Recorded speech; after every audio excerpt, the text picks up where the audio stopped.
Honourable members, the Deputy Speaker.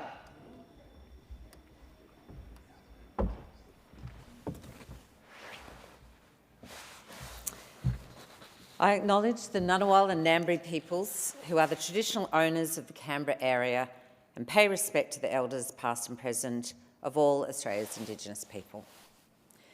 Almighty God, we humbly beseech Thee to vouchsafe Thy blessing upon this Parliament. Direct and prosper our deliberations in the advancement of Thy glory and the true welfare of the people of Australia. Our Father, which art in heaven, hallowed be Thy name. Thy kingdom come, Thy will be done in earth as it is in heaven. Give us this day our daily bread, and forgive us our trespasses, as we forgive them that trespass against us. And lead us not into temptation, but deliver us from evil. For Thine is the kingdom, and the power, and the glory, forever and ever. Amen.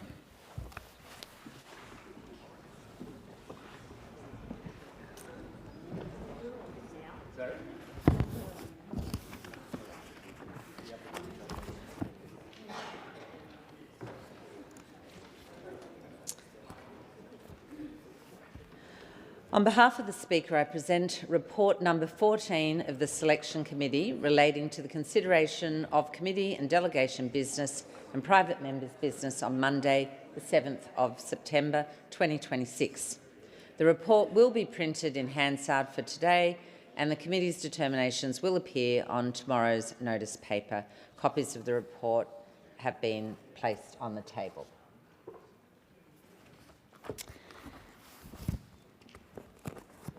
And I call on the clerk for the first item. Government business, order of the day number 1.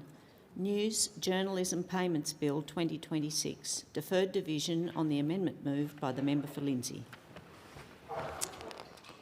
In accordance with Standing Order 133, I shall now proceed to put the question on the amendment to the motion moved for the second reading of the News Journalism Payments Bill of 2026, on which a division was called for and deferred in accordance with the standing order. No further debate is allowed. The bells shall now be rung.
Lock the doors.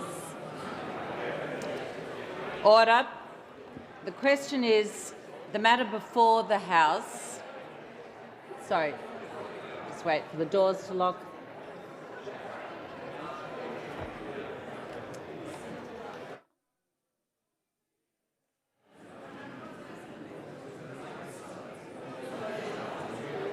So the matter before the House is the News Journalism Payments Bill of 2026. The question is that the amendment moved by the honourable member for Lindsay be agreed to. And I'll put the question. All those... Sorry, I'll just announce the tellers first. The ayes will pass, of course, to the right of the chair and noes to the left, and I appoint the honourable members for Monash and Capricornia for the ayes, and the members Werriwa and Bean for the noes, as tellers for the noes.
Order. The result of the division is the ayes 40 and the noes 43. And so the question is resolved in the negative.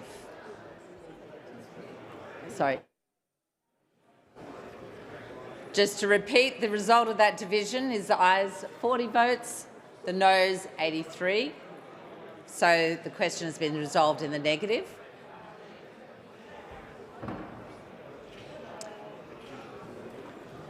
And I give the call to the Attorney-General.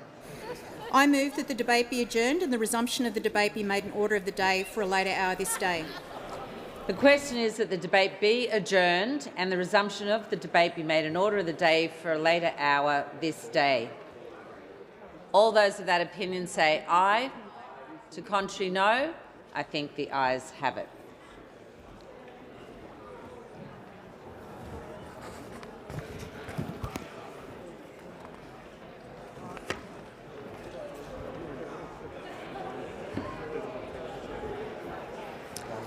Give the call to the Leader of the House.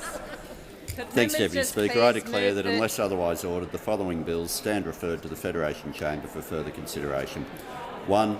Combating Illicit Tobacco Bill 2026 immediately, and 2. Australia's Foreign Relations, State and Territory Arrangements Amendment Bill 2026, Counterterrorism Legislation Amendment Bill 2026 and Passenger Movement Charge Amendment Bill 2026 at the adjournment of the debate on the motion for the second reading of each bill. Thank you. Members, there's quite a lot of noise in the chamber, so if you need to have a discussion, please exit quickly and quietly, and we'd like to move to the next item. And I'll give the call to the member for Fisher. The Parliamentary Joint Committee on Intelligence and Security, I present the committee's advisory report on the Australia's Foreign Relations, State and Territory Arrangements Amendment Bill 2026 and I ask leave of the House to make a short statement in connection with the report. And is leave granted? Leave is granted. Thank you. Member for Fisher. Madam Deputy Speaker, I rise today to present a report on behalf of the Parliamentary Joint Committee on Intelligence and Security for its review of the Australia's Foreign Relations State and Territory Arrangements Amendment Bill 2026. The bill was referred to the committee by the Minister for Foreign Affairs on the 2nd of July 2026 for inquiry and report. The committee received 11 submissions from a range of stakeholders, including universities, local government representatives, academics and relevant Commonwealth agencies, and held a public hearing in Canberra on the 6th of August 2026. The bill seeks to strengthen, streamline and clarify the operation of Australia's Foreign Arrangements Scheme and implements recommendations arising from the 2025 independent review led by Rosemary Huxtable, AO PSM. The scheme, established under the Australia's Foreign Relations State and Territory Arrangements Act 2020, provides a framework through which the Commonwealth can maintain visibility of and, where necessary, manage arrangements between state and territory entities and foreign entities that may affect Australia's interests. A central feature of the bill is the proposed shift from a focus on Australia's foreign relations to a broader concept of the national interest. The committee carefully considered evidence on this proposal. While some submitters expressed concerns regarding the breadth of the term, others observed that Australia's economic security, national security, research capability, foreign policy and international engagement are increasingly interconnected. The committee concluded that the proposed amendments more accurately reflect the contemporary strategic environment and will allow foreign arrangements to be assessed against the full range of Australia's national interests. The committee also examined proposed reforms intended to reduce regulatory burden and better focus the scheme on higher risk activities. These include introducing a one-step notification process for non-core arrangements, reducing approval requirements for minor variations of previously approved arrangements, clarifying institutional autonomy, provisions for foreign universities and improving the operation of the public register. The committee notes the broad support from submitters for a more risk-based approach to regulation if implementation remains proportionate and practical. The inquiry also considered the bill's extension of the scheme to certain arrangements entered into through overseas campuses of Australian universities. The committee recognises the importance of transnational education and international research collaboration to Australia's economic and strategic interests. At the same time, the committee considers it appropriate that the Commonwealth maintains visibility of foreign arrangements entered into through overseas campuses where comparable activities undertaken within Australia would already be subject to the scheme. Local government stakeholders similarly welcomed reforms intended to simplify compliance and reduce unnecessary administrative burden. The committee agrees that maintaining a risk-based framework is particularly important given the diversity of local councils and the generally low-risk nature of many local government international engagement activities.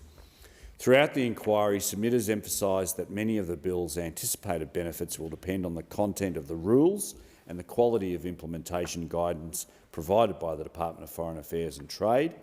The committee agrees that clear guidance, consultation and outreach will be important to ensure the scheme operates efficiently and that intended compliance savings are realised in practice. Ultimately, the committee found broad support for the policy objectives of the bill.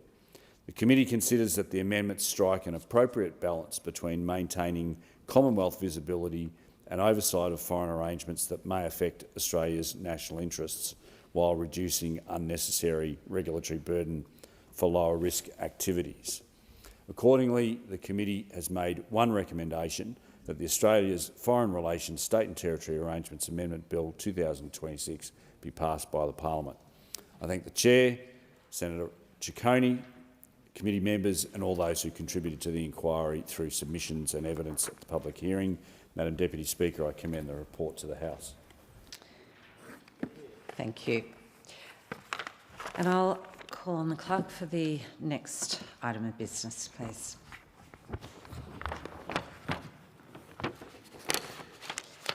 Government business, order of the day number 2. Australia's Foreign Relations, State and Territory Arrangements Amendment Bill 2026. Resumption of debate on second reading. The question is that this bill be now read a second time, and I give the call to the member for Fairfax. Thank you very much, Deputy Speaker. I rise to speak on the Foreign Relations Amendment Bill of 2026, under which our foreign arrangement scheme operates. A scheme the purpose of which is to ensure that Australia has a single, coherent approach to foreign engagement in not just policy but practice. A scheme that seeks to ensure Australia's foreign policy is consistently at the centre of international engagements, regardless of whether the Commonwealth is involved or not. Our states, territories, councils and public universities engage with governments and institutions around the world every single day. That engagement is overwhelmingly positive. But problems can arise, deliberately or otherwise, where foreign actors seek to influence or extract information from Australian institutions in ways that cut across our national interest. Such is the risk that, where an Australian public entity enters into an arrangement with a foreign government entity, it is obliged to notify the Commonwealth, which in turn has the ability to cancel an arrangement in the event that it is not in Australia's national interest. That is how the Foreign Arrangement Scheme operates. It is why the former coalition government established the scheme in 2020. A major catalyst at the time was the Victorian Labor government's unilateral decision to sign up to the Belt and Road Initiative of the People's Republic of China. This exposed a serious problem. An Australian state government had entered into a significant BRI agreement, and the Commonwealth had limited ability to ensure the agreement was consistent with Australia's foreign policy. The Coalition fixed that. We established the Foreign Arrangement Scheme, and in April 2021, Victoria's BRI agreement was cancelled. 5 years on, and the operation of the scheme has proven its value. By November 2024, more than 18,000 foreign arrangements had been notified, of which more than 14,000 were found to fall within the scheme. Due to the scheme, the Commonwealth gained visibility over foreign arrangements that it simply did not have previously. But experience in operating the scheme also helped identify areas for its improvement. To date, for example, the scheme has resulted in too much effort processing arrangements that pose little or no genuine risk to Australia. Around 92% of core arrangements and 75% of non-core arrangements did not require complex assessment. In many cases, these were routine arrangements, student credit transfers, sister city relationships, or ordinary educational engagement.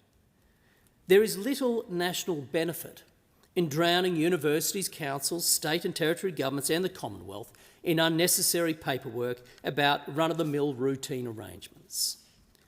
That was one of the central findings of the Huxtable Review, a statutory review into the scheme that concluded last year.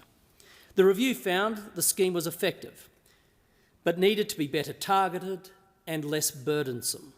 This bill is the government's response to those findings, and much of it is sensible, and thus the Coalition will support the passage of this bill. The bill moves the decision-making framework from the narrower concept of Australia's foreign relations towards the broader national interest. It improves information sharing and gives the Foreign Minister greater flexibility to manage risk through conditions. It also seeks to cut unnecessary compliance by reducing repeat notifications and dealing more sensibly with minor variations and innocent administrative errors. These are worthwhile reforms. The Coalition established this scheme. We want it to continue working and to be improved so it is even more effective. If an arrangement poses little genuine risk to Australia, regulated entities should not be wasting time navigating unnecessary bureaucracy. But the reverse is also true. Where an arrangement presents a real risk to Australia's national interest, the Commonwealth needs visibility of it and the power to act. And that is where experience has shown the government's proposed changes to be incomplete. There is one gap in particular which the Coalition believes must be addressed, and that is in the area of researcher-to-researcher collaboration. Under the scheme, a public university has obligations where it wishes to enter into an arrangement with a foreign entity. But where a researcher employed by that same university enters directly into a collaboration with a foreign researcher or institution, and the university itself is not formally a party to the arrangement, that collaboration is not captured by the scheme. Think about that in practice. Two arrangements could involve substantially the same research, the same sensitive technology, and the same potential risk to Australia. One involves a university directly, while the other involves a researcher who belongs to the university. One is visible to the Commonwealth and the other not, simply because of how the arrangement is structured. My point is this: the national security risk does not disappear because the paperwork has a researcher's name on it instead of the employing universities. And this is not theoretical. Earlier this year, the Australian newspaper reported that researchers from Australian universities had collaborated with Iranian researchers on work involving unmanned drone technology. Those reports involved researchers associated with the University of Sydney, UNSW and Adelaide University.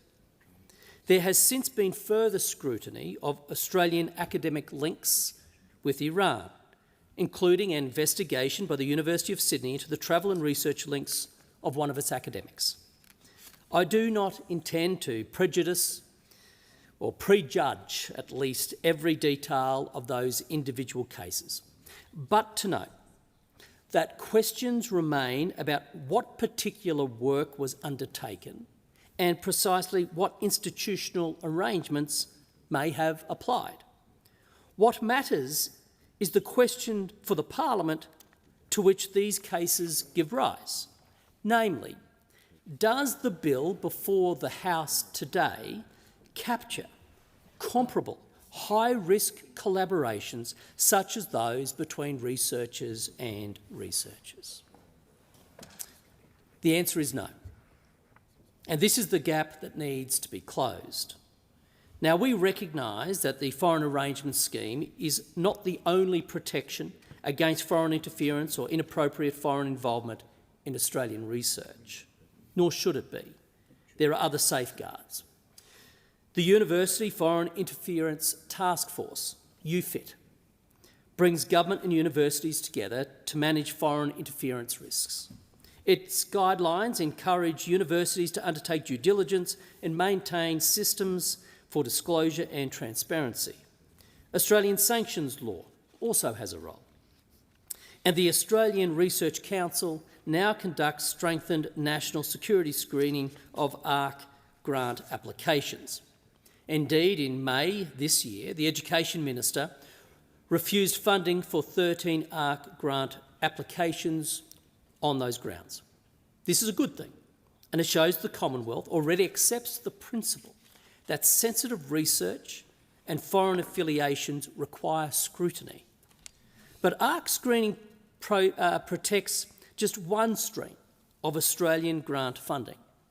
It is not a general safeguard for significant research collaborations occurring outside that system. What happens when access to Australian research is provided through a direct researcher-to-researcher collaboration? What happens when a foreign institution or foreign actor funds that collaboration?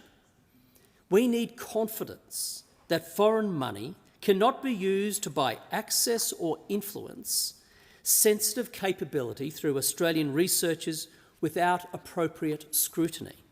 UFIT has a role. Sanctions laws have a role. ARC screening has a role. But these measures do not fill the gaps in this legislation. Let me provide an example.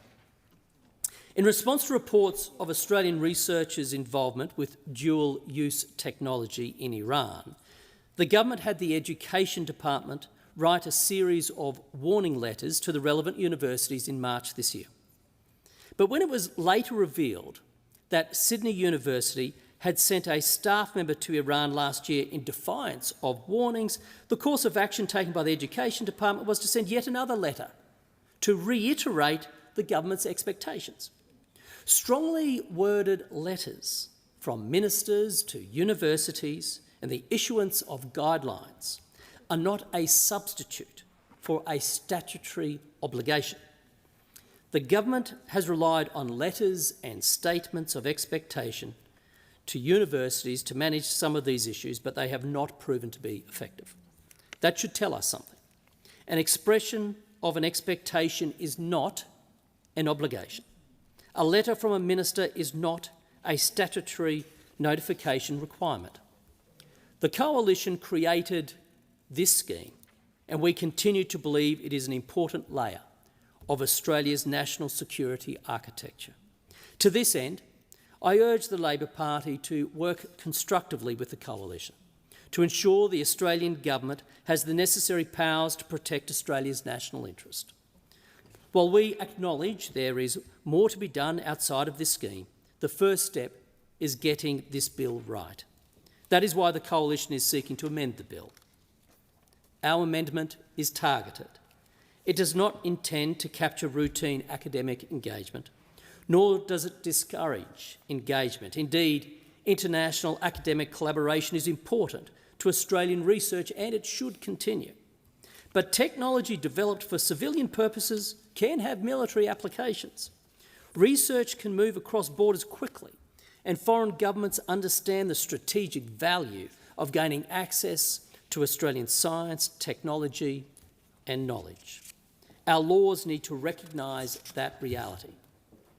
Our amendment effectively requires public universities to notify the Commonwealth of significant research collaborations entered into by members of their academic or research staff with foreign researchers or foreign research institutions, regardless of whether the university itself is formally a party to the arrangement. The obligation would sit with the university to notify the Commonwealth, not with individual researchers. And the rules would distinguish between routine academic engagement and collaborations that warrant scrutiny. That could include substantial or ongoing collaborations or access to non-public research or sensitive technology. It is pleasing to learn that many universities have made clear that they already have systems in place to identify and manage such collaborations. This being the case, requiring notification of a defined class of significant collaborations should not impose an unreasonable additional burden on the university. The Coalition created the Foreign Arrangements Scheme because the Commonwealth needed greater visibility over foreign arrangements. That principle remains sound. We support streamlining this scheme and we support strengthening it. It is for these reasons that the Coalition will support this bill. But we will go one step further and ask the government to come with us. We will seek to strengthen the bill by expanding its scope to include researcher-to-researcher collaborations. Has the Shadow Minister moved an amendment? I'll do that. Thank you. Okay, thank you. I will give the call to the Attorney-General. I move that the debate be adjourned and the resumption of the debate be made an order of the day for a later hour this day. So the question is that the debate be adjourned and the resumption of the debate be made an order of the day for a later hour this day. All those of that opinion say aye. To contrary, no. I think the ayes have it. Attorney General. I move that order of the day number 7, government business, be called on immediately. And I call the clerk. No, pardon me. How about I put the question that the order number 7 of government business be called on immediately. All those that opinion say aye. To contrary, no. I think the ayes have it. And clerk. Government business. Order of the day number 7. Counterterrorism Legislation Amendment Bill 2026. Resumption of debate on second reading. The question is that this bill be now read a second time, and I give the call to the member for Barawa. I rise to speak on the Counterterrorism Legislation Amendment Bill 2026. There's no more fundamental responsibility of government than keeping Australians safe, and that's the standard against which the Coalition will judge this bill. The Coalition will not oppose this bill in the House. The bill extends key counter-terrorism powers, including control orders, preventative detention orders, post-sentence orders and important police powers from December 2026 to December 2029. It also changes how serious terrorist offenders are managed after release. It strengthens control orders. It creates new warrant powers. It improves information sharing and it makes other national security amendments. This bill has been referred to the Parliamentary Joint Committee on Intelligence and Security for inquiry and report by October 6. The Coalition will examine it closely through that process and pursue any changes that are required to keep Australians safe. The central powers at the heart of this bill were created by the Coalition in government. Control orders and preventative detention orders were established by the Howard government in 2005. Continuing detention orders were established by the Coalition in 2016. I think that was the Abbott government. Extended supervision orders were added by the Coalition in 2021 under the Morrison government. And these powers must not lapse. But their importance makes Labor's delay to bring them forward for renewal even harder to excuse. Yet again, this Parliament is being compelled to consider vital national security law reform under false urgency generated by nothing more than this government's neglect. Labor knew these powers would expire on the 7th of December 2026. Labor itself legislated the current sunset date in 2023. And now, in August 2026, with only months remaining, Labor finally brings this legislation to the Parliament, and only after the Coalition called out in June that these powers were set to expire and the Parliament was yet to see the bill. Worse still, the Independent National Security Legislation Monitor had already reviewed the post-sentence order regime. That report was tabled in March 30, 2023. March 30, 2023. When did Labor finally table its formal response? The 12th of August, 2026, the very same day it introduced this bill, more than 3 years later. Labor had the review, Labor knew the deadline, and Labor sat on it. Now that's not serious national security administration, it's part of a broader pattern. Australia's national terrorism threat level remains probable. ASIO has warned that more Australians are being radicalised and radicalised more quickly. And under this government, Australia witnessed the horror of the terrorist attack at Bondi on the 14th of December last year, where 15 innocent men, women and children were murdered at a Jewish Hanukkah celebration. This threat is real, so Australians are entitled to judge Labor not just by this bill, but by its whole national security record. And that record includes Labor's handling of the ISIS-linked cohort, which has only increased the number of radicalised people in our community. In October 2022, the Albanese government deliberately repatriated 4 Australian women and 13 children from a camp in Syria. The government's own announcement said that it had repatriated them. At the same time, Labor argued that bringing them back in a planned manner was safer because the Commonwealth could control their re-entry. but by 2025 Labor's position had fundamentally changed. Labor had adopted, as we were told by the AFP Commissioner at Senate Estimates, a new policy of so-called self-managed returns. In September 2025, 2 women from the ISIS-linked cohort and their 4 children returned to Australia after making their own way out of Syria. Minister Burke's explanation was that these individuals had got themselves out. The government was not assisting them and was not involved in bringing them out. And that became the model repeated on a much larger scale in 2026. So Labor needs to explain this contradiction. In 2022, Labor argued that a planned government repatriation was safer because the Commonwealth could control and manage the circumstances of the return. By 2025 and 2026, under its new policy of self-managed returns, its position had effectively become, we're not helping them. If they make their own way out, we will deal with them once they arrive. If NGOs or even other states want to facilitate when and how these terrorist sympathisers and foreign fighters enter Australia, this Labor government has said, well, that's fine. And what's worse, it's a terrible pattern of behaviour for this government. Remember that this is the government that decided to allow thousands upon thousands of people from Gaza while the war with Israel was going on using tourist visas. Home Affairs records show that 2,127 visas were granted to Palestinian citizens between October 7, 2023 and the 31st of December 2023 alone. And we wonder why we have an anti-Semitism crisis in this country. This is Minister Burke's policy. These are tourist visas. Under this government, under this minister and this Prime Minister, Labor decided to scrap the usual suite of security checks and allow thousands of people into this country who just come from a territory that had been under Hamas control for 20 years. Let that sink in. Hamas is an organisation that we in this country have listed as a terrorist organisation for years.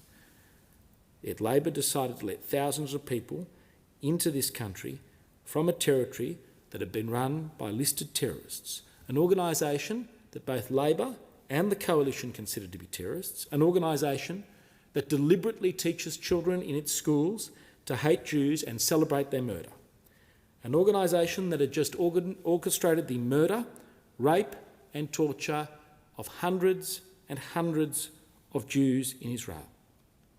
And this government decided to defy years of experience in managing our borders, in effect to scrap the usual security checks and let thousands of people into this country on tourist visas. Tourist visas are meant for people who are going to come here, visit the country and go home, see the sights. That's not what these people are. Now, that's not just me saying that. It's experts like the former Deputy Secretary of the Department of Immigration, Abdul Rizvi. It's an extraordinarily weak idea and it's a weak policy, and it was done for domestic political reasons. How do we know that? Because the minister went to the airport and met the people from Gaza. This is not a coherent national security policy. It's not exercising sovereignty over our borders. It's not helping maintain the social cohesion of this country. It's not governing. Doing nothing is not a strategy. The Commonwealth should, acting within the law and on national security advice, have the strongest available control over the timing and circumstances in which terrorism-linked people return to this country. Only the Commonwealth will come to this country.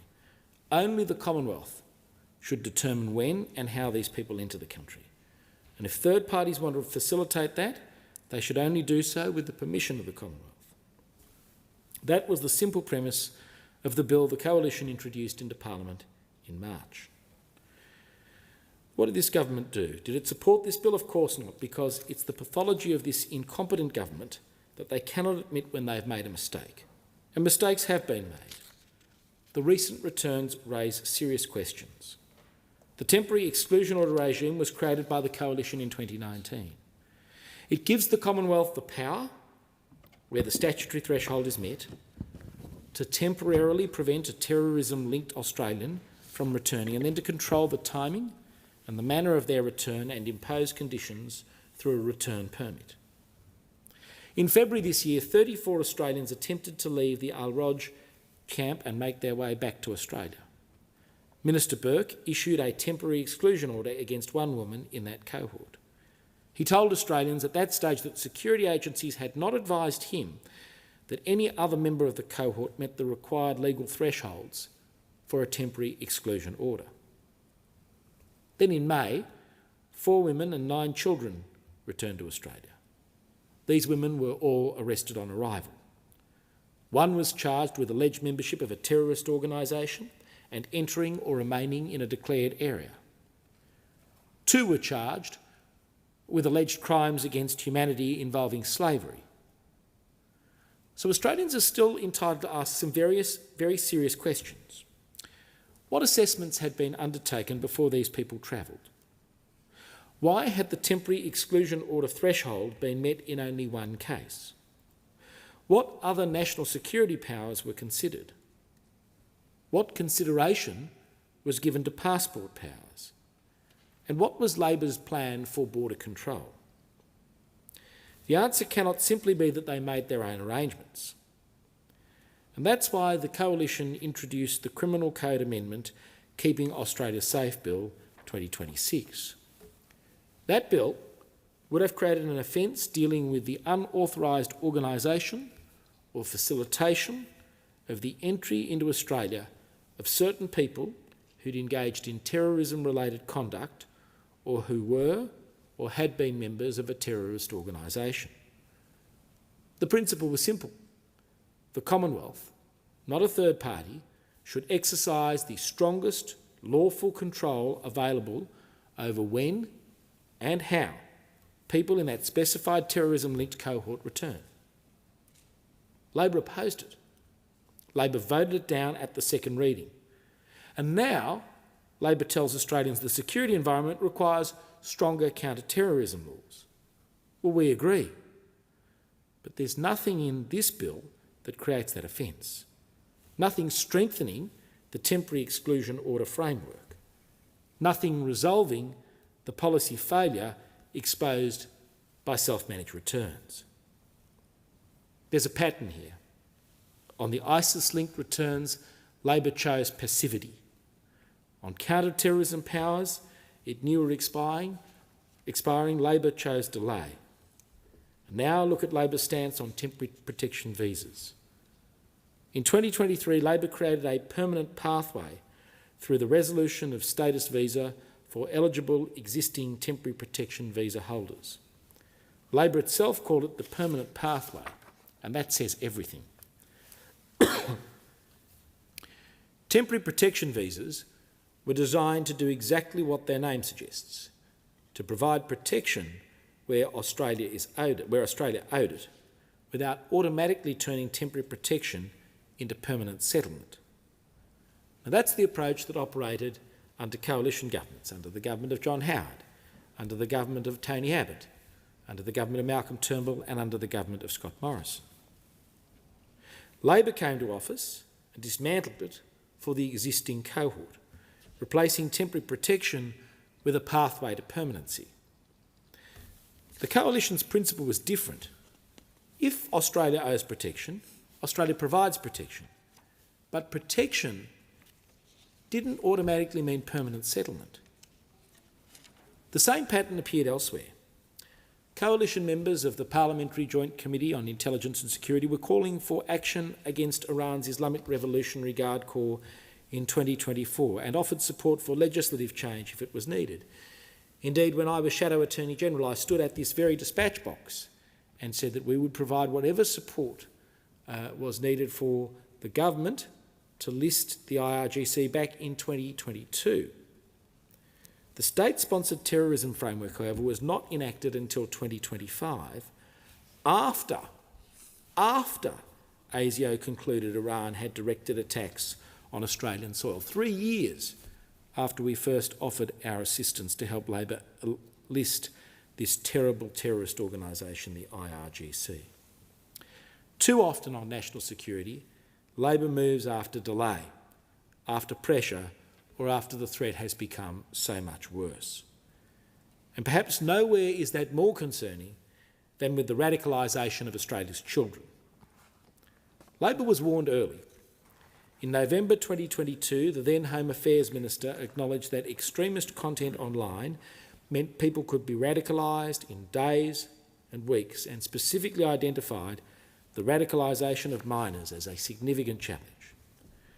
In February 2024, Labor held a ministerial summit on youth radicalisation and called it a growing problem.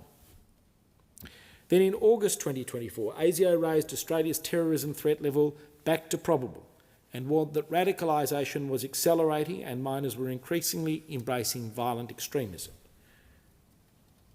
But Labor didn't announce a dedicated counterterrorism online centre until May 2026. Yet again, it's the Labor Party playing catch-up. And the figures today are deeply, deeply disturbing. The Minister for Home Affairs said in March that among people currently identified in Australia's countering violent extremism programs, half of the caseload, half, is under the age of 24. 31% is under the age of 18, and 8% is aged between 10 and 14. His conclusion was simple. People are getting radicalised younger.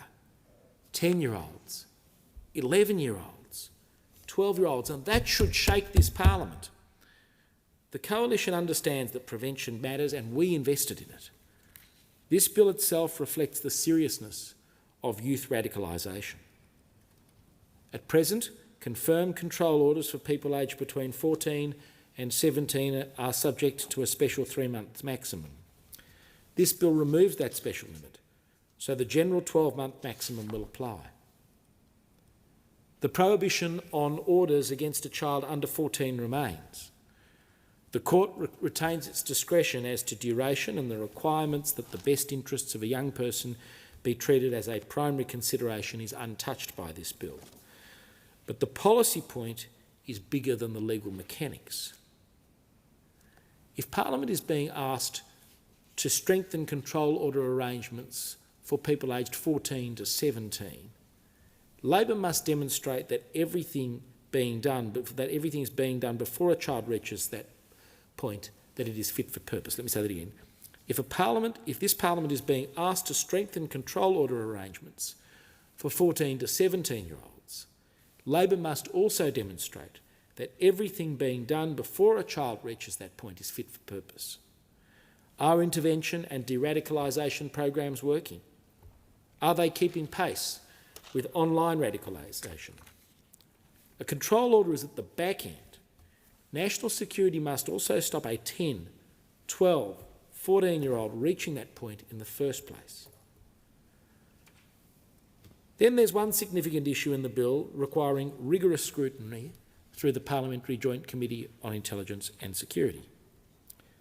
Schedule 2 changes how serious terrorist offenders are managed after their sentence. Put simply, the government proposes to move away from renewable extended supervision orders and make control orders the primary mechanism for managing serious terrorist offenders in the community. The existing extended supervision regime can operate for up to 3 years. It can be renewed where the statutory requirements continue to be satisfied and includes mandatory annual review. The government says operational capability will be preserved. That's fine, but we say prove it. The Parliamentary Joint Committee on Intelligence and Security must hear directly from our operational agencies. Which agencies support this change? What happens if a serious terrorist offender continues to present the relevant risk as a control order approaches expiry?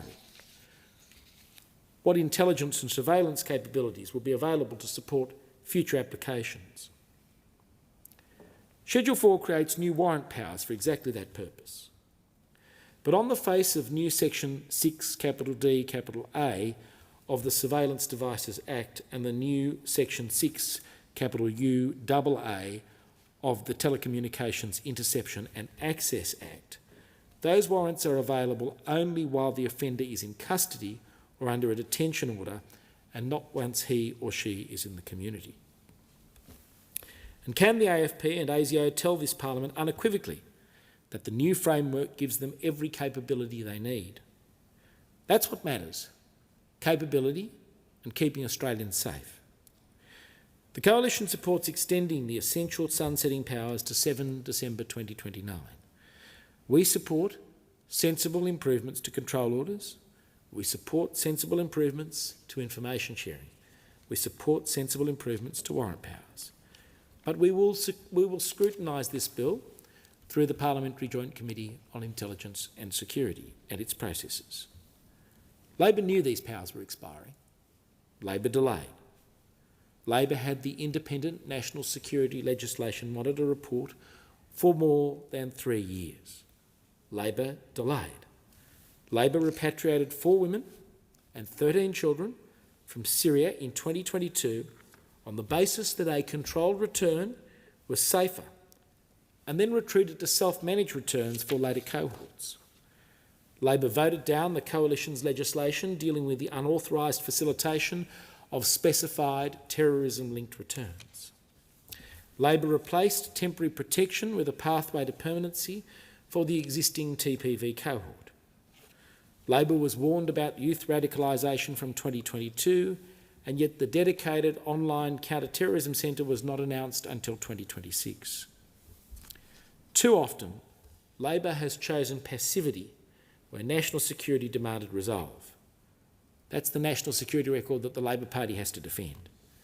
If we are serious about national security, every relevant power must be fit for purpose. If we are serious about foreign fighters and terrorism-linked returnees, the Commonwealth should have the strongest constitutionally valid powers available to control and manage their return. If we are serious about radicalised Australian children, prevention, intervention and de-radicalisation must be strengthened before we're left to manage the consequences. And if we are serious about convicted terrorist offenders, we should never surrender an existing capability unless the government demonstrates that what replaces it keeps Australians at least as safe. I want to say one additional point about the amendment from the member for Mayo. The Coalition supports the amendment of the member for Mayo and the underlying principle. Someone found guilty of actually engaging in a terrorist act should not be able to avoid having a conviction recorded through section 19B. However, the amendment is narrow and deals only with section 101.1. The PJCIS inquiry should examine the broader operation of section 19B across serious Commonwealth terrorism offences. Our support today does not prevent the Coalition from pursuing further or broader amendments following that process of scrutiny.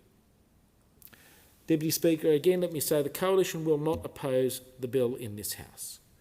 We will scrutinise the bill through the processes available to us through the Parliamentary Joint Committee on Intelligence and Security. We will hear from the agencies. We will test the government's claims. And where the evidence shows that changes are needed to make and keep Australians safe, the Coalition will pursue them. There should be one test only: whatever keeps Australians safest. The first responsibility of government, the first responsibility of all of us in this place, is the safety and security of the Australian people. The Coalition created many of the powers before this House. We strengthened them as the threat evolved, and we will fight to ensure Australia's counter-terrorism laws remain strong enough for the threats we face today. On the safety of Australians, we will never, ever compromise. Thank you. The question is that this bill be now read a second time, and I call the Minister. I move that the debate be adjourned and the resumption of the debate be made an order of the day for a later hour this day. The question is that the debate be adjourned and the resumption of the debate be made in order of the day for a later hour this day. All of that opinion say aye. To the contrary, no. I believe the ayes have it, and I call the clerk. Government business. Order of the day number 8. Passenger Movement Charge Amendment Bill 2026. Resumption of debate on second reading. The question is that this bill be now read a second time, and I call the member for Canning. Thank you, Deputy Speaker. In rising to speak on the Passenger Movement Charge Amendment Bill 2026, I can inform the House that the Coalition will oppose this bill. This legislation proposes yet another increase in Australia's passenger movement charge, the nation's departure tax, from $70 to $80 for the vast bulk of passengers departing Australia by air or sea. The increase is scheduled to take effect from 1 January 2027 and therefore comes only 2.5 years after the last increase in the passenger movement charge. If this bill passes, the passenger movement charge will have risen from $60 to $80 between June 2024 and January 2027. In other words, that is an increase of around 33% in little more than 2.5 years. At a time when our tourism industry continues to work extremely hard to maintain its international competitiveness, the Albanese government has simply not made the case for why another increase of this magnitude is necessary. Deputy Speaker, the passenger movement charge has existed in one form or another since 1978, when the original departure tax, as it was then called, was introduced at a level of $10. It became the passenger movement charge in 1995. Over the decades since, there have been a number of increases and, on one isolated occasion, a decrease.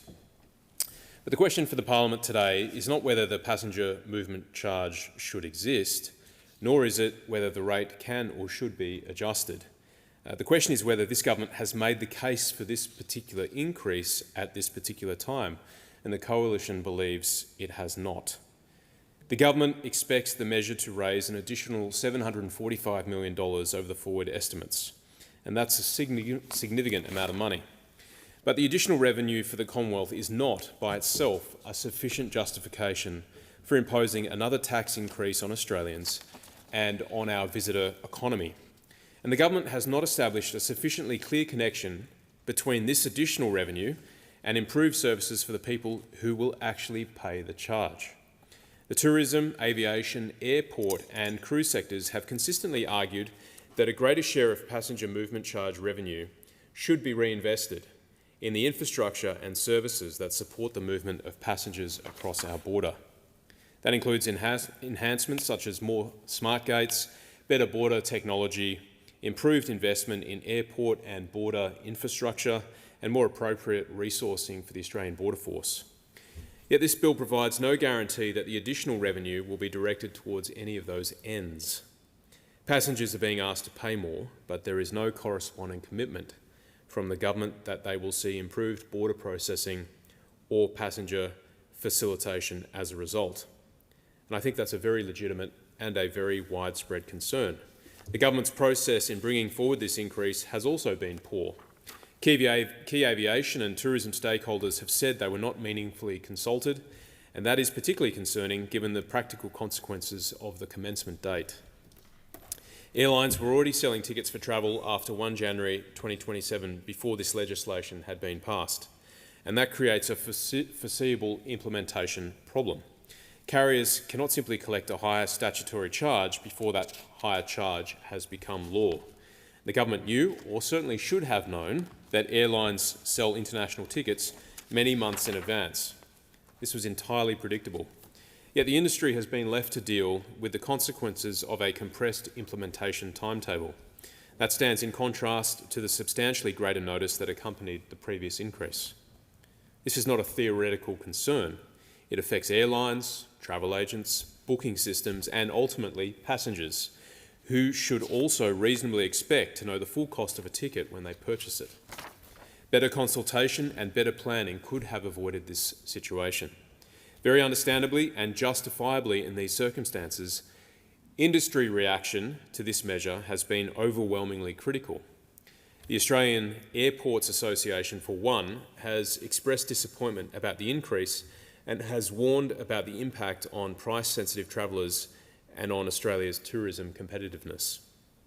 It has also made the very reasonable point that if passengers are required to pay more, additional revenue should be invested in tangible improvements at the border.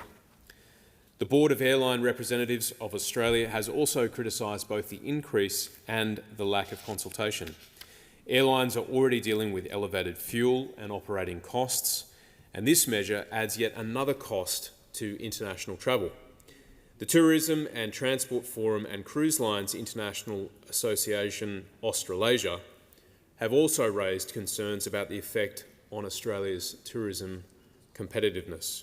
More specifically, the Tourism and Transport Forum has argued that the industry was blindsided and not properly consulted, and that this measure makes Australia more expensive, both for international visitors and for Australians travelling overseas.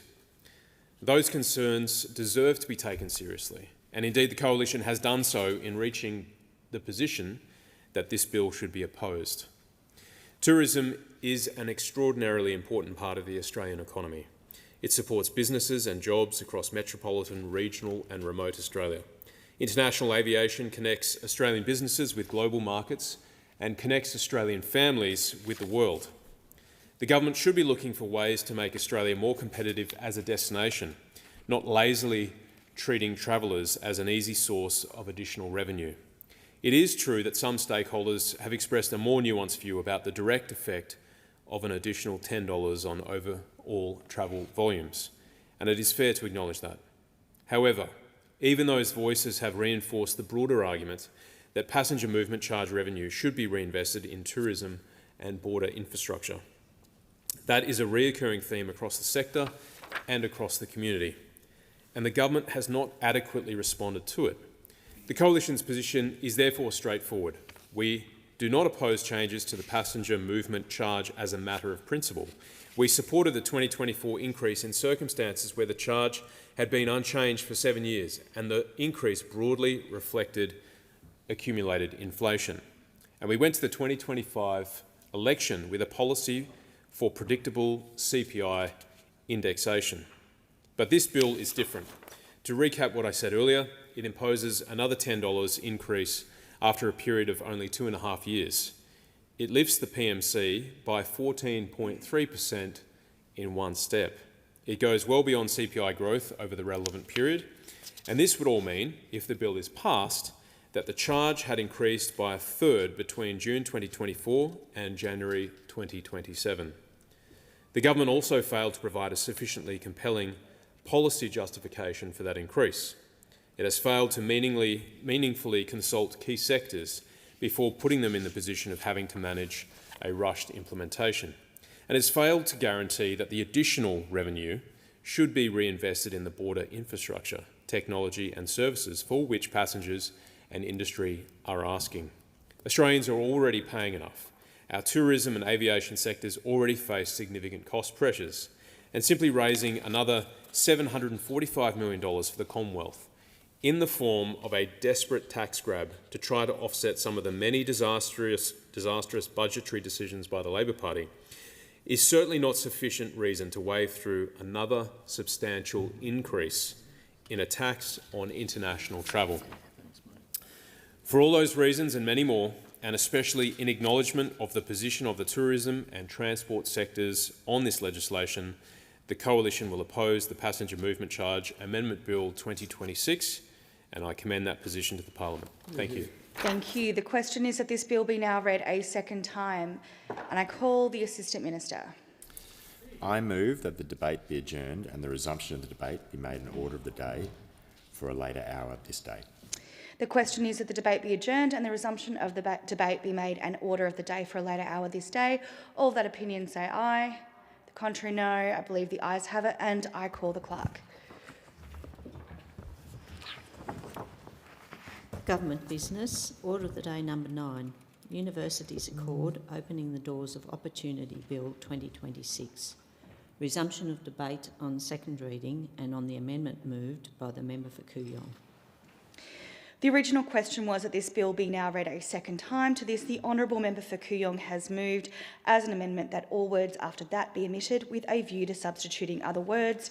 The question is that the amendment be agreed to, and I call the member for Griffith in continuation.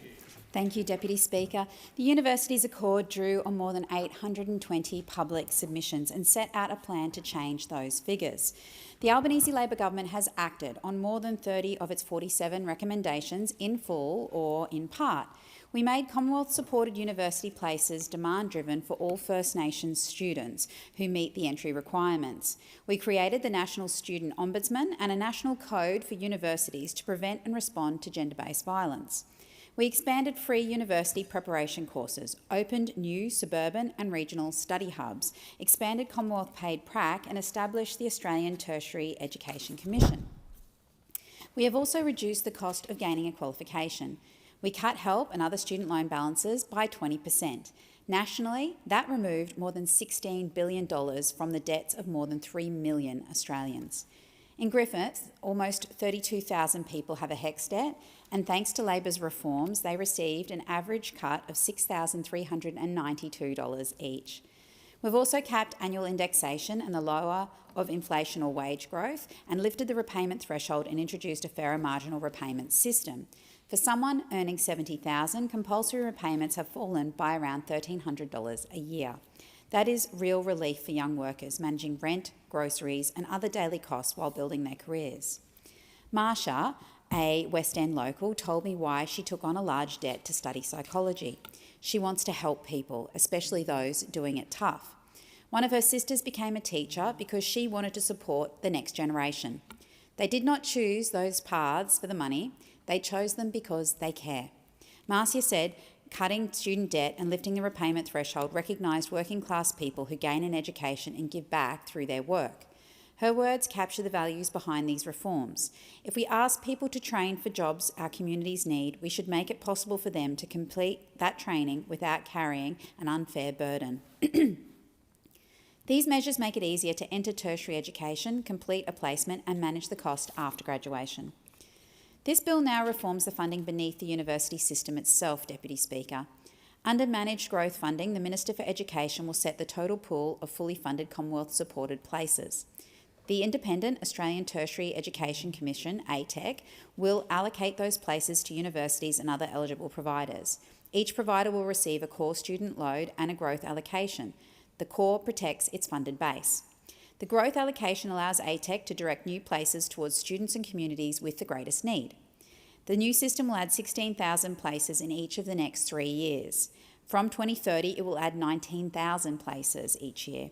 If demand from low-income or regional students exceeds the national pool, ATEC can ask the Minister to increase it. This gives the system a way to respond when more eligible students seek a place. The change also includes a transition period for providers. Universities with lower enrolments can access temporary funding floor through to the end of 2031.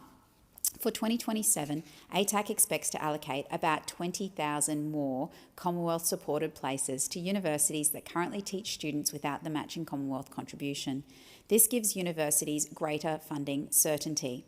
It also gives capable students a clearer promise. If they meet the entry standard, the system should have a funded place ready for them. More places will get students through the University Gate, Deputy Speaker, and needs-based funding will help them stay. Universities will receive extra funding for students from low socioeconomic backgrounds, First Nations students and students at regional campuses. The funding will follow the student. The more eligible students a university enrolls, the more support it receives. The bill sets a base equity payment of $1,535 per student and a base regional payment of $1,398. Both amounts will rise with indexation each year. Under earlier programs, universities received an average of about $600 per eligible student last year. The new base payments will more than double that amount in some cases.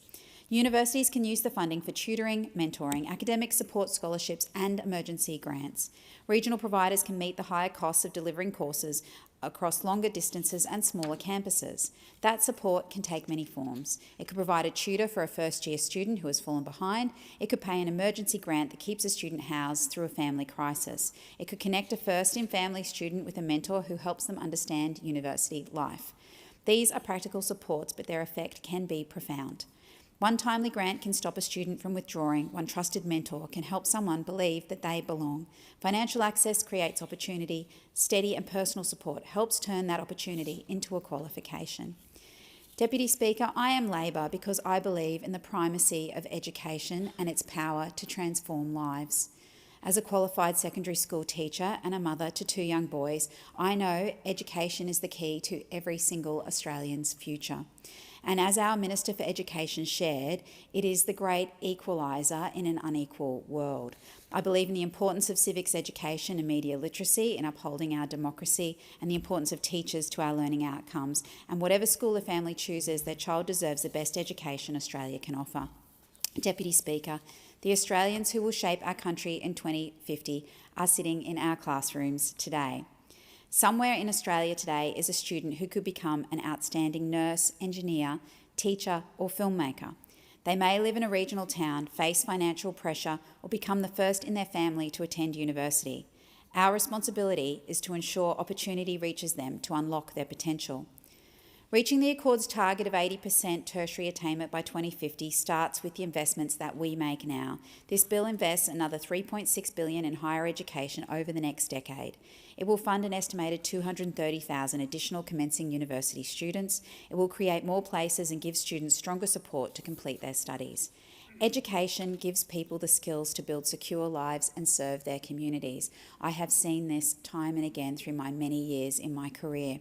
It gives Australia the teachers, nurses, engineers, carers and other skilled workers our nation will need. The decisions we make in this parliament will shape the choices available to children who have not yet even started school.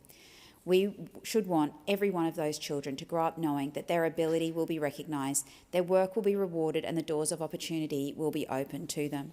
Australia's future will be built by the people that we educate today. This bill invests in their education, in their potential and in the opportunities open to every generation that follows. Thank you very much. The original question was that this bill be now read a second time. To this, the honourable member for Kooyong has moved as an amendment that all words after that be omitted with a view to substituting other words. The question is that the amendment be agreed to, and I call the member for Wentworth. Deputy Speaker, I rise to speak to the Universities Accord Opening Doors to Opportunity Bill 2026. I acknowledge the managed growth was a recommendation of the Universities Accord, but I am cautious about measures in this bill. Not because there isn't a problem to solve, but because it creates a centralised model and places unprecedented responsibilities with the Minister and the Australian Tertiary Education Commissioner. I support the amendments proposed by the member for Curtin, formed by the universities themselves. These amendments would moderate the powers given to ATEC and the Minister, striking, I believe, a better balance between stewardship and central control. I note that it is on the basis of these amendments being adopted that the sector has broadly given qualified support for this bill. But once again, it's very disappointing that this House is being asked to speak to and likely vote on this bill before we've had a chance to review the outcomes of the Senate inquiry. Deputy Speaker, Australia's higher education sector is a world leader. 9 of our universities rank in the world's top 100. Each year, more than 200,000 international students choose to study here. Many more apply than we take, making it our largest export that we don't dig out of the ground. Nearly 400,000 domestic students also start a degree each year. This sector has given us solar power breakthroughs, world-class quantum research and unicorns like Atlassian. But I do believe it is not on the right track, and many are concerned about its licence. At some universities, international students now outnumber domestic students 2 to 1.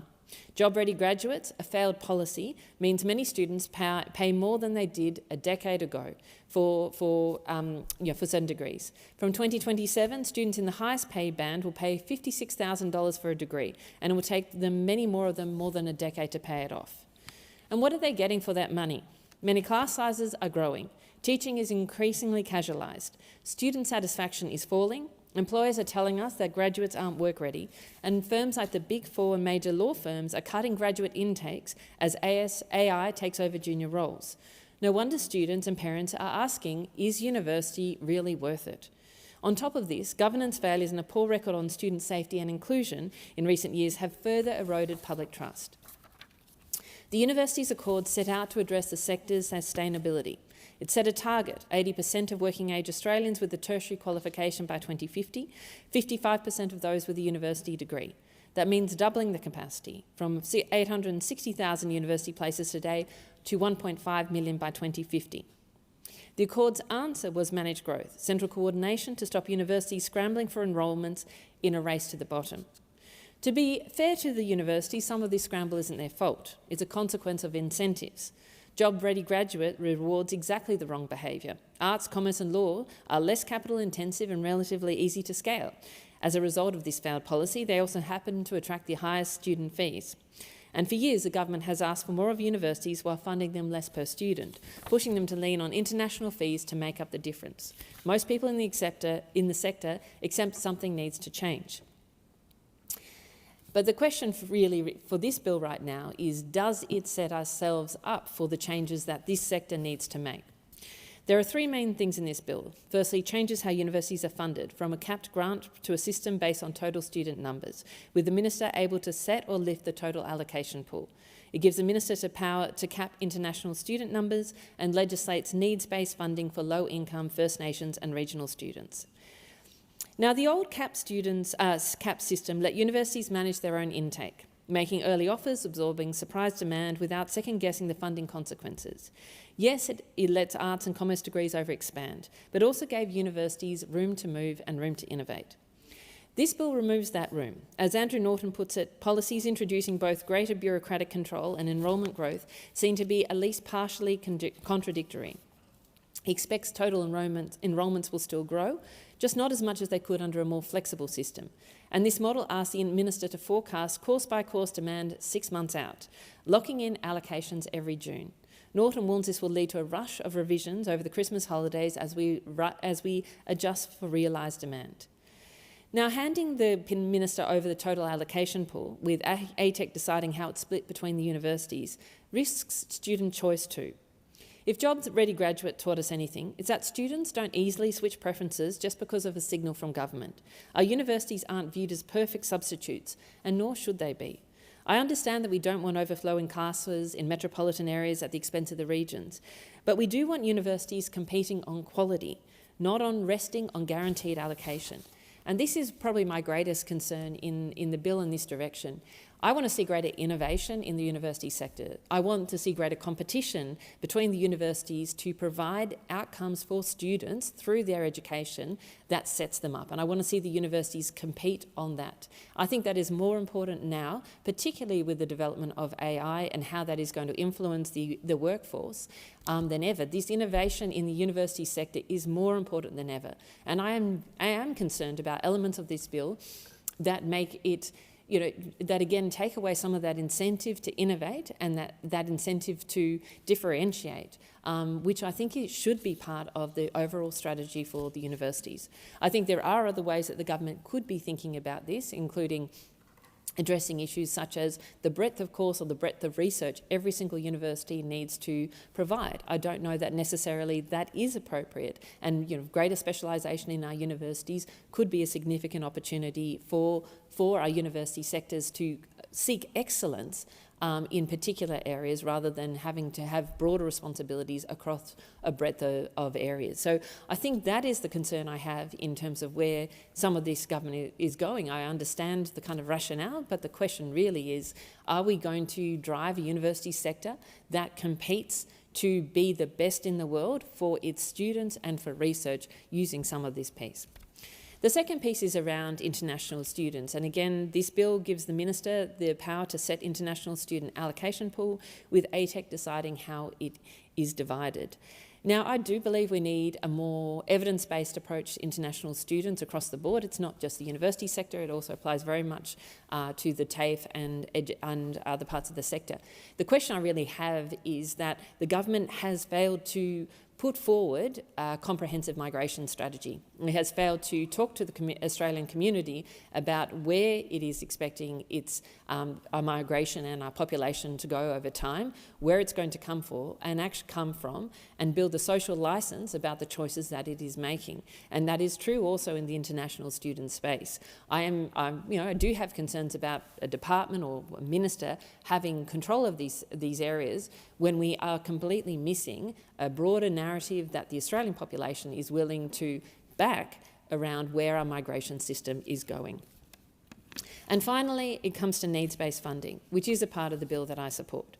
The accord was clear. Lifting attainment means making universities genuinely accessible to everyone.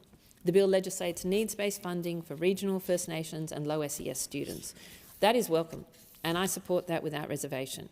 But more is needed. The accord also flagged that student income support has been eroded by the cost of living faster than almost any other safety net.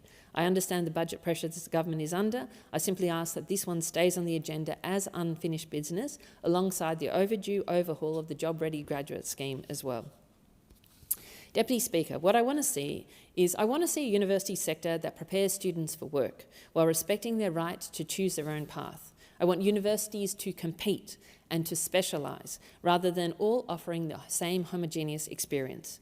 And I want to see a sector that works far more closely with industry, more work-integrated learning for students, and real recognition for academics who engage in public policy and businesses through consulting, not just those who publish the most papers.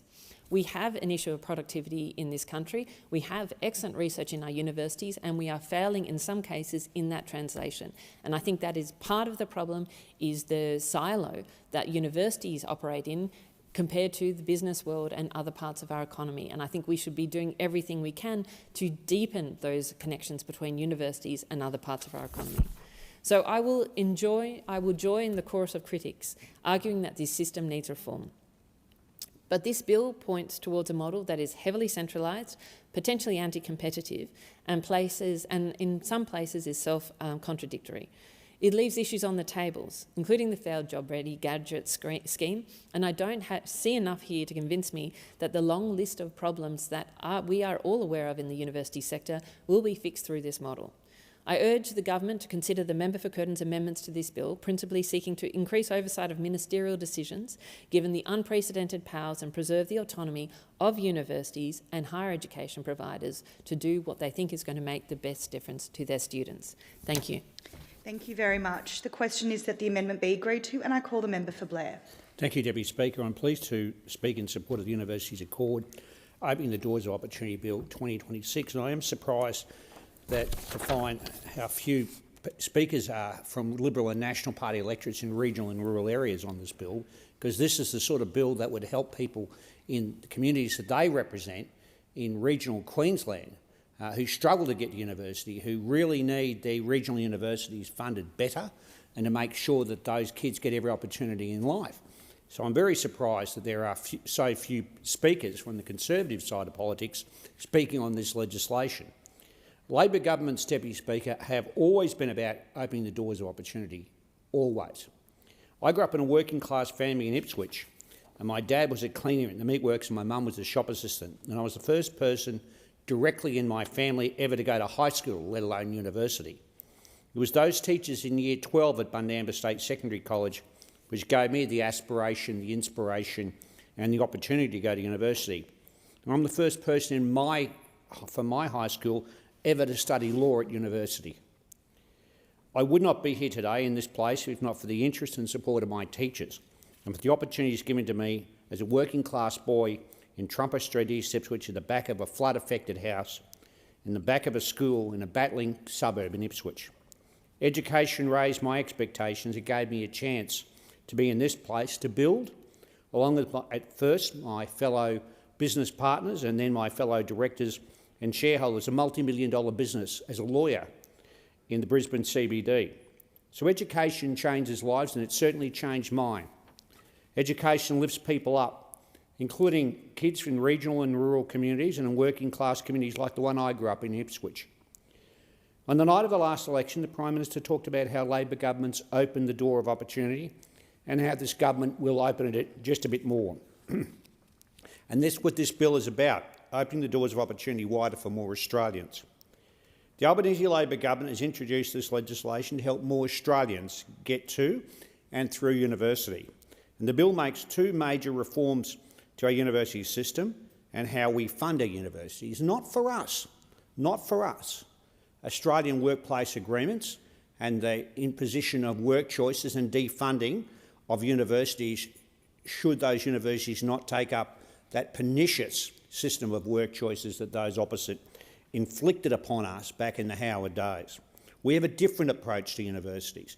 And if the member for Wentworth is unhappy about our more centralised approach, I believe government has a role to play in public policy to drive university sector and drive education to make sure it's available to everyone, not just in wealthy electorates but in regional and rural electorates like mine. This bill establishes a managed growth fund to build a bigger and better and fairer education system. It gives more Australians the chance to go to university.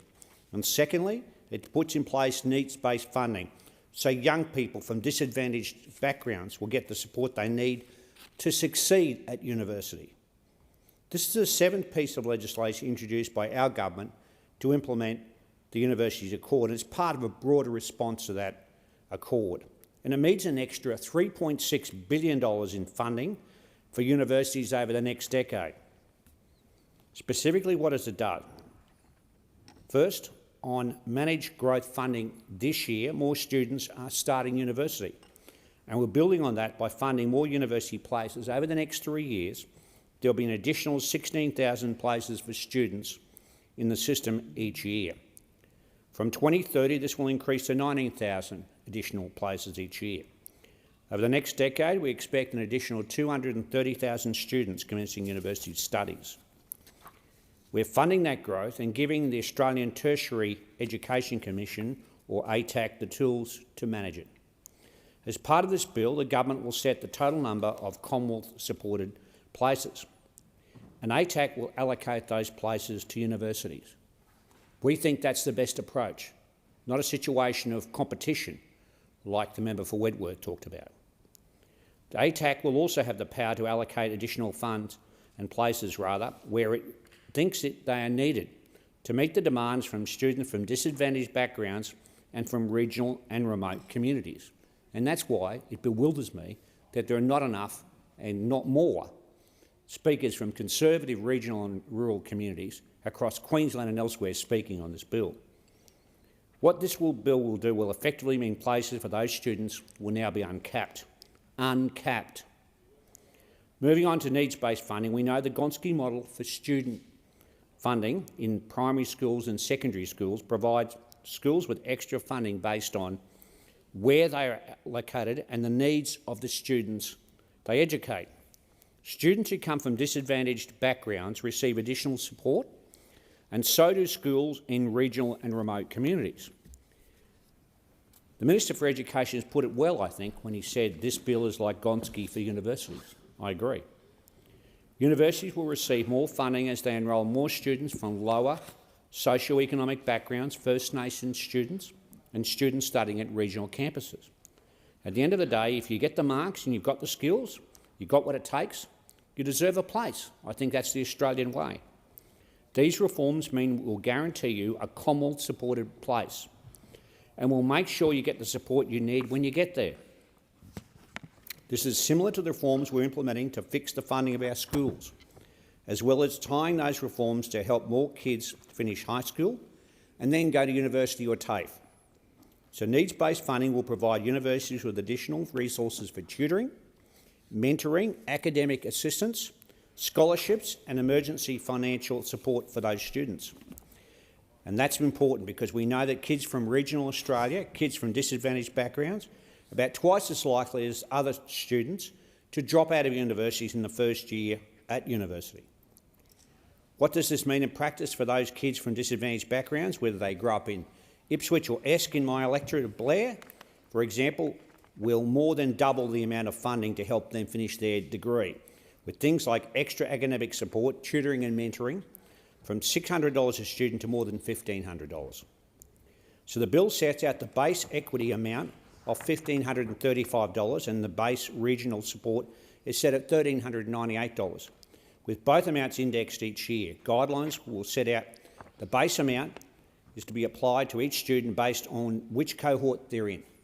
In addition, the bill sets out a framework for the ATAC to exercise its existing functions, to allocate international student places where the Minister for Education makes an international allocation pool determination, something that those opposite have steadfastly opposed. It also makes small technical amendments to modernise information sharing within the Commonwealth Ombudsman, the Tertiary Quality and Standards Agency and ATAC to inform their work as appropriate. Specifically, the bill amends the Higher Education Support Act of 2003 and other acts. It will embed a new managed growth funding system to support growth in domestic students, in particular those from low socioeconomic and regional and remote communities. It will establish, the bill specifically, demand-driven, needs-based funding to support students from those backgrounds. And 3, it will formalise the role of ATAC in allocating Commonwealth-supported places to higher education providers.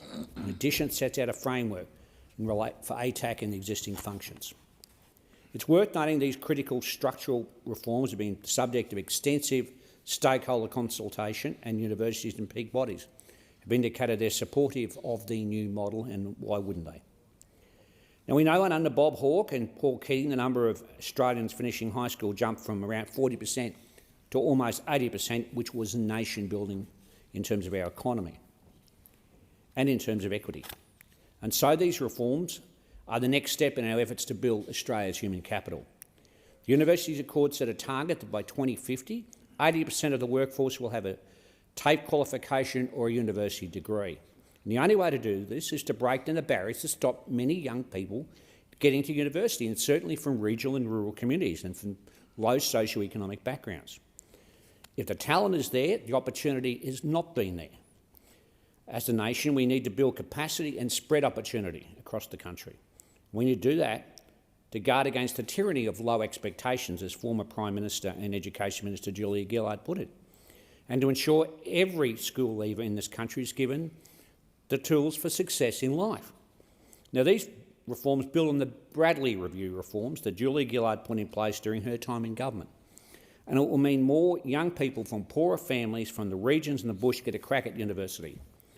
We want to significantly increase the number of university students from areas in the outer suburbs and the regions. In my electorate, for example, around Ipswich and the Somerset region, we're already well served by 2 universities campuses in my electorate via the University of Southern Queensland, or UniSQ as it's commonly called, one at Ipswich and one at Springfield.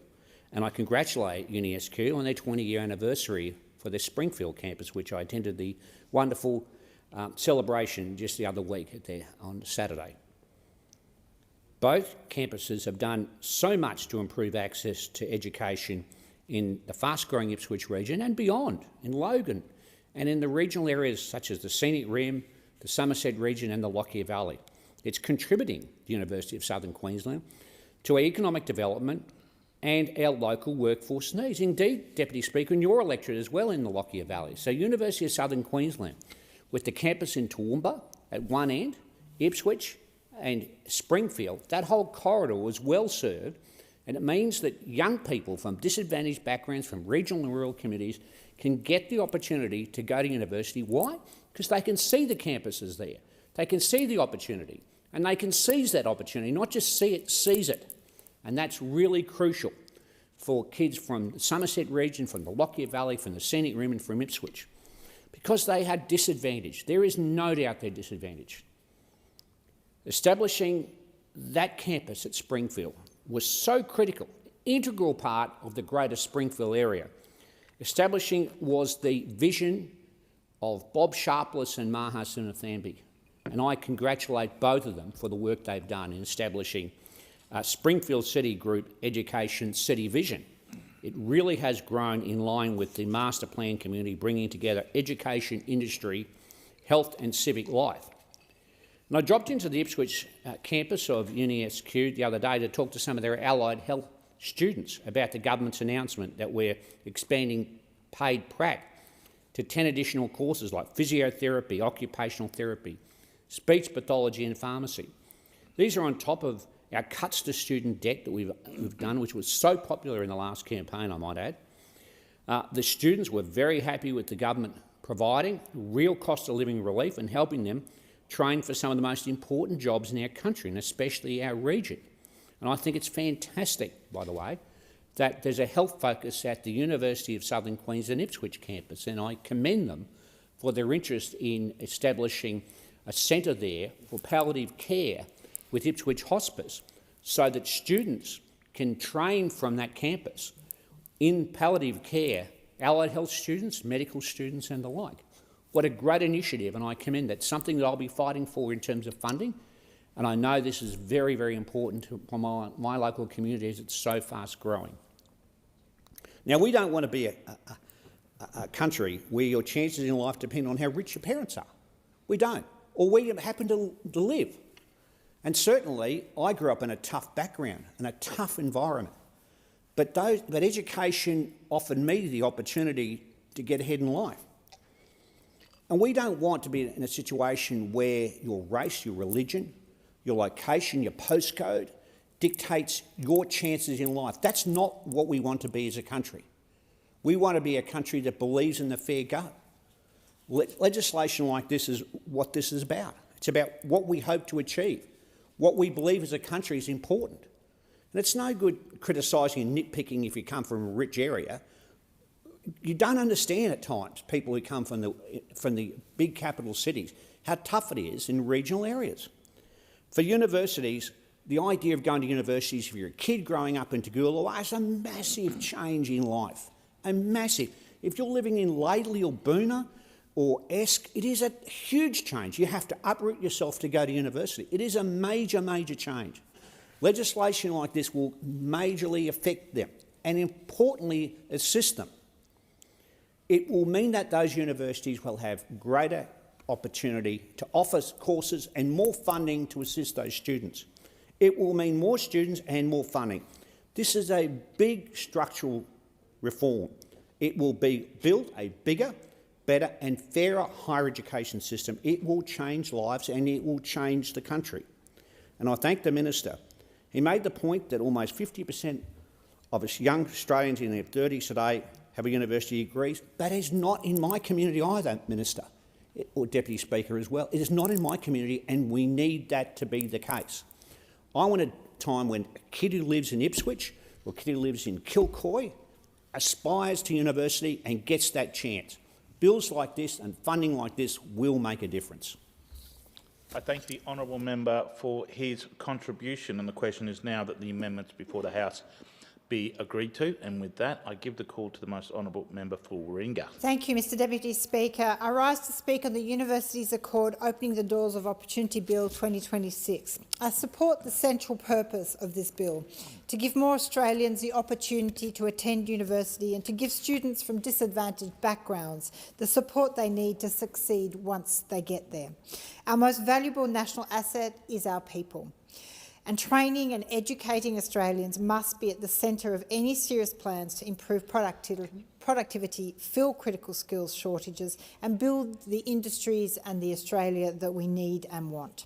The Australian Universities Accord makes the scale of that task clear.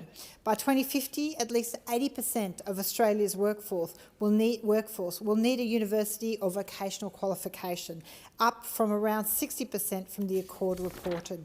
Today, close to half of Australians in their 30s have a university degree, but the rate is roughly half that for people from low-income families and regional communities. Talent is not confined to particular postcodes, families or schools. Opportunity should not be either.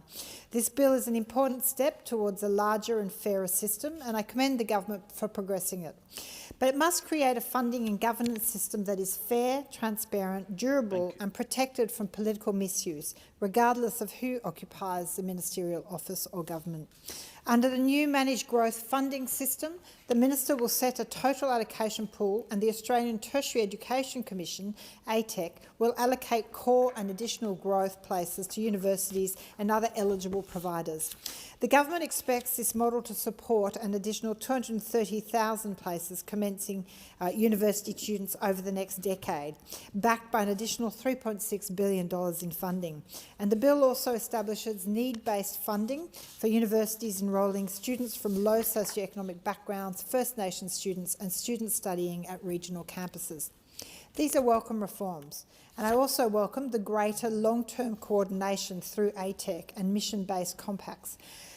Australia needs an expert body that can take a national view of workforce needs, regional access, course capacity and financial sustainability. But my central concern with this bill is that does it get the balance right between empowering the power between the discretion of the Minister, ATEC and individual providers and universities. Government has a legitimate role in setting national priorities and ensuring public funding delivers public value. Universities must be accountable for the quality, the access, the student safety and responsible financial management. But stewardship is not control, and I am concerned at the overreach that's being provided to the Minister here. Universities need the autonomy to fulfil their mission, teach and conduct research, invest in capability and respond to their communities without the overreach of the Minister. The autonomy protects free inquiry, research integrity and the ability to challenge conventional wisdom. Questions remain among Australia's tertiary sector as to whether this bill gets that balance right, because the concern is that this bill will allow the minister to impose additional funding conditions on an individual university outside the mission-based compact process. Those conditions would be separate from and additional to the mission-based compact process. This is a broad and opaque power that could overlap with ATEC's responsibilities. ATEC was established as the expert statutory steward of the system, responsible for negotiating mission-based compacts and allocating most Commonwealth-supported places. Separate ministerial conditions could cut across that work, and we know can way too quickly become politicised. The government may say the current minister would use this power responsibly. Fair enough. But that's not the test the Parliament should be applying. The test is not whether the current minister would exercise the power responsibly. Parliament must legislate for every future minister and possible government. And we must ensure that there is that proper separation and not an overreach of ministerial power. I simply don't support the government be so involved in the day-to-day operational of our tertiary sector. Higher education expert Andrew Norton has warned that establishing the legal limits of this power may require universities to take the government to court, something they may be reluctant to do while relying heavily on government funding. And it also would be such a waste of resources and funds. The bill lets the minister set the overall national pool, and ATEC allocates places between institutions. As an expert statutory body, ATEC can consider each provider's capacity, regional role, financial sustainability, student demand and contribution to Australia's skill needs. But decisions about how an institution distributes its allocation across particular courses should remain with that institution. This should not be subject to ministerial overreach. The bill does not clearly prevent the minister or ATEC from making allocations at a course, field of study or other sub-provider level. And it doesn't take Einstein to see the concern that if a minister or ATEC reaches right down to the allocations of courses, field of study or other provider level, a government of the day with a particular ideology or view in relation to certain areas can absolutely then use the lever of funding and allocations to reach into and predetermine these areas. My amendment, which I will be discussing with the Minister, therefore draws a clear boundary. Government may determine the national total and ATEC may allocate places between providers, but universities must retain the responsibility for their own courses mix.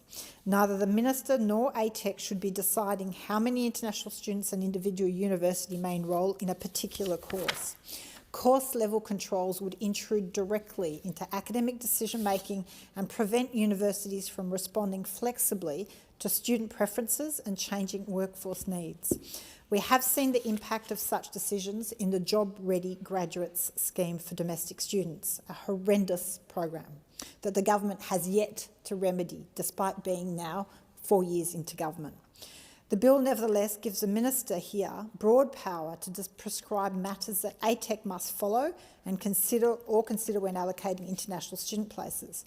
Without adequate limits, that power could be used to target a particular institution or influence the number of students enrolled in a particular course. Course-level controls are contrary to institutional autonomy and would undermine universities' ability to respond to student preferences and place-based planning. Canberra should not micromanage what individual universities teach. Universities Australia has warned that the interaction between the bill's course designation powers and ATEC's allocations could weaken the existing protections for continuing CSP students. And although ATEC must consider a provider's capacity to meet its continuing student obligations, the bill should put the matter beyond doubt. A subsequent designation or allocation decision must not remove the CSP status of a student who has already commenced their course. The course selection of enrolled students must be protected and respected. I really urge the government to clarify this question. No student who begins a course in a Commonwealth-supported place should lose that status partway through their degree because a minister has later designated the course differently or because ATEC changes a provider's allocation. Students plan their lives and finances on the offer they accept. Government policy should not move the floor beneath them midway through their studies. The bill's needs-based funding model has the potential to become one of the most important legacies of the Accord. But success can't be measured by enrolment numbers alone. It should be measured by whether underrepresented students are actually supported to access university, remain engaged and ultimately graduate. That work begins long before a student arrives on campus. Universities need to work with schools, families and communities to build aspiration, explain pathways and help prospective students seek higher education as a realistic option. The 2050 Alliance has rightly argued that needs-based funding and outreach should not operate as disconnected programs. Both serve the same objective: increasing participation among communities that remain underrepresented in higher education. So the amendments that I will propose will allow ATEC to publish an institutional equity strategy aimed at widening access for Indigenous students, students from low socioeconomic backgrounds and other equity cohorts recognised in the needs-based funding guidelines. Universities could use funding received under this part of the bill to undertake activities implementing that strategy, including appropriate pre-enrolment outreach. This would give providers greater flexibility to invest in coordinated, evidence-based and multi-year programs instead of treating outreach and enrolled student support as entirely separate tasks. You don't get to an enrolment just by accident. We need to have that outreach program as well. We will not close participation gaps by waiting until a student arrives on campus or assuming that they're just going to make their way from disadvantaged areas or remote and regional areas, that they're just going to make their way to an enrolment and a campus. The outreach program is important. We must build the pipeline well before that point and then support students all the way through to graduation. So finally, this bill mustn't be presented as the completion of the University's Accord agenda. The Job-Ready Graduate Scheme continues to distort student contributions and punish students for choosing particular fields of study. I voted against it when it was presented as legislation under the Morrison government in the 46th Parliament, and I continue to urge the government, it's been 4 years, when are you going to repeal it and fix this broken system? What Job-Ready Graduates did is it doubled the fees for arts, humanities and social work and attempted to pick winners by using student debt as a behavioural lever. From 2027, students in the highest contribution band are now expected to pay more than $55,000 for a standard 3-year degree. That is insane. A country that claims to value critical thinking, communication, culture, social work and public service should not price those disciplines as though they are indulgences. They remain core to the workforce and the needs and the skills matrix that we need for the future. The government's 20% student debt reduction and help repayment changes were meaningful and welcome, but the underlying job graduate structure remains. A university education should challenge a student intellectually, not cripple them financially. So, Deputy Speaker, the ambition behind this bill is worthy and urgent. Australia does need more skilled people and a higher education system that reaches talented students locked out by geography, disadvantage or circumstances.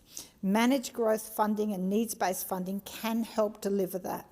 But opening the doors of opportunity must not also open the door to ministerial interference.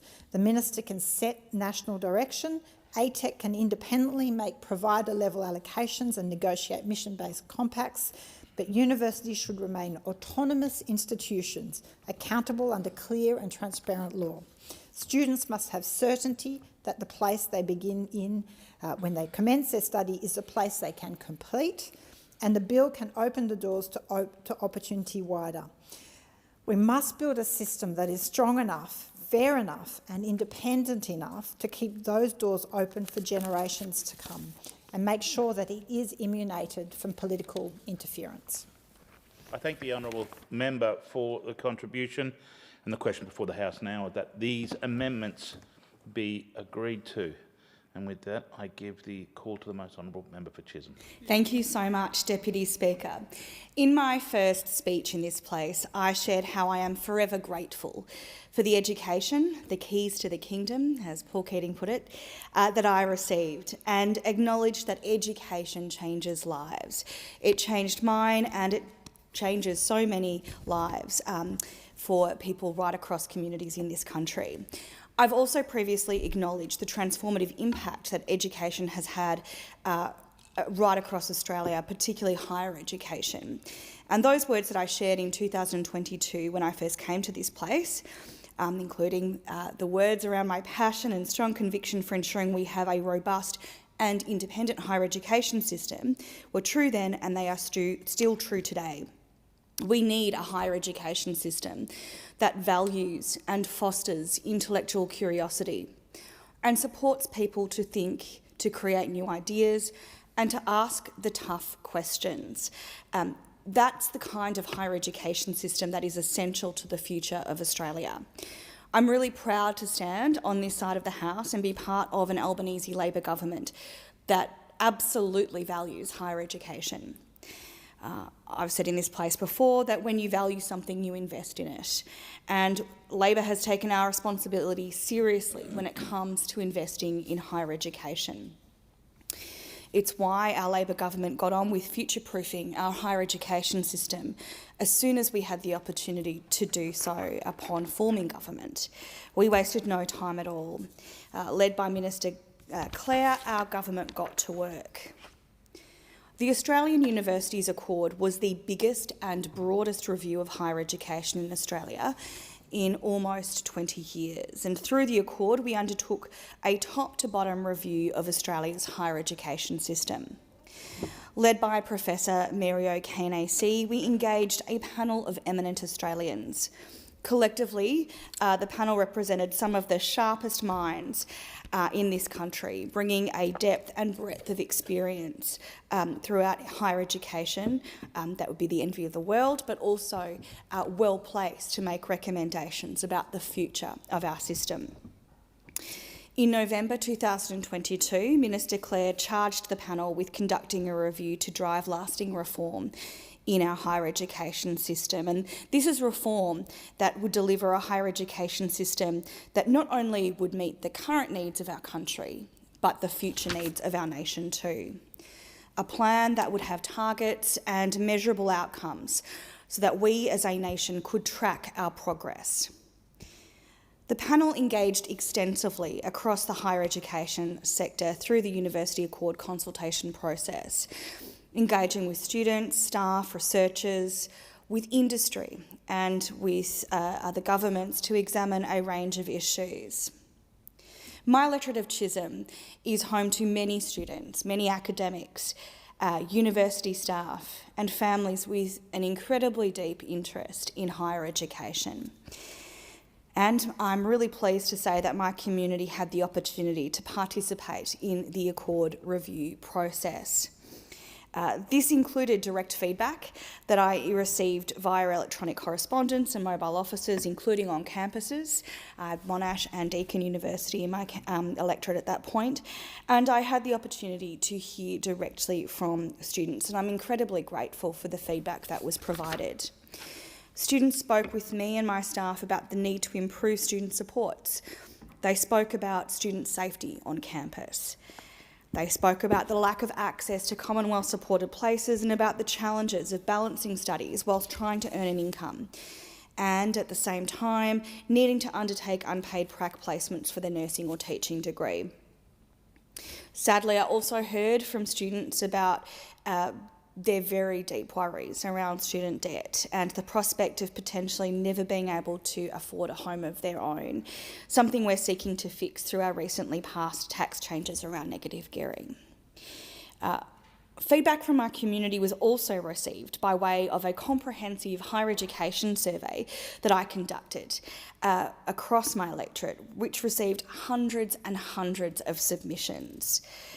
84% of respondents to my survey had previously studied at an Australian university, and 61% of the respondents were employed in higher education. I also was employed in higher education for a period of time. Working in universities was my first career, so I'm very passionate about the issues that people raised with me. The views I received from my electorate really helped inform the position that I was able to take to government. And on behalf of my electorate of Chisholm, I made a submission to the consultation on the Accord interim report. I stated in my submission that the issues uncovered through the Chisholm Higher Education Survey demonstrated that there was a very clear expectation from the community and sector stakeholders that higher education should be meaningfully reformed, that we should not squander the chance afforded to us in government to make the deep and significant changes required to improve the Australian higher education system, an already excellent system, but that there were clear areas where things could be improved. I also submitted to the Accord process that the platform provided in the consultation process was really important in fostering consensus and driving transformative change. That consultation itself was very important. And that through that consultation, we could be more transparent and accountable around what our expectations of higher education were, ensuring that benefits would be shared. Once again, I really want to express my gratitude to my community of Chisholm for their feedback and the opportunity to put their views to our minister and to our government around the improvements that people saw as essential to our higher education system. I'm really pleased that the government had listened, and the final report of the Australian Universities Accord process really did reflect many of the concerns raised by my constituents. This final report serves as a blueprint for higher education reform over the next decade and the next decade after that. We've already implemented, as the Albanese Labor government, more than 30 of the Accord's 47 recommendations in full or in part. This, of course, includes making HECS better and fairer by cutting 20% of HECS debts, and I know that means a lot for my community in Chisholm. We've changed the way student debt is calculated, which is a significant change, and that happened when we capped indexation on HECS debts to the lower of CPI and WPI. And what that has meant is that over 23,000 people in my electorate will never see their debts grow faster than their wages again. That's really important. We also, of course, introduced paid prac for the first time for teaching, nursing, midwifery and social work students. A really important initiative that we've since announced an expansion of. One of our initiatives too was the introduction of the National Student Ombudsman, as well as the National Code to prevent and respond to gender-based violence. And these two were reforms that I was particularly passionate about. Through the Accord process, I heard directly from students and staff about their own lived experiences, both on and off campus.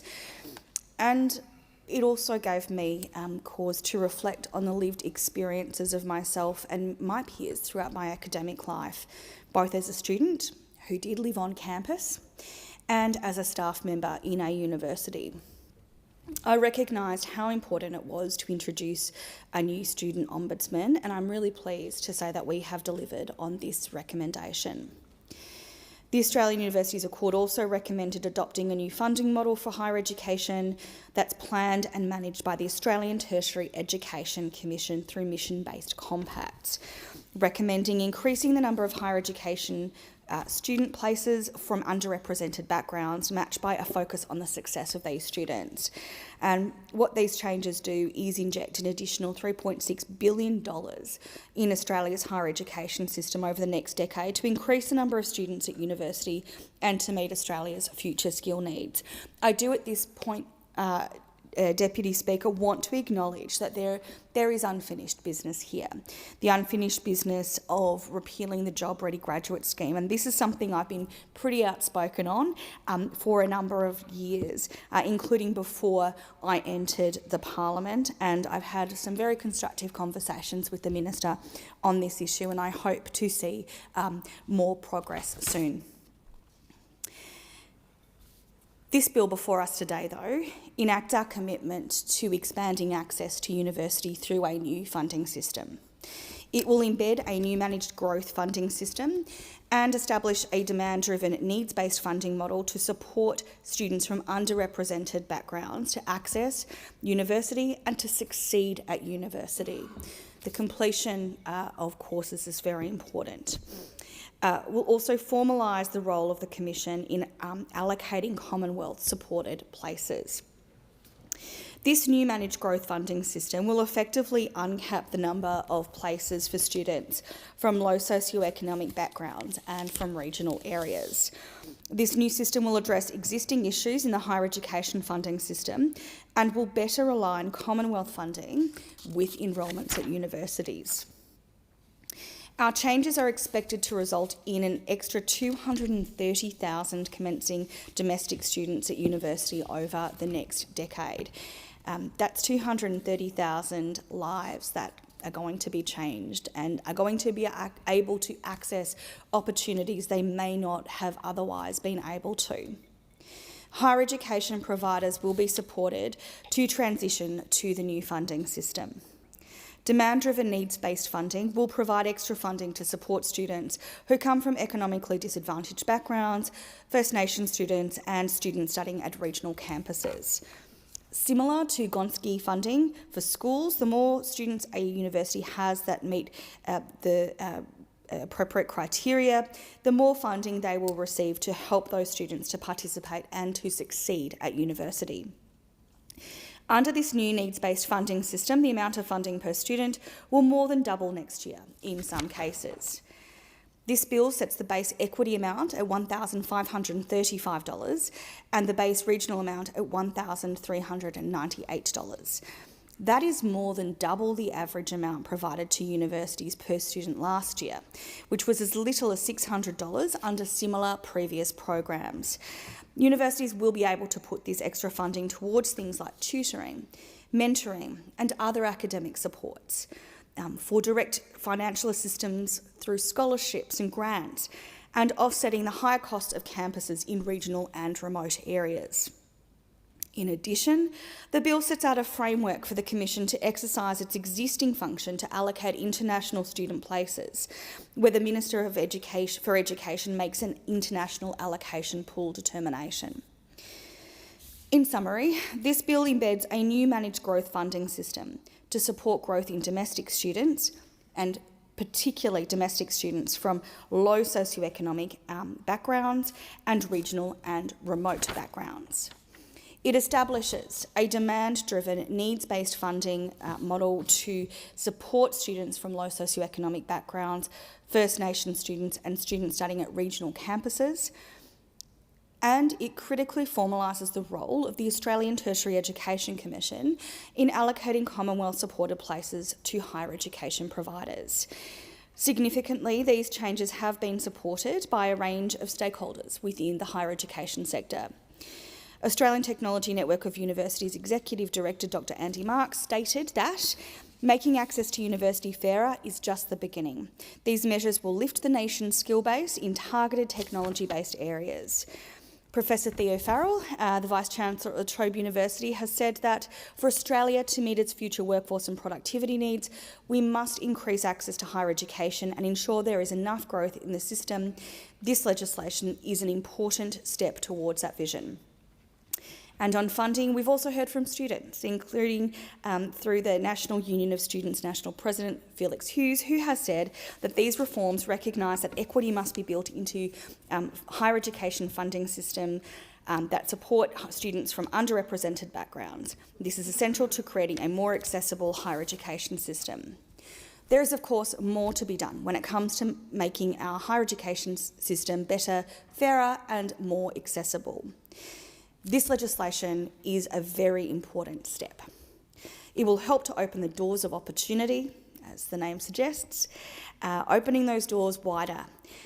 That's what the Labor government is committed to doing for every student in my electorate and everywhere throughout our nation. And on that, Deputy Speaker, I commend the bill to the House. I do thank the honourable member for the contribution, and the question is now that the amendments be agreed to, and with that I give the call to the honourable member for Mackellar. Thank you, Deputy Speaker. I rise to speak on the University Accord Opening the Doors of Opportunity Bill 2026. Australia's universities are among our most important national institutions. They educate the next generation of teachers, nurses, engineers, scientists and business leaders. They drive research, innovation, contribute billions of dollars to our economy and enrich the cultural and civic life of communities right across the country. But it's also true that our higher education system faces significant challenges. Many young Australians are carrying help debts far larger than previous generations, while also trying to save for the deposit on a house on an increasingly expensive housing market. And they're trying to establish themselves financially. For too many graduates, debt accumulated through study has become another pressure in an already difficult cost of living environment. At the same time, university staff are under considerable strain. Academic and professional staff have faced years of uncertainty, workload pressures and funding instability. Many institutions continue to grapple with workforce challenges that affect both the quality of education and the well-being of those who deliver it. Across the sector, we have also seen controversies involving governance, campus culture and the management of public resources. These issues have rightly attracted scrutiny because universities occupy a unique position in Australian society. They receive significant public support and play a crucial role in shaping our nation's future. In this context, the Universities Accord sought to examine Australia's higher education system and create a long-term plan for reform. The Accord's final report established a roadmap for higher education to ensure Australia has the skills, workforce and research capacity necessary to meet the challenges of coming decades. A strong university sector produces the knowledge, skills and research that underpin economic growth. It creates opportunities for people to develop their talents and fulfil their potential. It strengthens our democracy by encouraging inquiry, debate and critical thinking. And the benefits extend beyond students themselves. Communities that host universities gain jobs, investment, cultural vitality and greater economic activity. The Accord also sets ambitious targets for educational attainment. It recommended lifting the tertiary attainment rate of working-age Australians from around 60% today to at least 80% by 2050. It also proposed increasing the proportion of Australians aged 25 to 30 with a university qualification from approximately 45% to 55% over the same period. Achieving those objectives will require substantial growth in the higher education system. The number of Commonwealth-supported university students will need to more than double, rising from around 860,000 today to about 1.8 million by 2050. But the Accord recognised that growth alone is not enough. It identified the persistent inequality that exists within our education system and the reality that students from disadvantaged backgrounds often require additional support to succeed. Students from low socioeconomic backgrounds, regional and remote communities and First Nations communities continue to be underrepresented in higher education. Addressing those barriers was rightly identified as a central objective of reform. The bill before the House forms part of the government's response to some of the recommendations contained within the Accord. I welcome the objective of expanding opportunity, particularly for students from disadvantaged backgrounds and those living in regional and rural Australia. Ensuring that more Australians can access higher education is a goal we should all support. However, I hold concerns that some elements of this bill may be unnecessarily restrictive to student choice, reduce institutional flexibility and create a system that becomes overly dependent on future ministerial discretion. This legislation will be highly consequential for both universities and students. In broad terms, it does three things. First, it reshapes the way Commonwealth-supported places are funded through the introduction of a managed growth funding model. Second, it establishes a new needs-based funding framework. Third, it creates a framework for the allocation of international student places. Under the current system, Commonwealth funding is largely distributed through maximum basic grant arrangements, with student demand playing a significant role in determining growth over time. The bill proposes a different approach. Rather than growth occurring primarily in response to student demand, the Australian Tertiary Education Commission, ATEC, would be responsible for allocating funded student places to institutions. The government's argument is this allows growth to be directed towards areas of national priority while providing universities with greater certainty about future investment. There is merit in that objective. Transparency around the size and growth of the higher education system is important. Universities need a degree of certainty so they can make long-term decisions about staffing, infrastructure, course offerings and student support services. I support these intentions. However, I'm concerned that the legislation contains no requirement for future governments to increase the number of Commonwealth-supported places over time. While the current government has made clear that it intends for the overall system to grow, this bill does not bind future ministers to that course. A future government could theoretically retain the framework while choosing not to expand opportunity. For that reason, I support the amendments being moved by the member for Curtin, particularly requiring the minister to publish a statement of reasons for these important decisions, including the total number of Commonwealth-supported places. I also have concerns regarding the hard cap framework established by this bill. Currently, universities operate with a degree of flexibility and are able to enrol students above their allocated Commonwealth-supported places when demand significantly exceeds expectations.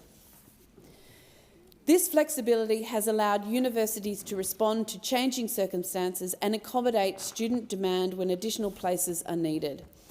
Under the model proposed in this legislation, that flexibility will be reduced. Universities that enrol more than 5% above their allocation or 750 additional places, whichever is lower, will face financial penalties through the loss of student contribution revenue for those enrolments. My concern is that this could ultimately constrain student choice. While there are mechanisms through which universities can seek additional places, the pathways through which ATEC can make recommendations to the minister, I'm not yet convinced these safeguards are sufficient. As these reforms are implemented, the government must ensure that student access and choice remain at the centre of the system. There is also a broader issue that this bill does not adequately address.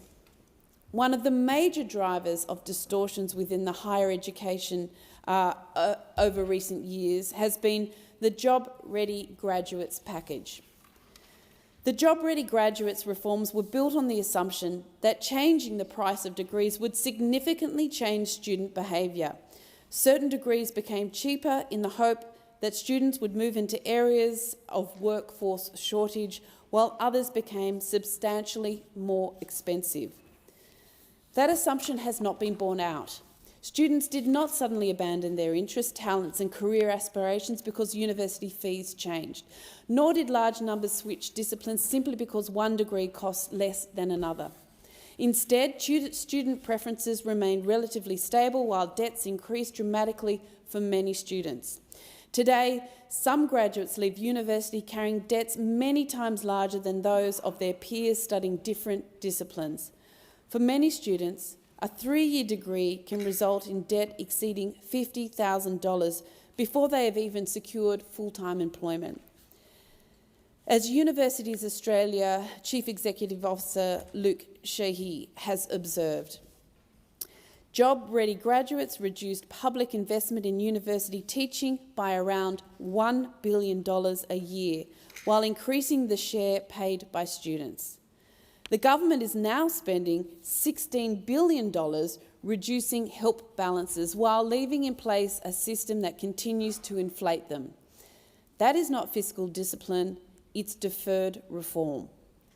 I share the view that the job-ready graduate scheme has failed to achieve its central objective, and it remains one of the most significant unresolved issues in higher education policy. Another major component of this bill relates to international students.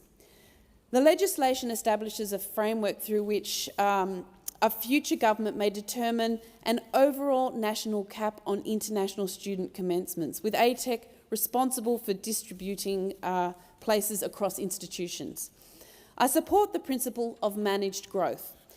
International education is enormously valuable to Australia, but it is entirely reasonable that governments ensure expansion occurs in an orderly and sustainable manner. I also support the role of an independent commission in helping allocate those places. However, I do have concerns about the breadth of ministerial powers to determine the overall number of international student places. Whenever such significant powers are concentrated in the hands of a minister, there is a risk that decisions become political rather than evidence-based.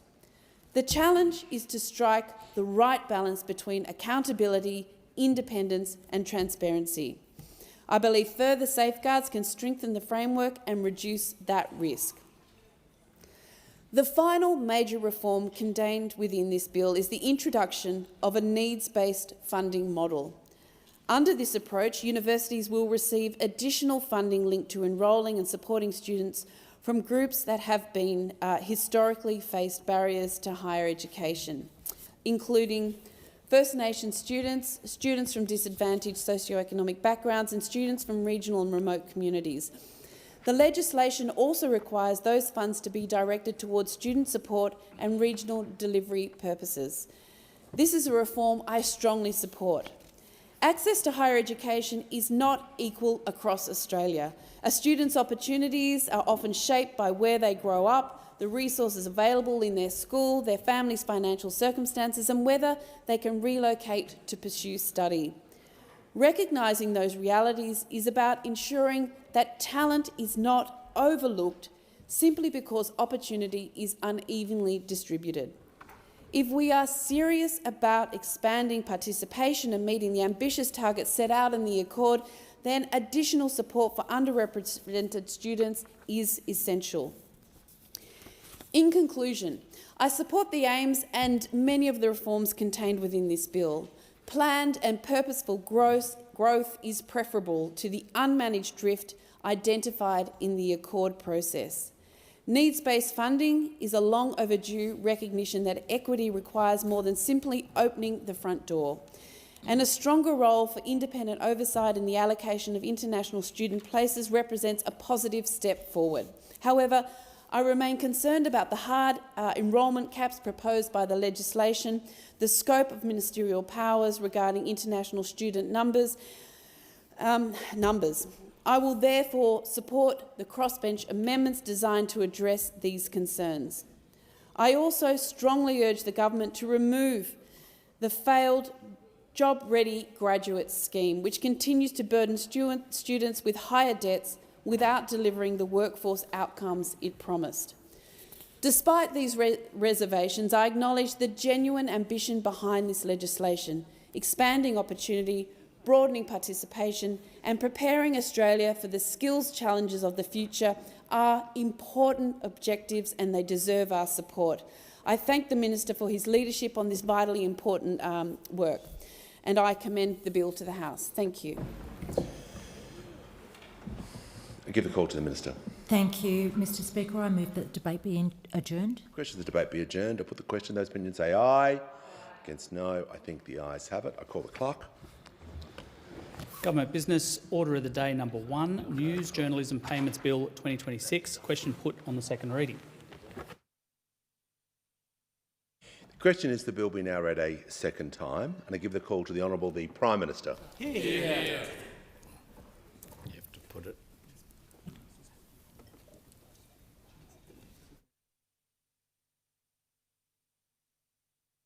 Before I call the Prime Minister, we'll go through the first stage, that the bill be now read a second time. I'll put the question. Those opinions say aye. Aye. Against no. I think the ayes have it. Call the clerk. Second reading, a bill for an act to distribute revenue collected under the News Media Bargaining Scheme and for related purposes. I have received a message from Her Excellency the Governor-General recommending, in accordance with Section 56 of the Constitution, appropriation for the purposes of this bill. The House will now consider the bill in detail, and I understand it's the wish of the House to take the bill as the whole. So the question is the bill be agreed to, and I give the call to the Prime Minister. Thanks very much, Mr Speaker. Right around the world, the organisations that invest in the news are losing revenues to the tech platforms that use their work. Television, radio and newspaper newsrooms, including the National Press Gallery here in Parliament House, have felt the effects through budget cuts, staff reductions and increased workloads. I want to say to Australia's journalists, news producers, editors, photographers and videographers, we have your back. The sustainability of our news sector must be addressed, and it must be addressed urgently, because a healthy news sector is essential for a flourishing democracy. Without broadly accepted objective facts, reasoned debate becomes impossible. We talk not to each other but past each other. It makes it harder for us to maintain our great Australian sense of optimism. We literally stop being on the same page. Mr Speaker, this legislation will help keep 28 million Australians on that same page. In a world where lies are routinely spread by bad actors, sometimes by images that are literally not real, truthful and accurate news is more important than ever. In its absence, debate is too often replaced by anger, discourse by shouting, democratic discussion by abuse, cooperation by division. As we all know, this trend, tragically, is global. But, Mr Speaker, we can counter it.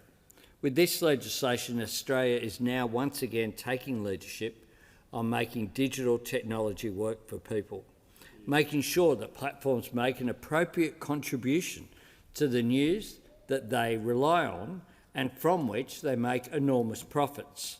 We are showing the way to support the fourth estate, and once again we offer our policy as a model to the democratic world.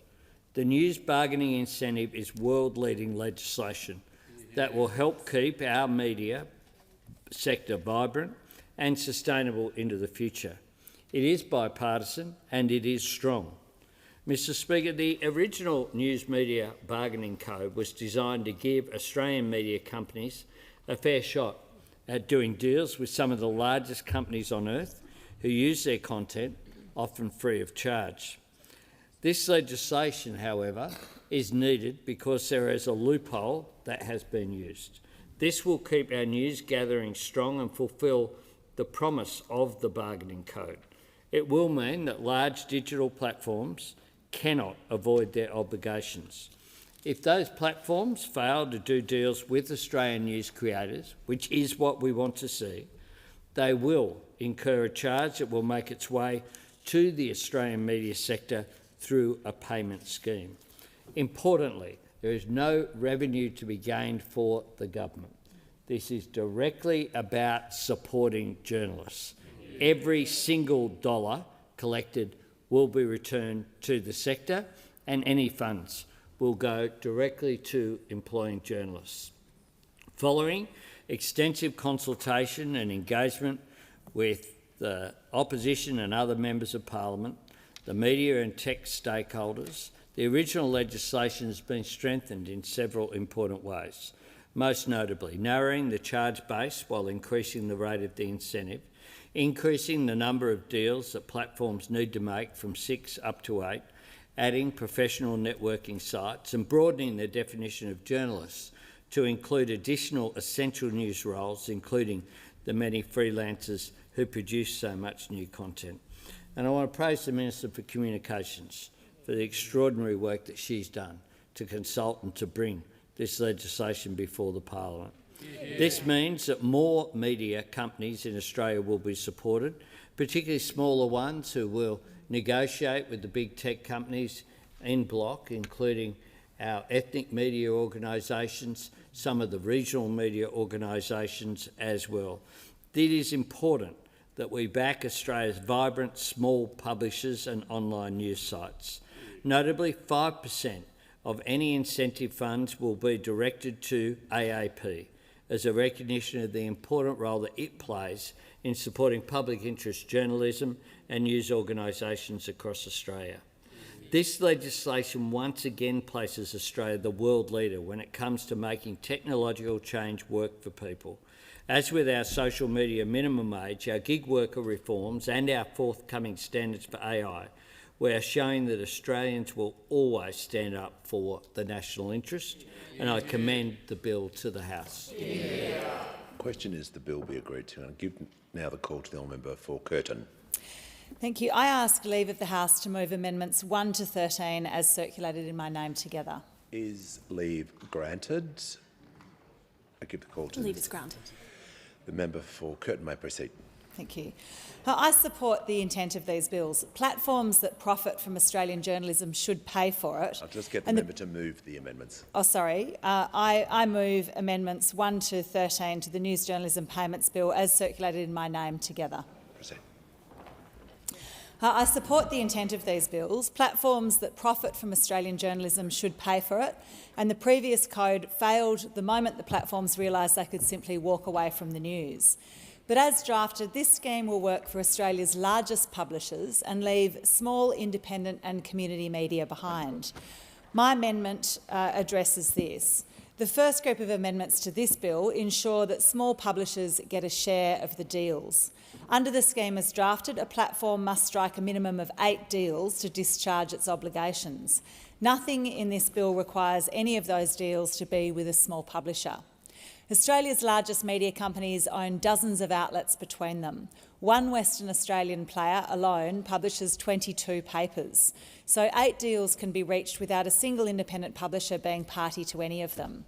And we should not assume the market will correct for this. When one independent newspaper in my electorate had lawyers write to Meta and Google, the correspondence was ignored. Amendments 1 to 13 to the Payments Bill provide that a service group cannot claim the offset unless at least 12.5% of its qualifying expenditure for the year goes to news businesses with an annual income under $20 million. This is not a heavy impost on companies of this scale. Small and medium publishers account for around 16% of market share, so 12.5% is a reasonable requirement. It will, however, guarantee that the smallest publishers are part of the deal-making rather than spectators to it. I commend this amendment to the House. I thank the honourable member. The question is now that the amendment be agreed to, and with that I give the call to the Minister. Thank you, Deputy Speaker. The Government does not support the proposed amendments to the News Journalism Payments Bill 2026 moved by the member for Curtin. Many MPs have highlighted the important role that public interest journalism plays in a healthy democracy. It combats mis- and disinformation, keeps local communities connected and supports social cohesion. We strongly believe the bill strikes the right balance to support the sustainability of new publishers, including small and regional publishers, the continued provision of trusted public interest journalism and the employment of journalists in Australia. Specifically for smaller and independent publishers, the bill includes 5% of any revenue raised by the NBI will be allocated for a separate grant program with the focus on supporting small publishers and startups to build their businesses and produce news for their local communities. An additional uplift of 20% will be applied to journalists that work in regional and remote areas, for small to medium news organisations and those working in news organisations that cater to diverse communities. News businesses with low revenue will also be able to access funding to convert volunteer journalists into paid employees and to support editorial work conducted by employees with hybrid roles. For this reason, the government does not support the proposed amendments to the News Journalism Payments Bill, moved by the member for Curtin. Thank the House. I thank the Minister. Given that there are no further speakers, I'll put that question. All of that opinion say aye. Those against say no. Ayes have it. Division required. Ring the bells for 4 minutes.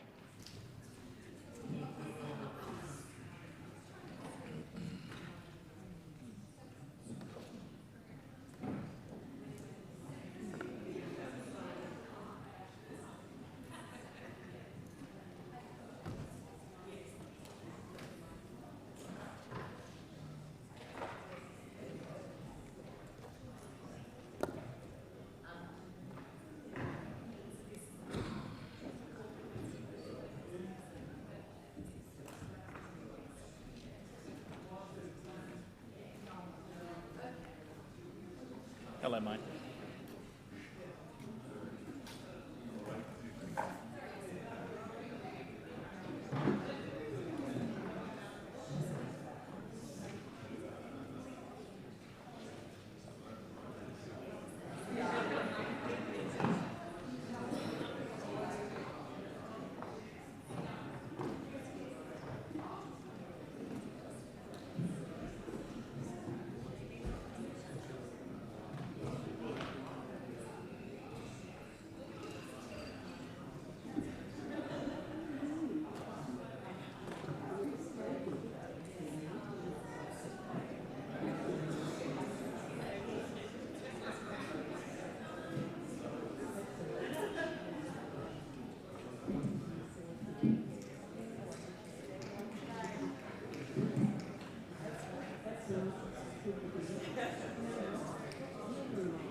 Lock the doors.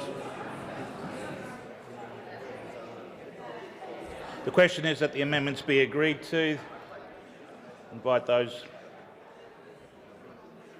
ayes to go to the right of the chamber, the nays to the left. Appoint member for Werriwa and Bean for the tellers for the ayes, and Curtin and Fowler for the nays.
The results of the divisions are ayes 11, noes 69.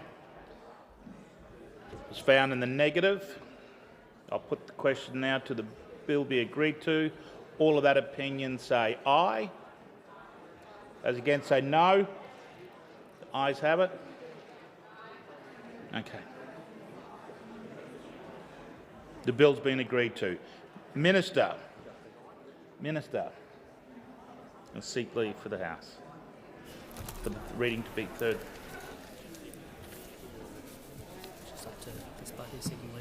Okay, sorry. You can have yours back. Or is that an extra copy? Sorry, Deputy Speaker. I ask leave of the House to move the third reading immediately. Is leave granted? Yeah. Yeah, leave is granted. Yeah, thank you. Minister. I move that this bill now be read a third time. I will put that question. Leave's granted.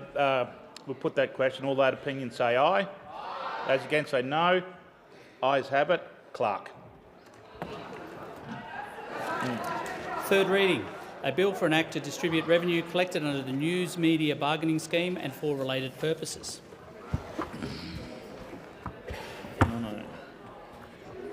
The clerk. Government Business Order of the Day number 3. News, Journalism Payments, Consequential Amendments Bill 2026. Resumption of debate on the second reading. Roger. Clark. So this one's...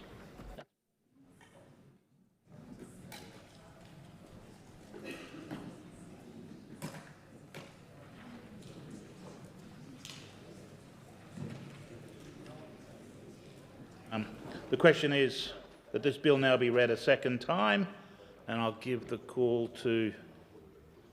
Another question is... Oh, no, that's...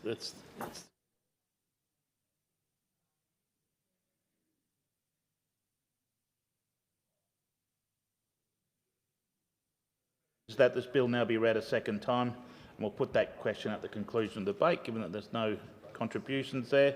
All of that opinion say aye. Those against say no. Ayes have it. Clark.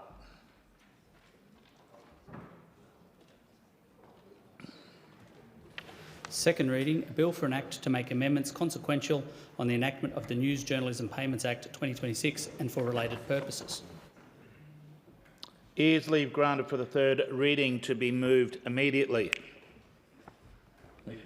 Oh, wonderful. Minister. I move that this bill now be read a third time. I'll put that question. All that opinion say aye.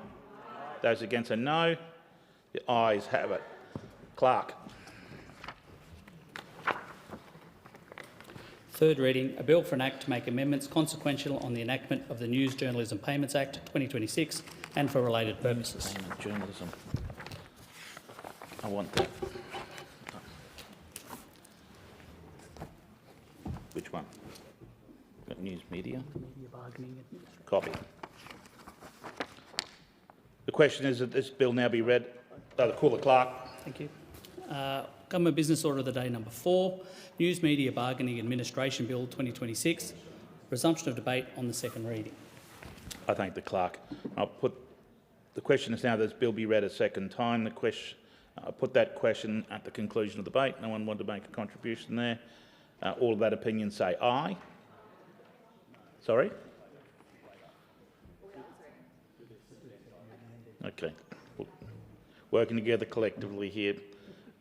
I put that question at the conclusion of that debate. All of that opinion say aye. Aye. Those against no. The ayes have it. Clerk, thank you. Second reading, a bill for an act to implement a news media bargaining charge and for related purposes. Speaker, is leave granted for the third reading to be moved immediately? Oh, for fuck's sake. Ah. Speaker, the House will now consider the bill in detail, and I understand it's the wish of the House to take the bill as a whole. But the question is that this bill be agreed to. I give the call to the honourable member for Curtin. I ask leave of the House to move amendments 1 to 7 as circulated in my name together. Is leave granted? It's granted. I move member amendments. Curtin has the call. I move amendments 1 to 7 as circulated in my name together. The first set of these amendments would create a meaningful grant pool. They would lift the general grant stream from 5% of levy revenue to 15%, with the Australian Associated Press stream unchanged at 5%. This would mean a total carve-out of 20%. 5% is a non-substantive gesture. It's unlikely to sustain independent, community-focused journalism, let alone grow it. 15% can sustain journalism in communities that will never be commercially attractive to a global platform. Regional towns, multicultural audiences, First Nations communities that a commercial deal will never reach. The second group of amendments I move opens grant eligibility to the publishers who need it. At present, grants under this scheme are available only to organisations that cannot participate in the payment scheme at all. In practice, this is those organisations which are too small to register under the code and fall below the $150,000 revenue test. The consequence is a gap that strands every independent suburban and regional outlet in this country. They are too big for the safety net and too small for a seat at the table. In Perth, that includes the Post, the Fremantle Herald, the Examiner and the Midland Echo, independently owned newspapers in a city where almost every other community masthead now sits under a single proprietor. These amendments open grants to organisations with annual income under $20 million. whether or not they participate in the payment scheme, with priority given to those that do not. This would ensure grant funds reach the publishers currently shut out above the $150,000 threshold without displacing the smallest organisations already eligible. These changes are modest. None of them cost the Commonwealth $1 more than these bills already contemplate. They simply change who the money reaches. Communities deserve to be seen and heard, and that will not happen if this scheme only works for the largest voices. I ask the government to support these amendments today before this scheme is locked in for a decade. I thank the honourable member, and when in continuation, do you want to make a contribution to that debate? You do? You want to speak to the amendment? Okay, I'll give you... the question is that the amendment be agreed to, and I give the call to the honourable member for... Where are you from? Wentworth. Wentworth, great. Deputy Speaker, I rise to speak in support of the amendments moved by the member for Curtin. Public interest journalism has arguably never mattered more. Small and independent publishers continue to create content for specialised communities like the Star Observer, Neos, Cosmos and the Jewish Independent, all of which are in my community of Wentworth. Others serve specific local communities like the Beast, the Local Paddle and Eastern Suburbs Life. 71% of under 25s now access news through social media, and 60% of Australians aged 18 to 24 have never used newspapers as a source of news. But young people haven't lost interest. Since 2024, interest in news among 18 to 24-year-olds has risen 12 percentage points to 47%. Government has a responsibility to ensure news businesses receive a fair return of the value they contribute and that the news Australians find on these platforms is worth finding. Now, the previous bargaining code exposed a fatal flaw, that platforms could simply remove news from their services and walk away without any obligation to pay for it. These bills fix that, and I commend the government for bringing these bills forward. But they also may inherit the code's other failure, deals overwhelmingly flowing to the largest players, while smaller and independent outlets are left behind. And it is to these outlets that I want to speak to. You know, the member for Curtin has raised a number of amendments that will support access to funding to smaller journalist organisations providing quality journalism. And I think this is absolutely critical, because we do know that even in the previous deal that was struck in this area, you know, there were some small players that were included, but this does not guarantee that they will be included in future deals.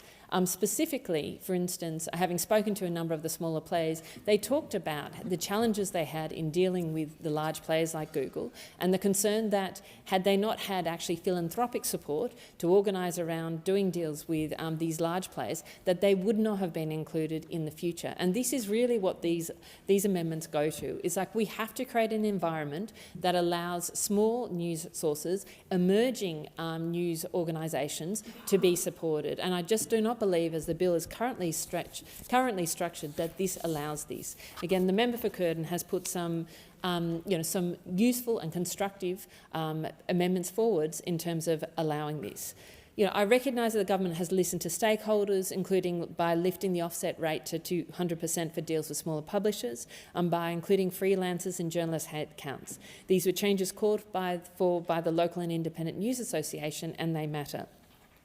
But as we consider these amendments, we must listen closely to those voices who are not clearly represented in the media most of us read every day, which are the small and special interest publishers who serve communities that many of the major players will never reach. There is no guaranteed certainty that these minor players will get the support that they need to continue to innovate and serve communities, and this is why I support these amendments.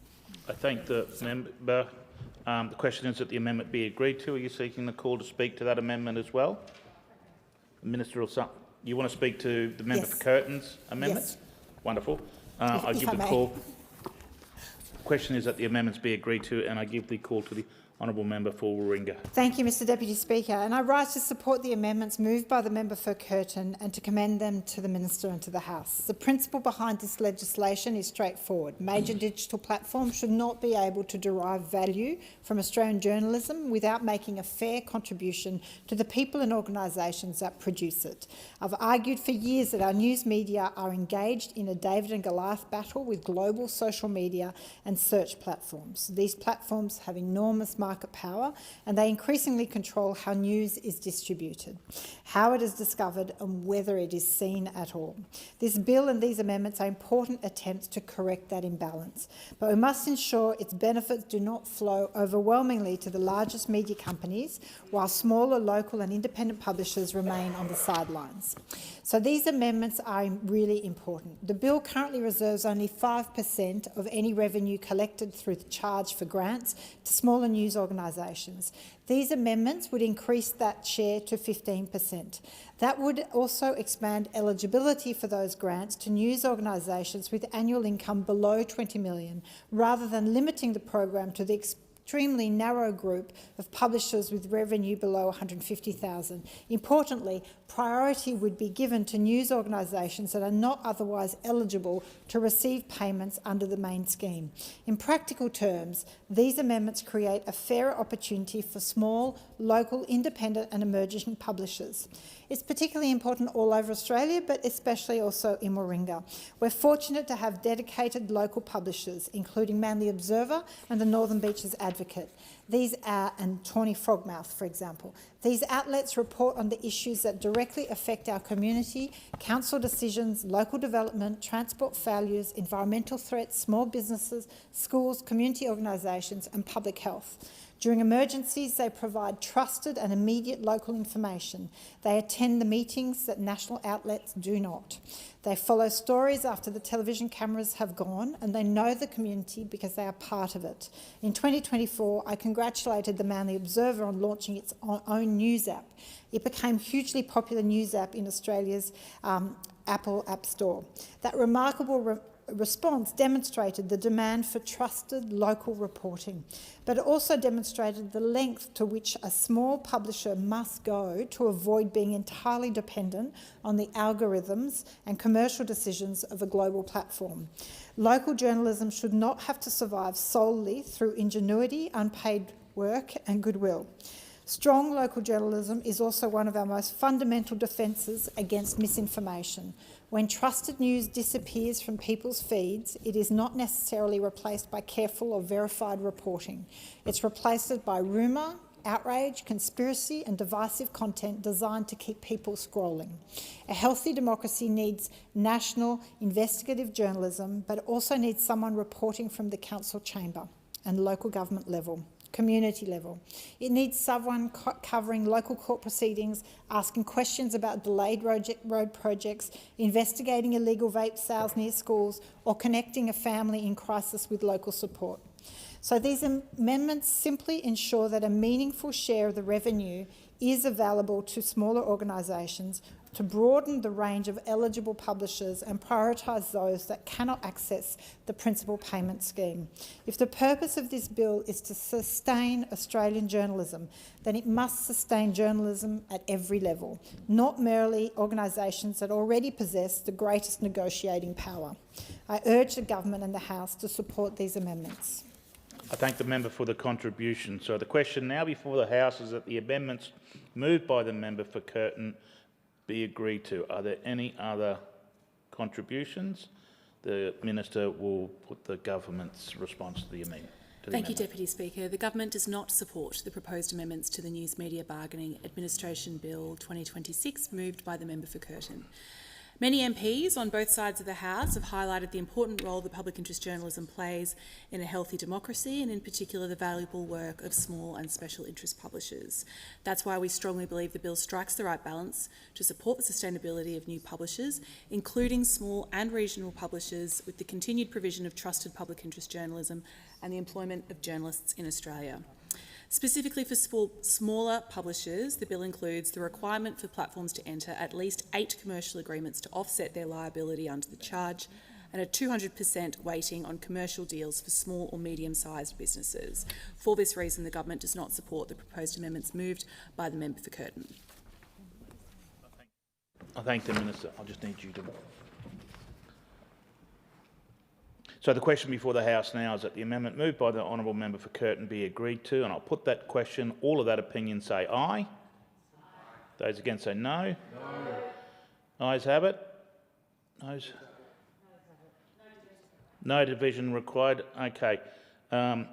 Member for Fowler has the call. Thank you, Deputy Speaker. I ask leave of the House to move amendments 1 and 2 as circulated in my name together. Is leave granted? Leave is granted. Thank you, Minister. Thank you, Deputy Speaker. My connection to journalism is... I just need you to move that the amendments... I move amendments 1 and 2 as circulated in my name together. The honourable member for Fowler has the call. Thank you, Deputy Speaker. Almost 30 years ago, I had the privilege of beginning my cadetship as a Liverpool City champion and later helped establish the Fairfield champion. So the connection to journalism for me is quite a personal one.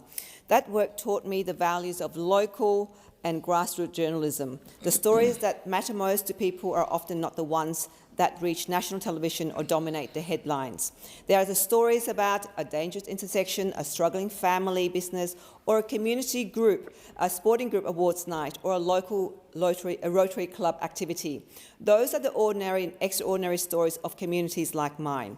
Stories that connected our local residents to what's happening in their area, or to individuals and organisations serving the local area. And they deserve to be told by the people who is part of the community and grew up in the community. Neither the Liverpool champion or the Fairfield City champion exists anymore. Like too many local papers, they were priced out and swallowed up by social media giants and, of course, the bigger players. That loss is much more than the closure of a newspaper. It means fewer opportunities for our young, aspiring storytellers and those especially for multicultural and linguistically diverse backgrounds to enter journalism, to learn the skills of being a balanced reporter, to research and analyse stories, to ask questions, to communicate, to build confidence and hone their talent and tell the stories of their own communities through genuine grassroots shoe leather reporting, to learn about death knocks, and that was for me getting into the ring. For my community, this matters enormously, rich in languages, cultures, experiences and perspectives. Those stories are Australian stories. They are the Australian story. But they do not make it onto our social media feeds, let alone to the top of a search engine. The loudest voices are heard, the largest organisations are seen, and those with the deepest pockets. Meanwhile, small, local, regional, multicultural and independent outlets are shouting into the void and left to fend for themselves. I can see the intention of this proposed legislation to change that, and I'm realistic about what these bills before us can and cannot do. They cannot revive every outlet, newsroom or cadetship that has already been lost. But I have hope that they can support resilient local journalists and independent news organisations that are still hanging on. They can give the next generation of aspiring voices, whether in a rural community or in a diverse community like Fowler, an opportunity to tell their community stories.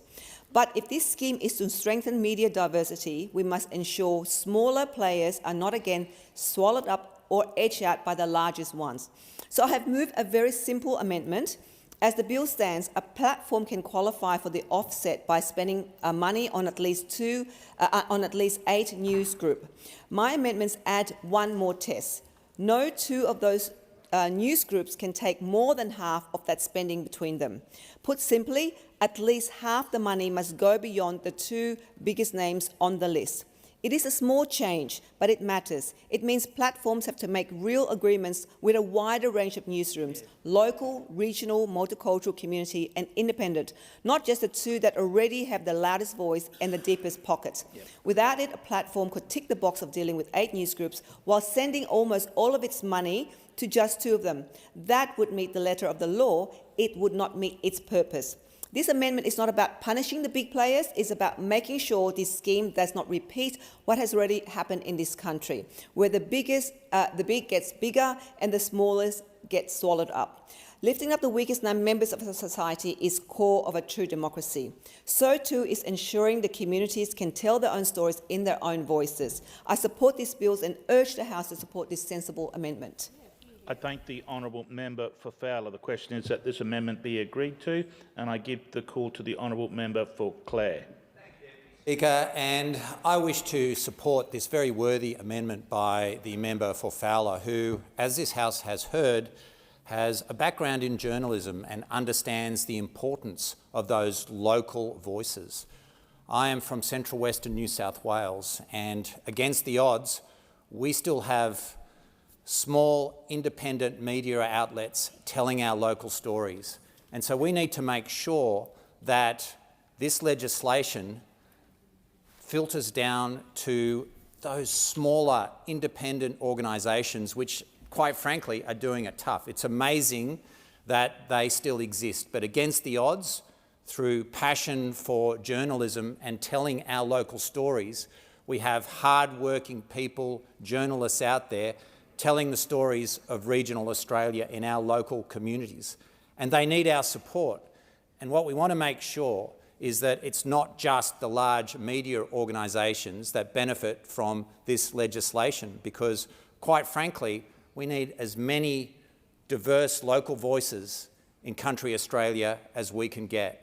And I think that this amendment by the member for Fowler goes to that and supports that, supporting local independent journalism that actually is local and tells local stories, rather than have a larger media group dominating. We need those smaller voices to be heard that support and advocate for the things that we hold dear and the things that we are fighting for, because the reality is the country is different from the city in so many different ways.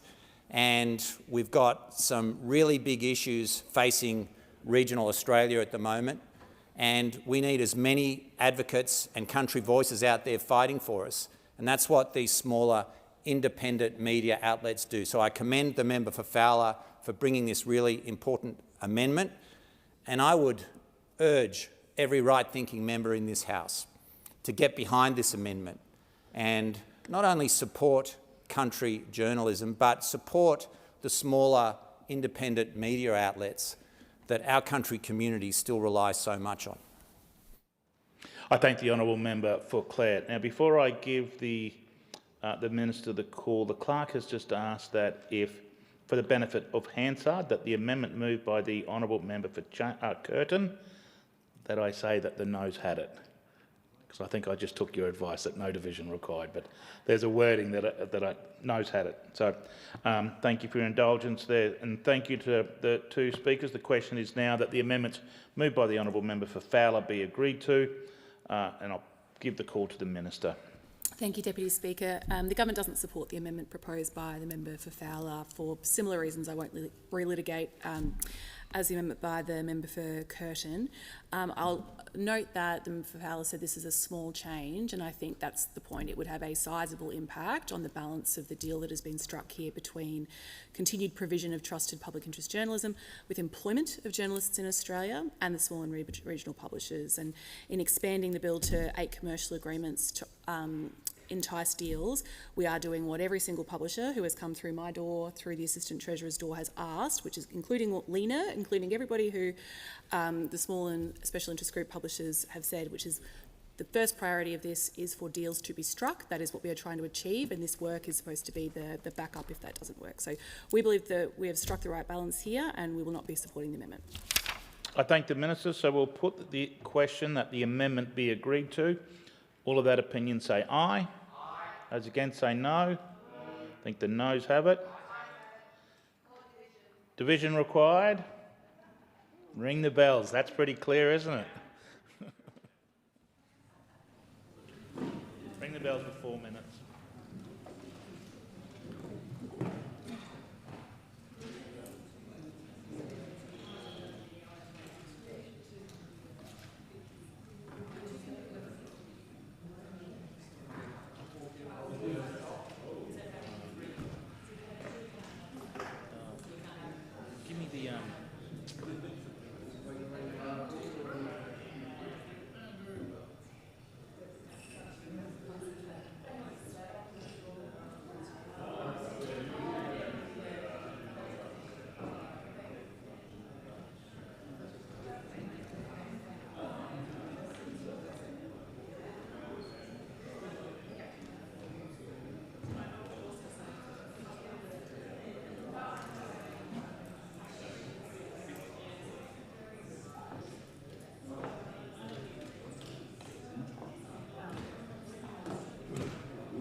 Lock the doors. Appoint the tellers. The question is that the amendments moved by the honourable member for Fowler be agreed to. Ayes will pass to the left, the nays to the right. We point the tellers Wira and Bean for the ayes and Fowler and Clare for the nays.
The results of the divisions are ayes 12 and the noes 65, so it was found in the negative.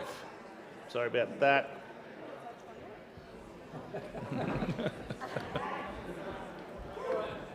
Member for Wentworth is seeking the call. Give the call to the honourable member for Wentworth. Deputy Speaker, I ask leave of the House to move amendments 1 to 6 as circulated in my name together. Is leave granted? Leave is granted. Just 1 second, member for Wentworth, your speaker wasn't on. Can you just repeat that, please? I move amendments 1 to 6 as circulated in my name together. Member for Wentworth has the call. Yeah. I rise on this amendment because, as the bill is drafted, there is no explicit provision which allows for a coalition or collectively negotiated agreement to count as eligible expenditure. Section 18 requires payment to be made directly under an agreement with the members of a single news corporate group. This allows for individual papers which may be listed under one major group to enter into deals. It does not help those publishers which are independent.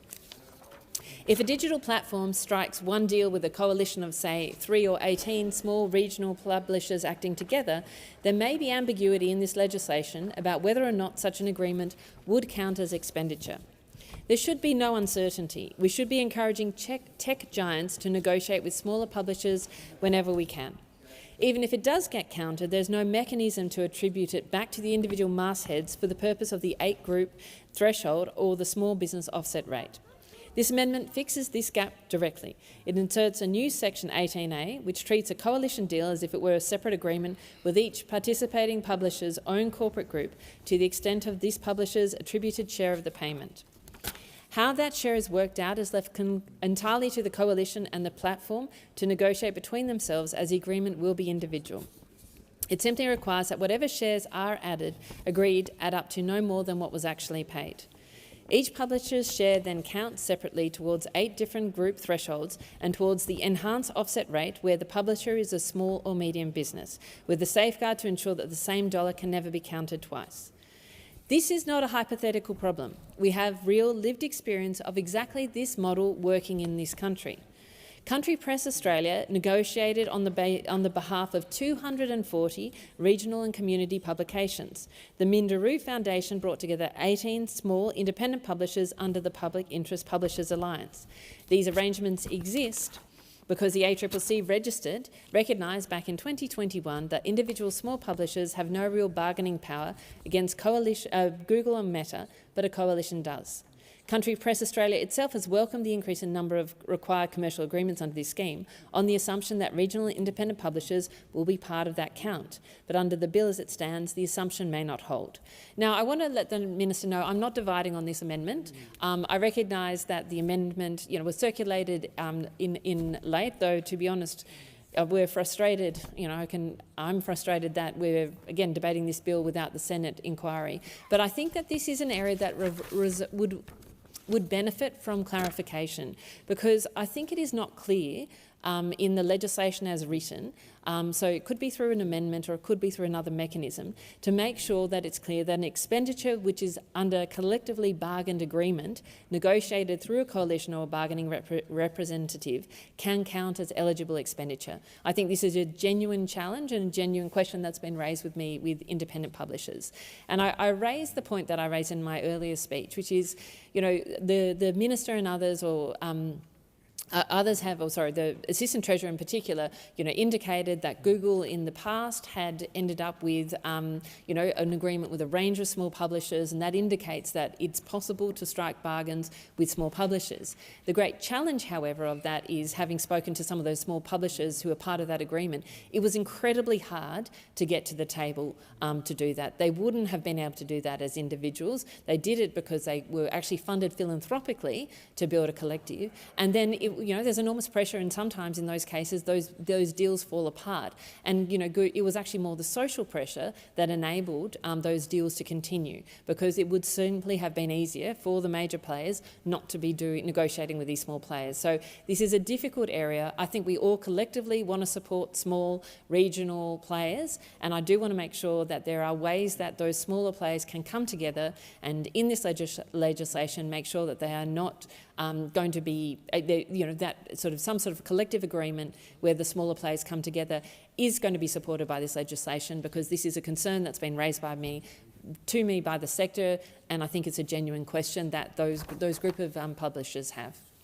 I thank the honourable member for her contribution, and I give the call to the Minister. The question is that the amendment be agreed to.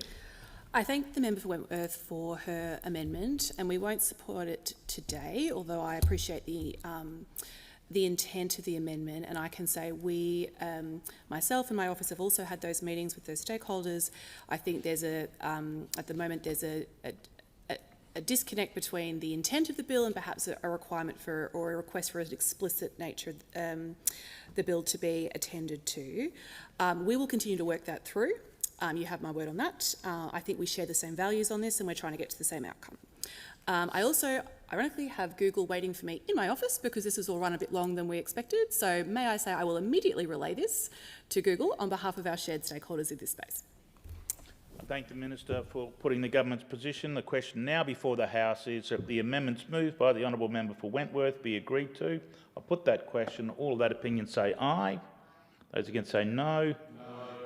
I think the noes have it.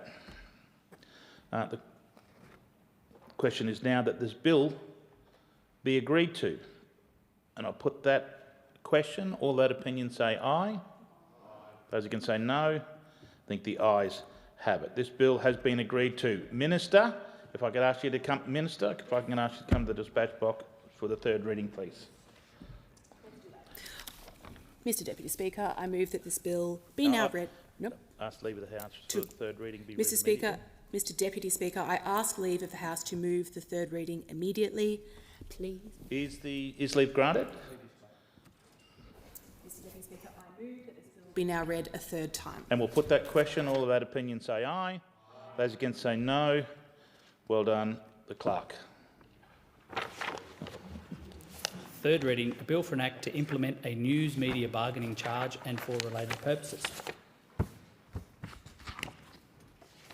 The clerk. You can say the ayes have it, because he didn't say it. The what? Just the ayes have it. The ayes have it. Order of the day number 5, News Media Bargaining Charge Bill 2026. Resumption of debate on the second reading. I thank the clerk. The question is now that this bill be read a second time. Are you going to speak to this one? No? Okay. So we'll put that question at the conclusion of the debate. The clerk? I'll put that question. All of that opinion say aye. Those against say no. The ayes have it. The clerk.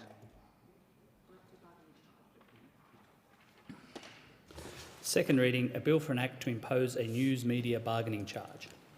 I thank the clerk. Is leave granted for the third reading to be moved immediately? You going? Oh, fuck. Thank you. There are. Roger. The House now will consider the bill in detail, and I understand it's the wish of the House to take the bill as a whole. The question is that this bill be agreed to. Mr Deputy Speaker, I present a supplementary explanatory memorandum to the bill. Mr Deputy Speaker, I move the government amendment as circulated. The question is that the amendment be agreed to. I'll put that question. All that opinion say aye. Those against say no. The ayes have it. The question is now that this bill, as amended, be agreed to.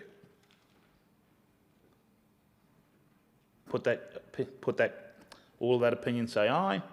Those against no. I think the ayes have it. The bill is amended as agreed to. The Minister. Mr Deputy Speaker, I ask leave of the House to move the third reading immediately. Is leave granted? Leave is granted. Thank the honourable member. Minister. Mr Deputy Speaker, I move that this bill be now read a third time. And I'll put that question. All of those of the opinion say aye. Those against say no. The clerk has it. The ayes have it. Clerk's call. Thank you. Clerk has most things. A bill, third reading, a bill for an act to impose a news media bargaining charge. The clerk. Government business, order of the day number 6, Treasury Laws Amendment, News Media Bargaining, Consequential Bill 2026, resumption of debate on the second reading.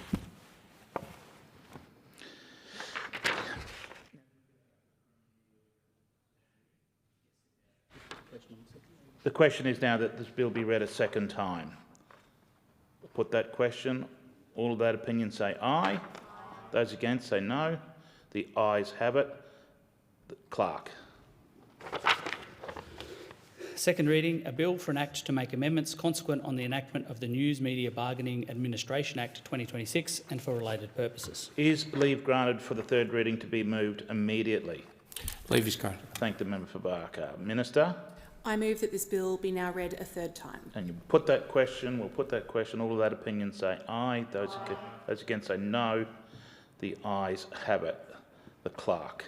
Third reading, a bill for an act to make amendments consequent on the enactment of the News Media Bargaining Administration Act 2026 and for related purposes. I thank the clerk and call the clerk. Government business, order of the day number 9, Universities Accord Opening the Doors of Opportunity Bill 2026, resumption of debate on the second reading and the amendment moved by the member for Kooyong.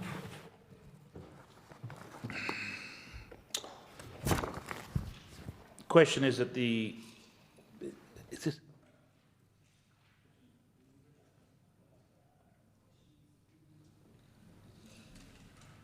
question is that the amendment be agreed. The original question was, is this bill now be read a second time? To this, the honourable member for Kooyong has moved that amendments, that all words after that be admitted with a view to substituting other words. The question is that this amendment be agreed to, and I give the call to the honourable member for Menzies, who's been waiting very patiently. Thank you, Deputy Speaker. Deputy Speaker, one of our core beliefs as Australians is a fair go for all. And at the heart of a fair go for all is equality of opportunity. And at the heart of equality of opportunity is education. Now, my mum was the first in her family to go to university. She grew up in different parts of Melbourne and regional Australia, even living on Gabo Island for a while when her dad was a lighthouse keeper. It's on far north Victoria, and she told stories about sharks circling around the jetty and penguins under her bed. And if that's not regional or remote Australia, I don't know where it is. She also worked as a hospital worker while she was studying a law degree. She was pregnant with my sister, and then when she did her master's, she used to bring me to lectures as a baby. And eventually she became a lawyer. That was possible because of a system that opened doors for her. The community of Menzies that I'm proud to represent understand this instinctively. Places like Doncaster and Box Hill, Warrandyte, Templestowe, Park Orchards, Balwyn North. These are communities built by people who believe that if you work hard and play by the rules, the system gives you a fair shot. People like my dad, who migrated to Australia from Singapore with nothing, or my mum, who studied while she worked as a hospital worker. People who sacrifice to give their children opportunities that they never had themselves. That is the lived experience of thousands of families across my community. And it is a story this bill is writing for the next generation. That story did not write itself. It was built by Labor governments over decades. It was Gough Whitlam who made university free, abolishing tuition fees and opening the doors of higher education to a generation of Australians who never imagined it possible. The children of factory workers, nurses, tradespeople, families who had never had anyone go to university before. And it was Bob Hawke and Paul Keating who built HECS, a system that allowed students to access university without paying up front, repaying their debt only once they were earning enough to do so. It was the Gillard government who commissioned the Gonski Review and began the work of needs-based school funding. The principle that resources flowing to a school should reflect the needs of the students in it, not the postcode they happen to live in. And now it is the Albanese Labor government continuing that work, fully and fairly funding every public school, delivering the biggest new investment in public education in Australia's history. And with this bill, extending the same principle into the tertiary education system, that access to higher education should be determined by capability and effort, not by background or postcode or the size of a family's bank account. Every major advance in Australian education has been driven by Labor, and that bill continues this. Not long ago, I had the privilege of visiting La Trobe University Solar Labs alongside the Minister for Education, Jason Clare, Assistant Minister Jed Carney, then Deputy Premier Ben Carroll, now Premier Ben Carroll, and the Member for Bundoora, Colin Brooks. SOLAR stands for Science of Language and Reading. These labs give researchers and teaching students the chance to observe and apply the very latest in educational innovation, the cutting-edge techniques about how children actually learn. We had the opportunity to watch one of the outstanding teachers from Templestowe Heights applying these techniques in practice. But the real stars that day were not the researchers or the academics. They were the students from Templestowe Heights Primary School, from my community of Menzies, sitting there reading passages aloud from Hatchet, a book old enough that I also studied it at school. The principal, Rhys Colson, and the teachers at Templestowe Heights are part of a national movement of educators who understand that how we teach matters just as much as what we teach. That visit demonstrated the opportunities that university can provide to individuals and to the country of training people up for some of the most important jobs in the world, like teachers. And it showed how this investment can pay dividends for future generations. That is what this bill is about. Over the next few decades, Australia will need around 80% of its workforce to hold a certificate, diploma or degree. That reflects the transformation already underway in how we work, how we build and how we compete. The Australian Universities Accord is a blueprint for higher education reform over the next decade and beyond. This Albanese Labor government has already implemented more than 30 of its 47 recommendations. We doubled the number of university study hubs in regional and suburban areas. We introduced the National Student Ombudsman. We established the Australian Tertiary Education Commission to provide genuine stewardship for the tertiary sector.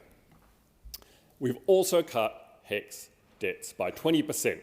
We introduced paid placements for teaching, nursing, midwifery and social work students. And recently, the Albanese Labor government has expanded paid prac to 10 more health and allied health professions. Recently, I had the pleasure of visiting Box Hill Hospital in my community with the Deputy Prime Minister. And there we met a number of students who are undertaking their placements. There were nursing students who would soon be able to benefit from paid prac. And we also met a number of OTs and physiotherapy students who were very happy to hear about the government's announcement of paid prac. Since they were doing their placements then, they wouldn't be able to take advantage of it. And you could see that they were juggling their part-time jobs as well as working full-time, getting that experience that they needed, that practical experience they needed to develop the skills to practice their profession.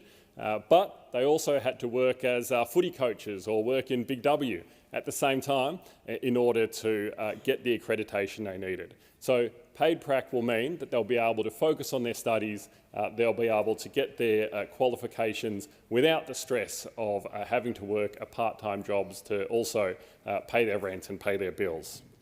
Now, this bill delivers the next step. At its core, this legislation builds a new funding architecture for Australian higher education, one that is designed to grow the system, support those students who have historically been left behind, and align Commonwealth investment with where it is needed most. The bill establishes a new managed growth funding system.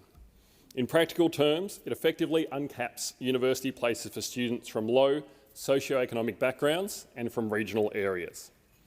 Universities will be funded in proportion to the students they enrol and support.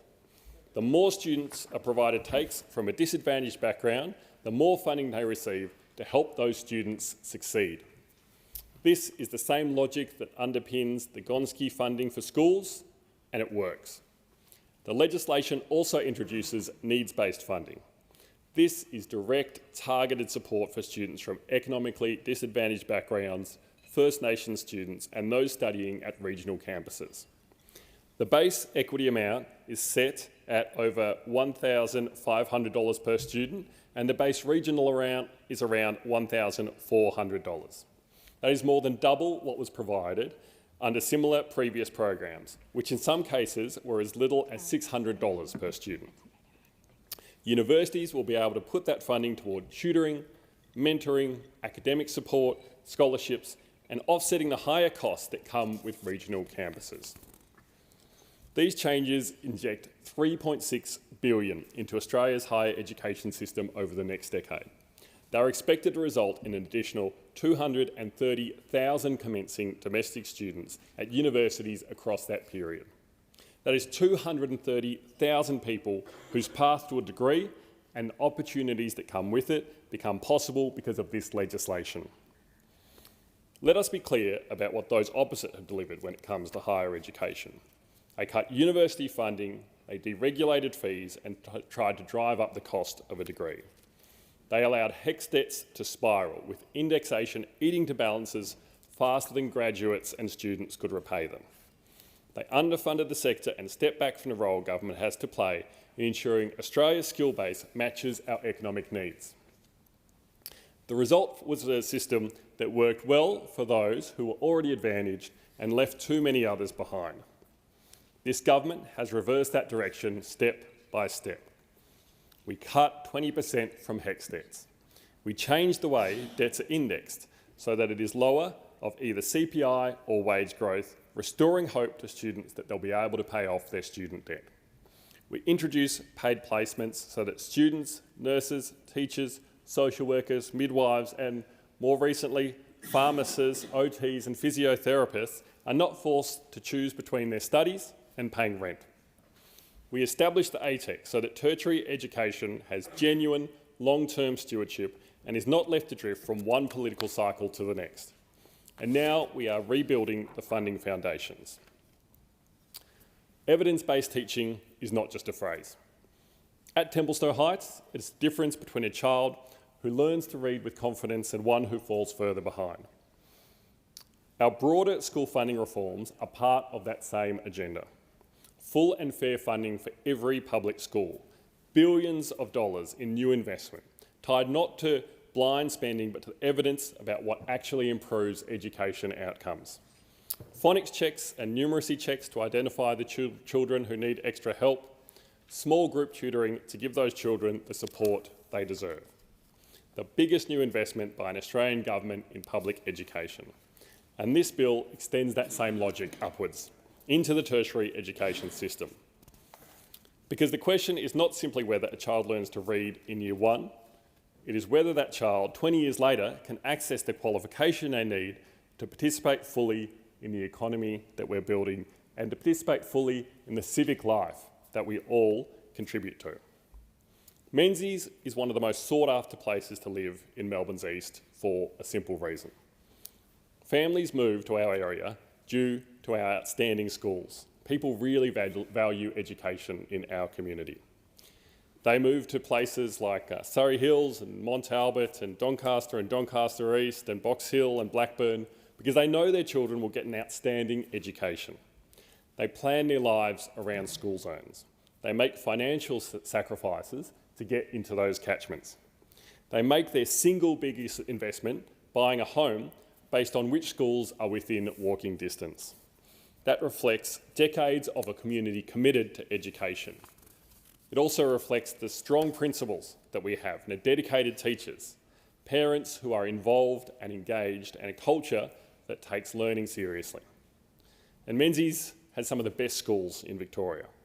Our public schools consistently perform at the highest levels. Our school communities are tight-knit, diverse and ambitious for their children.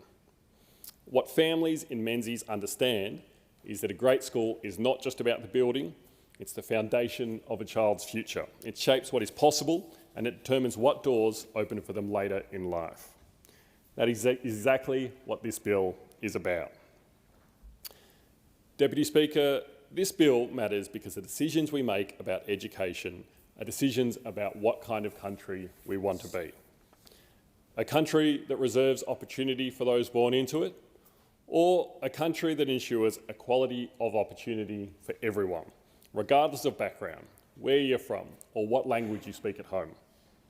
A country that talks about skill shortages while doing nothing to address the structural barriers capable of keeping people out of university, or a country that invests, plans and builds a tertiary education system that can actually deliver the workforce our future requires.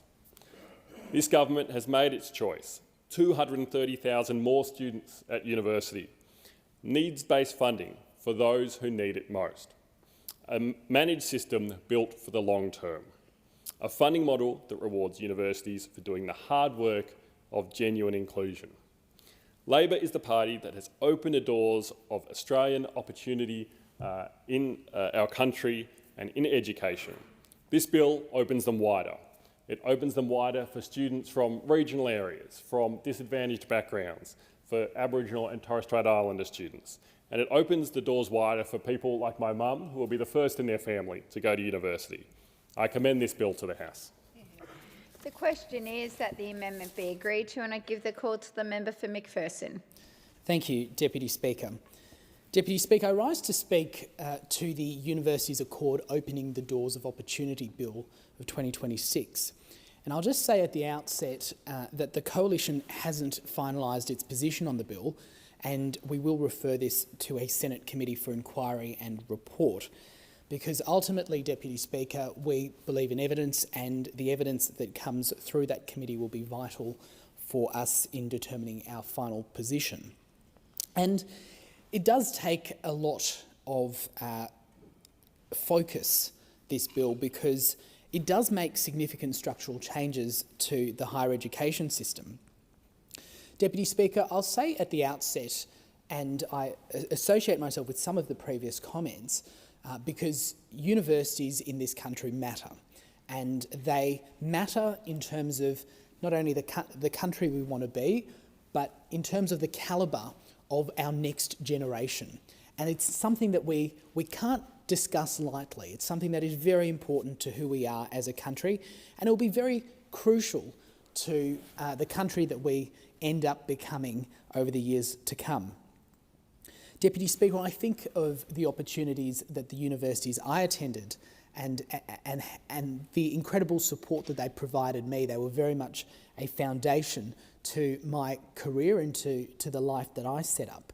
I had the opportunity to go to the Australian National University here in the ACT, but I also had the opportunity to participate in international education overseas, and I studied at universities in both China and the Netherlands. So I was able to get a more holistic and an international, approach and insight into tertiary education, which gave me a view of what we do well, but also the areas that we need to do better in.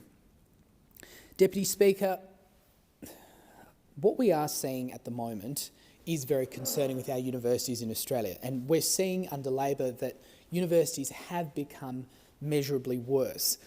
And there are a few different categories that I think of when I make that statement. I look at research funding, I look at the culture that we've seen on university campuses and how that's changed in particular over the last couple of years, and I look at over-regulation.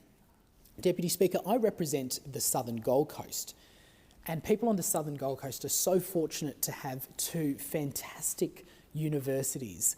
We have the Southern Cross University with the Coolangatta campus, and we have Bond University, which is based at Varsity Lakes. Now, they're both universities that I have had significant dealings with, not only during my time as the member for McPherson, but also prior to. And they both provide education to the next generation of Australians that is not only practical, but it's also relevant to where we live, not only on the Gold Coast, but within our context of a broader Indo-Pacific region. And Deputy Speaker, when I speak to the Vice-Chancellors of those universities, when I speak to the teaching staff and when I speak to the students, there has unfortunately become this view that it is becoming too difficult to run universities. It's becoming too difficult to compete with all of the regulations that government is imposing on them. And that seems to be the common thread that I get when I ask for feedback amongst my universities. And we're seeing the consequences of these challenges. We've seen domestic enrolments falling in 2022. I note here there were 1.103 million domestic students at university, whereas according to the most recent data, we've seen numbers fall since Labor coming to office, and in fact we're at the lowest number since 2019. Now, Deputy Speaker, I respect that there is a role for us to educate international students. We not only get a financial benefit from doing so, we get a long-term, soft power benefit as well. And I've had the opportunity to speak to people who have come to this country and studied here and then gone overseas and become very senior in their fields, often in politics, and they have a very different view of us as a country because of their experiences here. There is no doubt that that is important. But when we're seeing domestic enrolments falling, if you ask me, Australian universities at their core should be focused on ensuring that we educate the next generation of Australians. And on the current statistics, on the current numbers, we're not seeing that to be the case, at least to the extent that we would like to see it. The second point I was making, which was in relation to the over-regulation, and this is the point that my universities on the Gold Coast have raised with me consistently. According to the Department of Education, since 2022, the ratio of students to teaching staff has increased, and get this, administrative, technical and operating staff are growing twice as fast as teaching and research staff. This is according to the Department of Education. Deputy Speaker, that's the feedback that I also get. And the feedback more specifically from the universities has been that they're having to bring on extra staff to deal with the incredible obligations that are put on them by government. From an ideological perspective, Deputy Speaker, I've always been of the view that government getting involved in whether it's business, whether it's the private sector, whether it's universities, it doesn't always end well. And so whilst there's sometimes a role for them to be involved, and there certainly is when it comes to universities, when you've got universities that are subject to TEXA, to ATEC, to the new gender-based violence commissioner, to the ombudsman. Universities aren't telling me that they're against what these people are asking them to do, that they're against adhering to certain standards. But what they are saying is that government should perhaps look at the consequences and the costs of implementation, and the fact that universities, especially smaller universities, are having to bear those costs and having to adjust their teaching staff in favour of administrative staff and regulatory staff. And at the end of the day, Deputy Speaker, there is one cohort that misses out when universities have to do that, and that is the students. And the students should always be at the focus and at the core of what we do when it comes to the education space.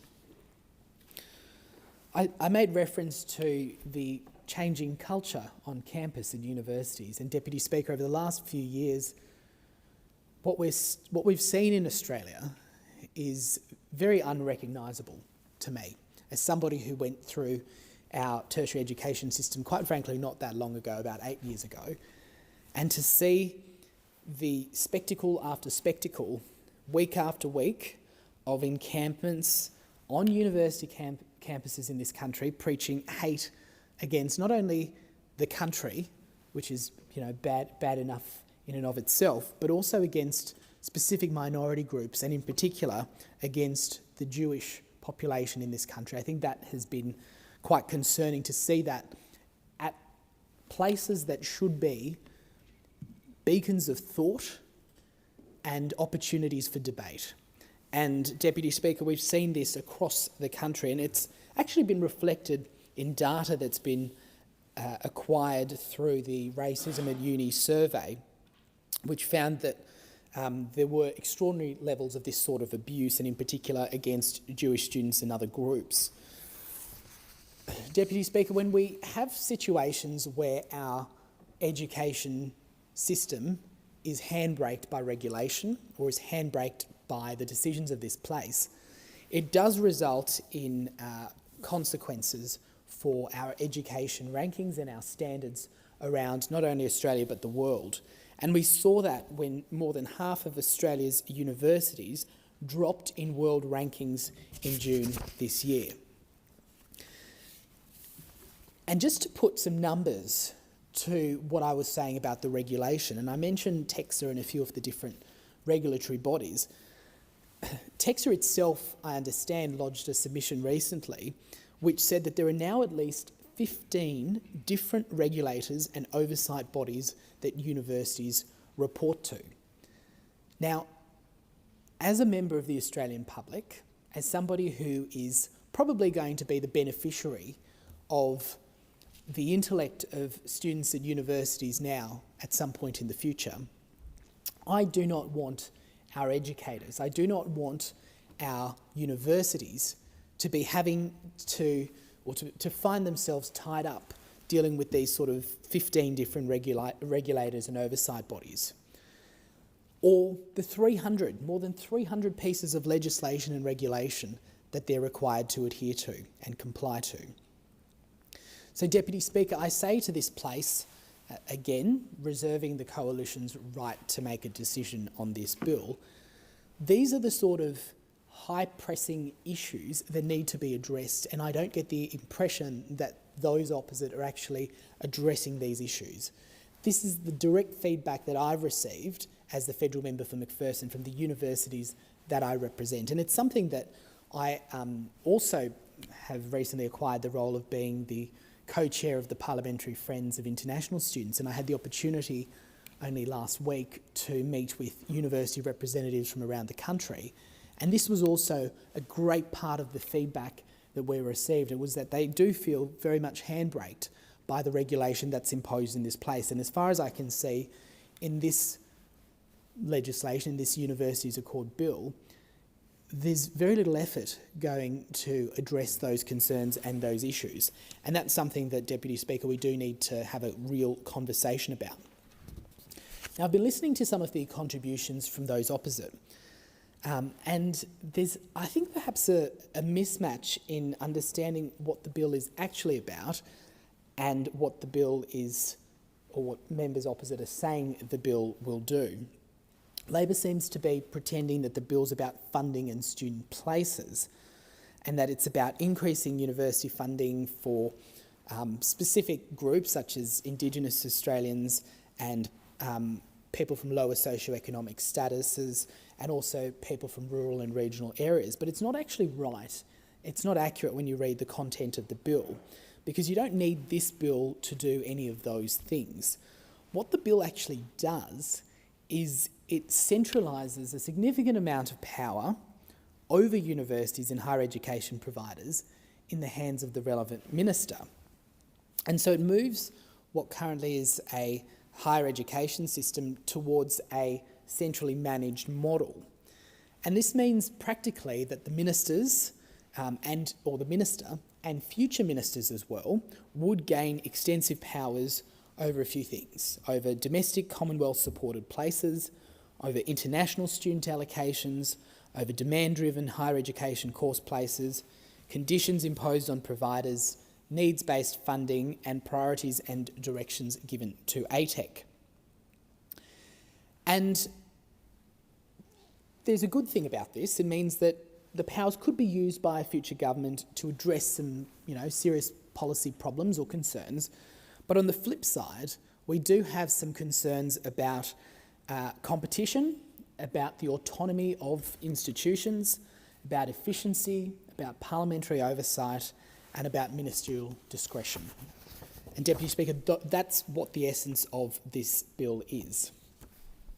And so the four main concerns that I have centre around competition. Firstly, because the bill's not based on competition, not based on, as I've said, deregulation or institutional autonomy. It's based on that central allocation and ministerial control. And in doing so, the bill treats competition between universities as a problem, which I don't associate myself with that view, because at the end of the day, competition will benefit consumers. And when it comes to competition between universities, that means that competition benefits the students themselves, because it incentivises different universities, whether in my electorate or elsewhere, to compete on quality, on student experience, on career outcomes, academic reputation and course offerings. So, Deputy Speaker, there are a few parts to this bill that do raise concerns, and I do hope that a Senate inquiry will enable those concerns to be fleshed out more thoroughly. But at the end of the day, it is important we're having this conversation, because Australians and most people in this place, not everybody, and that's fine too, not everyone needs to go through university. In fact, we have a great deal of need outside the tertiary education system at the moment as well. But a lot of people in this place will remember and recognise the influence that universities have had on their careers and on their lives and on the broader lives and experiences of Australians. And so it's important we get this right and we actually listen to what the sector is telling us and not just impose what we think the sector wants us to impose. And the message that I've received from my constituents and from my universities is very clear, that we're making it too difficult for them to do teaching and to educate the next generation, and when the focus is diverted away from that, we have a serious problem. Thank you. Question is that the amendment be agreed to, and I give the call to the member for Bonner. Thank you, Deputy Speaker. These reforms reflect a simple belief held by Labor governments for generations, that education should expand opportunity, not entrench disadvantage. From opening the doors to higher education under Hawke and Keating to the reforms that we are delivering today, Labor has always understood that investing in education is investing in Australia's future. Bonner is home to almost 50 schools, and I've made it my mission to visit each and every one of them. You'll be pleased to know, Deputy Speaker, I am almost there, only a couple to go. And from Bonner's largest school at 4,000 students in Mansfield State High School, which is also the largest school in Australia in my electorate, to my smallest school at 45 students, which is Sinai College, I've met young people right across our community who are already thinking about what comes next after the school gates. I've met with budding investors at St Agnes Primary School. I've also had them visit Parliament this week. And we've celebrated academic achievement across many schools, including last week at Holland Park State High School. And we've seen firsthand the different ways our local schools are preparing young people for their futures. For many of those students, the next step will be university. And I want every young person that I meet in Bonner to know that if they have the ability and ambition, that opportunity is there for them, regardless of their postcode or their parents' income. That is what the Universities Accord Opening the Doors of Opportunity Bill is all about. Education has always been one of the great engines of opportunity in this country.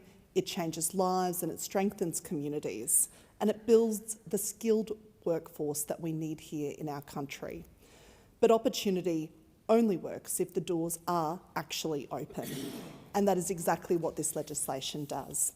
This bill is a major step in implementing the Universities Accord, the most significant review of higher education in a generation. Released in 2024, the Accord sets out a blueprint for Australia's tertiary education system over the next decade and beyond. It recognises a simple reality: Australia's future workforce will need more skills than ever before, and our education system must be ready to meet that challenge. Deputy Speaker, this government doesn't just announce reform, we actually deliver it. And the Albanese Labor government has already implemented more than 30 of the Accord's 47 recommendations in full or part. We have made HECS fairer, cutting 20% off student debts, capping indexation, moving to a fairer repayment system, and raising the minimum repayment threshold.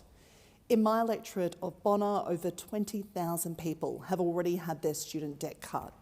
We've introduced paid prac for the very first time for teaching, nursing, midwifery and social work students, and now we've expanded it to 10 more frontline health professions.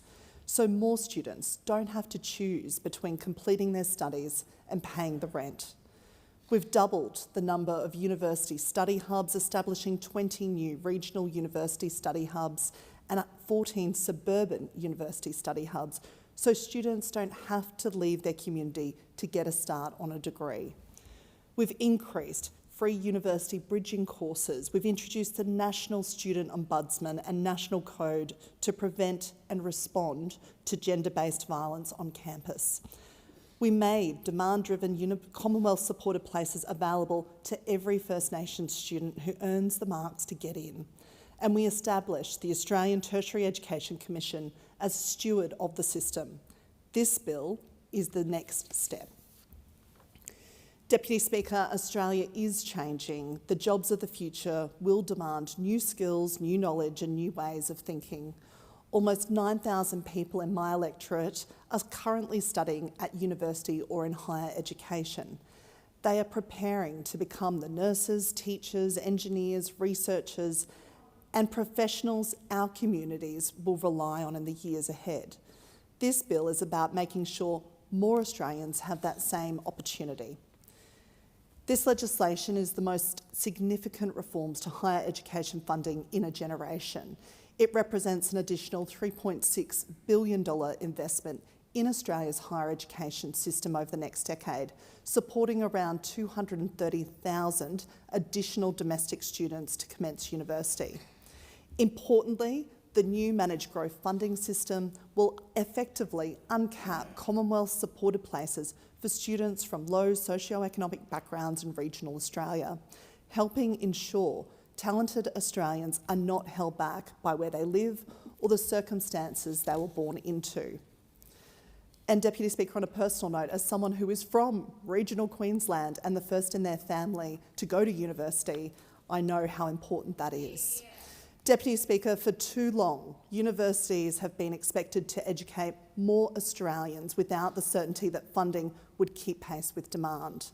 That uncertainty makes it harder for universities to plan, invest and create the places students need.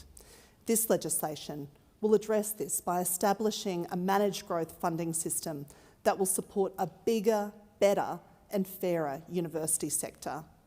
Over the next 3 years, it will fund an additional 16,000 Commonwealth-supported places each year. From 2030, that will increase to 19,000 additional places annually. Over the next decade, around 230,000 more students are expected to commence university. Importantly, this growth will not be left to chance. In Bonna, more than 45,000 families call our community home. As our electorate continues to grow, so too will the number of young people looking to take the next step into higher education. Planning for that demand now means more Australians will have the opportunity to pursue a university education in the years ahead.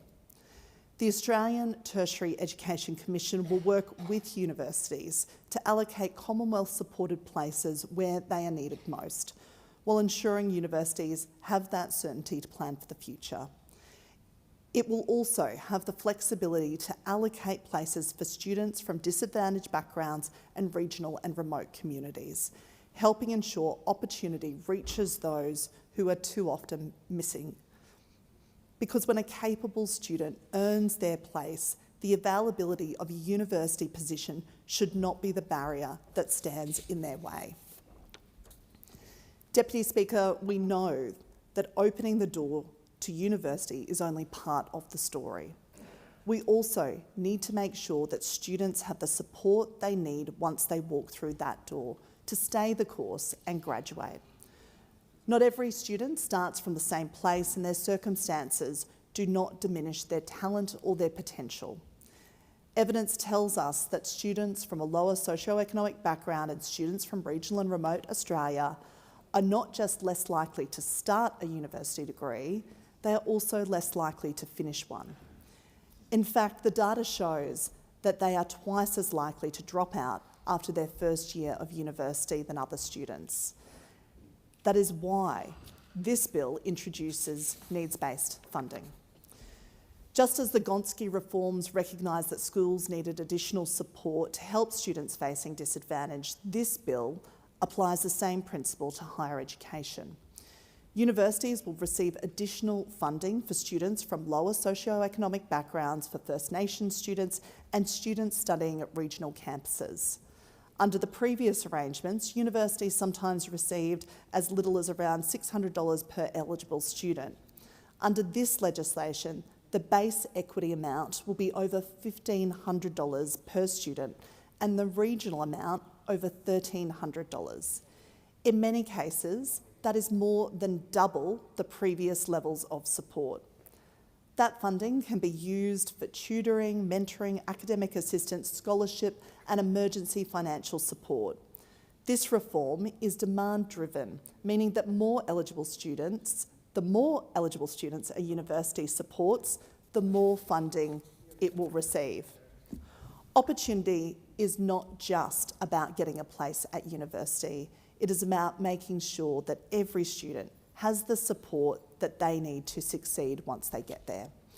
That is how we build a fairer education system and a stronger Australian.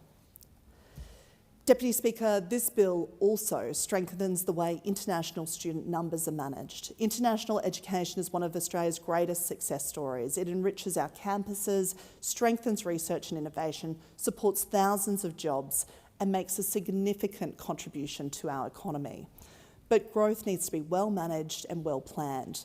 This bill provides a clear framework for ATEC to independently allocate international student places with the overall cap set by the Minister in consultation with universities. It allows the Commission to consider priorities such as student housing and market diversification, giving universities greater certainty while supporting sustainable growth. The bill also makes technical amendments to improve information sharing between agencies and ensuring each body can carry out their roles effectively. This is sensible reform. It gives universities greater certainty, strengthens independent decision-making and helps make sure international education keeps growing in a way that's sustainable and serves the long-term interests of students, universities and the wider community. Deputy Speaker, this bill is not isolated reform. The Albanese Labor government has made education a priority. We have delivered the 3-day guarantee so more children can access early education. We have delivered record funding for public schools tied to meaningful reforms that help students catch up, keep up and finish school. And we have delivered a cut to student debt by 20% and introduced paid prac. Each of these reforms has the same purpose: to remove barriers and create opportunity. Labor will always ensure that where someone starts in life does not determine where they can finish or what they can achieve. Deputy Speaker, education is one of the greatest investments any government can make. In Bonna, in my community, education is something more, and it's also about something that our community values. Almost 1 in 3 people in our electorate already hold a bachelor's degree. That reflects a community that understands the opportunities education creates. This bill is about ensuring those same opportunities remain within reach for the next generation. Deputy Speaker, this bill is about ensuring that talent is never held back by disadvantage. It's about a young person's future being determined by their ability and hard work, not their postcode or family circumstances. This is another important step towards a fairer higher education system. Because, Deputy Speaker, talent has never been the problem in our country, but opportunity has. I commend the bill to the House. The question is that the amendment be agreed to. I understand that the member for Pearce would like to present a copy of their speech for the incorporation into Hansard in accordance with the resolution agreed to on the 6th of November 2025. That's correct, thank you. I thank the member for Pearce. The question is that the amendment be agreed to, and I give the call to the member for Corangamite. Thank you, Deputy Speaker. Education is one of the great equalising forces in our society. It can be life's biggest game changer, the catalyst that changes the course of a person's life. It can open up opportunities that once seemed out of reach. It can give a young person the skills, confidence and qualifications to build a career, support their family and contribute to community. It can be the key to a new career when returning to work after starting a family. But for this to be true, access to education cannot depend on your postcode, your parents' income, or whether you happen to grow up in a major city. Access to quality higher education must instead be available to all. And that, Deputy Speaker, is the principle at the heart of this bill, the Universities Accord Opening the Doors of Opportunity Bill 2026. In simple terms, it's about backing in the young person who has the marks and ambition to go to university, but who wonders whether they can afford it. It is about the student from a regional community who has always dreamed of becoming a teacher, a nurse, an engineer or lawyer, but worries about having to move away from home.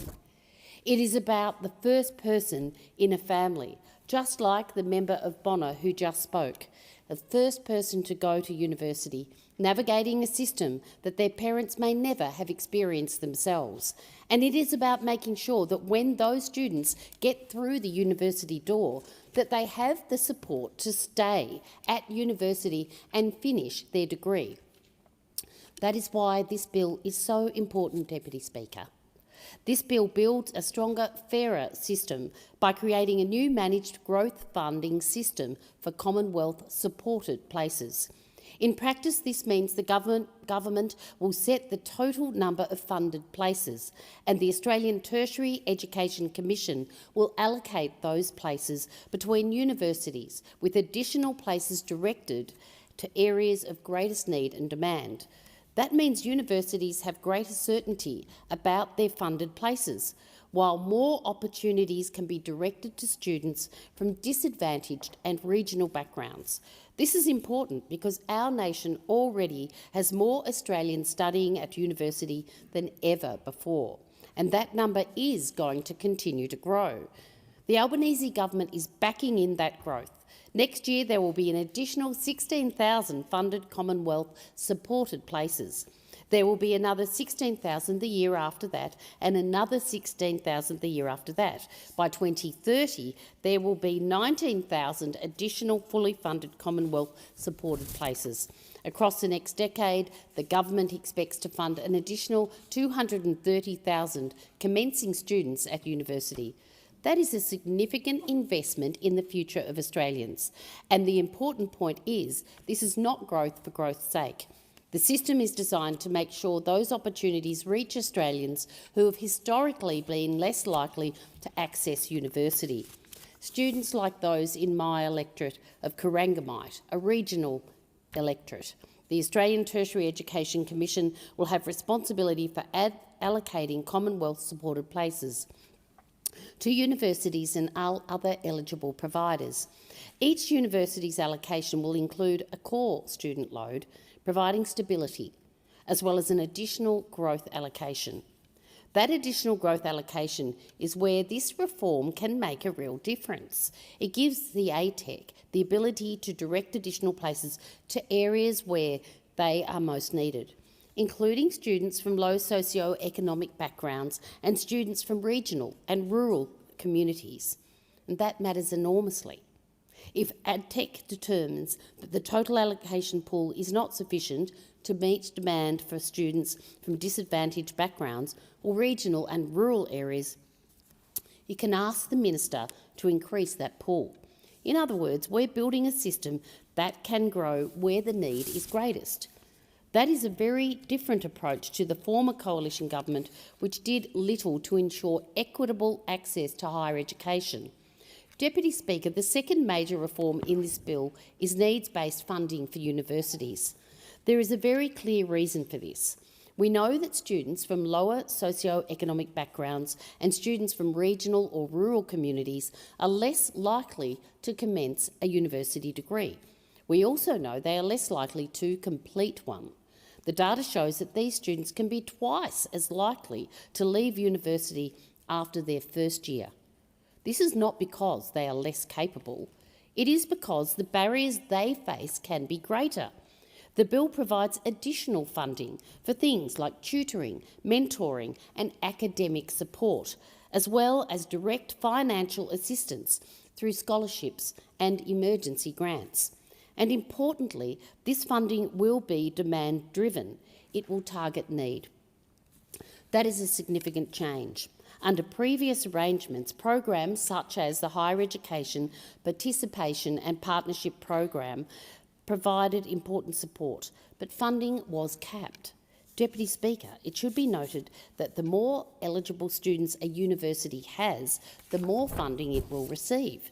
Put simply, this means there is greater emphasis on attracting and keeping students from regional and remote areas. The more students there are at a regional campus, the more funding the university receives. The bill sets a base equity amount of $1,535 per eligible student and a base regional amount of $1,398 per regional student, with both amounts indexed each year.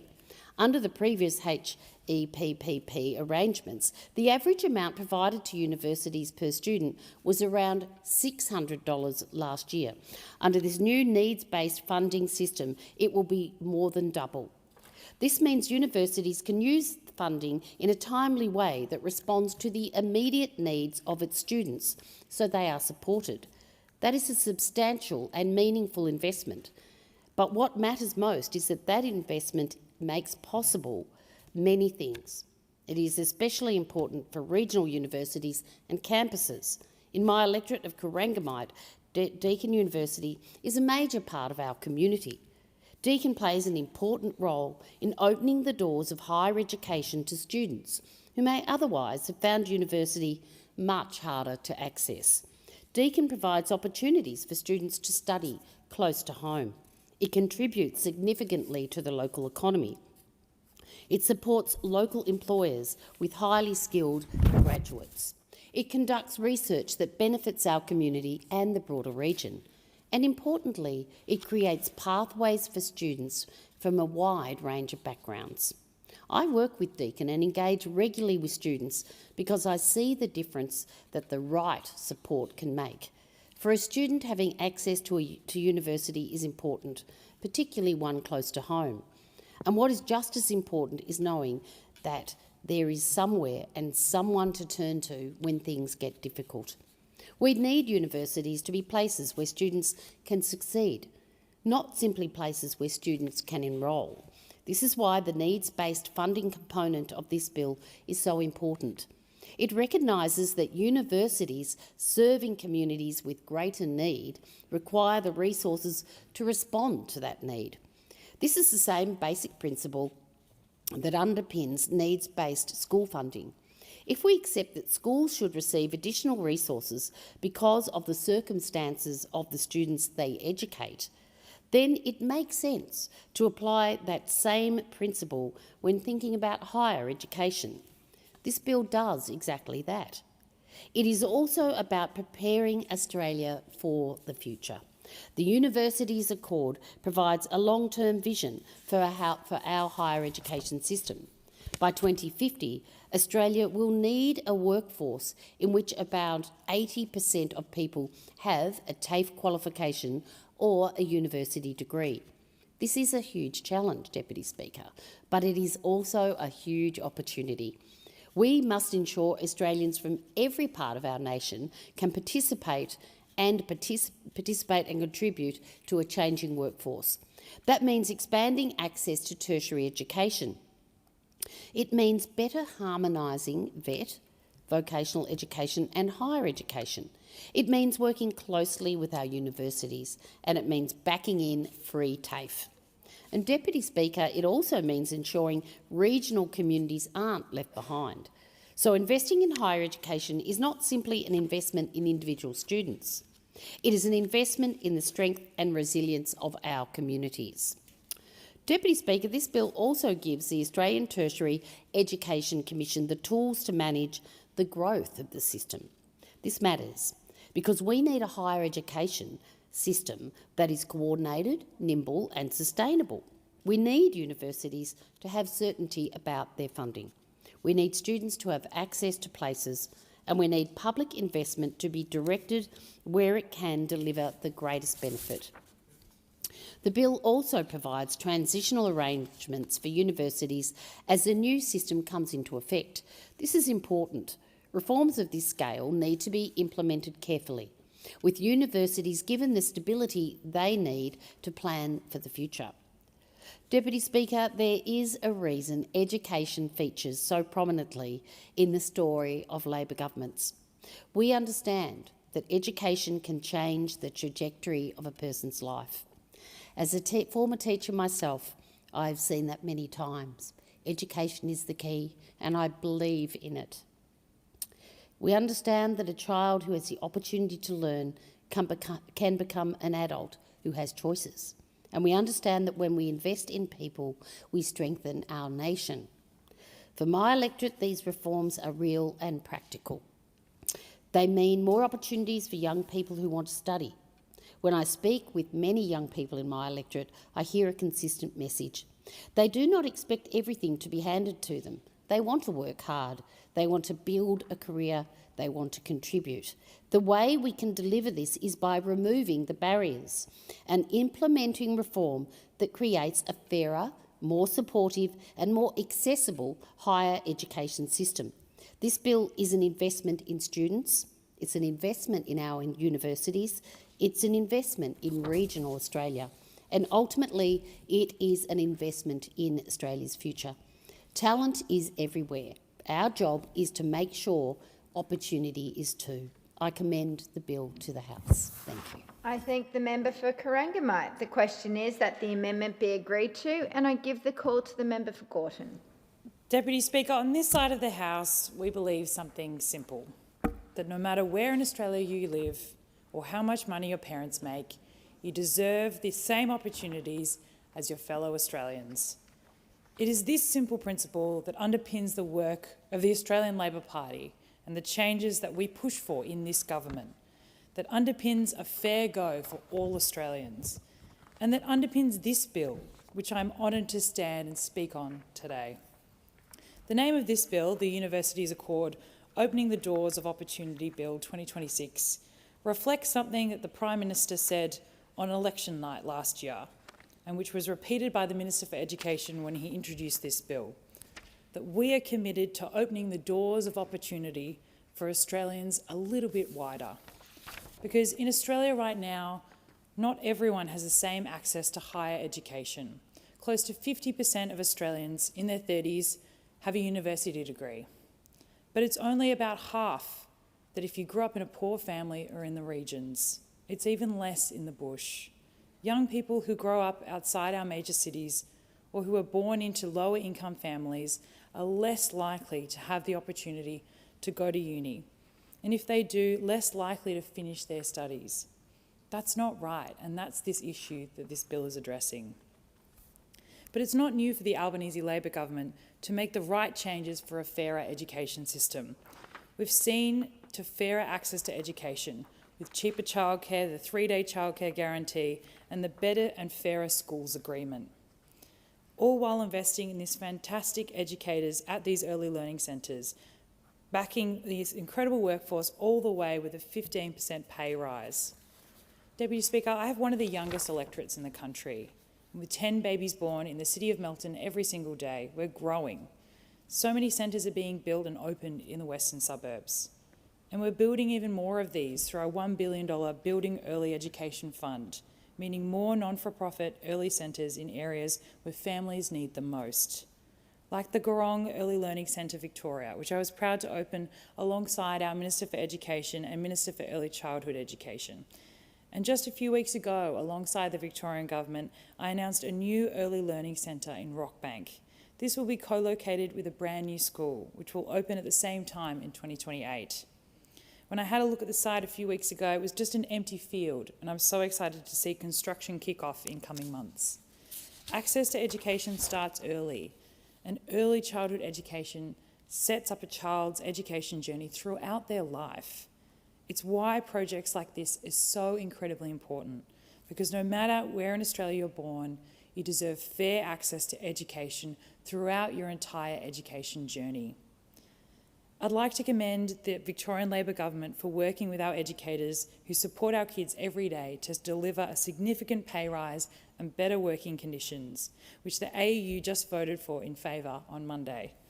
And we've now struck some really important agreements with every state and territory across this country to fix this funding problem through our Better and Fairer Schools Agreement. $20 billion to go to our public schools across the country over the next 10 years. This will see the Commonwealth increase its contribution to the schooling resource standard to put every public school on a path to receive full funding. That's an extra $3.5 billion for Victorian public schools over the next 10 years. And it's tied to real reforms, the sort of reforms we need in our schools to help more kids who fall behind, to catch up and to keep up, and for more kids to finish secondary school. That's what we need, because in the years ahead, more jobs are going to require young people to finish high school, and they go on to university or TAFE as well. And this bill here, Deputy Speaker, is making sure the next step to university is within reach for young Australians. What's significant about this bill is that we're making some important changes to the way our higher education system is funded and managed. The number of students going to university is growing, and we need to address the challenges that can come with that. So we're creating a new managed growth funding system, and we're giving the Australian Tertiary Education Commission the tools to manage that growth. The Minister will set the total pool of Commonwealth-supported places, and ATEC will then allocate those places to universities and other eligible providers. Each university will receive a core allocation. This helps make sure universities don't go backwards and can receive additional places through a growth allocation. The ATEC can use this growth allocation to put places where they are most needed, including for students from low socio-economic backgrounds and from regional and remote areas, meaning the system can better respond to demand from these students. Where demand from these groups is greater than the available places, ATEC can ask the Minister to increase the total allocation pool. We're basically setting up the system to allow growth to meet demand from students who have traditionally been underrepresented at uni. In outer suburban Melbourne, like in our western suburbs, sure, university is technically an option, but it isn't always accessible. Whether it's the financial demands a household faces or even the commute to get to uni, these are the barriers that can prevent young Australians from pursuing and finishing their degrees. That's why this bill also introduces a new needs-based funding system. This additional funding for university is based on the needs of their students. It will support students from low socioeconomic backgrounds and students studying at regional campuses. The more eligible students a university has, the more funding it will receive. This is different from previous programs where the funding was capped. The funding will be demand-driven, and universities can use this funding for practical support, like tutoring and mentoring, academic support, scholarships or emergency grants. And it can help universities meet the higher cost of operating regional and remote campuses. We're also formalising ATEC's role in allocating Commonwealth-supported places, giving one body responsibility for managing the growth of the system. We're also dealing with the matter of international student allocations. We will also continue to set a national planning level for international students. In this bill, there is no new statutory cap on international students. Instead, where the government sets a national planning level, the ATEC will allocate places between individual universities and other higher education providers. The Minister can set the overall allocation pool and require ATEC to take certain government priorities into account, but the actual allocation of places between providers will be made by the ATEC. Finally, the bill will make some technical changes to allow information to be shared between the ATEC, TEQSA and the Commonwealth Ombudsman. That's a lot of acronyms there, Deputy Speaker. This will inform the work of these bodies and help them to carry out their functions. So in simple terms, we're changing how university places are allocated, how universities are funded for disadvantaged and regional students, and how growth access the higher education system is managed. We're giving the AETC the tools to manage that growth and directing more funding towards students and communities that have historically been less likely to access and complete university, opening the door of opportunity for future generations across Australia. In my own community in Melbourne's West, I recently had the privilege of visiting Copperfield College in Sydenham, where I participated in the Be Bold, Be Heard program, alongside an inspiring panel of women from across my local community. Be Bold, Be Heard is an outstanding leadership and advocacy initiative that empowers young women to become confident change makers within their schools. At a recent visit to Mary MacKillop Primary School, I spoke with the students in grade 5 about civics, and at CIC North Keilor, I recently took part in their awards assembly, a moment for students' achievements to be recognised, and preparing them to take their next steps through their education into work, TAFE or uni. My local schools and the incredible work of their student cohorts are a reminder that talent is everywhere, hard work is everywhere. And where there is talent, drive and hard work, young Aussies should be supported to pursue their futures through higher education. Because whatever suburb a young person grows up in or what their parents earn should not determine where they get a crack at university. That is what this bill is about. I meet young people in our community every day, and I'm always in awe of the passion and contributions they bring to our local communities. Just this week, we have our local youth parliamentarian for Gorton, Gunmay, and I'm so incredibly proud to have him here in Canberra. He's busy at Old Parliament House today debating intergenerational fairness, a real issue facing young people, and one which is really well illustrated by the rising cost of university and the need for fair access to higher education. Gunmay, along with a cohort of young parliamentarians, have been discussing how the laws that we debate and pass here in Parliament can last into the future. I trust that this bill serves as an example of one that has deep impacts for future generations, because education and fair access to education is truly life-changing. Access to university creates real, lasting, intergenerational change. I recently visited the Marion Centre in Ravenhall and met an incredible group of young people. A number of them students in the allied health sector. These students have been completing their prac placements without any financial supports to account for the fact that their training prevents them from taking up an income. Paid prac will change that. Prac payments are an education and training payment designed to give people a bit of extra help to get the qualifications they need. The qualifications that we need to get more people working in the industries that we need the most.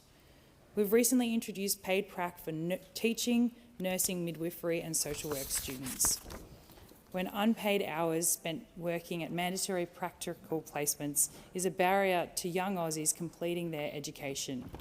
And when it's in those industries where we need a strong workforce, then something needs to change to support these students. And paid prac is a natural choice because teaching, nursing, midwifery and social work students deserve the right supports to complete their degree and enter the workforce, increasing access to opportunity and having a real impact on people's lives and on their futures as well. Deputy Speaker, part of an accessible education means making sure student debt remains fair. This is not the first time I've spoken in this chamber about this, but it's worth repeating. The very first piece of legislation that passed this parliament was the wiping of every student debt by 20%. This wiped $16 billion in student debt for over 3.2 million Australians, including 26,000 Australians in my electorate of Gorton, and made sure that student debt doesn't grow faster than wages. We have doubled the number of university study hubs in the regions and for the first time established them in our outer suburbs to bring university closer to where people live. It's wonderful that we have one located at the Melton Library and Study Hub in my friend the member for Hawke's electorate. Nearly half of young Australians have a degree, but this is not the case in the western suburbs. And the evidence shows where study hubs are, university participation goes up. This new study hub in Melton will give residents in my community in Thornhill Park and Fraser Rise the chance to study and grow closer to home. Deputy Speaker, education is a pathway to opportunity, and the Albanese Labor government knows that opportunity should not be restricted by where you live or how much your parents earn. What should matter is your ability, your hard work, and your determination. And that is the principle that this bill is protecting, opening the doors of opportunity just a little bit wider so more young Aussies can get the education and build the future they deserve. I commend this bill to the House.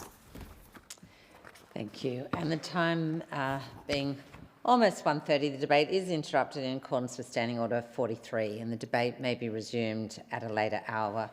The member doesn't require leave to continue, but when the debate is resumed, we'll move to the next speaker. Are there any statements by honourable members? I give the call to the member for Curtin. The Productivity Commission's interim report describes the 2018 GST deal as a mistake, and I want to explain to this House why I disagree. Before 2018, WA's GST relativity had fallen to 30 cents in the dollar and was heading for 18 cents or lower. No state has ever received a smaller share. Even now, with the 75-cent floor in place, Western Australians receive the lowest per capita GST share in the country. The pre-2018 formula also created a strange set of incentives. A state that developed its mining industry saw its GST allocation fall. A state that expanded its gambling industry did not. The formula promoted pokies and penalised productivity. The reformed framework with a relativity floor helps realign incentives with the national interest by ensuring states are not financially penalised for responsible resource development. WA produces nearly half this nation's exports, including the critical minerals we need for clean energy, advanced manufacturing and defence supply chains. Penalising that development harms the whole country, not just my state. The floor also protects every other state. Any state with concentrated or cyclical revenue could depend on it one day. Before the final report, I urge the Commission to recognise that WA's contribution to the national economy funds services in every state. It must stay. Member for Solomon. Thanks, Deputy Speaker. It is the 51st anniversary of Fallentil, Forces Armadas de Liberación Nacional de Timor-Leste. It's tomorrow, is that 51st anniversary, and I want to acknowledge a great group of Australian veterans that are attending those anniversary commemorations as part of the Timor Awakening program. This is a peer-to-peer veteran wellbeing program that includes an 11-day immersive experience in Timor-Leste, where those participants are involved in hands-on community development. I caught up with the latest Timor Awakening group, the 40th group, in Darwin, on their way over to Dili. Now, Mick Stone, President of Veterans Care Australia, runs the program, and this particular program will be the largest foreign delegation in attendance at Falentill's 51st anniversary commemorations, which will be attended by President Jose Ramos Horta and Chief of the Defence Force, General Falu Rata-Lake. My brother, Lieutenant Colonel Dan Gosling, Mick Stone and I all worked with General Falua as he and his fellow guerrilla leaders were transitioning from a guerrilla force into a modern military. Mick and I also worked with Jose Ramos Horta during his first presidential term and have maintained our friendship ever since. My very best regards to Falentil on their 51st anniversary and their commitment to Timor-Leste's future and to reconciliation. Member for Farrer. I wish to update you on the health and health services in Farrer. Farrer is one of the nation's largest electorates, and every community across it, from Pooncarie to Albury, shares the same demand for a doctor, a hospital bed and an ambulance. In the southeast of Farrer, health services is progressing. The middle and west of Farrer are lagging in investment. The Albury-Wodonga Hospital has reached a milestone. The main Albury Works planning application for the new 7-storey clinical building is now on exhibition, bringing new and enhanced health services to the border communities a step closer. It is also representing one of the largest regional hospital investments delivered in New South Wales, significantly expanding health services, bed capacity and specialist care for the growing region. Cora redevelopment is exactly what the region needs, delivering 24-hour emergency services, a safe room, increased inpatient beds and a new close observation unit, a fully integrated operating theatre, expanded radiology, new CT services alongside X-ray and ultrasound, plus chair-based services. Critically, it also includes the dedicated staff accommodation, because you cannot secure clinicians without a place for them to live. Health services in Farrer are progressing in the right direction and must continue to do so. The future in health is built when all three levels of government are working together. A future we make, ensuring intergenerational growth is continuous, securing the future of health is made by the constituency. And time has expired. Member for Bonner has a call. Thank you, Deputy Speaker. Well, Deputy Speaker, if you want to build more homes, there's one thing we absolutely need: the tradies to build them. The chippies, sparkies, plumbers and apprentices who are on the tools early every morning, learning their trade and quite literally building our communities. I'm particularly proud of the more than 400 construction apprentices in Bonner who are among the 32,000 Australians getting a start through the Albanese Labor Government's Key Apprenticeship program. For a young apprentice, getting started isn't cheap. There are tools to buy, boots and work gear, training costs and plenty of fuel going to and from work sites. That's why eligible full-time apprentices can receive $10,000 over their apprenticeship. And importantly, this program isn't just backing apprentices, but also the small businesses that give them their start. Almost 85% of apprentices supported through the program are employed by small business. And we're getting young people started early. Half of the apprentices are 19 or younger, giving thousands of young Australians a pathway straight from school into skilled, secure career where they can earn while they learn. Labor is backing young people who want to learn a trade, the small businesses willing to give them a go, and the skilled workforce Australia needs. Member for Mayo. Thank you, Deputy Speaker. This week, Parliament House is hosting the inaugural National Youth Parliament, bringing together 150 exceptional young Australians from across the country. Selected from over 2,200 applicants, these 16 and 17-year-olds, one from each one of our electorates, have spent the week developing their leadership skills, their debating, learning and critical thinking, as well as meeting with MPs. I was delighted to meet with a group of students from across Australia, including several from South Australian electorates. They came armed with thoughtful and insightful questions on how Parliament works, the role of the crossbench committees and the balance of power, as well as policy issue discussion on tobacco, gambling and AUKUS. We also discussed how the 3 levels of government work and we talked about responding to disasters and emergencies. A particular highlight for me was meeting Harry from Mayo. Harry, hopefully a future member for Mayo. Congratulations to all 150 students selected for this fantastic program. It's wonderful to see, I think, such an impressive group of young people who are engaging in democracy and thinking seriously about how they can shape our nation. And I'd particularly like to acknowledge the Speaker for his tremendous leadership with this program. It really is fantastic, and I hope that it happens many years to come. Member for Brisbane. Thank you, Deputy Speaker. Now, the people of Brisbane care about our environment and they support the country's transition to renewables. And in 2022, as a candidate for Brisbane, Minister Bowen and I announced that under Labor, Brisbane would get a community battery. Now, as we know, community batteries are collective energy banks for businesses, homes and community organisations that don't have the means to store their own energy. Importantly, they're critical as we transition to renewables and remove fossil fuels from our energy mix. And they're critical to bringing down power costs for many people in my community of Brisbane.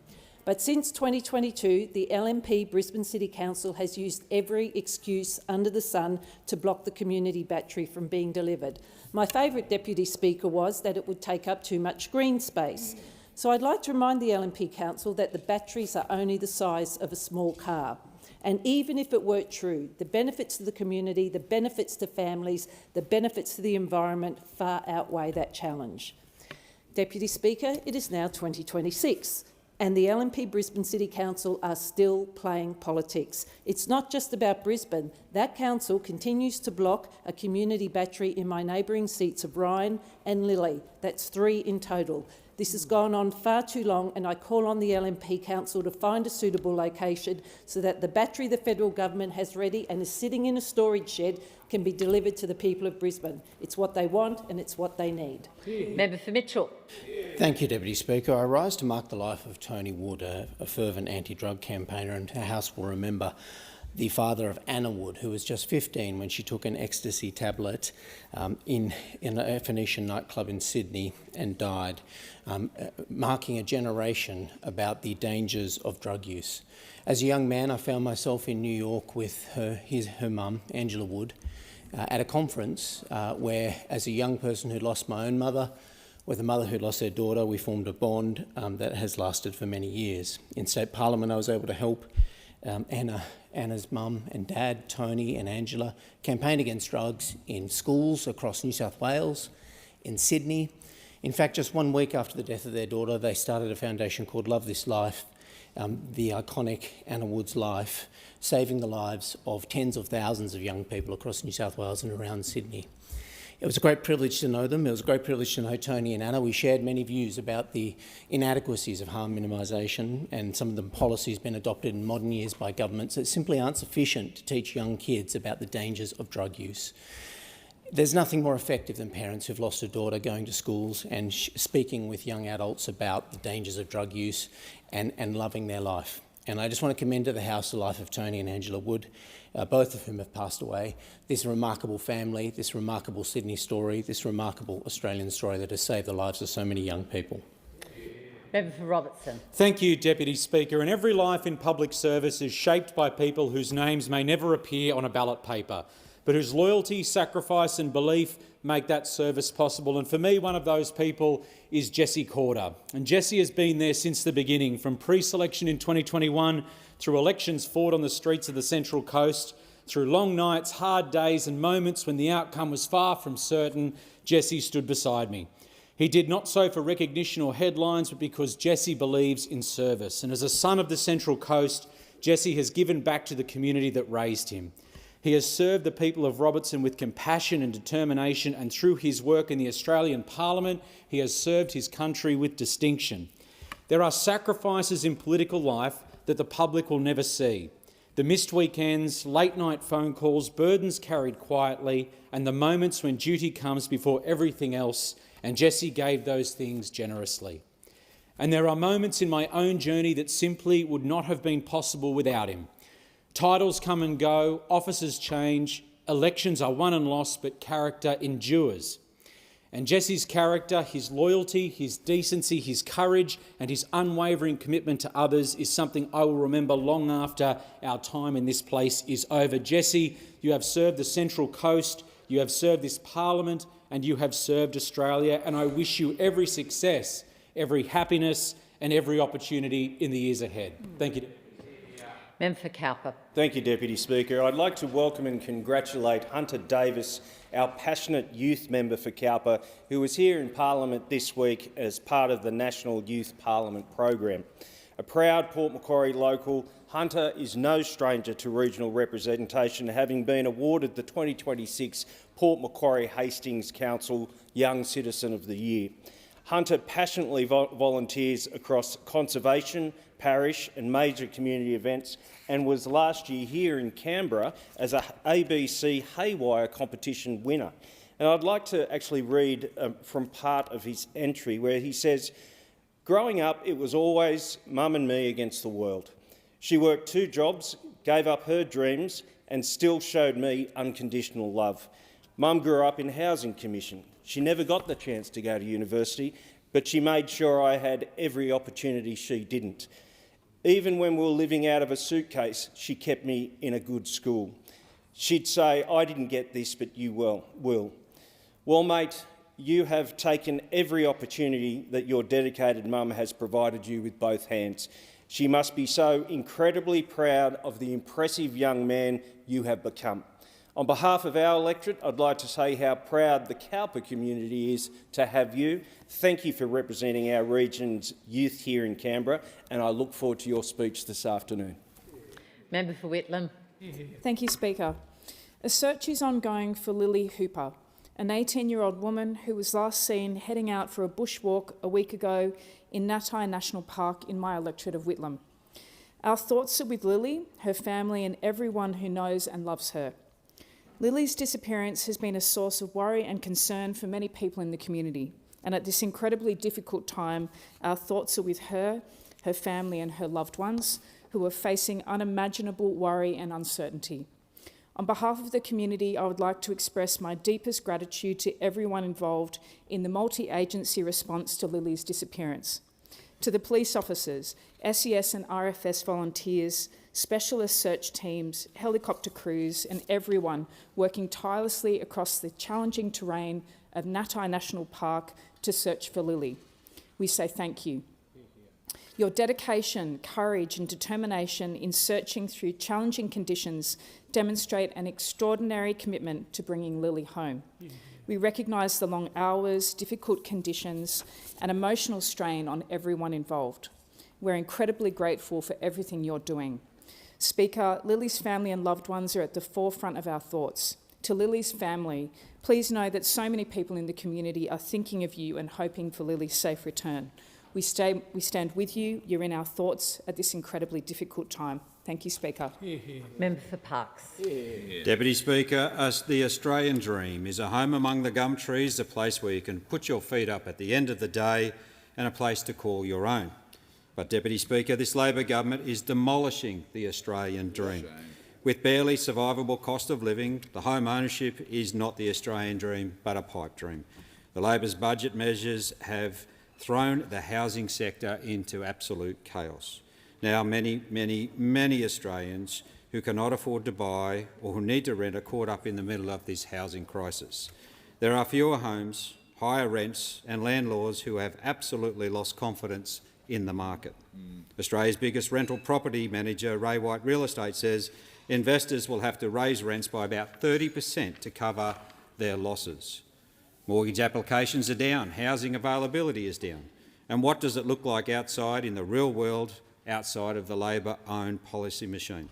It looks like a family in Bourke who can't afford to pay their rent. It looks like a couple in Narrabri who must move to save enough money for the impossible dream of their ownership of their own home. It looks like a single mother who cannot find anywhere affordable enough to put a roof over her children's heads. Housing should be a simple right in Australia, and under this government, the home among the gum trees is looking more like a home on the streets. Member for Braddon. Thank you, Deputy Speaker. The NDIS is at its heart about people who want the same things we all want: to live with dignity, to have choices, to feel included, and to have the opportunity to make the most of their lives. For many participants and their families, the NDIS has brought hope and opened doors that may have once seemed out of reach. It can provide the support someone needs to live more independently, pursue education or employment, build relationships, or simply participate in their community. For participants and their families, decisions about funding and support can feel deeply personal because they directly affect everyday life. That is why participants must always be at the centre of how we continue to improve the scheme. We need to listen to participants, families, carers and providers and understand that behind every plan is a person with their own circumstances, hope and aspirations. Reforming and strengthening the NDIS is about making sure the right supports reach the right people at the right time, while giving participants confidence and certainty about their future. Above all, we should never lose sight of what the NDIS is really about: helping people with disability live fulfilling lives with choice, with dignity, independence and the opportunity to belong. Member for Groom. Thank you very much, Speaker. Look, whenever I go door knocking around Toowoomba, I ask people the same thing. I ask them what they would change about Australia, and so often the answer is the same: the economy and housing. The economy and housing, over and over again. That's what I hear. In Middle Ridge, I met a young teacher. He's married, he's got a young child, they're starting out in life, doing all the things that we ask young Australians to do. But his rent has almost doubled. He's renting a house he could never afford to buy, and with rent, groceries, electricity, the cost of raising a child, there is no way he can save money for a deposit. He can't see, Speaker, how he will ever own his own home in Australia. And I hear versions of that same story over and over again everywhere I go. Young Australians are looking at their parents and their grandparents, and they see generations who could work hard, save, buy a home and build a pathway to prosperity and security. That pathway has been blocked by this Labor government. That pathway has been taken away from young Australians who wanted to have that Australian dream that we all had, who wanted to imagine themselves working hard, getting a good job, being able to build a future for their kids, a place that they can call home. And this budget has absolutely smashed that dream. It's taken it away from them. And it's hurt Australians. It's hurt our future. It's taken confidence away from the market, and it's driving rents up week after week. That Australian dream is disappearing, and that's happening on Labor's watch. Member for Hunter. Thank you, Speaker. I want to pay tribute to a local legend, Dale Goldie OAM, who passed away on the 16th of July, and acknowledge the extraordinary legacy he leaves in Kersley and across our Hunter community. Dale was a mate, a proud local, and for more than 70 years, one of the true pillars of Kersley. He was the sort of person who'd see something that needed doing, roll his sleeves up and just get it done. He never looked for recognition. He simply wanted to make his community stronger. I saw firsthand when I helped Dale secure the grant for the Kersley Community Dawn Service Committee. Dale made every dollar count in that grant, including putting it towards a new ride-on mower so the grounds could be kept immaculate. That was Dale, practical, generous and always thinking of others. Even through the challenges of the past 18 months, his commitment never wavered. He gave everything he could to ensure Kersley's Anzac Day dawn service remained meaningful, respectful and dignified. His passing leaves an enormous hole in the community he loves so deeply. My thoughts are with his wife Michelle, his daughter Natalie and his son Dallas, and all his family and friends. The Hunter's a better place because you called it home. Dale, thank you for everything you gave to Kersley, your service, your kindness and example that will never ever be forgotten. Thank you, Dale. Member for Casey. Thank you, Deputy Speaker. Well, Labor has delivered a trifecta of failure when it comes to housing. Fewer homes, higher rents and confidence in the market absolutely smashed. Now, making it harder for all Australians to buy a house, including first home buyers. And as an example, Westpac mortgage applications have dropped 20% since Labor's budget in May. But what this government fails to understand is that if no one buys a house, no one will be able to rent a house and there'll be no new first home owners. That's right. And we are seeing multiple reports of significant increases in rents in Australia. Labor said that rents would only go up $2 a week. Now, NAB data shows it will be more like $250 a week in Sydney, based on median results. You definitely wouldn't want to live in the Treasurer's electorate, given the reports we've seen today. So while this government grandstands about pushing new taxes on Australians, the homeowners in my electorate aren't celebrating their home values falling. The renters aren't celebrating a 50% increase in rents. But we know Australians want a solution to the challenges they face. That's why the Coalition has a plan to tie migration to housing, to make sure we're bringing in more people that we can house. We're going to unlock 400,000 new homes through investing in infrastructure to serve all Australians. Thank you, Deputy Speaker. This week is Bullying No Way Week, which is a national week of action that unites government, Catholic and independent schools and their communities across the country. This year's theme is Small Acts, Big Impact, calling out and stopping bullying, whether it be physical, verbal or online, is everyone's responsibility, and small acts can make a real difference. Small acts of kindness that remind kids they're not alone, that someone cares, that someone has noticed, that someone has seen and heard what is happening and wants to help. Actions like this could change a young person's life. Speaking up, showing kindness, including someone, or asking if someone is doing okay are small acts that can create meaningful change. We know that bullying can have devastating consequences. The effects can be lifelong, damaging confidence forever and leading to irreversible and tragic outcomes. This is not acceptable. But the challenge with bullying is that it is sometimes hard to spot. But teachers, parents, sports coaches and volunteers and students who do look for it can work together to create an environment where everyone belongs, diversity and difference is celebrated, and bullying is simply not accepted. So let's keep acting to create a shared understanding of bullying behaviours and encourage small acts that have a big impact. Member for Canning. Thanks, Deputy Speaker. We have a housing crisis in Australia, and I know this because I see it in my own community in the Peel region in Western Australia. I have local people living out of their cars. They're parking down at the beach at night and using public showers in the morning because they don't have a home. This is the reality under Labor. Young Australians are working hard, they are saving their money, and they still can't get into a home. And those that do have a home are getting smashed by rising rents. They feel like the system is rigged. So what does Labor do in the middle of a housing shortage? They make it harder for people to invest in housing. Labor told Australians their changes to negative gearing and capital gains tax would add just $2 a week in rent. But people are facing increases up to 30%. For someone paying $600 a week in rent, that's another $180 out of the family budget.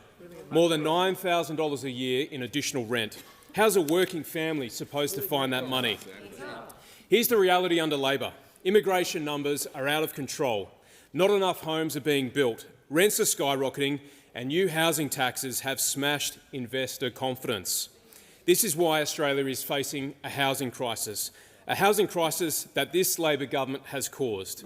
Labor has given us fewer homes, higher rents and confidence has been smashed and Australians are now sleeping in their cars. It's time we put Australians first.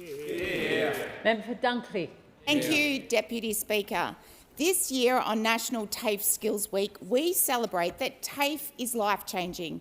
Having been a student in my 20s and a TAFE teacher, I understand that TAFE supports individuals to get the skills, expertise and confidence they need to pursue a career pathway. I am pleased to announce that the Minister for Skills and Training visited Dunkley recently and announced an investment of $10 million into a new vet educator academy. The academy will be based at Chisholm's Frankston campus and will drive the training of TAFE teachers and educators we need to build the workforce our economy depends on.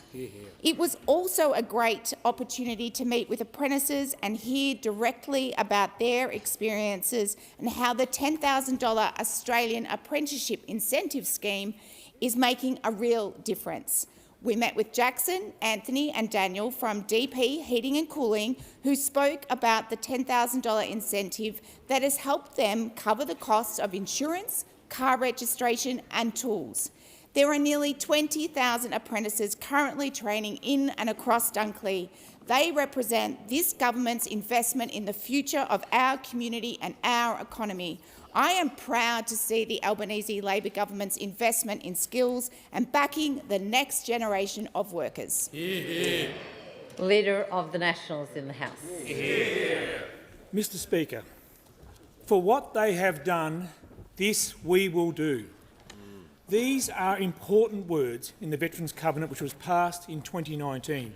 For what they have done, this we will do. It's a solemn commitment, and the one person in this place who should take that commitment more seriously than anyone else is the Minister for Veterans Affairs. But we've seen this week this minister is failing our veterans. He's failing to listen, he's failing to respond to their concerns, and he's failing to show them the basic respect that they have earned. Now, Mr Speaker, we know this minister refused to meet with a group of veterans because he didn't want to hear what they had to say about his cruel cap on allied health funding. His decision to ration allied health services was not a recommendation of the Royal Commission. He made that one up himself.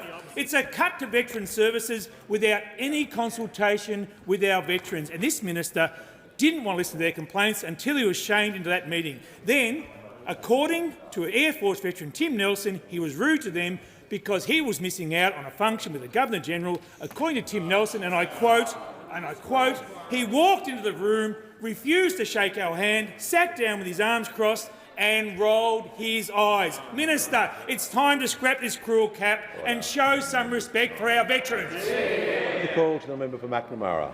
Thank you very much, Speaker, and what an honour it was this morning to go with my friend the member for Bean and the Minister for Housing down to Woden to the Youth Foyer, which is a youth housing place that gives 20 beds for young people who would otherwise be homeless to turn their lives around.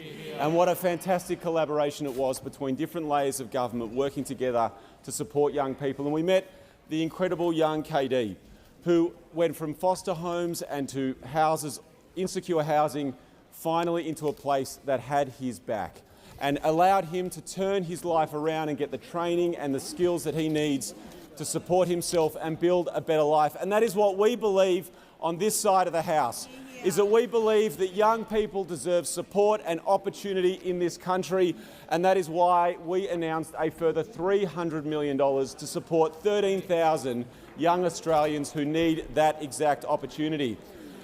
But of course, not everyone holds this view. Not everyone thinks that we should be supporting young Australians in secure housing. In fact, the Shadow Minister for Housing, when asked whether lower-income Australians should accept substandard housing, the Shadow Minister for Housing said yes, definitely.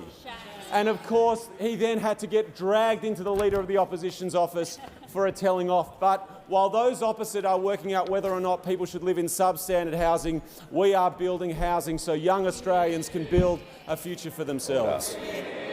In accordance with Standing Order 43, the time for member statements has concluded. I'll invite members to take their seats quickly and quietly and give the call on indulgence to the Prime Minister.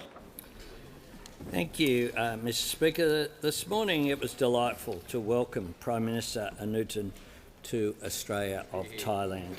It is his first visit here as Prime Minister, and it comes as our two nations approach the 75th anniversary of diplomatic relations next year. 3/4 of a century in which we have built deep connections based on friendship and goodwill. As friends, partners and neighbours, we have worked across trade and investment, law enforcement, education, agriculture, innovation and energy.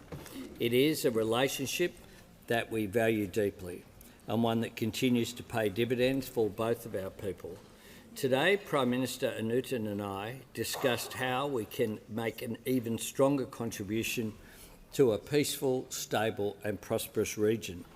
One is combating transnational crime, continuing and expanding the excellent cooperation between the Australian Federal Police and the Royal Thai Police. We agreed to elevate our defence relationship by committing to a biennial Defence Ministers meeting. And in this time of global uncertainty, we agreed to coordinate closely to ensure supply chains remain open, secure and resilient.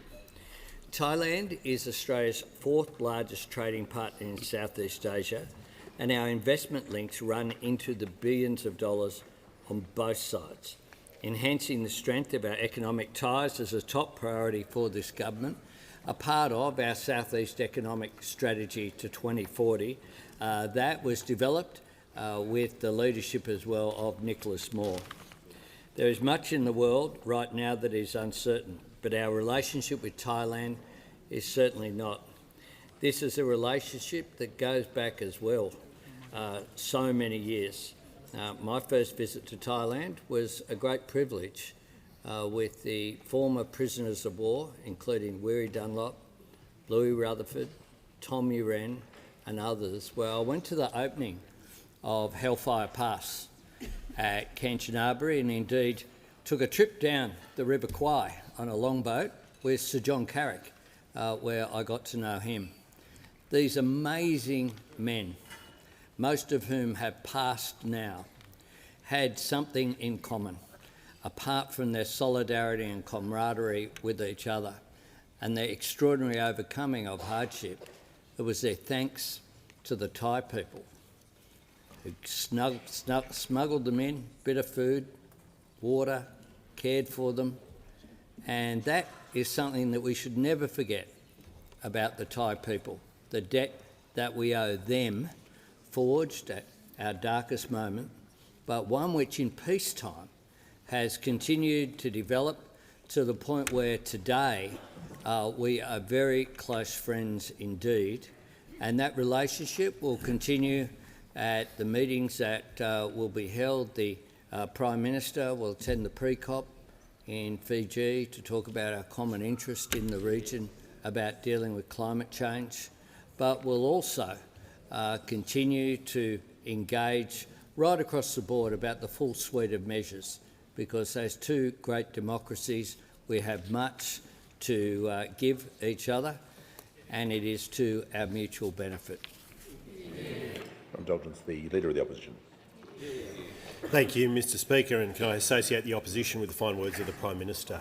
And on behalf of the Coalition and the Federal Opposition, I also warmly welcome His Excellency the Prime Minister of the Kingdom of Thailand, his wife and the entire Thai delegation to our Parliament. It was a great pleasure to meet with His Excellency earlier today, along with members of my team, the Shadow Minister for Foreign Affairs, for Defence, and the Shadow Assistant Minister for International Development and the Indo-Pacific. The Coalition is very pleased to see our two countries deepen their partnership and collaboration because of His Excellency's visit this week. Indeed, Australia and Thailand elevated our bilateral relationship to a strategic partnership in 2020 under the former Coalition government. We've had a free trade agreement in place now for more than 2 decades that served our countries and our peoples well, as has the Economic Cooperation Agreement that was signed in Bangkok in 2022. The Coalition's thoughts are with all the Thai families who lost loved ones earlier this month in the school shooting on the outskirts of Bangkok. Australia has known similar mass shootings, of course, and I commend His Excellency for the leadership he has displayed in the wake of that tragedy. As His Excellency rightly acknowledged at the ASEAN Future Forum in June, much of the world is becoming more fragmented, more polarised and more uncertain. The Coalition and Federal Opposition are deeply concerned about China's recent test launch of a nuclear-capable ballistic missile in the Pacific. And we welcome all nations of our region calling out and condemning acts of coercion or aggression, whatever the source. At a time of regional tension, I commend His Excellency for his determination to find a peaceful solution to Thailand and Cambodia's border disputes. We hope this current ceasefire can turn into a lasting peace. Mr Speaker, it's been 8 years since Australian and Thai heroes rescued a boys' soccer team who had become trapped in a cave in northern Thailand. That evacuation was extraordinary and a defining moment of friendship between our two great countries. Today, we salute those heroes and acknowledge our abiding friendship. His Excellency and the Thai delegation are most welcome guests in our country. We shall move to questions without notice. Are there any questions? I'll give the call to the honourable member for Lindsay. Thank you, Mr Speaker. My question is to the Minister for Housing. On Monday, the Minister said she was damn proud of Labor's broken promises on capital gains tax and negative gearing. Today, Australia's biggest rental property manager, Ray White, said rents could surge by 30% as a result of Labor's toxic taxes. Is the Minister damn proud of making millions of Australians pay higher rents?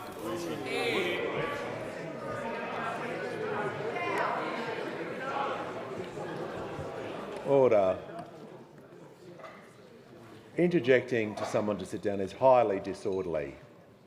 Member for Chisholm and the members in that section. Well, I apologise if it's not the member for Chisholm, but someone there did it, and I'm not happy. And I'm not happy about it. Order. If I see anyone behaving like that, they will not be here to hear any questions or answers. The Minister for Housing, the Minister for Homelessness and the Minister for Cities has the call. Thank you so much, Speaker. Really appreciate this question from the member opposite.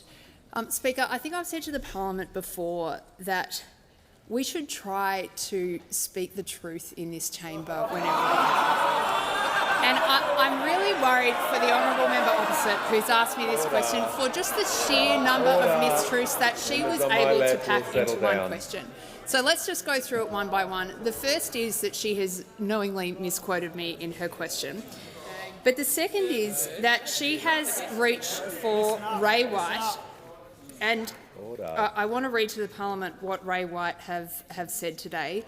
Ray White is not forecasting a 30% rise in rents.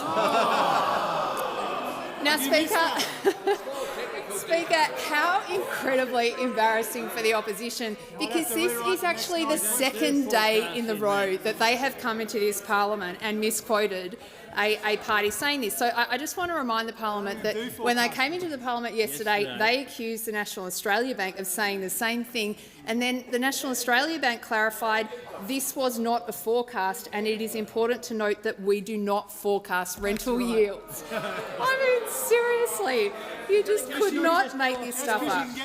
Now, I just want to go back to basics, Speaker, and actually talk to the parliament about what's really going on here, not the fictional world that's being created by those opposite. Speaker, we've got really serious housing problems facing our country, and unlike those opposite, our political party didn't discover the existence of Australian renters yesterday. We have decades of advocacy for this third of our population, which is really bearing the brunt of what has gone wrong for housing in our country, Speaker. 25 years of Australian governments, and let's be honest, of every political colour, who have not done enough about this problem. And, Speaker, that is changing under our government. We have a massive and comprehensive policy that we are putting in place that supports renters to build more homes, to help with Commonwealth rent assistance, to improve rental standards, and perhaps mostly importantly of all, Speaker, to give what most Australian renters tell us they want most of all, and that is a realistic pathway into home ownership. Now, Speaker, let's not pretend that this is about renters. I have been in this parliament for 12 years now. I have never for a single day heard those opposite come forward and actually advocate for renters. What they are doing is using renters as a cover for a political campaign to defend a broken system of which renters are the main victims, Speaker. Well, on this side of the chamber, we've got real reforms to help renters around this country, and we'll keep advocating for them as we have for decades. Member for Corangamite is warned. We're not having just random people saying what they feel like. Honestly. Order. The House will come to order immediately.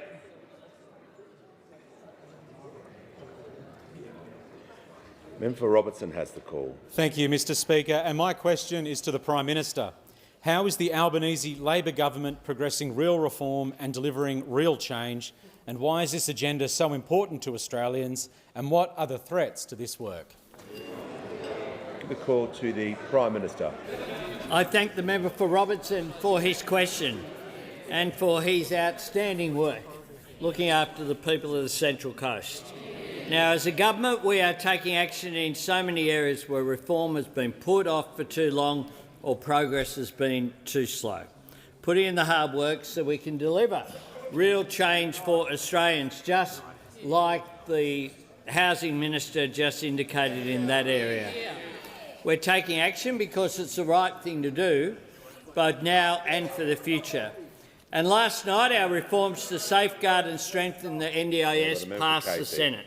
The NDIS is a cherished institution, and over 15 years it has truly proved itself to be one of Australia's great modern reforms, a reform that the Australian Labor Party is so proud of. And that is why we took action to make sure the NDIS is sustainable and is here to stay, providing the security, dignity and support that Australians need and deserve well into the future.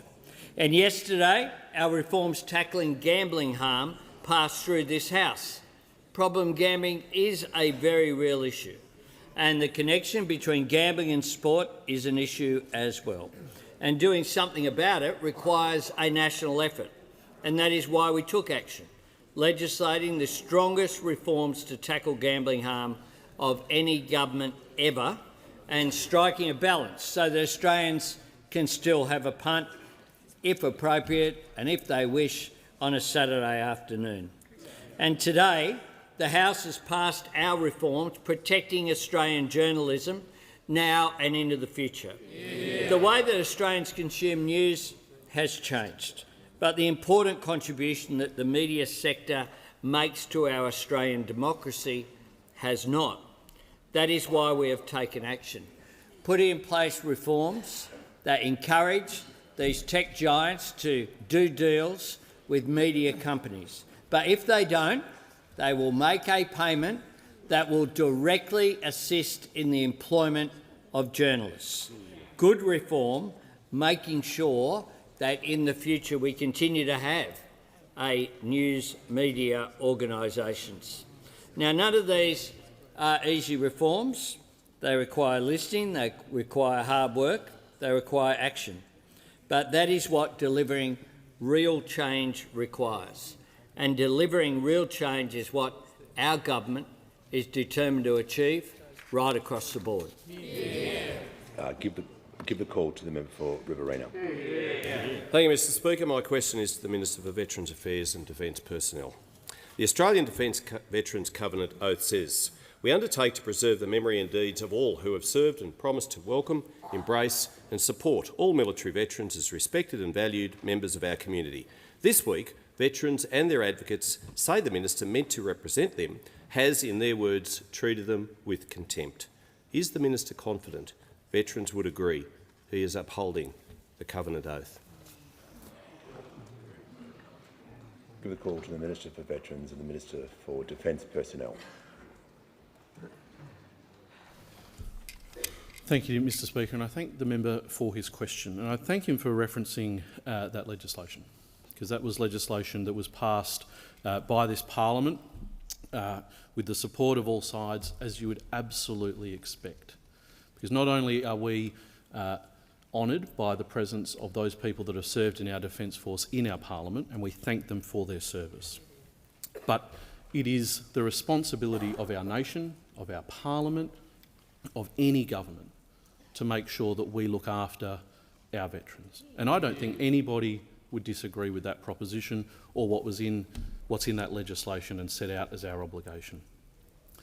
And as I said at this dispatch box very early in becoming minister, there had clearly been failings in providing the necessary support, services, compensation payments, right treatment in service and for those people who had served. Not just by one government, by many governments, but that we all had to work together to make that system work better. And it's why there was a Royal Commission into Defence and Veteran Suicide. And it's why we have worked so hard to make sure that we are working to implement the recommendations of the Royal Commission into Defence and Veteran Suicide, amongst other changes and improvements in the system of support for our veteran community, but also making the lives of our serving men and women better as well. And as we do that, it's clear from the failures of the past that there's always room for improvement. And it's why we've also made sure that we've been working together with the veteran community and have always said in implementing change that we work with the veteran community to get those changes to work right for them. And I know, as I'm sure every former Minister for Veterans Affairs in this place knows, there has been built up over time a lack of trust in the Department of Veterans Affairs. And we know why. And we want to remedy that and we want to change that. It's why we made the investments in the department that we've made. And we continue to work to make it better for everybody. And I think we have been making it better. And is there more work to do? There absolutely and always will be. And that's what we will keep doing. And I hope that every government in the future will always keep working to make those systems better. The member for Rena on a point of order. Mr Speaker, I seek leave to table this sacred document, the Australian Defence Veterans Covenant, so the Minister can re-familiarise himself with the words therein. The member for McEwen will just resume his seat for a moment. He will get the call. The member is seeking to table a document. Yeah. Thank the Leader of the House. Give the call to the member for McEwen. My question is the Minister of Health and Ageing, Disability and the NDIS. How is the Albanese Labor government securing the future of the National Disability Insurance Scheme and working with states and territories to deliver support for Australians living with disability? Call to the Minister for Health, the Minister for Disability and the Minister for the National Disability Insurance Scheme. Yeah, thank you, Speaker, and to the member for McEwen for that really important question. Last night, as he knows, the Senate passed the government's plan to get the NDIS back on track, and this is really important, essential reform because it had become increasingly clear, I think, Speaker, to the broader Australian community that this extraordinary social program, which has delivered so much to Australians living with disability, had nonetheless gone too big, was costing far too much and had become a soft target for crooks and for shonks. And the changes that were passed last night deal with all of those problems, and it sets the clearest possible path, I think, for a sustainable, secure future for the world's best disability insurance scheme. Now, while these reforms are essential, I know that they are, as the Prime Minister indicated, they're hard reforms, and I know that they are causing anxiety in some parts of the community, among some NDIS participants and their loved ones. And I want to assure those Australians and the broader community of a few things. This program will still grow. This will still be our biggest social program outside of the age pension, significantly bigger than Medicare, way bigger than the PBS, and it will remain the centrepiece of the most comprehensive suite of supports for people with disability that you will find anywhere on the planet, Mr Speaker. But even with the passage of those changes last night in the other place, there is still much to do. New eligibility tests are being developed right now to return the scheme to its original purpose, which was, as we all know, I think, to support people with significant and permanent disability. But that makes our work with state governments even more critically important, to rebuild those other support systems that used to exist at state level to provide that critical support to people with more low to moderate support needs. Every state and territory except Queensland has now finalised their implementation plans for the Thriving Kids program, supporting children under the age of 9. And those supports will start rolling out in only a few weeks' time, and they'll be fully up and running by the end of next year, ready for the new eligibility changes that take place on the 1st of January 28. But I have to say, Mr Speaker, Queensland needs to get moving in this area as well. Queensland families deserve the same commitment and the same action that we're seeing from every other state government, Labor and Liberal alike. And then we need to get on with the other critical work to develop supports for other groups, children over the age of 9, people with psychosocial disability and many others, Mr Speaker. But I thank the Parliament for their support for this critical plan. We now need to get on with implementing it. Before I call the member for Indy, I'll just do some acknowledgements and welcome to Parliament. I'm pleased to inform the House that present in the gallery today is a delegation of homelessness and mental health sector representatives from across Australia who are visiting Parliament today to discuss how to tackle repeated homelessness as guests of the Minister for Housing and the member for Menzies. I'm also pleased to inform the House that present in the gallery today as a guest of the member for Wentworth is Ms Chanel Contos, the founder and CEO of Teach Us Consent, a youth-led not-for-profit organisation focused on implementing consent education in our schools. And also I'm pleased to inform the House that present in the gallery today is Dr Nicholas Pappas AM, Chair of the Special Broadcasting Service, and Ms Jane Papelman, the Managing Director. They are here today for a bipartisan event with SBS, which demonstrates strong support from across the Parliament, particularly reflecting social cohesion and contributing to our civics education. For the Prime Minister's benefit, I understand that Dr Pappas is also the Chair of the Sydney Rabbitohs. And I give the call to the honourable member for Indi. Thank you, Speaker. My question is to the Minister for Communications. Your Universal Outdoor Mobile Obligation Bill has strong support and could pass this week, but it's been sitting on the notice paper for over a year. I've put forward several amendments, including vital reforms to help facilitate temporary disaster roaming. Recent mobile outages have shown that a hands-off approach to telecommunications isn't enough. Minister, why is the government going slow-mo on UOMO? Order. Give the call to the Minister for Communications and the Minister for Sport. Thank you, Mr Speaker, and I thank the member for Indi for her question. The Universal Outdoor Mobile Obligation will enable, for the very first time, baseline outdoor mobile connectivity across Australia. It will substantially expand scope for people to seek help if they're lost, if they're injured, if they're facing natural disasters in areas without traditional terrestrial mobile coverage. But I know this is a really important issue for the member, and I thank her for her ongoing engagement in the UOMO bill today. I think it's fair to say that the electorate of Indi is a real exemplar of the kinds of communities that UOMO will assist. I was pleased to meet with the member for Indi earlier to hear her concerns on behalf of her constituents. Why hasn't it passed the House yet? As the member is aware, the Albanese Labor government has progressed several key pieces of legislation in the last 2 weeks, and I look forward to UOMO coming back for consideration in detail soon. I thank the member for her constructive proposed amendments. I will respond to them in full when we do consideration in detail, and I would remind her that the default start date for UOMO is 1 December 2027. So the number one factor in whether any obligation can commence on that date is the development of the direct-to-device market. That's the number one factor. So that's why we'll continue to assess industry readiness. Call to the honourable member for Moreton. Thank you, Mr Speaker. My question is to the Minister for Communications. How is the Albanese Labor government delivering real change that is creating a sustainable and responsible future for Australians when it comes to gambling reform and the Australia's media landscape? Call to the Minister for Communications and the Minister for Sport. I thank the member for Moreton for her question, and I hope that her knee is on the mend. The Albanese government is delivering real and meaningful reform to help Australians through tax cuts, through paid parental leave, help for first home buyers and action to keep kids safe online. But these are not the only ways we are delivering for Australians.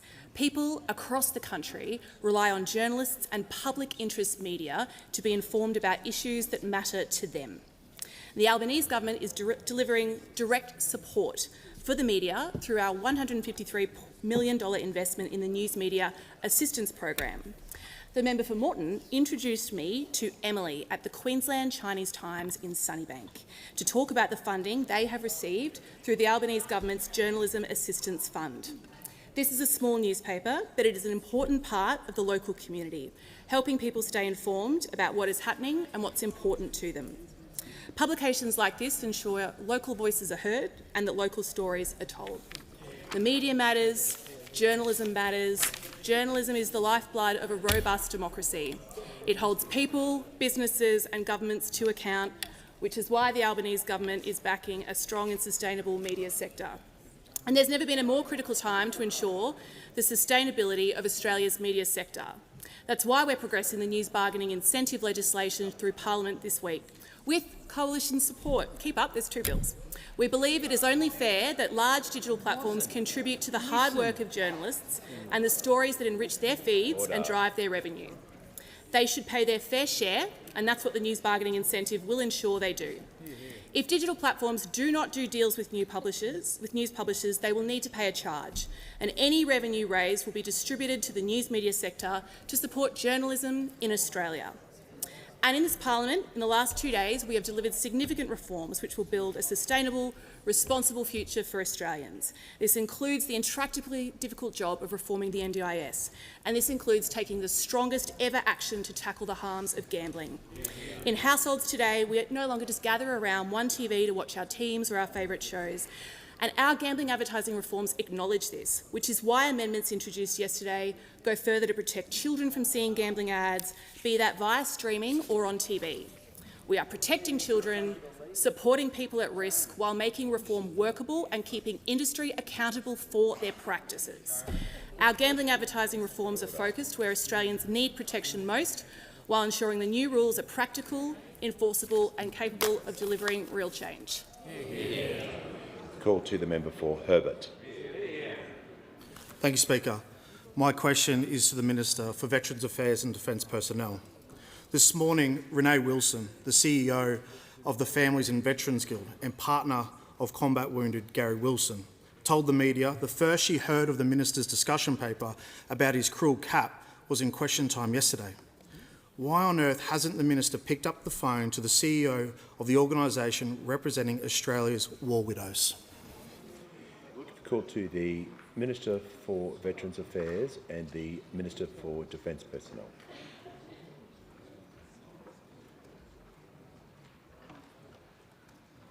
Thank you, Speaker, and I thank the member for his question, and I recognise his real dedication to these issues, of course, from his own service as well, and the great work he does, particularly in his community of Townsville, which is the key garrison city for our country.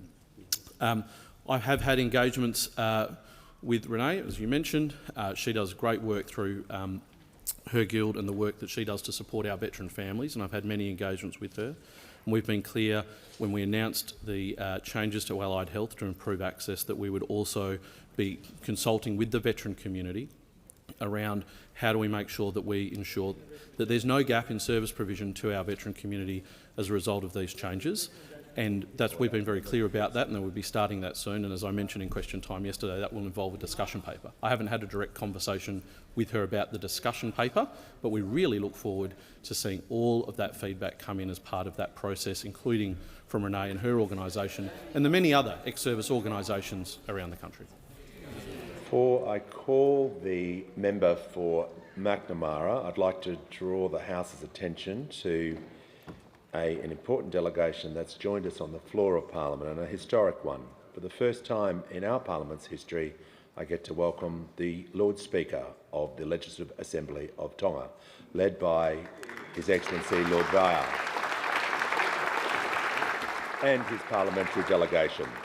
Malo e lave mahi. Welcome to question time. You give the call to the honourable member for McNamara. Thank you, Speaker. My question is to the Minister for Employment and Workplace Relations. How is the Albanese Labor Government delivering for Australian workers, and what could place this progress at risk? Call to the Minister for Employment and the Minister for Workplace Relations. Thank you, Speaker. I'd like to thank the member for McNamara for his question. but for his fierce advocacy for workers in his electorate, but also right around the country. The Albanese Labor government is helping to deliver higher wages for workers because we know this is one of the best ways to help with cost of living pressures. We have delivered world-leading minimum standards to ensure gig workers do not have to rely on tips to make ends meet. And with the first minimum standard coming into force this week, some platform delivery drivers are now earning 25% more. It's this Labor government has also backed wage rises for our lowest paid workers each and every year we've been in government. And of course, it's been this Labor government that's reinvigorated enterprise bargaining, which is delivering higher wages for more workers. Just last week, the Education Minister introduced legislation to lock in a 15% pay increase for our early educators. Of course, this government closed the Labor liar loophole, which meant that there's many people doing the same job. Okay, I'll do it again. Order. The Labor hire loophole. The Labor hire loophole with our same job. You know where I'm going. You don't want to get there. And of course, this government is getting wages moving, and getting wages moving is critical to this government's mandate. The ABS data released today shows that annual nominal wages have grown above 3% under this Labor government for the last 4 years. And this data also shows that real wages have grown in the June quarter. Now, Speaker, I know this is the bit they don't want me to get to, because I am asked what could put this progress at risk. And of course, we all know what will put this progress at risk. It is the Liberal, National and One Nation if they were to ever form government. Not only did those opposite, when they were in government, have low wages as a key design feature of their economic policy, but they failed to back pay rises for our low-paid workers. Of course, as I reported yesterday, the Leader of the Opposition described our laws that have led to pay rises as being disastrous. Disastrous. That is his attitude to wage increases. Of course, he is in good company with One Nation, who have consistently voted with the Liberals and Nationals to stop laws that will actually deliver pay increases to workers in this country. It is very clear that if the Liberals, Nationals and One Nation were to ever form government, workers' wages would be on the chopping block. There's far too much noise during that answer. The member for Hunter interjected 11 times during that answer. He'll leave the chamber under 94A. You simply just can't continuously interject on people. I made that clear yesterday. It goes to both sides of the chamber. Now the House has come to order. We'll hear from the honourable member for Riverina. Thank you, Mr Speaker. My question is to the Minister for Veterans Affairs and Defence Personnel. Veterans and their families have lost faith in the Minister. Former Royal Australian Navy diver and Fair Care for Veterans spokesman John Armfield said this after the meeting with the Minister. I enlisted under the Navy values of courage, honour, honesty and loyalty, yet you failed to display any of these values, Minister. How can the Minister continue as Minister for Veterans Affairs and Defence Personnel if he cannot uphold defence values? Call to the Minister for Veterans Affairs and the Minister for Defence Personnel. Thank you, Speaker, and I thank the member for his question. And the circumstances of Mr Arnfeld that he has gone through, and he gave evidence to the Royal Commission about that, and I saw that evidence and I've engaged with him about the circumstances he had to confront, were tragic and terrible. And I've said that to him, and I've said that to him before, and Navy apologised for some of that conduct to him as well, and very much should have done so.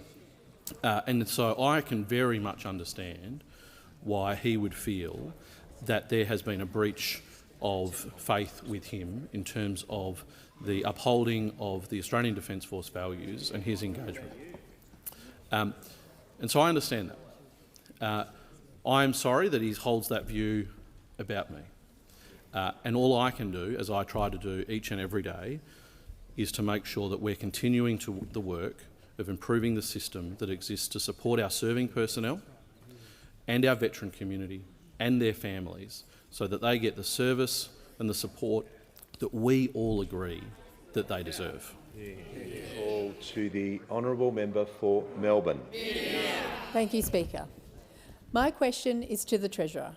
What progress has the Albanese Labor government made on wages, super and the budget? And what are the risks to this progress? Call to the Treasurer. Mr Speaker, and as the Minister for Employment told us a moment ago, we have seen real wages growth in the June quarter, and we have seen nominal wages growth higher than 3% for all 4 years of this Labor government. And I know that the member for Melbourne, as a real champion of the working people of that wonderful city, is very pleased to see that this government delivering nominal wages higher than 3% all throughout our government, never once achieved by those opposite in the previous government, Mr Speaker. When we came to office, real wages were falling sharply. They've risen in 8 of the last 11 quarters in annual terms. They went up today in the June quarter, but we acknowledge with this persistent inflation challenge in our economy, that puts pressure on real wages. We've acknowledged that in a number of different ways. So, Mr Speaker, this government has overseen higher nominal wages growth than we saw under those opposite. We're doing that, whether it's advancing workers during their working years or making sure that they've got a decent superannuation system when they retire. This government backs workers while those opposite attack them. We back them with stronger wages and we back them with the strongest superannuation system, getting super to 12%, payday super, super on paid parental leave, making sure that we strengthen this system, which is the envy of the world, to deliver economic security and retirement incomes for millions of Australian workers. Now, Mr Speaker, we're boosting wages, we're strengthening super, we're helping with the cost of living at the same time as we're strengthening the budget. And we saw that recognised overnight when Moody's, the second global ratings agency in the course of the last couple of weeks, reaffirmed Australia's AAA credit rating. And they did that because of the responsible way that we have gone about managing the budget, getting gross debt down $200 billion lower than what we inherited, and the trajectory that those opposite left us when we came to office, Mr Speaker. And so I encourage the House to look at that Moody's statement overnight, which was effusive about the government's responsible economic management. Another welcome and powerful endorsement of this government's responsible economic management, Mr Speaker. Now, whether it comes to wages or superannuation or managing the budget responsibly, the contrast couldn't be clearer. Could not be clearer, Mr Speaker. Those opposite have already racked up another $110 billion in commitments in the forward estimates alone, more than $500 billion over the next decade or so, Mr Speaker. The Shadow Treasurer says that he'll offset all that, but he won't tell us what that means for Medicare or wages or for super, Mr Speaker. That the next election the difference will be really clear. A Labor government and this Prime Minister backing workers and wages and super and strengthening the budget, and those opposite, Liberals, Nationals and One Nation, who hate superannuation because they don't support working people. Has concluded. With the call to the member for Herbert. Thank you, Speaker. My question is to the Minister for Veterans Affairs and Defence Personnel. Former Air Force fighter jet pilot Dr Tim Nelson spoke about the Minister's behaviour in a meeting, and I quote, "He walked into the room, refused to shake our hand, sat down with his arms crossed and rolled his eyes."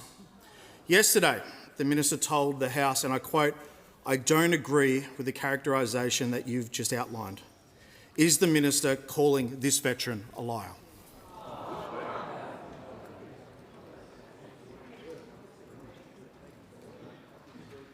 We call to the Minister for Veterans Affairs and the Minister for Defence Personnel. Thank you, Speaker. I thank the member for his question.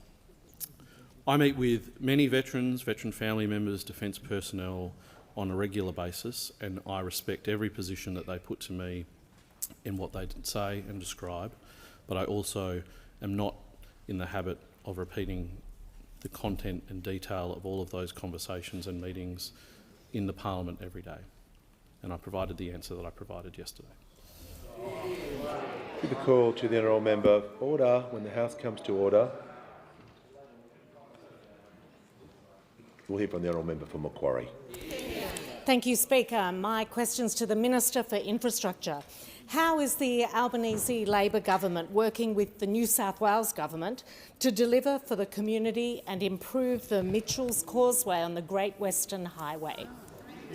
Give the call to the Minister for Infrastructure, the Minister for Transport, the Minister for Regional Development and the Minister for Local Government. Thanks very much, Mr Speaker, and can I thank the member for Macquarie for her question, but also for her incredible advocacy for her electorate, particularly for the peoples of the Blue Mountains who have been affected by the closure of Victoria Pass since March. I also acknowledge the advocacy of the member for Clare, who's not in the chamber at the moment, but thank him for the thank you note that he just sent me during question time.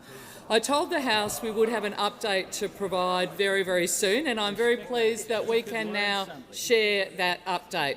Today I joined the member for Macquarie in Mount Victoria to announce that the Albanese government is partnering with the Minns government will fully fund and deliver the reconstruction of the Mitchell's Causeway. Our $100 million commitment, matched by the New South Wales government, will now build a new stable and secure bridge deck that will sit above the 194-year-old convict bridge, affectionately known as the Mitchell's Causeway, and effectively we're building a bridge above the old bridge. Today we also announced that we won't just restore the 2 lanes on the Mitchell Causeway, but the new bridge will be better than it was before with an additional eastbound passing lane. We've not let a minute go to waste with work on restoring the causeway, and the original 2 lanes is already underway and we'll start work on the additional lanes soon.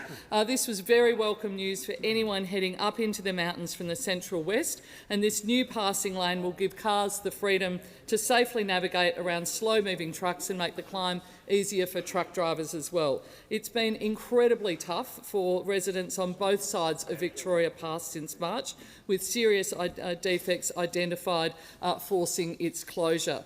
From day one, we have been working very closely with the New South Wales government. We've been very clear from the start that our government would support them in funding and a delivery to fix this project. The New South Wales government, led by Minister Aitchison, moved very quickly to assess the bridge, develop a plan to fix it and to get it reopened next year. And because of that focused priority work, we believe we will have the new road deck in place and the highway opened and reconnected by mid-2027.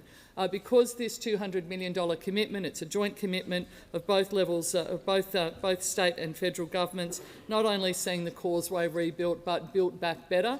This is how you work collaboratively with state governments. We're very pleased to join with them in that announcement this morning, and I want to give a shout out to the workforce there. They have been on site.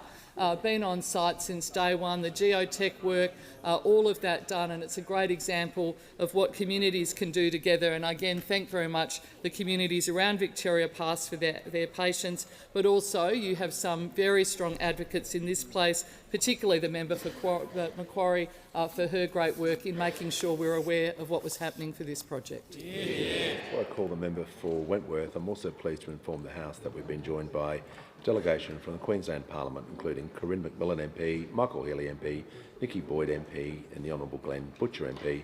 And I also note in the gallery is Father Frank Brennan, SJAO. Welcome to question time. Give the call to the Honourable Member for Wentworth. My question's for the Treasurer. Australian real wages have fallen 5% since March 2021. The only sustainable antidote is productivity growth, and business and economists agree deregulation is central to that. I welcome budget measures to address regulatory constraints, but we need more, and the budget didn't curb what the PC calls Australia's red tape impulse. Will the government act to reset incentives around regulation by something like a regulatory review committee with similar importance to the ERC, hard targets to departments to offset new regulations with deregulation, or a Minister for Better Regulation? Call to the Treasurer. Thank you, Mr Speaker. Thank you to the honourable member for her interest in this important topic. The last part of her question, Katie Gallagher is the Minister for Better Regulation, and I'm proud to support her work. In fact, the whole Cabinet is engaged in one way or another in this important task of economic reform, and particularly when it comes to better regulation. As part of that, I also shout out the Assistant Treasurer and the Assistant Minister of the Treasury for the work that they do. The Assistant Treasurer gave a wonderful speech today at the National Press Club about some important issues. I thank the honourable member for her question for a number of reasons, but partly because I acknowledge the important contribution that she made to the Economic Reform Roundtable, which began a year ago today. Today is the one-year anniversary. And that Reform Roundtable did bring together a whole bunch of people to shape the economic future of this country. Now, this government has delivered more economic reform in the year since that roundtable than in the quarter of a century which preceded it. And that reform was really important because it helped shape an ambitious tax reform agenda, the broadest productivity agenda and the most net savings in a budget in a generation, and better regulation was important to all three of those objectives, Mr Speaker. When it comes to targets, the budget made it clear that our objective here, our expectation here, is that the combination of our efforts on regulation will cut compliance costs in our economy by more than $10 billion a year, Mr Speaker. And about a tenth of that, almost a tenth of that, is in the financial sector alone, Mr Speaker. And so whether it's the omnibus bill that we passed on regulatory reform, whether it's the way that we've changed the statement of expectations for our regulators, whether it's the better regulation roadmap through the Council of Financial Regulators, whether it's the steps we're taking with the states on national competition policy, I acknowledge Assistant Minister Lee in that regard, abolishing nuisance tariffs, Mr Speaker, speeding up approvals, fast-tracking the housing approvals in particular. I acknowledge the Housing Minister and the Environment Minister, streamlining the construction code, a whole bunch of steps that the government is taking to meet the kinds of objectives that the honourable member has asked me about. The honourable member also asked me whether there's more work to do. Of course there is. Of course there is. When it comes to better regulation, there's not a destination here. It requires ongoing work. But what we've shown in the year since the Economic Reform Roundtable is a willingness right across the Cabinet, right across the government, to cut compliance costs where we can, to make sure that regulation is serving a useful purpose, because we do acknowledge, as the honourable member does, just how important this is to turning around a couple of decades of poor productivity performance in our economy. Call to the honourable member for Werriwa. Thank you, Mr Speaker. My question is to the Assistant Treasurer and Minister for Financial Services. How is the Albanese Labor government delivering real outcomes for Australians with superannuation and improving the security, stability and integrity of Australia's superannuation system? Are there any threats? Give the call to the Honourable the Assistant Treasurer and the Honourable Minister for Financial Services. I thank the member for Werriwa for her question, and I acknowledge that she has been a champion of the super system throughout her time in this place. She's advocated for lifting the SG rate, for payday super and for closing the gender gap. The collapse of Shield and First Guardian was devastating for thousands of Australians who lost retirement savings they had spent decades building. These were not reckless investors taking speculative bets. In many cases, they were ordinary Australians who believed they were making sensible decisions about their retirement and instead found themselves exposed to serious misconduct, poor governance and harmful sales practices. Earlier today, this government announced a comprehensive package of reforms to strengthen the security, stability and integrity of our superannuation system and to better protect the promise of a dignified retirement for future generations. We announced a major crackdown on harmful lead generation practices. Shield and First Guardian exposed an ecosystem where consumers could click on an online advertisement, have their data harvested and sold, receive a call from an unlicensed lead generator and then be funnelled towards risky investment products. We are banning unlicensed real-time communications about superannuation. We are tightening anti-hawking laws. We are strengthening penalties and we are targeting the data harvesting and broking practices that sit at the front end of these harmful business models.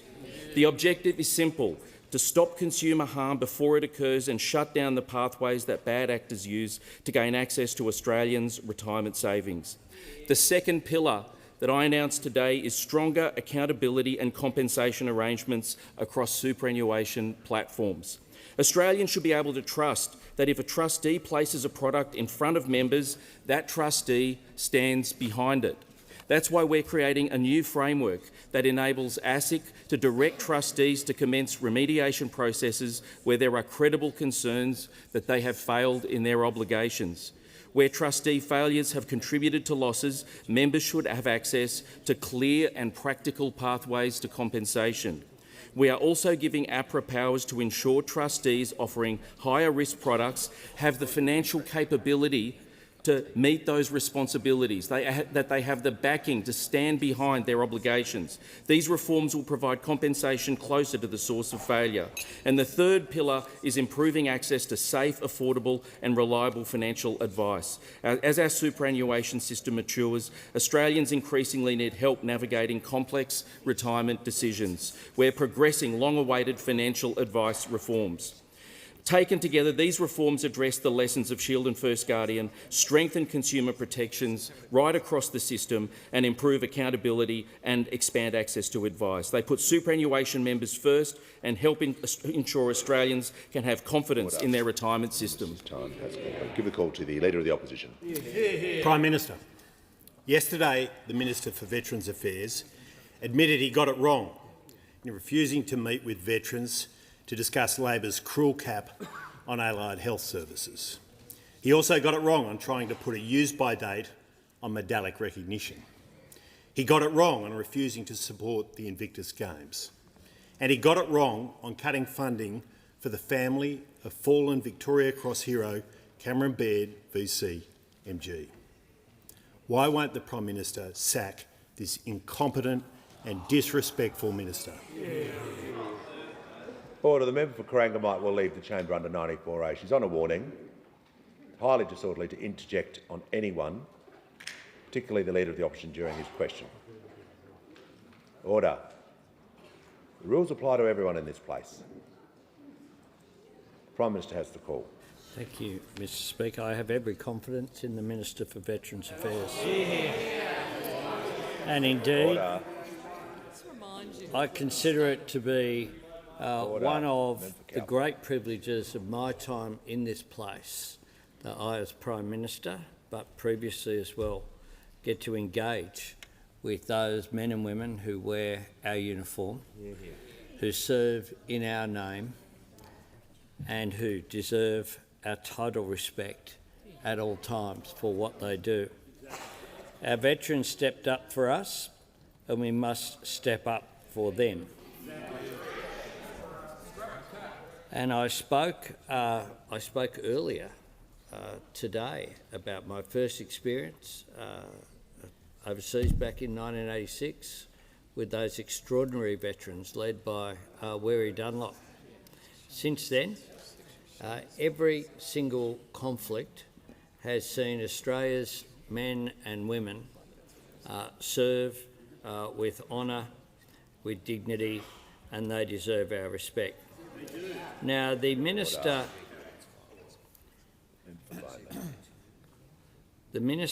inherited a system where the former Minister for Veterans Affairs, the member for Calare, you will recall the actions that he had to take. He resigned because you wouldn't fund. The Minister for Infrastructure is warned. The member for the Prime Minister has concluded his answer. Order. Order. Order. When the House comes to order. Order. When the House comes to order. We'll hear from the honourable member for Dixon. Thank you, Speaker. My question is to the Minister for Housing. How are the Albanese Labor government's housing tax reforms helping Australians? What approaches would make it more difficult for Australians to get a roof over their heads? Call to the Minister for Housing and the Minister for Homelessness and the Minister for Cities. Thank you, Speaker, and I thank the member for Dixon for this question. Speaker, not only is this woman a remarkable Australian, but she is one of the strongest voices in this parliament for housing policy, and I want to thank her for her leadership. Speaker, our housing tax reforms have two really clear goals. The first is to give first home buyers a better shot at getting the keys to their own home. and we want to encourage more investment in building the homes Australia needs. Now, it's early days since the budget, but we are seeing some really encouraging signs in what is coming out of the sector. Speaker, the latest ABS data shows that lending to investors buying new dwellings is up more than 27% on last year. What remarkable growth. And at the same time, Speaker, we are seeing investor lending for construction rise 4.4%. It is now 20% higher than it was a year ago. Speaker, that same data shows us that investor lending to buy existing homes fell almost 15% in the June quarter, and data from our 5% deposit program, Speaker, shows us that we have got first home buyers around this country going to auctions and they are winning. Now, Speaker, these are the exact directions that we want to see from the housing market. We want to see less investor money chasing up the house prices of homes that we already have. We want to see more investment helping build the homes our country needs, and we want to see those scales tipped right back in favour of first home buyers. Now, Speaker, we are seeing support for these measures from some, frankly, quite surprising quarters. And I want to share with you a quote from Commonwealth Bank CEO Matt Comyn, who has said, "Investing or supporting businesses so they can invest, grow and employ people is going to deliver a better overall outcome for our country than people buying and selling housing to each other." We had the National Australia Bank's chief economist Sally Auld say on 7:30, in the long run, it's owner-occupiers who are the winners in all of this, in the sense we're going to redistribute the ownership of housing away from investors and more towards owner-occupiers. Now, Speaker, we have got even leaders in our banking sector who can see that these changes are in the national interest. Speaker, why can't the Coalition and One Nation see the same? Speaker, when we look at the facts, we have got home ownership rates for young people around this country falling through the floor. Speaker, 81% of millennials and Gen Z tell us that they are delaying major life decisions, delaying getting married, delaying having a child, because they are concerned about housing insecurity, yet still those opposites spend their time in this parliament defending a broken housing system. Well, I say very directly to Australians, we hear you, we see the pain that you are in, and we'll keep delivering you the real change you need to get into a home of your own. Give a call to the honourable member for Mayo. Thank you, Mr Speaker. My question is to the Minister for Housing. It's reported approximately 51,000 non-citizens, 1/5 of the overall applicants, have accessed the 5% First Home Buyers Deposit Scheme, many of whom may own overseas properties. Rightly, the government does not allow HECS debt to be accrued by permanent residents, as they're not Australian citizens. So why does the government expose Australian citizens to the risk of loan default from non-Australians accessing the 5% deposit scheme? Call to the Minister for Housing, the Minister for Homelessness and the Minister for Cities. Thank you so much, Speaker, and I thank the member for her question. And we've been through this before in the parliament. There is tightly controlled eligibility for this scheme. Temporary residents are not eligible for the scheme, despite what's been inferred and said by the Leader of the Opposition. The only people who are eligible for this scheme is citizens of our country and permanent residents. Now, Speaker, permanent residents are very likely to have lived in our country for a long time. The hint is in the word permanent. These are people who are working as doctors and nurses. They are aged care workers who are caring for our elderly. They are carers who are working in disability and other sections. They are permanent residents across our country and they are helping our country grow.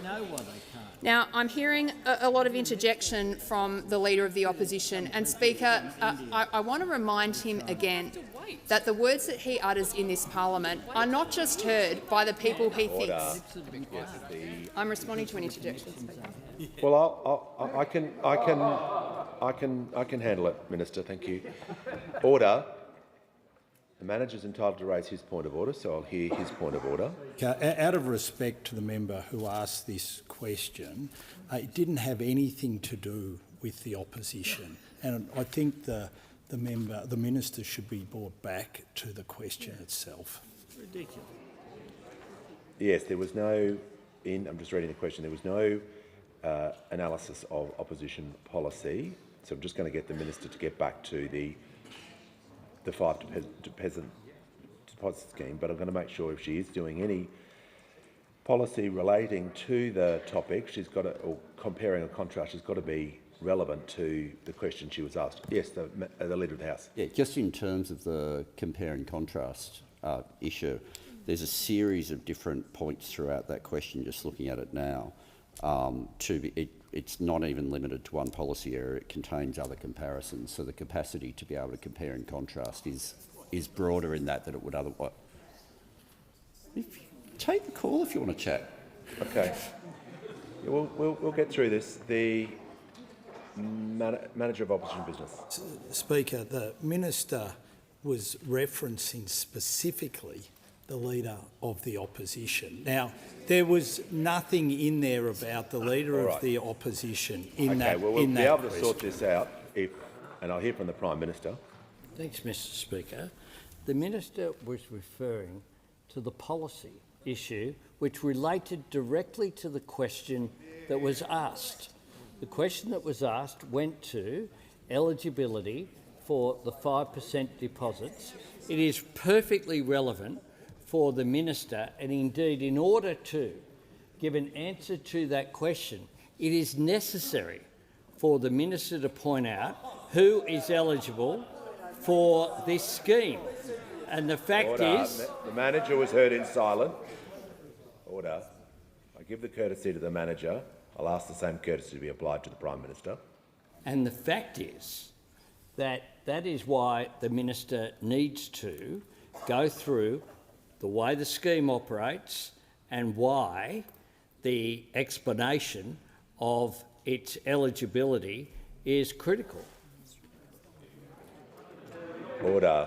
And it will help with things if the Leader of the Opposition ceases interjecting so the Minister doesn't respond to interjections as well. Everyone is correct in this argument. I want to make sure, as I said, if there's compare and contrast regarding this policy, if there's compare and contrasting going on, it's related to this policy. That's my point, and that's my ruling. The Minister has the call. Thank you so much, Speaker. And just to the compare and contrast in relation to this policy, I want the Parliament to know that actually since we last met, the Leader of the Opposition was busted making a false claim about the eligibility of this policy. And I want to quote to you what he said. He said, Labor has made the 5% deposit program available to anyone the day they arrive. The Minister just paused for a second. Resume. Just take your seat for a moment. I'm not happy with the level of interjections during this question time today. There is far, far too much ongoing interjection. The member for Lyne is continuously interjecting. I'll have to put you on a warning, member for Lyne. And that goes for both sides. I don't like issuing a general warning, but I'm getting close to doing it for everyone inside this House today. So please, I am asking everyone to listen to the Minister, to show respect, and to show respect for the person asking the question as well. It's not good enough, and I'm asking everyone now to do better. The Minister will continue her answer. Thank you, Speaker. And I was just reporting to the Parliament that in the sitting break, the Leader of the Opposition was busted saying behind closed doors, Labor has made the 5% deposit program available to anyone the day they arrive in the country. And I want to call that out, Speaker, because it just speaks to the disgraceful reflex for division that those opposite bring forward to all of the problems facing our country. It wasn't just that, Speaker. The Leader of the Opposition actually said publicly when he announced that he wanted to withdraw support for permanent residents, he said, when you commit to this country, we'll commit to you. And I want our loved Chinese Australian community and I want our loved Indian Australian community to know that we see your commitment to our country, we respect it and we value it. Speaker, this is a program our government is incredibly proud of. 260,000 people have the keys to their own home today because of this fantastic support that we are offering them, Speaker. Not only are those focused on division, they do not have a single sensible thing to say about housing, the most important issue facing our country. Speaker, we're not going to be distracted by their obsession with conflict. We've got housing issues facing our country, and that's why we're stepping up and making real change to Australia's housing system. The member for Wright. When the House comes to order, we'll hear from the honourable member for the Treasurer and the Leader of the Opposition. I'm just bringing the House to order because I would like to hear from the honourable member for Dunkley. She has the call. Thank you, Mr Speaker. My question is to the Minister for Small Business. How is the Albanese Labor government supporting Australian small businesses to have certainty to invest in their business?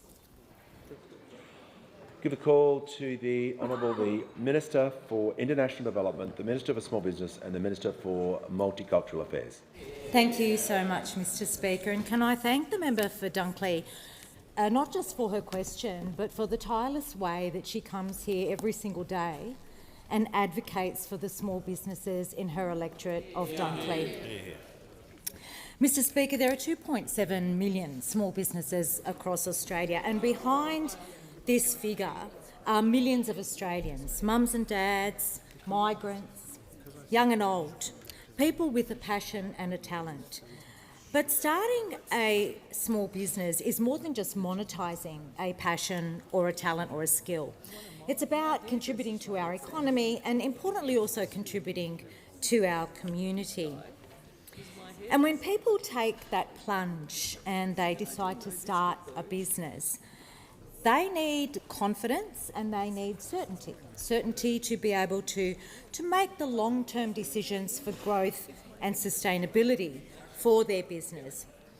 And that's why we announced in this year's budget, Mr Speaker, that we would make the $20,000 instant asset write-off permanent. And I'm very happy to update the House that as of this morning, the Albanese Labor government has delivered on that commitment. And the $20,000 instant asset write-off is now a permanent feature of our economy. What this means, Mr Speaker, it means that small businesses who want to invest in equipment, in machinery, in tools or assets can do so with confidence. They can plan ahead. They can plan ahead without having to constantly worry about whether or not the instant asset write-off will be held for another year, as they have had to do in the past. And small businesses are already taking advantage of the instant asset write-off in fairly significant numbers. In fact, the latest figures show that around 300,000 businesses claimed the instant asset write-off in the 24-25 financial year. Now, importantly, this measure applies on a per-asset basis, so businesses can write off multiple purchases during the year, and it can also be used multiple times during the financial year. So whether it's one coffee machine or three, one new fridge or an entire fit-out, small businesses can write off the assets that they need, when they need, and as many times as they need. Mr Speaker, it's just one of the ways that this Albanese Labor government is supporting small business. It's just one of the ways that we're making a difference, a real difference to small businesses. And it's one of the ways that we back small businesses because we know that small businesses back Australia. Prime Minister. Thank you, Mr Speaker. I ask for further questions to be posted on the notice paper. And Mr Speaker, on indulgence, I'd like to speak for a moment about a true treasure of the press gallery, Tony Wright, who's with us in the gallery up there. It is appropriate that we acknowledge his presence on a day in which the House of Representatives has indeed acknowledged the importance of journalism by adopting the media bargaining incentive. Because after 50 years in journalism, Tony is calling it a day. Respected, admired and loved, he's been a fixture for readers of The Age, the Sydney Morning Herald and even for a while the Bulletin. Through his observations of Australian political life And the great sweep of life beyond politics, he has taught us so much. He's made us laugh, he's made us reflect. He's found joy without ever shying away from sorrow. He's been pointed but never barbed. Crucially, he's never lost sight of humanity, not even in this place, that sometimes does. And he's reminded us of the importance of taking the time to stop and smell the flowers, or at least admiring them as you fly past on a motorbike. Tony has always been a harvester of moments, finding the small things that so many of us may miss and deftly weaving them into a much bigger picture. Many writers can deliver a pearl, but few have Tony's love for the humble grain at its heart. Tony, I know this isn't a full stop, and that when the mood takes you, you'll still be sharing your words with your readers. Until you do, though, we will follow your advice to quote you, hold our memories close and polish them every now and then. On behalf of all of us here, and on behalf of your many readers who admire you, respect you, and read every word when they see your byline, thank you. Thank you for what you have done. You've done it with good cheer. You have done it your own way, to quote a great Italian-American, and bravo on your career, and we wish you all the very best for your future, mate. On indulgence, the Leader of the Opposition. Thank you, Mr Speaker. I join with the Prime Minister in acknowledging and commending Tony Wright. More than 50 years in journalism is a thoroughly fine innings. It's a tough innings too, especially so many years in the Canberra Press Gallery. Tony has been professionally scribing since 1970, and as he himself acknowledged, he started on a beaten-up typewriter in the age of ink.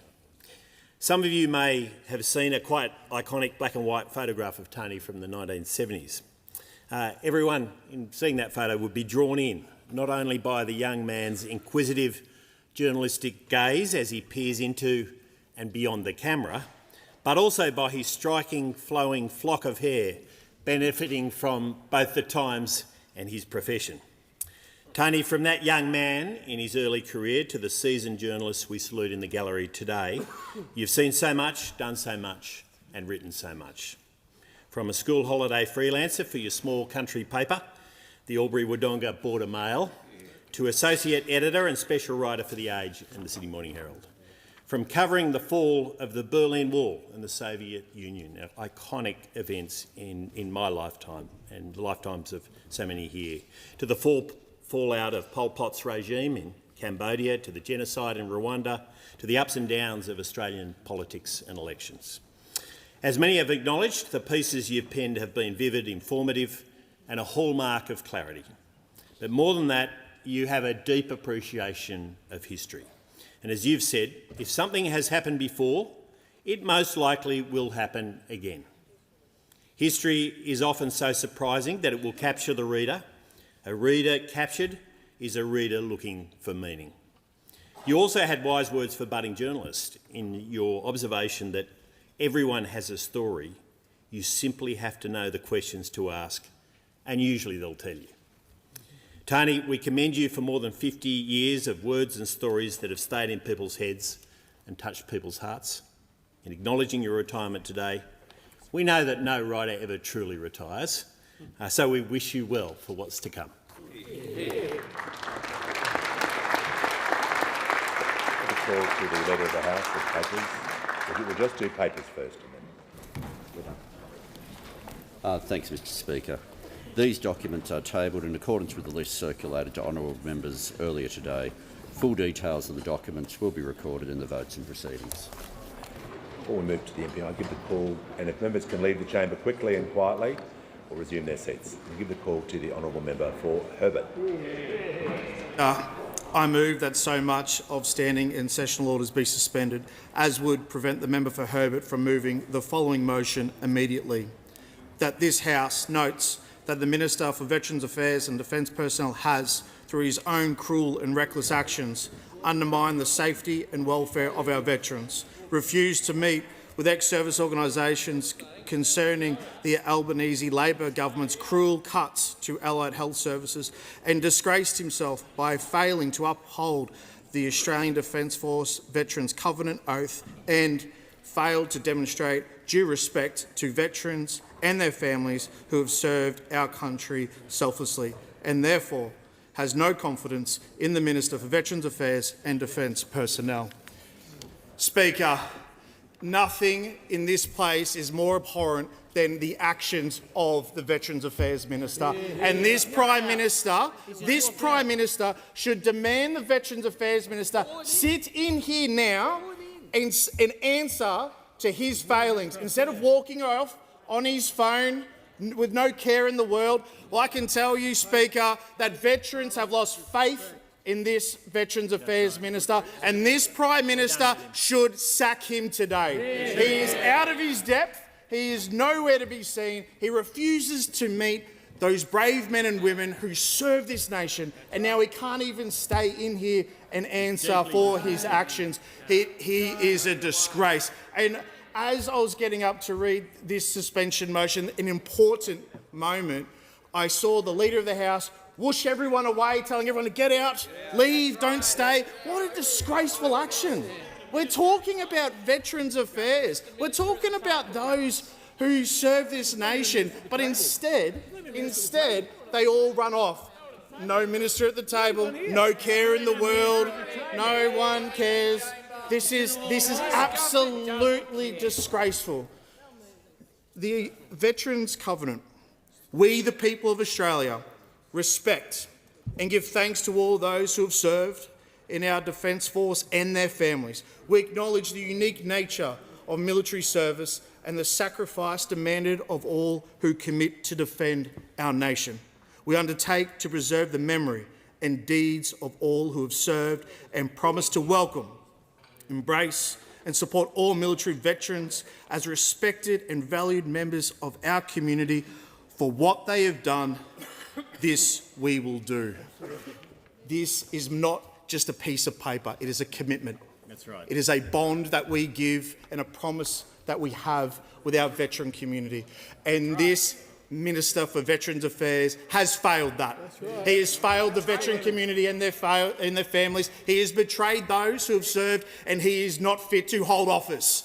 The Prime Minister lacks the gumption to take action. He can't stand up and sack a hopeless minister who refuses to meet those who have been wounded in action, who have been hurt in service, those who vote for him and those who don't. That shouldn't matter people's political persuasion, but this minister is failing all.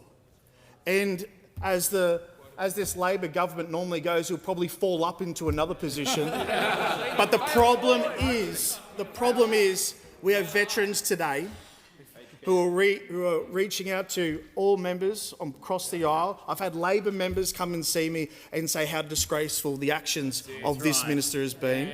This is not good enough anymore.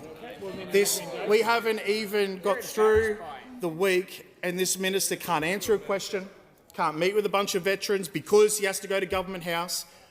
This minister is not fit enough to hold the position of Veterans Affairs Minister, the person who's supposed to have their back, the person who's supposed to stand up and fight for them, the person who is supposed to be their person in government to make sure that them and their families are supported. But instead, the Veterans Affairs Minister would rather go drink champagne at Government House, can't meet with the families.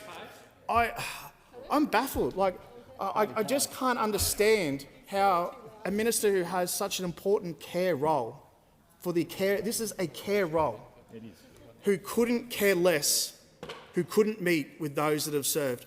Now, some of those veterans who I met with, they've been serving for more than 20-odd years. We had sexual assault survivors. We had representatives from across the country, those whose family members who've died by suicide, a mother who held a photo of her son who died by suicide, and it took this opposition, it took members in the other place from the crossbench to stand up and demand that this minister took a meeting. And when he did, he walked in, couldn't shake a hand, didn't look the veterans in the eye, sat down, arms crossed, leant back and said, "What do you want?" That is not good enough. And then complained and told these veterans about how he should be a government house. For the address and reply, mind you, this is a ceremonial part of the parliament. And I can tell you what, if a bunch of veterans came and saw a Veterans Affairs minister on the coalition and they said, "On Saturday we want to meet," if that minister didn't meet with them on that Saturday and stay back here in Canberra, I would say they're not fit to hold office. Because this minister had the opportunity during the parliament, had weeks of notice and couldn't do it. Now, when you're thinking and talking about what the substantive here is, it's about healthcare. It's about supporting those who need it. Because veterans who have different injuries, whether it's a shoulder, whether it's a knee, whether it's from combat or whether it's from peacetime, they have post-traumatic stress disorder, and it gets tough, gets a bit much, and you feel everything closing in, and the light that you're looking at is where your treatment is. Then you reach a cap, a number of $5,000, your treatment goes away, so does that light. And as that light goes away, what does the veteran do? I've been told that it'll just somehow roll over and they'll get support. Well, that's not what someone from the Department of Veterans Affairs told me. They told me that they would have to make a phone call, wait for about 4 hours on hold, and then several months later, they may get approved. What happens for that 7 months? I can tell you what could happen. It would be me and my friends attending another funeral. That's right. And this is not good enough. This government, this Labor government made a commitment and they have failed it. They have gone back on it. And all the minister keeps trying to do is pivot step and say we're talking about access or funding to allied health professionals, but that's not what we're talking about. We're talking about access. And we're talking about a $5,000 cap that is going to leave our people, my people, worse off. Because I take the phone calls at 2 a.m. I'm the one in the morning, like other veterans around the country, talking to mates who aren't doing too well. The minister's not. The Prime Minister's not either. Because at the end of this parliament sitting, they'll both fly home to their respected areas, won't give this another thought. I'll be receiving the phone calls, and so will... Sure. The Prime Minister and the Minister for Veterans Affairs will leave this parliament at the end of the week and go home with not a care or thought in the world. But our veterans and their families will be worried. The family members will be thinking, what happens next? That's right. Why can't we get rid of this cut? Why is there a $5,000 cap on allied health for my loved one? And the only action that we want to see today is two things from this Prime Minister. Sack the Minister for Veterans Affairs and abolish this $5,000 cap. This minister is not up to standard. This minister is not at his... he's just not capable. I'm sure the Minister of Veterans Affairs is a nice person, but he's not capable of holding this portfolio. People's lives are at stake here. This matters. And instead of taking it seriously, the Leader of the House told everyone to leave this debate. This is an important part of history. We need the Minister for Veterans Affairs to do their job, and because they can't, because this minister isn't competent enough, I believe, and the coalition believes, this Prime Minister only has one thing left to do today, and that is sack that minister, get him out, get someone in who cares, get a minister that wants to put veterans first, someone that's not more worried about going to Government House, someone that puts the families of those that have served this nation and the veterans at the forefront of their mind, and do policy that benefits them. That's right. Not cuts that are trying to get a saving somewhere. It's just simply not good enough.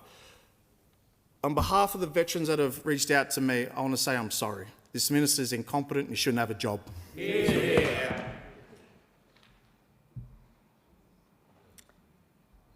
You rising to second the motion? With a heavy heart, yes. Deputy Speaker. Thank you, I Member for second the Riverina. motion. And it is with a heavy heart, because the once great Labor Party would have actually been here for a suspension of standing and sessional orders. But you know what this Labor Party will do? This weak, this mean-spirited Labor Party will do? They'll shut down this debate. As soon as I finish speaking, in 4.5 minutes' time. What do you think? What do you think previous Labor Veterans Affairs ministers such as Warren Snowden, Con Shaka, John Faulkner, what do you think they would have done? They would have been in here, they would have been sitting at the chair, and they would have been champing at the bit to defend their position, to defend their honour. And defend veterans. Because you know why? Because they stood up for veterans. They stood up for what is right. They stood up for those men and women who put a military uniform on, and when this parliament told them to go and fight for this country, to deploy to peacekeeping missions, and when those people came back, those ministers, they defended their rights. They stood up for them.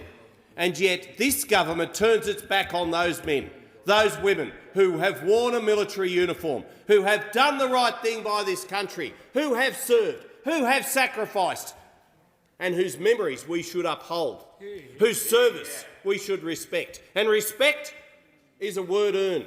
And this minister has not earned the respect of veterans. That's right. And they have bombarded my office with complaints. They feel let down. They feel disappointed. Those three Labor Veterans Affairs ministers I mentioned, I bet you they never got those calls. No. Because you know what? They did the right thing. They knew that when veterans needed the help and the care and the support, the wraparound services, the love, that it was there, because this is generally a bipartisan thing. Generally, the House of Representatives, members of Parliament, stand alongside our veterans and are proud to do so, and give them the support, the backing they need. Not all of our veterans are broken. Not all of our veterans need support, but for those who do, they need a minister who cares. They need a minister who stands up. They need a minister who stands up in the Expenditure Review Committee and in Cabinet, if he were in Cabinet, but when he seconded to Cabinet, to say, I'm not going to stand for a $5,000 cap on allied health services. I'm not going to tolerate when the Prime Minister or indeed the Treasury officials say, we can make a saving here, because there is a saving. And when there's a saving, you know there's going to be cuts. You know there's going to be less services available for our veterans, less physiotherapy, less physical help, less psychology. And our veterans need it. And they feel so let down. And those veterans who came here on Monday, all they asked for was 15 to 20 minutes. And the minister had to be dragged kicking and screaming to a meeting with them. And then when they got that meeting, he rolled his eyes. He folded his arms. He threw his hands back. He wasn't interested at all. All he was interested in was the pate and the bubbly out at Yarralumla. That's all he cared about. And he told them, I mean, it's all well and good to think that, but don't tell those veterans that you just want to get out to Government House. Don't make them feel less worthy, and they are worthy. I had those veterans for voices in my office, and they were outstanding people. They were fine people, and all they wanted was help. The opposition leader had them too. The leader of the Nationals, so many members met them. Labor members met them. They gave them the time. But would the minister give them the time? Finally he did. Finally he did. And when he gave them the time, he showed them contempt. And this is simply not good enough. This is simply not good enough. And the Prime Minister needs to do two things today. First of all, he has to scrap this insidious cap, this dreadful insult to our veterans. He needs to get rid of it, and he could do it easily. He could find savings elsewhere in the budget, and he also needs to get rid of the minister. He needs to replace the minister with someone who cares, with someone who won't show contempt to our veterans. And what Labor should also do is take this suspension on, speak to it, defend your minister. If he's worth defending, then speak to this motion before the House as to why standing and sessional orders need to be suspended. Man up! I'll give the call to the Minister. The question is that the motion be agreed to, and the Minister has now moved that the debate be adjourned. I'll put the question to the House. All those of that opinion say aye. To the contrary, no. No. I think the ayes have it. Is a division required? Ring the bells for 4 minutes, please. Put them on the record.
Lock the doors.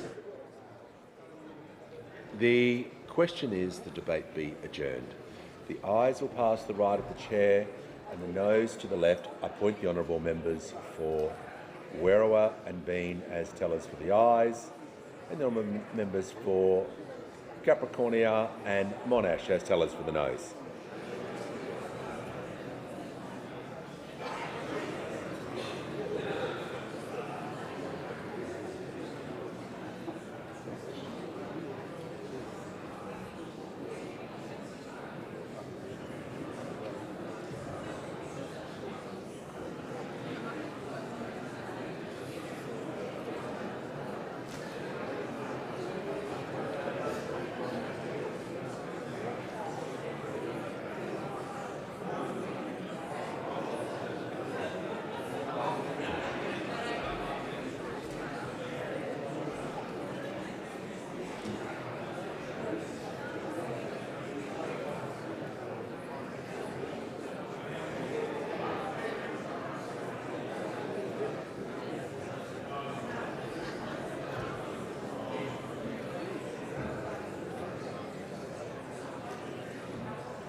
Order. The result of the division is ayes 83, noes 44. The matter was resolved in the affirmative. Members can leave the chamber quickly and quietly. I've received a letter from the honourable member for Riverina proposing that a definite matter of public importance be submitted to the House for discussion today, the government's neglect of veterans and their needs. I call upon the honourable members who approve of the proposed discussion to rise in their places, and I give the call to the member for Riverina. Thank you, Mr. Speaker.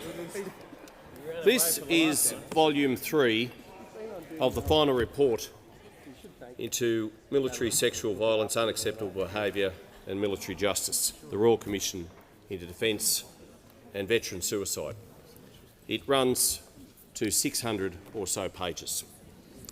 There are 7 volumes of a similar size.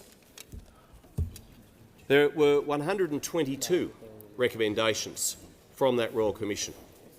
Not one of those recommendations said that there should be a cap on allied health services for our veterans. Not a single one. And yet, in this year's budget, brought down in May, right at that spot by the Treasurer, there was a cap introduced for our veterans, for those brave men and women who had the courage, who had the wherewithal, who had the tenacity and the determination to put on a uniform and to go and represent us in the Australian Army, in the Royal Australian Air Force, in the Royal Australian Navy. Something that our nation asked them to do, to help our nation in its time of need, to serve our nation, to protect our people, because that is the first order of government, to protect its people. And this government has neglected its duty to protect the people who protected us. Those veterans had our back when we needed it most. And when they need it most, this government has turned its back on them. This government has introduced an unnecessary and unjust $5,000 cap on the allied health services, the care for our veterans, for those who've served our nation, for those whose service and sacrifice we should uphold. And when we say, lest we forget, that should carry meaning. That should carry worth. And it shouldn't be just on April 25.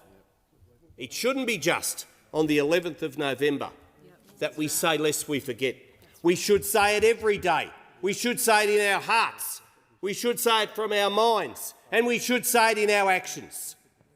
But our veterans have been let down, and they have told us, this week particularly, how badly they feel they have been let down. A group of those veterans came to Parliament on Monday seeking a meeting, seeking to be heard. Not much, given their service and sacrifice. There's little to ask, just a favour. They asked the minister, could they have a meeting? Initially, he said no.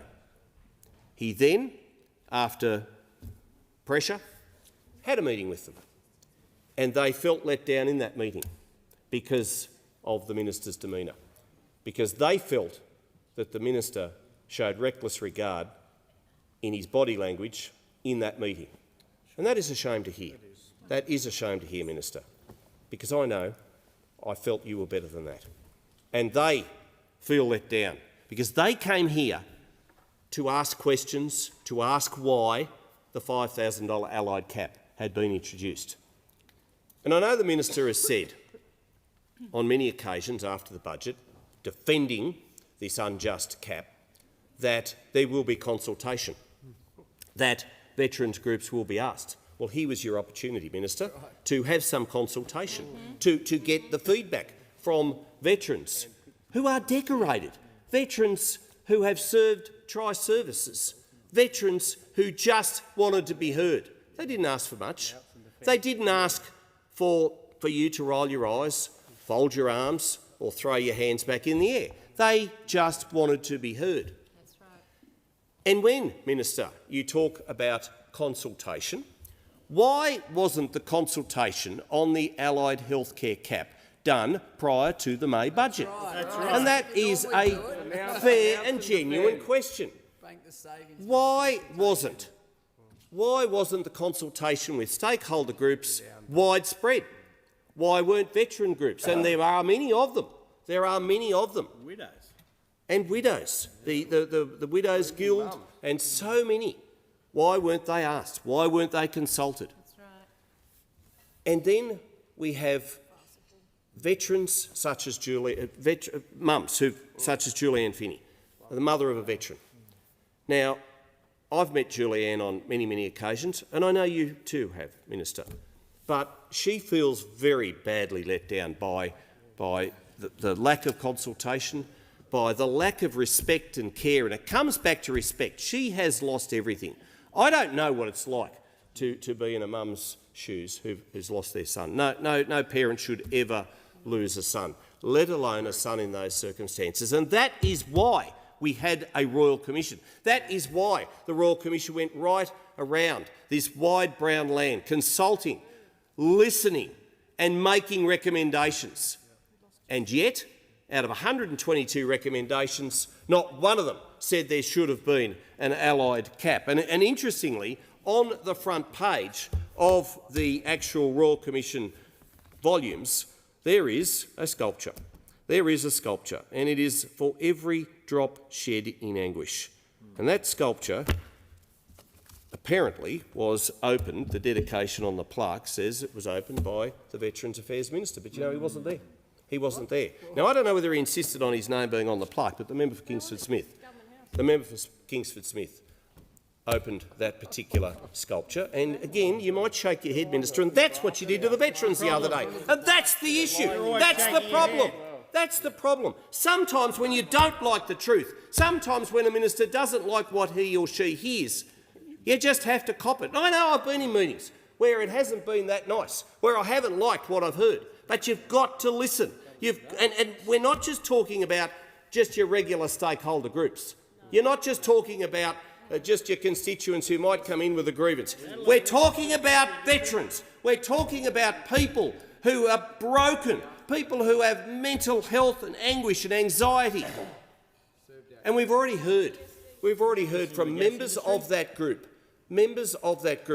who have claimed that 4 people, 4 veterans, 4 wonderful heroes of this nation have taken their own lives because of the anxiety brought about by the allied health care cap, the $5,000 cap on veterans. They've already taken their lives. And that, if that doesn't fill us with dread about what might come when the policy actually comes into place next year, then I don't know what is. Then we're in the wrong caper. Our job, Minister, your job, is to help and protect and serve those who served us. It's not to be served. And the minister's answers in question time left a lot to be desired because he was blaming what happened in the past. He was blaming the department. Sometimes you have to take responsibility for your own actions. Sometimes you have to fess up. Sometimes you have to know that you've done the wrong thing. And sometimes when you are a minister and you are going into those big roundtable meetings where the money is being issued prior to a budget, you have to defend and you have to yell and you have to bang on the table and say, I'm not going to cop a cut to veterans. I'm not going to take this. Prime Minister, do you know what this is going to mean to our veteran community? Never mind the politics. People have to come before politics, and veterans have to come first. And our veterans have been let down. Our veterans feel let down, and they feel let down by the government. They feel let down by this minister, and they feel let down by the nation that they served, that they put on the uniform, that they went out, and in some cases they gave their lives, their brothers in the case of one of these members, who gave his life.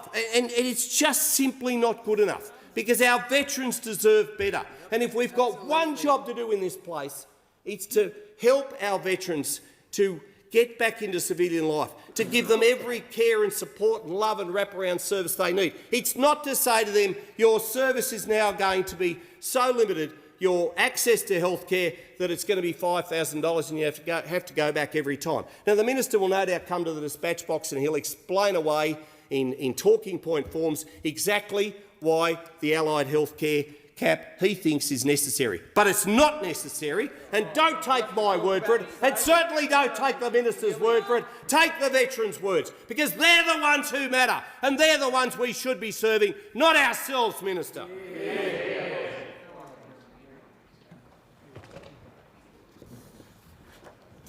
I give the call to the Minister for Veterans Affairs and Defence Personnel.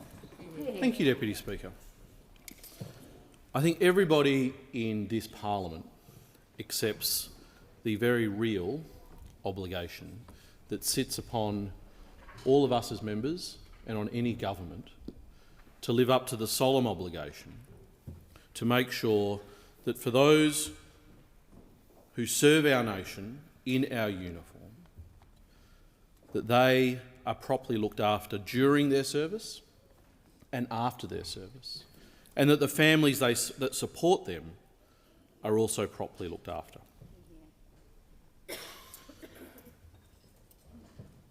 When I became the Minister for Veterans Affairs and Defence Personnel, the first people that I contacted were some of the mothers that had endured the hellish tragedy of having their children who had served in our Defence Force take their own lives. I'll never properly understand what that would feel like. But I did understand the importance of the campaign that they had run to ensure that there was a Royal Commission into defence and veteran suicide. And I wanted them to know that I took that very seriously and that I would continue to engage with them in relation to the Royal Commission as it was being undertaken, and in making sure that we lived up to what they were campaigning for in implementing recommendations from that Royal Commission.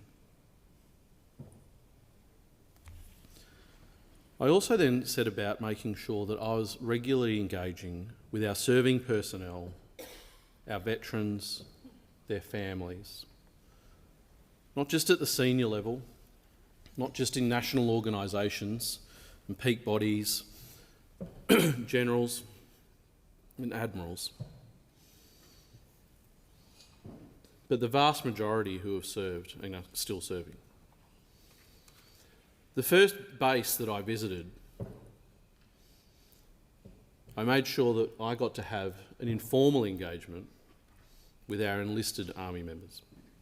We had a barbecue, and I was really touched by one of the Army personnel there who'd taken it upon himself to go around all his mates and bring up a list of their grievances and concerns.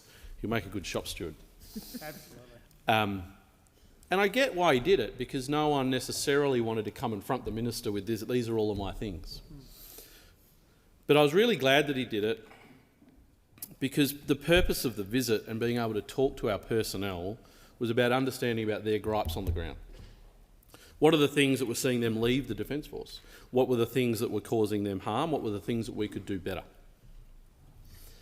And I've continued to do that in my visits around the country, visiting sub-branches of RSLs, Vietnam Veterans Association, new, younger ex-service organisations representing our contemporary veterans, service providers, advocates.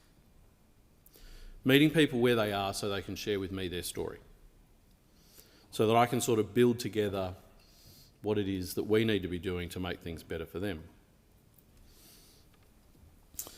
Because that's an obligation that I mentioned before that is a national obligation. The reality is service has touched all parts of our country.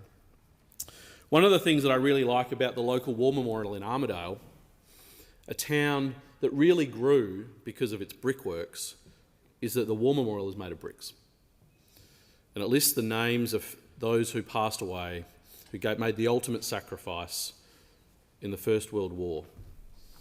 And you look at those names, you look at those last names, they're prominent families of the district, but they're also the places that lakes and parks and streets are all named after. And that reflects the impact of that conflict has had across our country for over a century, where real families were impacted by service. And not just by losing a loved one, whether it was a son or a daughter or a father or mother or sister or brother, but the flow-on effect that that can have throughout a community. And it's because of that, and by engaging with those stories, that has certainly made me even more determined to make sure that our government improves the story for our veteran community, for our serving personnel. And it's why, when I became Minister, one of the first things that I did at this dispatch box was say sorry to our defence members and our serving personnel and their families for where things hadn't worked. Because the first step is acknowledging those failures. It's why, after being sworn in June and receiving an interim report from the Royal Commission in August, we provided the government's response in September, moving quickly, making sure that we were delivering additional funding to DVA, It's now the best funded in 3 decades, so it could employ the additional people to make sure we got through that claims backlog. Yeah. Nearly 42,000 claims of veterans that had not even been looked at by someone in the department. Since that time, we are seeing claims move quicker, and we're seeing more claims come into the system. Financial year before last, nearly double the number of determinations were made than in 2022. Financial year just closed saw an increase of nearly 20%, and there is still more work to do. But the result of that has meant that the funding, the money going out to support our veteran community with health services, with support services, with rehabilitation, with treatment, with compensation, has increased by 50%. And yet there is still more to do.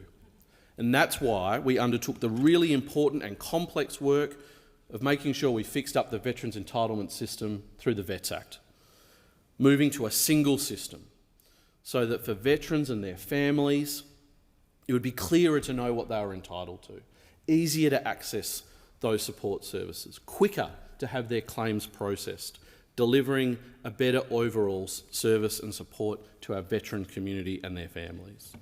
It's why we've delivered in the areas of Australia that have got the highest concentration of our veteran community, veteran and family hubs, so people could have coordinated access to care. It's why we delivered for the first time in decades funding specifically for housing and wraparound support services to support our veteran community that were experiencing homelessness. And of course, we also invested in a veteran employment program. And I find it so wonderful when businesses come up to me and say, how can I employ a veteran? Because they recognise the value of having the veterans working in their business. And it's why we took such swift work and response in delivering our government response to the final report of the Royal Commission. That wasn't the only report of the Royal Commission. Its second report was about the lived experience of those that came and gave evidence to the Royal Commission. And that is truly tragic, tragic reading. People should not have had to experience the things that those people had to experience. And we are so grateful that they shared those stories with the Royal Commission. And frankly, in parts, it makes you really angry at some of the things those people had to put up with and that their family members had to put up with, and they shouldn't have had to. The Royal Commission handed down that final report in September of 2024. In December of 2024, we provided the government's response, a pathway forward on over 100 of the recommendations and committing to work through the remaining of those recommendations. By the end of last year, we had implemented a quarter of those recommendations, and we're on track for 2/3 to be implemented by the end of this year. That included delivering what the Royal Commission itself said was its most important recommendation. The Defence and Veterans Service Commission, up and running since September last year, providing oversight on government in how we go about implementing those recommendations. It's already doing its work. We've also made a significant change by delivering the Veteran and Family Wellbeing Agency, an agency to be tasked with those broader wellbeing supports. Not just about processing claims through DVA, though incredibly important that is, but making sure that people who need assistance in accessing employment services, education services, homeless services, the range of different supports, that they're able to do that, that there's a place for them to go to get that assistance, and the agency is already doing that work, and it's great to see that it is delivering on that. I've never said that what government has done is closed and we don't need to do any more. We are working at pace to deliver the recommendations of the Royal Commission so that we can make the real change that our veteran community need and deserve, so that they will have better access to service and support that our country owes them, because that's what they deserve as part of our obligation to our serving men and women. And I give the call to the member for Herbert. To all those that continue to serve this nation in uniform, our veterans and your families, I note that the freedoms that we have today are on the back of hard-fought battles, wars and sacrifice that you have made. And today, I want to say I'm sorry. I'm sorry that you've been let down. I'm sorry that the government has placed this $5,000 cap on your allied health. This isn't about political partisanship. This is about a government that has let you down. Veterans from around the country have reached out to many of us in this place, and they have lost faith in the Veterans Affairs Minister. And I have too. His position is untenable. When you lose the faith of those that you're supposed to support, when you refuse to meet with those brave men and women who have served this nation, then you have lost the support of all veterans from around the country. And veterans, not just in Townsville, not just in Tassie, but even in the Northern Territory, in Palmerston, veteran Shane Pascoe Bell, he has a long list of mental and physical injuries dating back to his service at the 3rd Battalion Royal Australian Regiment, which is a parachute infantry battalion in East Timor in 1999, where he served. When you're parachuting, and I quote, "You were hitting the ground at 7 metres a second with 50 plus kilos of equipment. I've just had surgery on my knee. I've got a plate in my neck, and I have to have a few more artificial discs put into my lower back. The workload just eventually broke me down.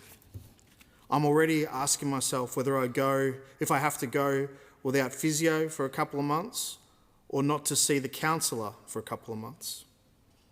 You start to weigh up what part of you, health-wise, is most important. So that's driving up anxiety among everyone at the moment. Veterans shouldn't have to ration their medical treatment. Veterans shouldn't have to be picking whether it's mental health support or if it's physio. Like, it's just not what our bravest that we sent into war, into peacekeeping, humanitarian disasters should have to be worried about. This veteran went on to say, "This is just another kick in the guts, where veterans will potentially be worse off than they would have been before the Royal Commission. Like today, I went and had my hearing aids maintained, and I had a psych appointment. I have an osteopath appointment once a week, so what do I drop off? Just my psychology once a week would use 80% of this $5,000 cap." I won't get through all, but I received a message and it says, "I am a survivor of military sexual trauma. I required 2 patient psychiatric admissions. In the first 12 months following my discharge, well over $10,000 was spent on my mental health treatment alone. That was not excessive treatment, that was necessary treatment. Military sexual trauma is a whole-of-body injury. It can affect psychological and physical health, the nervous system, relationships, employment, trust, identity, and the ability to function long after a person leaves defence. I am angry and in disbelief." These are the messages that I receive nearly every day from heartbroken, distressed veterans, family members who still, at this dispatch box just now, did not get an answer from the Minister for Veterans Affairs. We moved a suspension motion. The Minister could have addressed the Parliament. The Minister just had 10 minutes to talk on this MPI, but didn't talk about the substantive of what people are nervous and scared about. Veterans around the country have lost faith in this Minister and his ability to do his job. And Speaker, I have too. The Prime Minister needs to be putting veterans and their families first today. He needs to scrap this $5,000 cap on allied health, and he needs to sack the Minister for Veterans Affairs. He must listen to those that he may at one time have to send to war.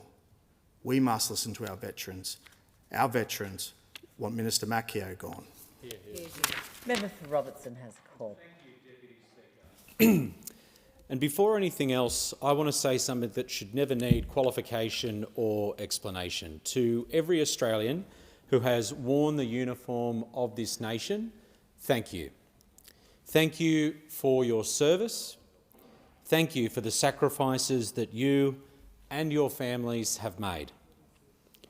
And thank you for accepting a responsibility that very few of us will ever be asked to carry.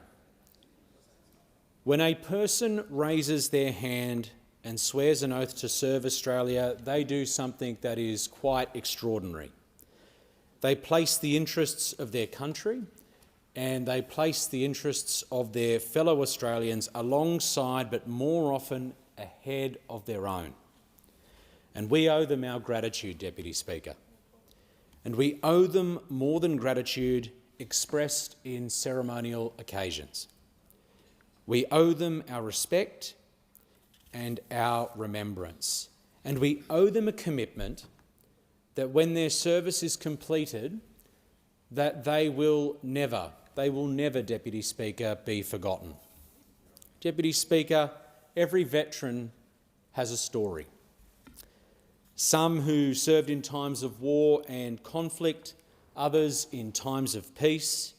Some spent years away from home and others carried responsibilities that may never be fully understood by us who did not wear the uniform and who did not serve. But they share something important, and that is that they answered the call of service, the call to service. Their families also served, Deputy Speaker.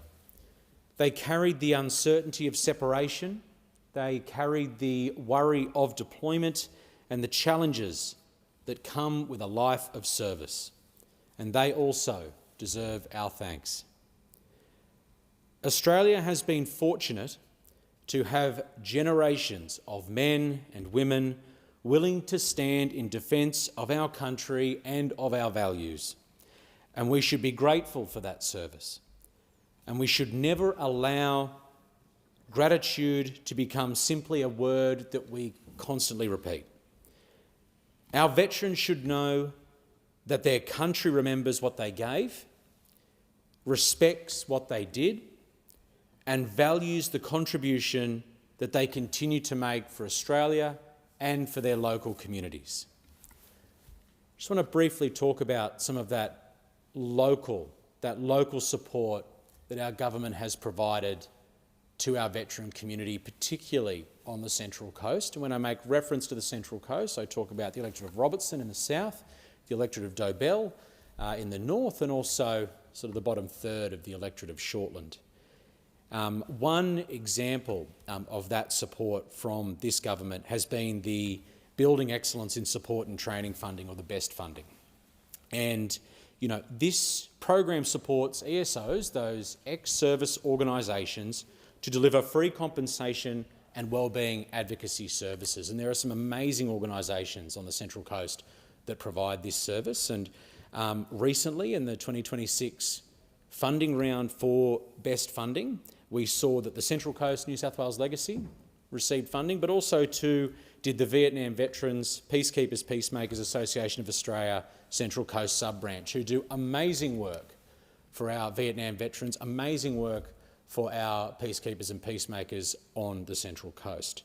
But more broadly, our government has increased the TPI pension, tripled the GP veteran access payment, so important that our veterans can access primary care where they are when they need it, boosted veteran home care, and improved access to crisis support. But one thing that I'm particularly proud of, and I know that the member for Dobell is also particularly proud of, is the veterans and family hubs that have opened across Australia, including the one that opened on the Central Coast in the electorate of Dobell, in the suburb of Wyong. So really, Deputy Speaker, this government is providing support to our veteran community, but I think it is also important that we do provide our thanks, we do provide our gratitude for those who have served our nation and who have served their local communities in times of war and conflict, but also in times of peace. Thank you, Deputy Speaker. Give the call to member for Mallee. Deputy Speaker, this week Australia marked 60 years since the Battle of Long Tan. On the 18th of August 1966, 105 young Australians and 3 New Zealanders of D Company 6 RAR faced an enemy force many times their size. 18 Australians were killed and 24 wounded. We honour their courage with the words, "Lest we forget." We cannot honour service at a memorial and then ration care when veterans need their country. Yet this is exactly what Labor is proposing. From the 1st of July 2027, veteran card holders face a $5,000 annual limited allied health services for psychology, physiotherapy, occupational therapy, exercise physiology, podiatry, dietetics, social work and more, all within one $5,000 envelope. Let's remember who Labor's $5,000 cap affects: gold card holders, white card holders, war widows and dependents. That's right. It affects Mallee residents from my electorate, one of whom I am seeing next Wednesday back in my electorate office. From Mildura to Daisy Hill, from Brim to Merbeen, I have heard loud and clear the outcry within Mallee and even just beyond from Maiden Gully in the Labor-held electorate of Bendigo about Labor's cruel cap on allied health services for veterans. The gold card represented a promise that this nation would care for those who served their country. Labor has now put a cap on that promise, a price tag. Labor booked $748 million in savings from veterans and their families on the 12th of May budget. Yep. The DVA calls the cap a threshold for review of clinical effectiveness. Changing the word cap to bureaucratic gobbledygook and capping allied health services with a dollar figure does not change the complex needs of veterans. Labor is complicating this policy gaffe by increasing provider fees while fixing the veterans' annual allied health envelope at $5,000. A standard psychology consultation rises from $163.40 to $260. At that rate, $5,000 buys around 19 sessions a year, less than one session a fortnight, assuming that's the only service they need. For a veteran living with complex trauma, that matters. For a veteran managing both PTSD and a service-related physical injury, as we've heard earlier, the question becomes brutally simple. Do I see my psychologist or do I see my physiotherapist? That is not integrated health care, it is care rationing. This Royal Commission into Defence and Veteran Suicide made 122 recommendations after hearing devastating evidence about systems, bureaucracy and delays that failed serving and former ADF members. Its lesson was not that veterans needed another administrative hurdle, yet the process for approving treatment beyond the $5,000 cap has not been finalised. Veterans may require further medical justification and prior financial approval. More forms, more uncertainty, more bureaucracy. 10 national veteran service organisations have told the Minister for Veterans Affairs they do not support the cap. RSL Australia has warned of constraints and contradictory messages about access to care. Julianne Finney, whose advocacy following the death of her son David helped secure the Royal Commission, and she has described capping treatment as unfathomable. Wow. Yet veterans advocates who travelled to Canberra had their first request to meet the Minister Keogh, but Minister Keogh refused. Shame. Veterans and their advocates are still telling us they are not being heard. A Veterans Affairs Minister should not need political pressure before making time to hear from our veterans, lest we forget. Give the call to the member for Gilmore. Thank you, Deputy Speaker. Well, Gilmore is proudly home to 5,775 veterans, the highest number of veterans of any electorate in New South Wales, and as home to Australia's only naval air station, HMAS Albatross, Gilmore has more than 7,500 serving members, also the highest number of any electorate in New South Wales. It's important to note that figure doesn't include all the local defence members working in the nearby Jervis Bay Territory at HMAS Creswell, home to the Royal Australian Naval College. Defence and defence industry are our biggest employers, and I am immensely proud of the sacrifices our current and former serving defence members have made and continue to make for our country and our community. I have worked in defence at HMAS Albatross. I'm the mum of an Army veteran, and I'm involved on the ground with many of our defence and veteran organisations, so I know how important it is to support health and wellbeing.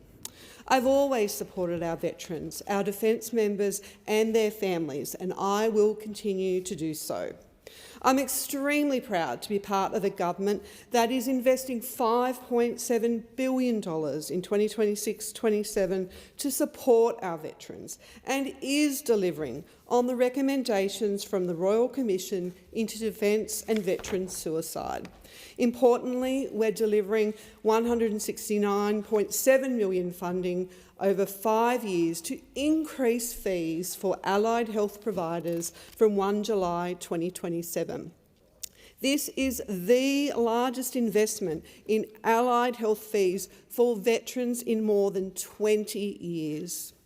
Deputy Speaker, the changes to the Veteran Support System that came into effect on 1 July this year has simplified the Veterans Compensation System.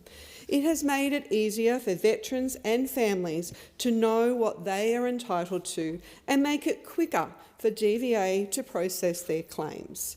There has been a lot said about the $5,000 annual threshold, but veterans can rest assured that there will be pathways to access additional support for those who need it.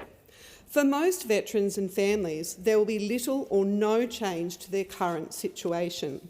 In fact, the current 12-session treatment cycle will be removed, which means veterans can access more than 12 allied health sessions without needing an additional referral, which is a real bonus in my regional area.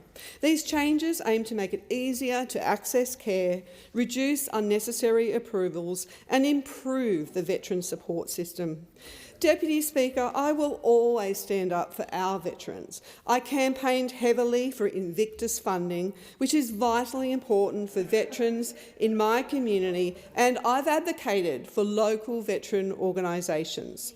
Recently, I was proud to deliver federal funding for 2 Shoalhaven community organisations for grassroots wellbeing programs to support local veterans and their families. RSL Lifecare received funding to hold 2 Indigenous engagement workshops at the Shoalhaven Veteran and Family Hub, which also houses Invictus Australia, Open Arms and Veterans and Families Counselling Services. The workshops will provide a fantastic opportunity for local Indigenous veterans and will also promote the role of First Nations veterans and their families in our local community. The Sussex Inland RSL sub-branch members were also thrilled to receive funding to improve accessibility to their memorial hall. I'm also proud to have supported 3 community projects across Gilmore under the Albanese Labor Government's Saluting Their Service Commemorative Grants program. The Bomaderry RSL sub-branch members will upgrade their war memorial with custom benches that pay tribute to military personnel and will honour past and present defence members, their commitment and their sacrifice.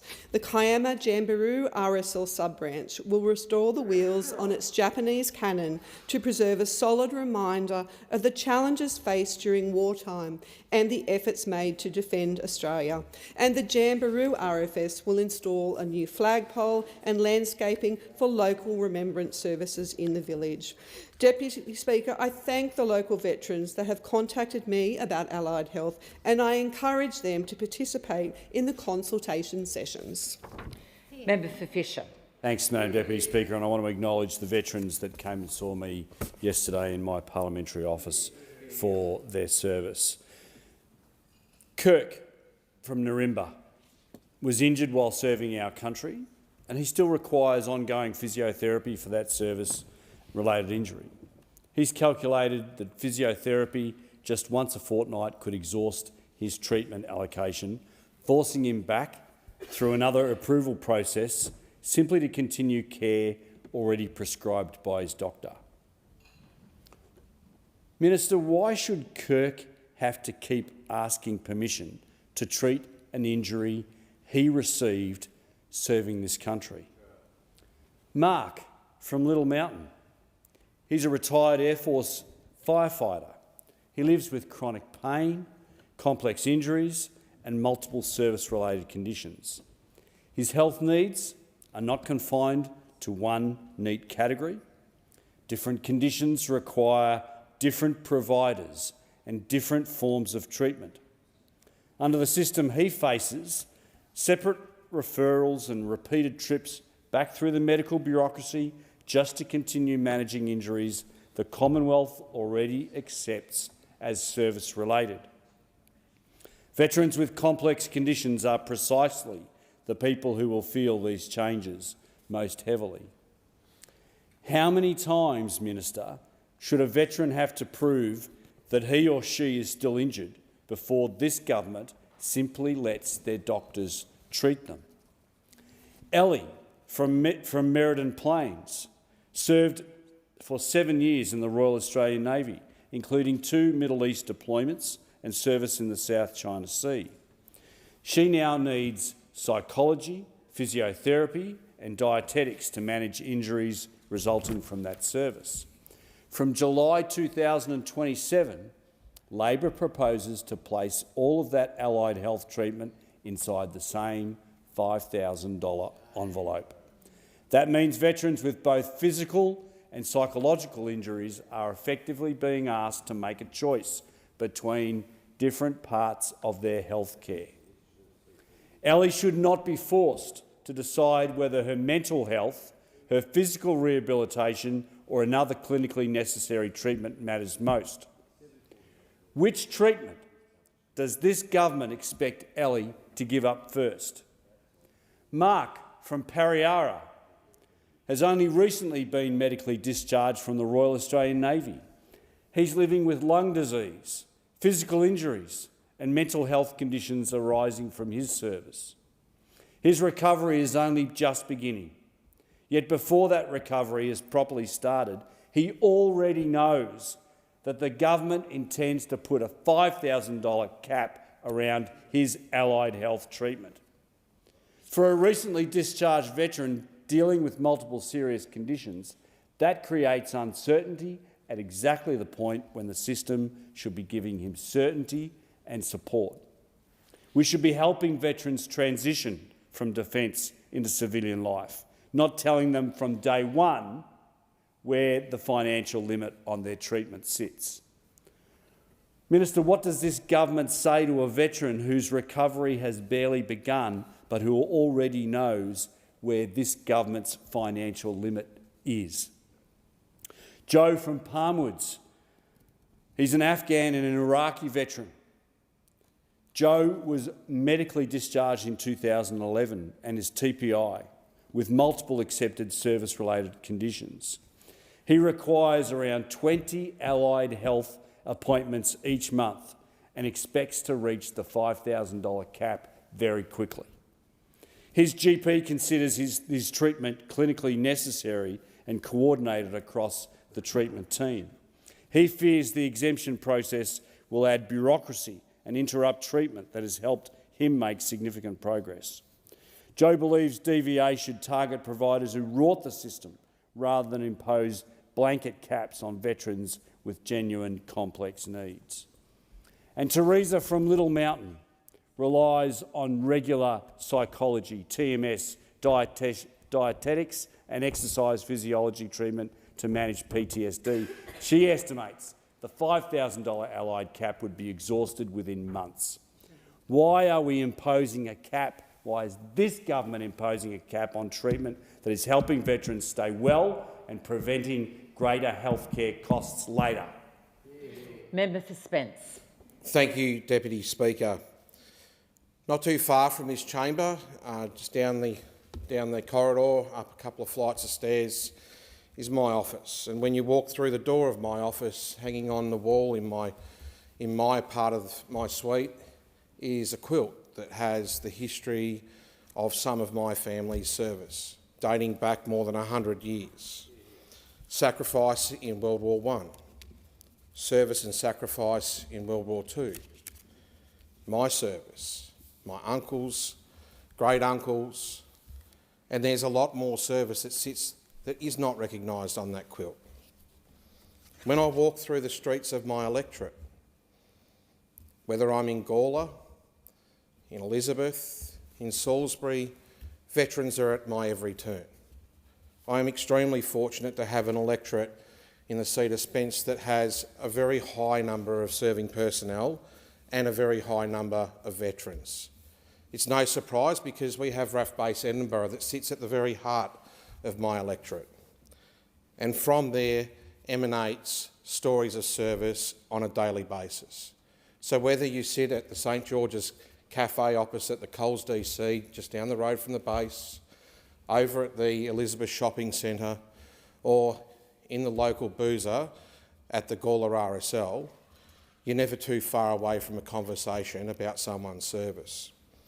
So when I come to this place, people's service is always front of mind.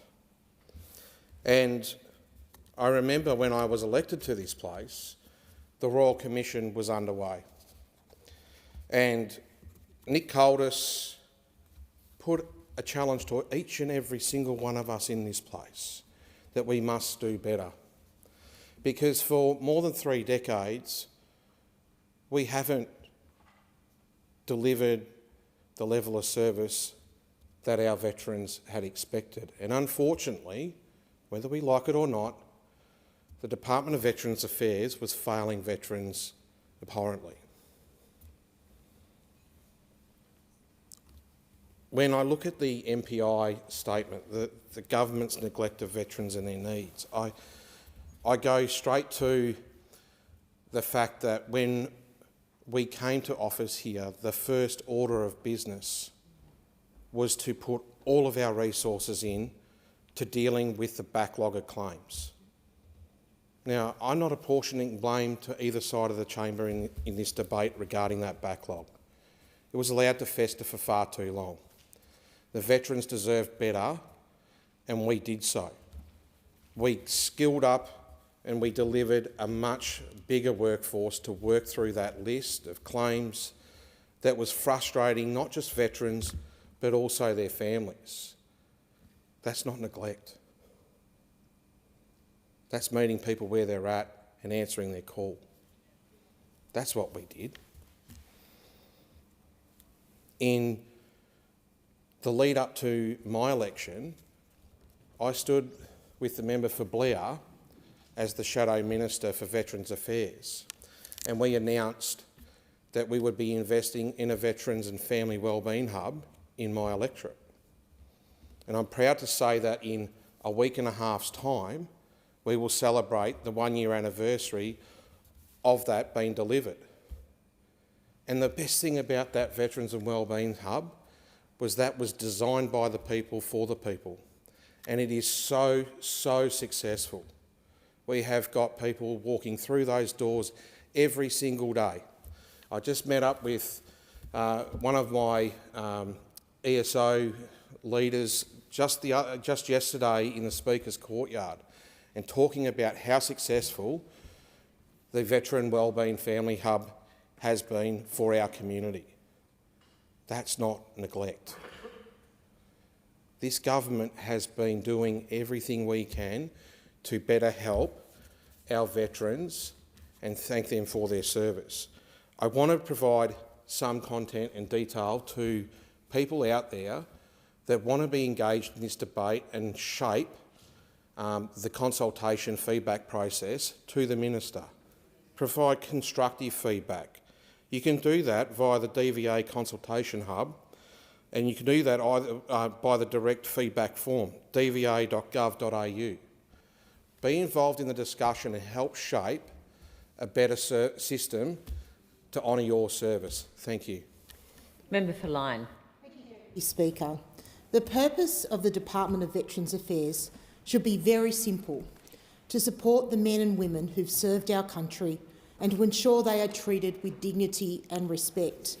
That premise should be at the heart of every DVA process, every procedure and every decision the Minister and the government takes. But clearly with this government and with this Minister, it isn't. Labor's decision to impose a $5,000 annual allied health care cap from July next year doesn't treat veterans with dignity or respect. Instead, it's the ultimate show of disrespect.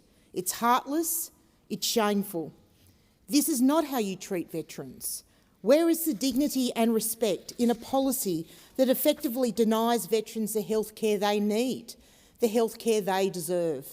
When members of the Coalition of Veterans' Voices came to Canberra to raise their concerns about the policy, Minister Keogh, the Minister for Veterans Affairs, initially refused to meet with them.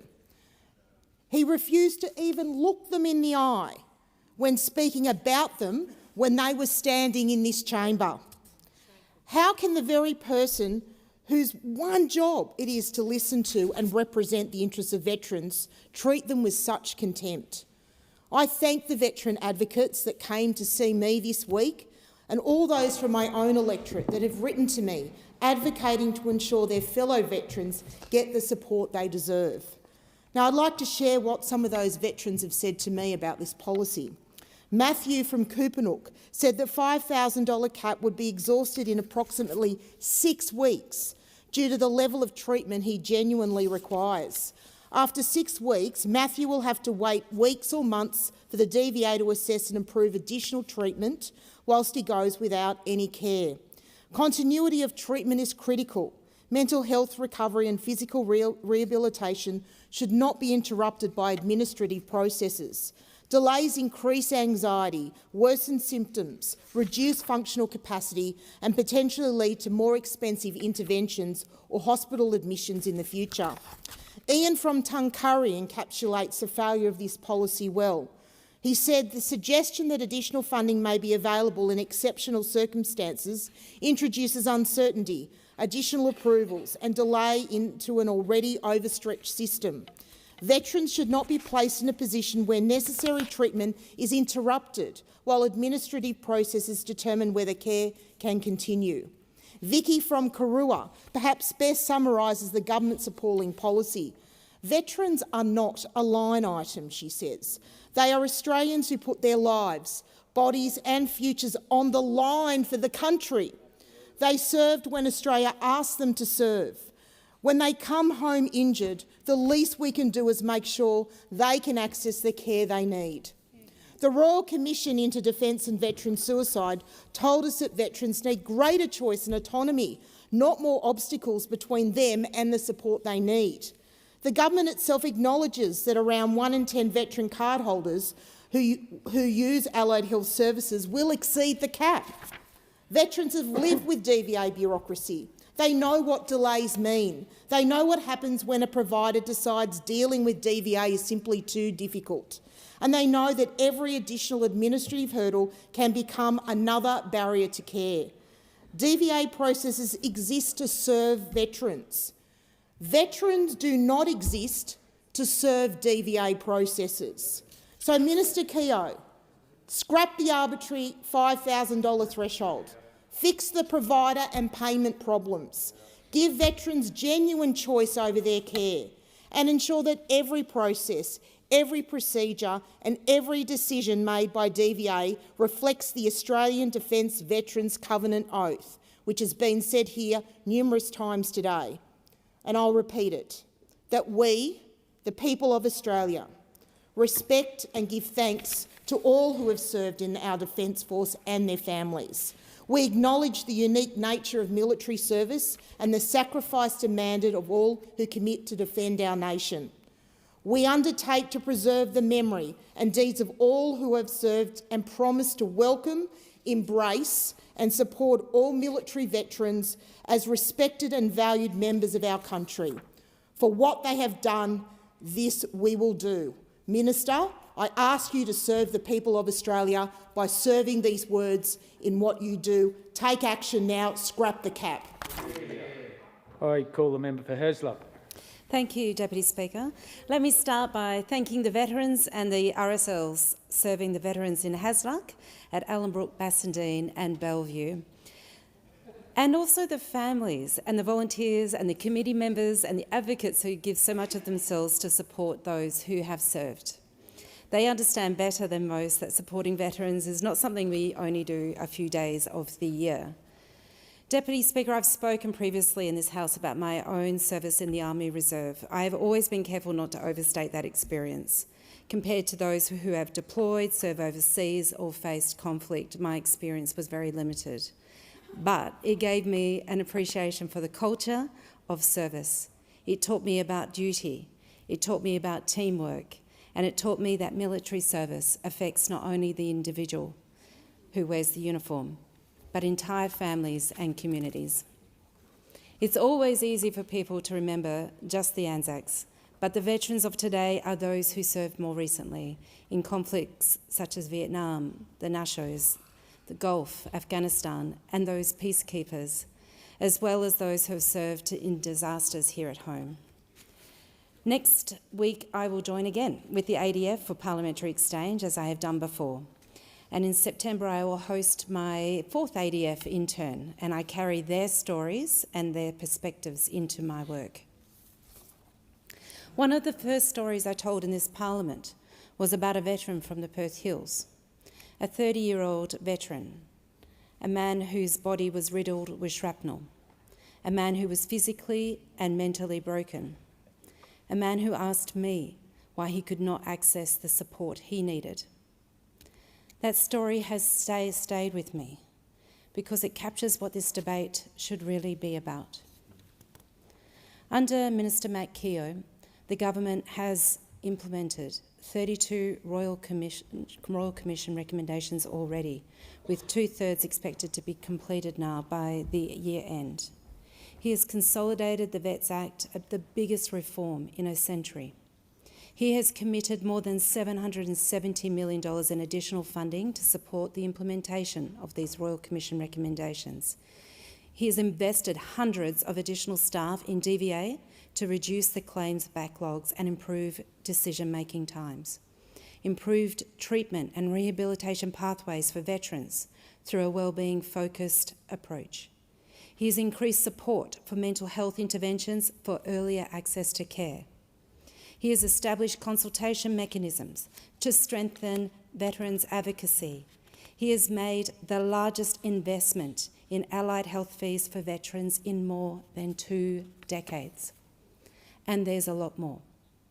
But are these reforms complete? No. And is more work required? Absolutely. But unlike those opposite, we are actually getting on to do the work. Deputy Speaker, the member for Riviana's MPI is strident, but I find myself asking a simple question. If they were so important, why didn't the coalition do them when they had the chance? They were in government for almost a decade. They left a backlog of 42,000 claims. They could have increased DVA staffing and reduced the claims backlog years earlier. They didn't. They could have driven cultural reform within Veterans Affairs years earlier, and they didn't. They could have expanded wraparound support services for veterans and families years earlier. They didn't. They could have acted on long-standing concerns from veterans about delays and bureaucracies year earlier. Order, members. They didn't. They could have embraced a prevention and wellbeing approach to veteran support years earlier. They didn't. Instead, many veterans spent years battling a system that too often treated them like a problem to be managed, rather than Australians to be supported. Deputy Speaker, supporting veterans should never be partisan. Every member of this House owes a debt to those who have worn Australia's uniform. It's a debt we can never fully repay, as it's those who serve write us a blank cheque when they put on that uniform. And every government carries the responsibility to try to work to repay that debt through practical action. To the veterans of Hasluck, to the members of my Bassendean, Ellenbrook and Bellevue RSLs, and to veterans right across Australia, I say this, your service is valued. Your voices are absolutely important, and the consultation process is open, and they will there be heard. This government remains committed to ensuring you get the support you have earned and that it's actually delivered. There being no more speakers, the discussion has concluded. I have received a message from the Senate returning the Treasury Laws Amendment, Tax Reform No. 2, Bill 2026, without amendment. The following message from the Senate has been received. Senate returns to the House of Representatives a bill for an Act to amend the National Disability Insurance Scheme Act 2013 and for related purposes, and informs the House that the Senate has agreed to the bill with the amendments in the annexed schedule. The Senate requests the occurrence of the House in the amendments. I call the Minister. Thank you, Deputy Speaker. I move that the amendments be considered immediately. I will put the question. All those in favour say aye. All those against, no. I think the ayes have it. I understand that it is the wish of the House to consider the amendments together. I call the Minister. Thank you again, Deputy Speaker. I move that the amendments be agreed to. Deputy Speaker, I want to thank members in this House and the other place for their contributions on this bill. I understand that the bill and the scheme more broadly are deeply felt by this Parliament as they are across the general community. I also want to acknowledge the Senate Community Affairs Legislation Committee and thank all of those from the disability community and beyond who provided submissions and turned up to hearings and provided their evidence to those hearings. The government has listened carefully to the views that were put forward by members and senators, as well as the evidence in that inquiry, and as a result of that meaningful engagement has agreed to 63 amendments to the bill, 30 of them in this House and 33 in the other place. I particularly want to thank the opposition for their constructive engagement through this process and their support for the government amendments that were moved in the other place. These amendments strengthen participant safeguards and make the laws clearer and easier to understand. Significant among those amendments are an amendment to clarify how support determinations will work and who they apply to. This amendment also strengthens safeguards for participants who require 24-hour disability care on a continuous basis. Another amendment clarifies what a parent or parents are expected to provide for a child with a disability for the purposes of the NDIA considering whether a support is reasonable and necessary. These expectations do not include the additional support a child needs due to their disability when compared to children of a similar age. This amendment ensures the NDIA must consider the risk of harm to informal supports, family relationships and informal networks if a support was not to be funded. In addition to clarifying specific provisions and addressing unintended consequences, these amendments build on the government's commitment around fighting fraud and stopping the rorts. These amendments ban kickbacks and inducements. This is going to protect participants from exploitative provider practices that might expose them to financial, health and other safety risks. This amendment adds additional integrity-related offences, sending a stronger message that there will be consequences that match the seriousness of wrongdoing in this area. We've improved whistleblower protections to be in line with best practice. We know it is important to encourage individuals to report wrongdoing without fear of unfair treatment or harm. Deputy Speaker, the National Disability Insurance Scheme is truly one of Australia's greatest social and human rights achievements. It has transformed lives, expanded opportunity, and redefined what is possible for people with disability, their families and their carers. However, without action, the future of the NDIS has been at risk. Rapid growth is placing pressure on the scheme. Fraud and exploitation are undermining its integrity, and the scheme has deviated from its original purpose of providing lifelong support to Australians with permanent and significant disability. That's why the government has remained utterly steadfast in its commitment to deliver this bill. It's the right thing to do to protect the NDIS for future generations. This bill delivers on key reforms to strengthen the scheme and ensure it can continue to support people with permanent and significant disability. The reforms will also improve the quality and the reliability of supports that participants receive. They'll strengthen safeguards and oversight, helping to protect people with disability from harm, exploitation and, frankly, just poor practice. They'll provide greater clarity around eligibility, improve how NDIS plans are managed and administered, provide clearer rules about how funding can be used. And they'll strengthen integrity measures to better address fraud and ensure funding is directed to the supports that participants genuinely need. Importantly, Deputy Speaker, these reforms have been shaped by feedback from people with disability and their families and carers, as well as advocates, providers and the broader disability community. And we will continue to work with the disability community as implementation progresses.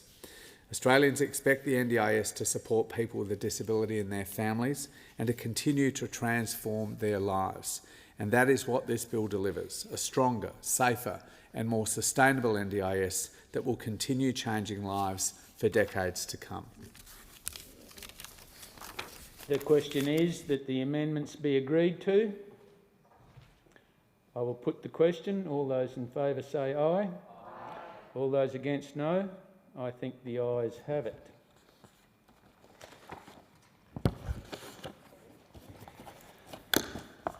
I have a report that the Federation Chamber has been unable to complete its consideration of the Combating Illegal Tobacco Bill 2026 and has returned the bill to the House with an unresolved question. I present a certified copy of the bill together with the schedule of the question which the Federation Chamber was unable to resolve. I understand that it is the wish of the House to consider the bill immediately. Call the Speaker. Call the Minister. No. You've got a deferred division. Yeah. The unresolved question is that the amendment moved by the member for Kooyong be agreed to, and the question is that the amendment be agreed to. No. I'll put the question. All those in favour say aye. All those against say no. No. I think the noes have it. The ayes have it. Division required. Ring the bell for 4 minutes.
lock the doors.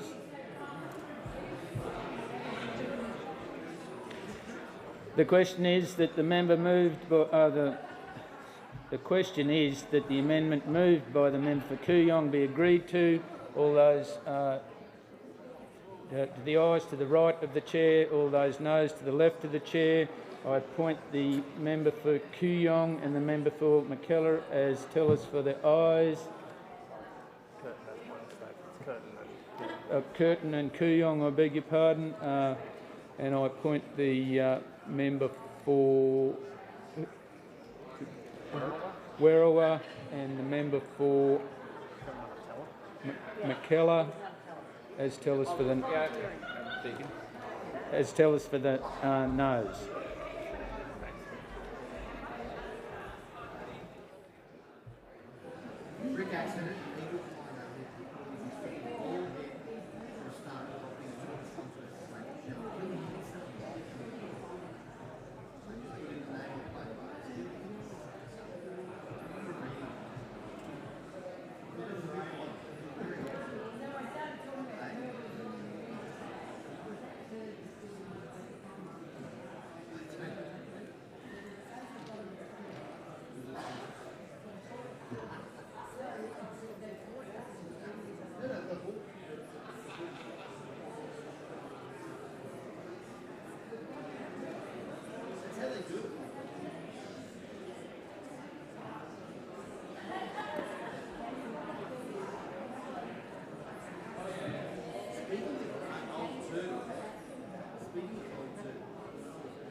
No, it's still in progress, so it'll come up.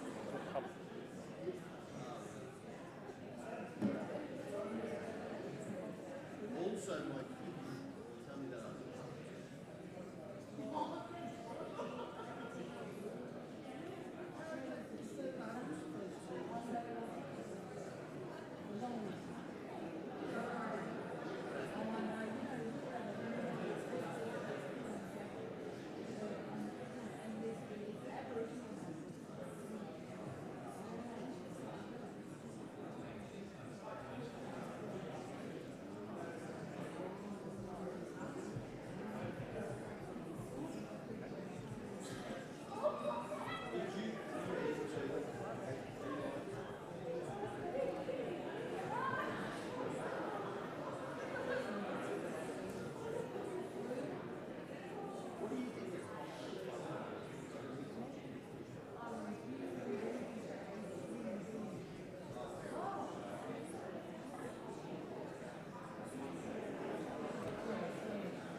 The results of the division, noes 67, ayes 10.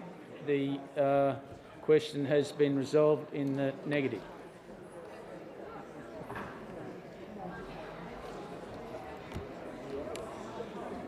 The question now is that the amendment moved by the member for Canning be agreed to, and I'll put the question. All those in favour say aye. All those against, no. No. I think the noes have it. Are there two? Division required. Ring the bells for 4 minutes.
Lock the doors. The question is the amendment moved by the honourable member for Canning be agreed to. The ayes will pass to the right of the chair and the noes to the left. Appoint the honourable members for Capricornia and Monash as tellers for the ayes, and the honourable members for Werriwa and Deakin as the tellers for the noes.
Order. The result of the division is ayes 41, noes 84. The matter was resolved in the negative.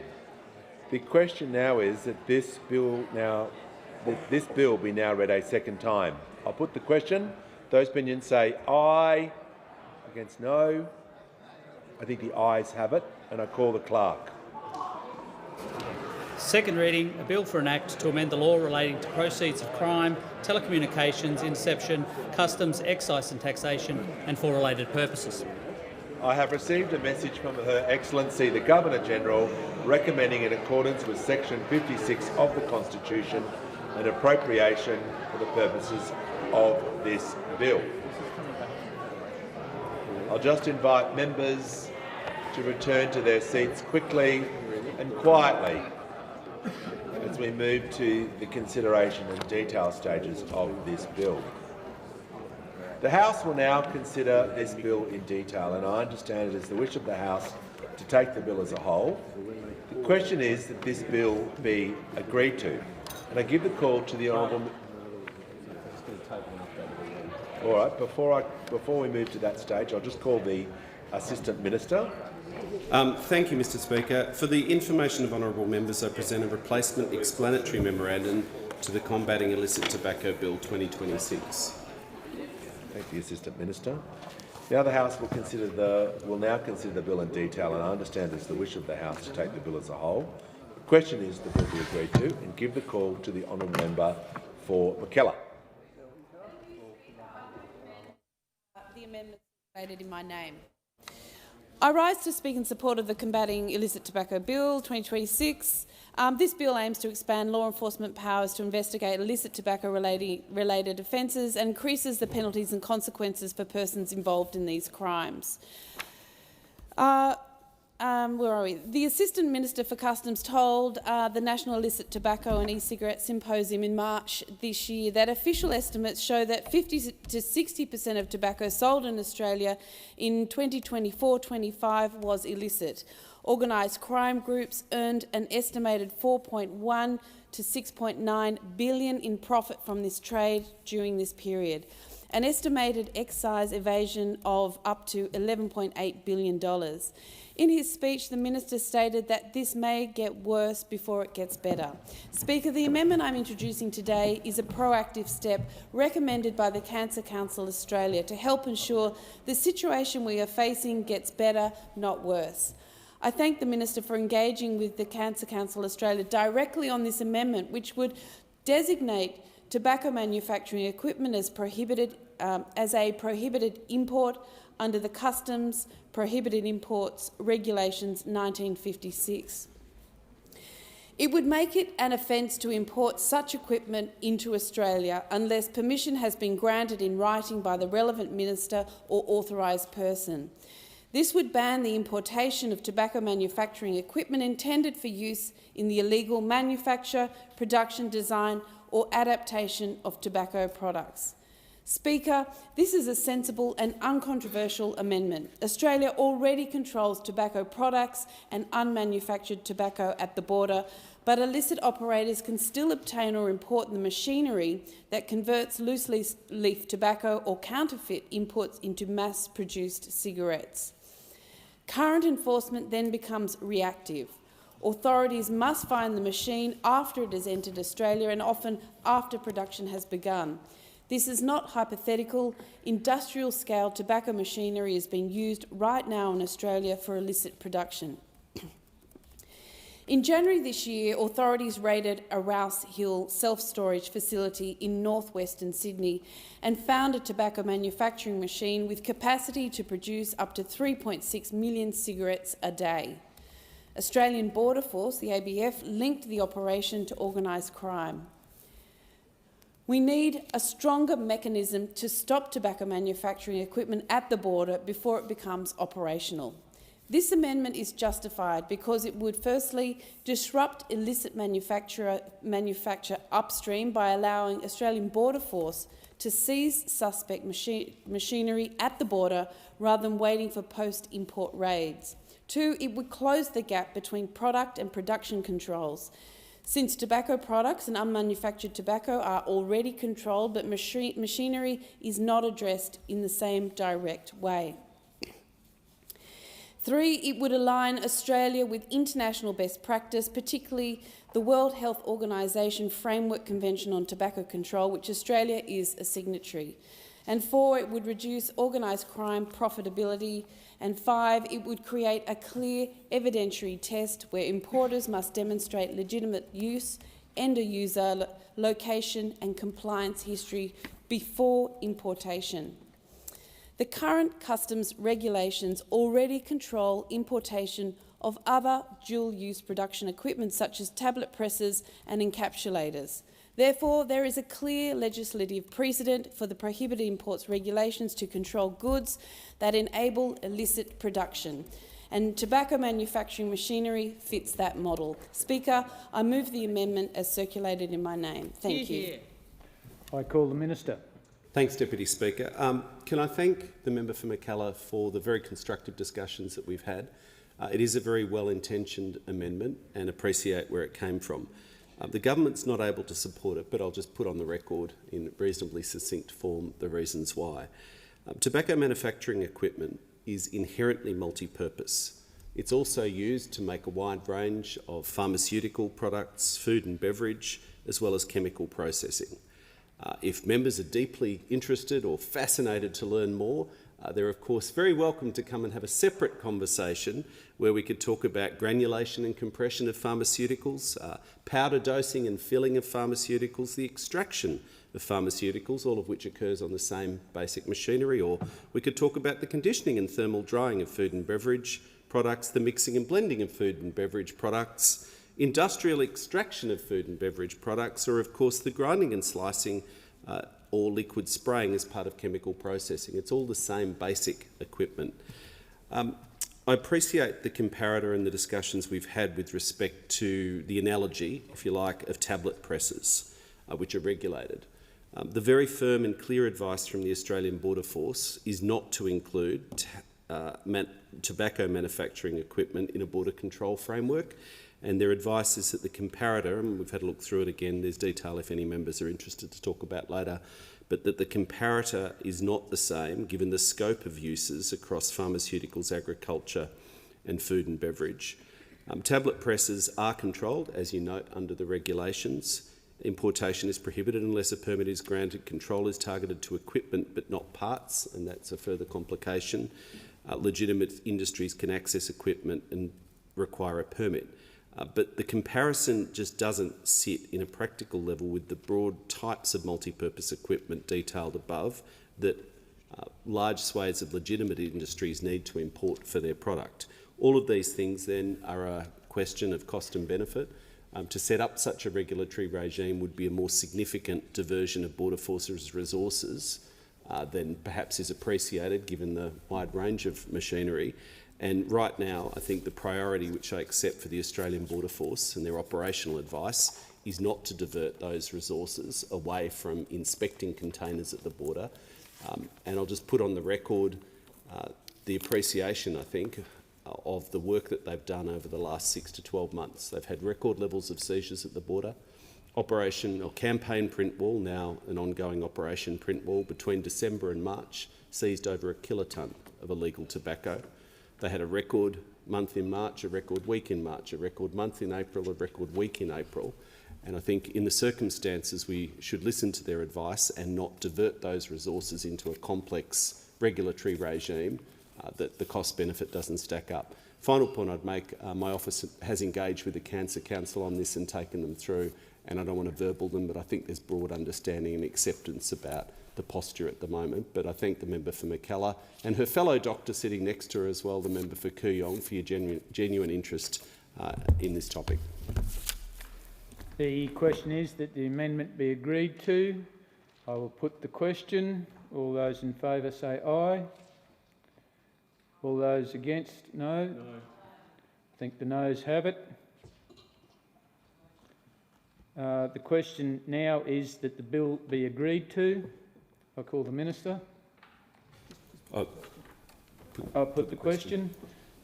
All those in favour say aye. Aye. All those against, no. I think the ayes have it. I call the Minister. The bill has been agreed to. This bill has been agreed to. I call the Minister. Thank you, Deputy Speaker. I ask leave of the House to move the third reading immediately. Is leave granted?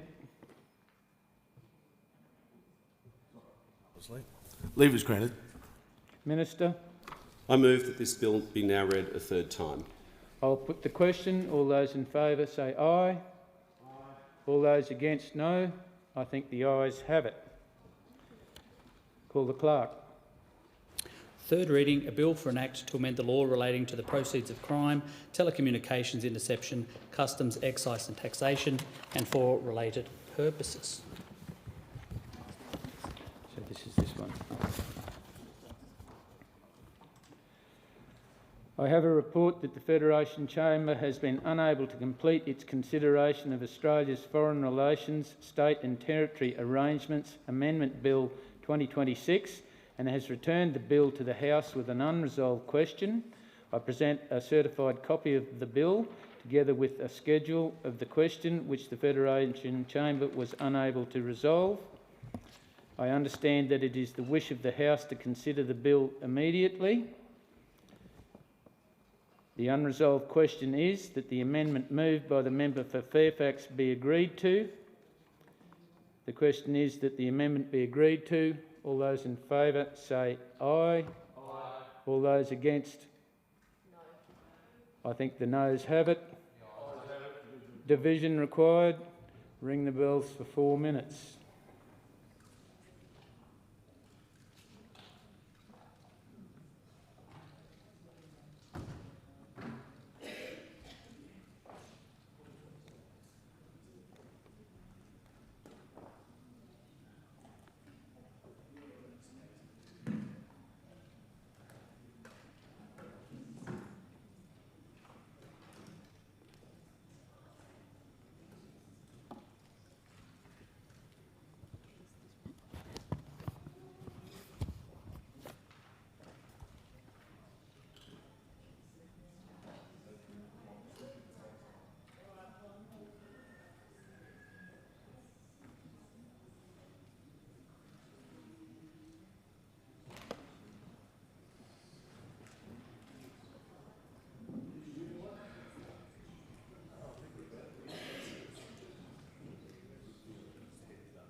Lock the doors.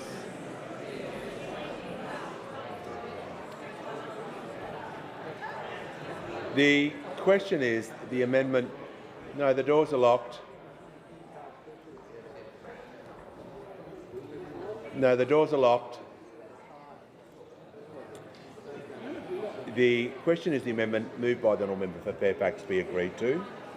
The ayes will pass to the right of the chair and the noes to the left. I point the honourable members for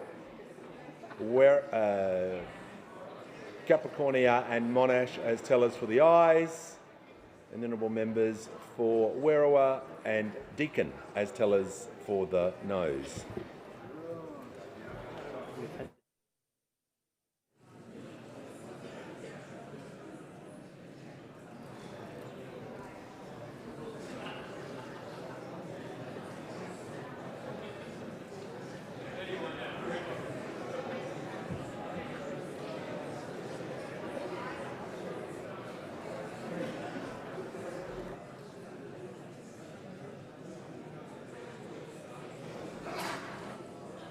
I'll just invite the member for Curtin.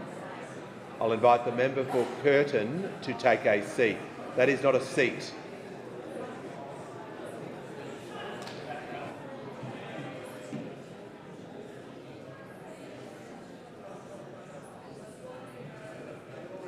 I thank the member for Curtin.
Order. The result of the division is ayes 38, noes 80. The matter was resolved in the negative.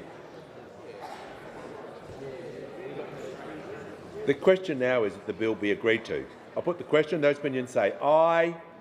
Against no. I think the ayes have it. This bill has been agreed to.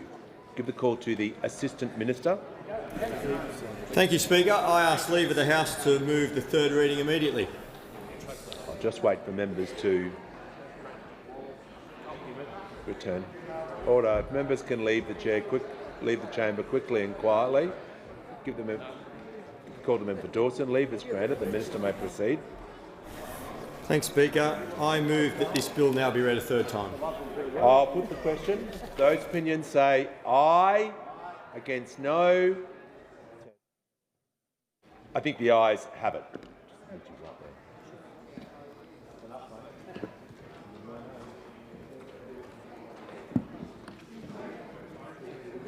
Give the call to the clerk. Third reading, a bill for an act to amend the Australia's Foreign Relations State and Territory Arrangements Act 2020 and the Australian Security Intelligence Organisation Act 1979 and for related purposes. Call the clerk.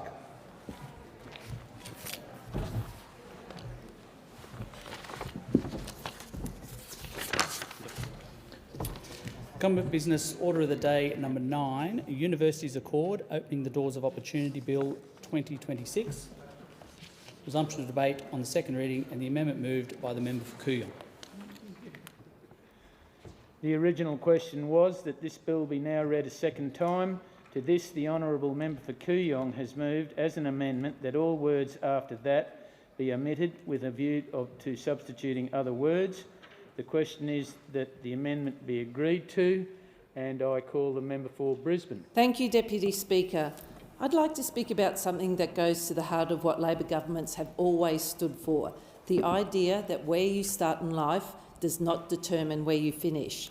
And a few things have more power to change the course of a person's life than education. That's why the Albanese Labor government has introduced this bill. It's not simply another piece of legislation about university administration or funding formulas. At its core, it's about opportunity, it's about fairness, it's about equality.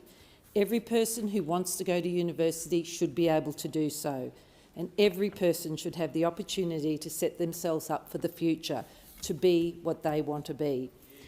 Deputy Speaker, this bill is also about the future of our nation. It's about preparing Australia for the jobs and the challenges for the decades ahead. The University Accord identified enormous challenges for our country.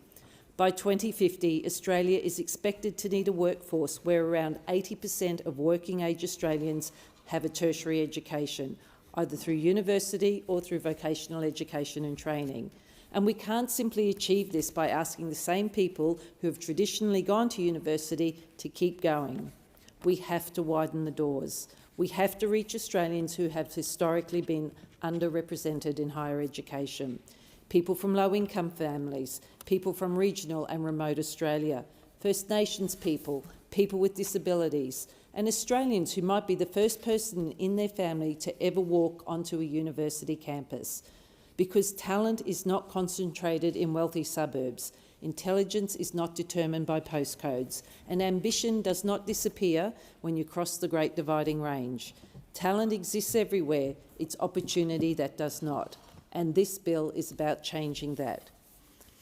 Deputy Speaker, today close to half of Australians in their 30s have a university degree, but as Education Minister Jason Clare pointed out, university attainment of young people from poorer families or regional Australia is roughly half the rate we see across the broader population, and it falls even further in various parts of the bush.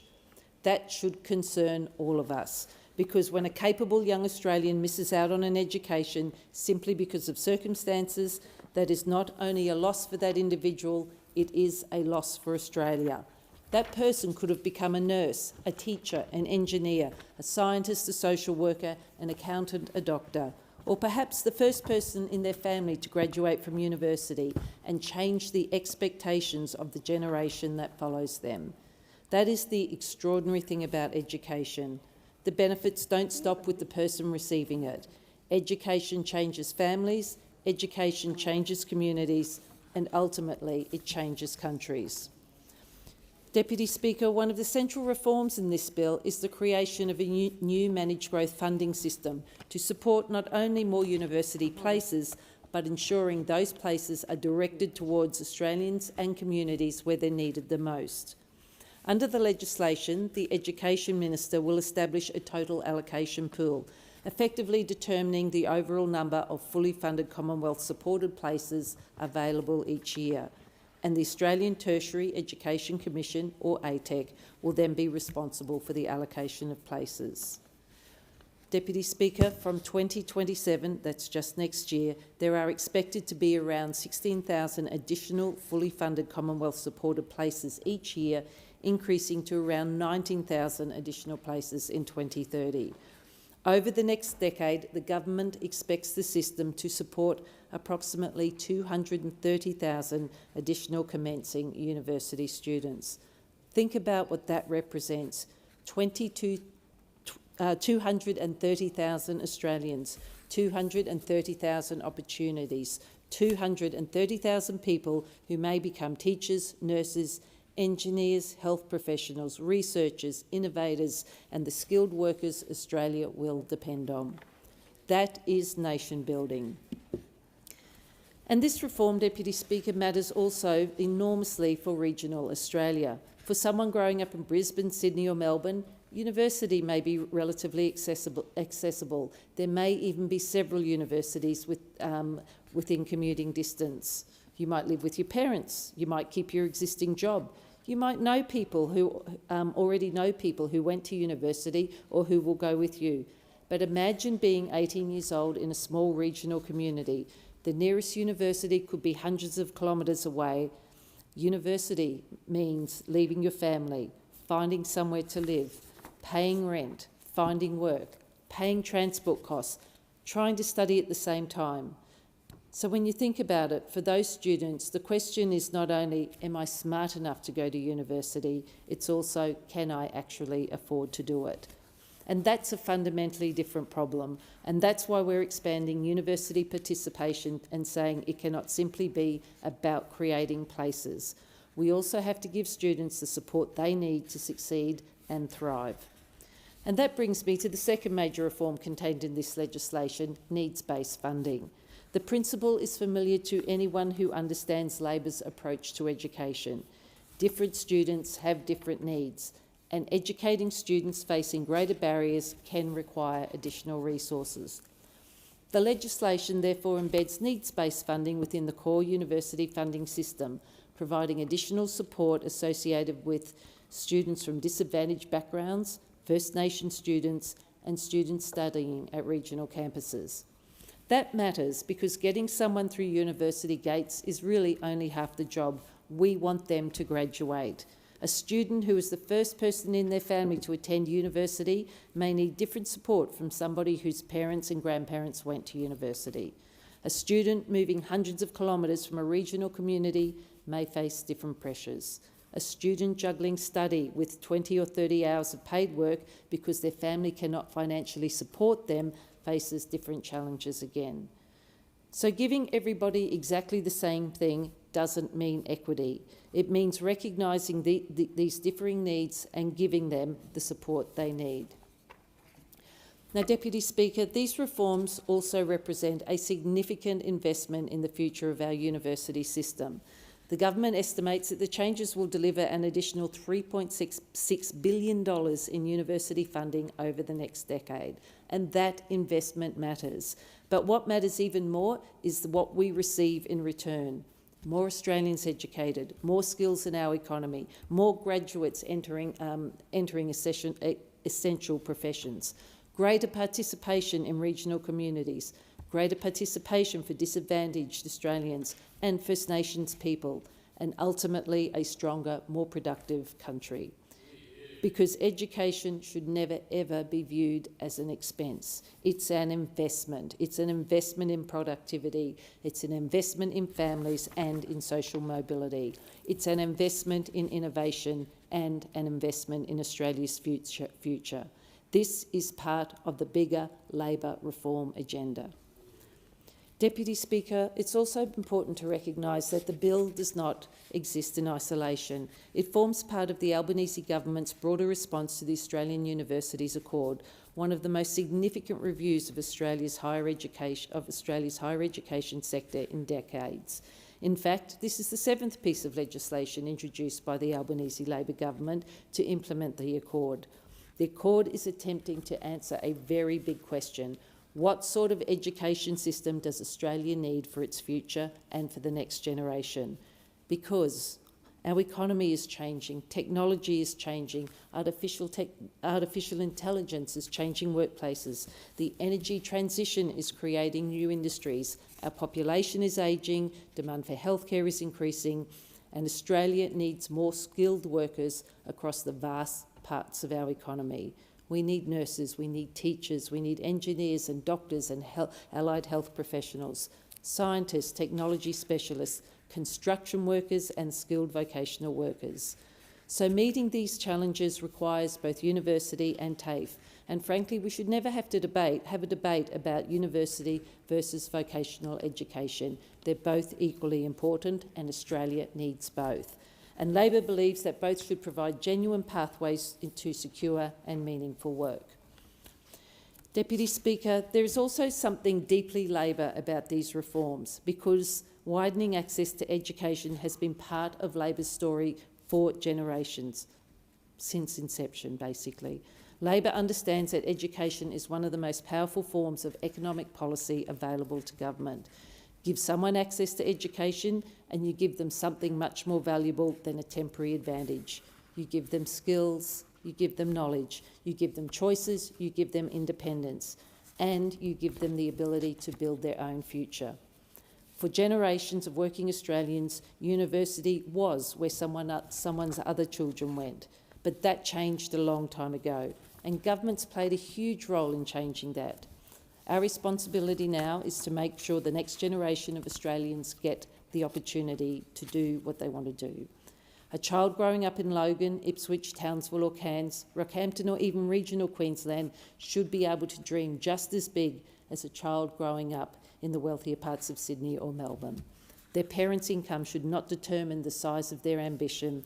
Their postcode should not determine their potential. And whether their parents went to university should not determine where they believe university is somewhere they belong. But there's another important element of these reforms, Deputy Speaker. We should not judge success simply by how many students enrol. We should judge success by how many students succeed. So there is little value in encouraging a disadvantaged student to begin a degree if we abandon them once they arrive. So universities have a responsibility too. They need to provide academic support and they need to provide appropriate services. They need to identify students who are struggling before those students disappear from the system. And they need to create environments where students from different backgrounds can genuinely feel that they belong. And that's why linking growth with needs-based support is so important. So we're not simply opening the door, Deputy Speaker, we're helping people walk through it and reach the other side. Lastly, this bill represents a shift to a more strategically managed university system with better sharing of information to support outcomes and better inform the Commission's work. There is a powerful economic argument for these reforms, as I said earlier. Australia's future prosperity increasingly depends on knowledge and skills. We cannot compete internationally simply by working longer hours. We need to work smarter. We need productivity growth. We need innovation. And we need workers with the skills required by a modern economy. And that means investing in people, investing in human capital. When Australia educates another nurse, we strengthen our health system. When we educate another teacher, we strengthen our schools. When we educate an engineer, we increase our capacity to build infrastructure and develop new industries. When we educate another scientist or researcher, we increase Australia's capacity to innovate. And when someone from a disadvantaged family becomes the first in that family to graduate from university, as I was, we potentially change the economic trajectory of that family for generations. That's why education policy is good economic policy. But ultimately, there's even a more simple reason to support this legislation. It's fair. Australians believe in a fair go, not a guarantee that everyone will achieve exactly the same outcome or result, not a promise that success will come without effort, but belief that everyone deserves an opportunity to try. If you work hard at school and earn marks required for university, your family's bank balance should not be the thing that stops you from going there. If you grow up in regional Queensland, distance should not automatically close the door. If nobody in your family has attended university before, you should still be able to become the first. And that is what social mobility looks like. And that is the Australia Labor should always fight for. Deputy Speaker, the Universities Accord makes clear Australia will need significantly more people with tertiary qualifications in the decades ahead, and this bill is an important part of meeting that challenge. It creates a new managed growth fund. It expands the number of places. It provides support to around 230,000 additional students. It embeds needs-based funding. It represents approximately $3.6 billion in additional investment. But, Deputy Speaker, behind those numbers are people, a kid from Logan, a young woman from regional Queensland, a First Nation student who wants to become a teacher, a mature-age worker who wants to start over again, a migrant who's intent on making things better for their family. These are reasons that matter, and this is why Australia cannot afford to waste talent. Your postcode should not determine your potential. Your parents' income should not determine your ambition, and your background should never determine whether the doors of education are open to you.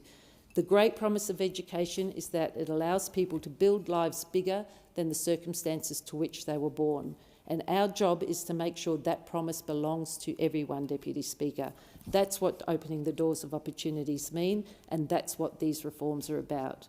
I commend this bill to the House. The question is that the amendment be agreed to, and I call the member for Canberra. Thank you, Deputy Speaker. And I rise today in support of the Universities Accord Opening the Doors of Opportunity Bill 2026. This bill is the next step in the Albanese Labor government's ambition for an educated Australia. We're putting in place the necessary reforms to set our tertiary education system up to deliver on Australia's future skills needs. These reforms are practical, they're funded, and they are long overdue. In February 2024, the government released the final report of the Australian Universities Accord. The Accord provides the blueprint for higher education reform over the next 20 years.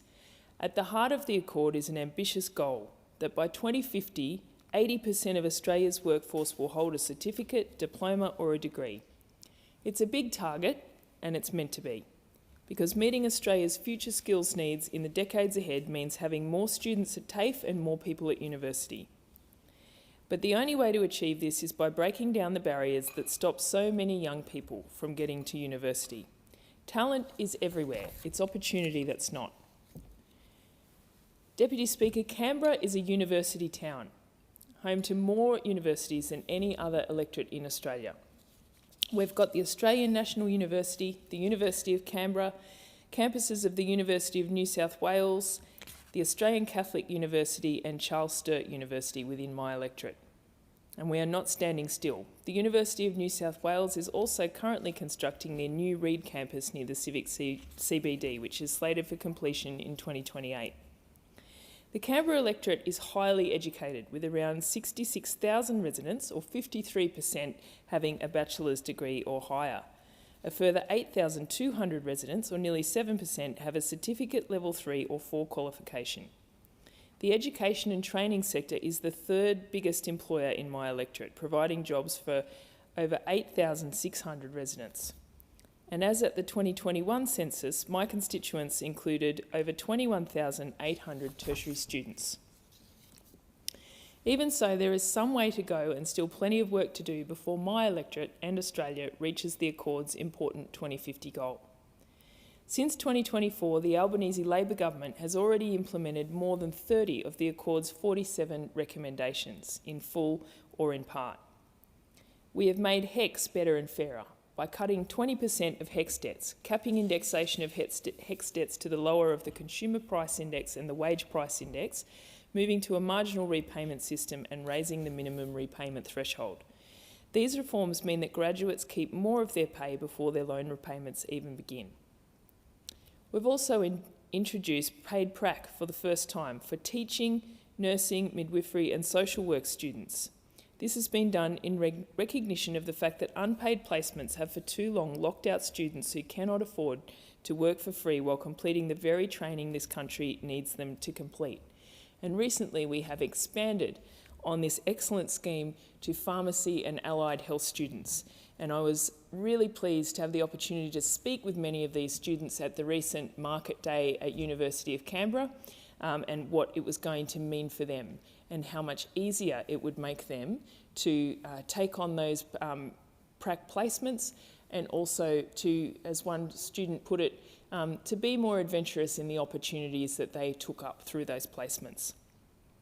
We have also doubled the number of university study hubs by establishing 20 new regional university study hubs and 14 suburban university study hubs.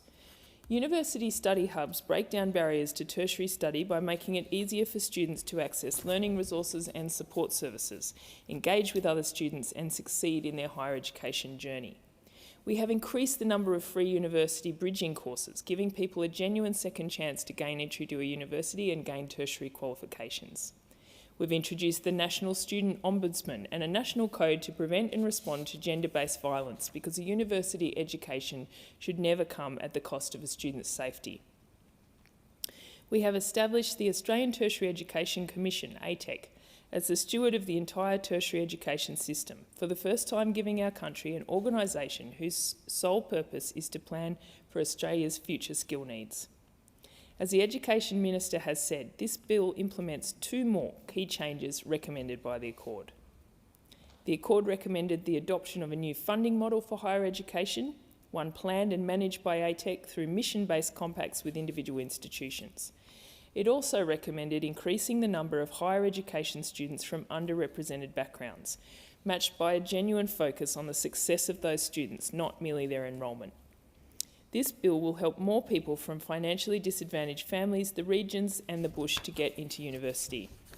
In simple terms, if you get the marks and you've got what it takes, you will get a place, a Commonwealth-supported place. So in other words, places for these students will effectively now be uncapped. It also formalises the role of ATEC in allocating Commonwealth-supported places for higher education courses to higher education providers and international student places where the Minister makes a determination.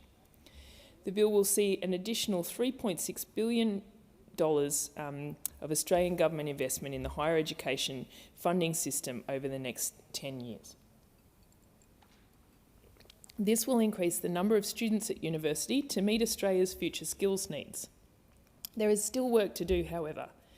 Because of the unique nature of the ACT, there is not a single postcode that is currently classified as being of low socioeconomic status. And this is because we have a mixture of housing types in each and every suburb, with most suburbs including public housing. And this is one of the things that makes our city such an inclusive place and a wonderful place to live.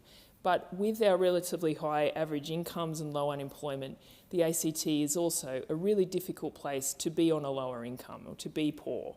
And it is not the case that disadvantage and these challenges don't exist in our city. They absolutely do. But the way the data currently classifies suburbs and postcodes, this does not show up. And this in turn disadvantages our universities in the way that funding is allocated to them.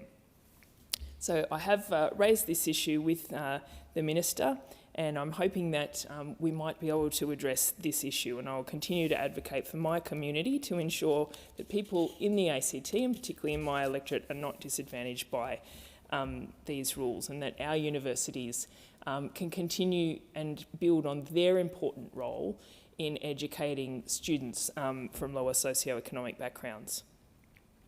I also want to take this opportunity to speak about the disastrous Job Ready Graduates program introduced by the Morrison government, which is encumbering university students with enormous levels of debt and discouraging students from taking on a range of really important degrees, including in humanities.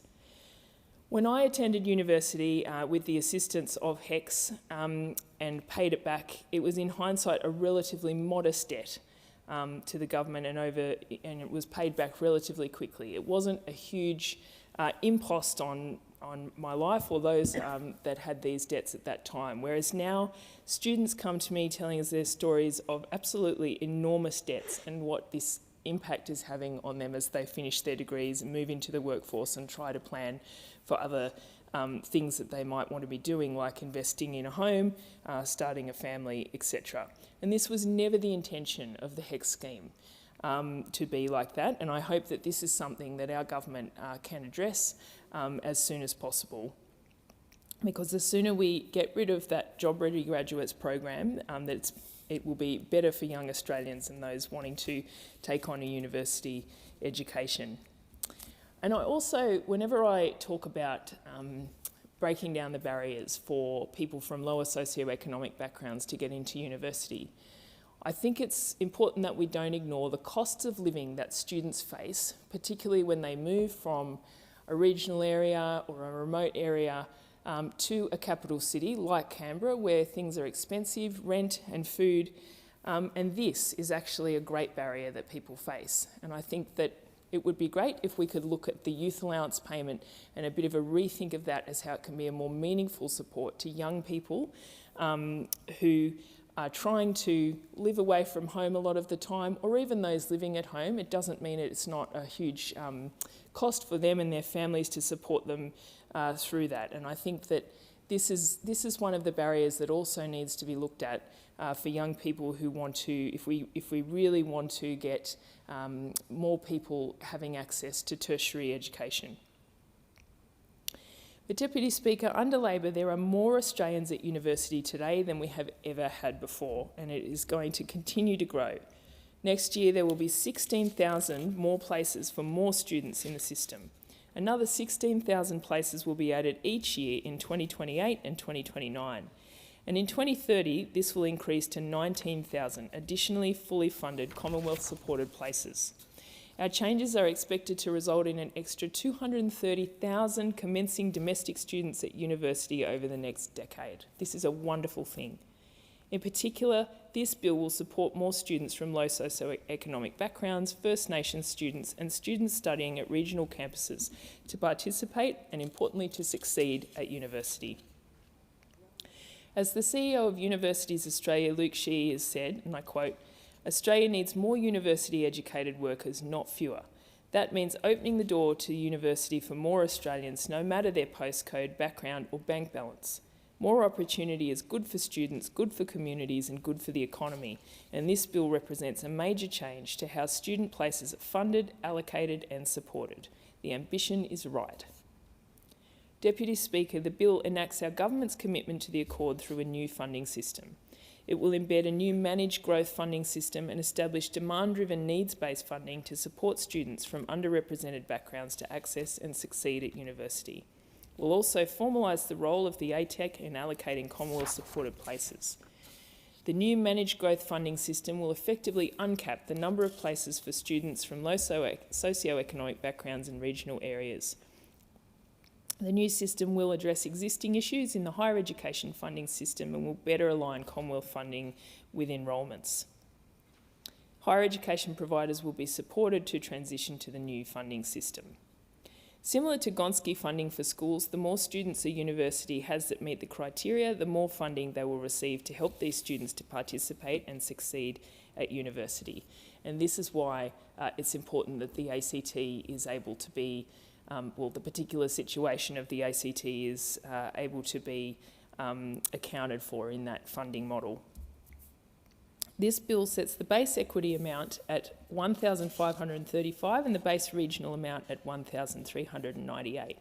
This is more than 2 times the average amount provided to universities per student last year, which was as little as $600 under similar previous programs. Universities will be able to direct this extra funding towards things like tutoring, mentoring and other academic supports, direct financial assistance such as scholarships and grants, and offsetting the higher costs of campuses in regional and remote areas. Deputy Speaker, this bill does not stand alone. It builds on a substantial suite of reforms this government has already delivered. Labor is investing in education at every stage of life, helping Australians learn, gain skills and succeed. We have put in place a 3-day guarantee for early education. The historic Better and Fairer Schools Agreement is the biggest new investment by an Australian government in public education ever. The first time that all of our public schools have been fully funded to the resource standard. That is an incredible achievement and one I talk about at every opportunity. Education is so critical to Australia's future in the global economy, which is why this bill is so important. It will mean more Australians from every background and from every part of our country getting the chance to study at TAFE and at university and succeeding once they get there. Labor is the party of education. Labor is the party of opportunity. Labor is putting in place the necessary reforms to future-proof Australia's tertiary education sector, and I commend the bill to the House. Thank you. I now give the call to the member for Barton.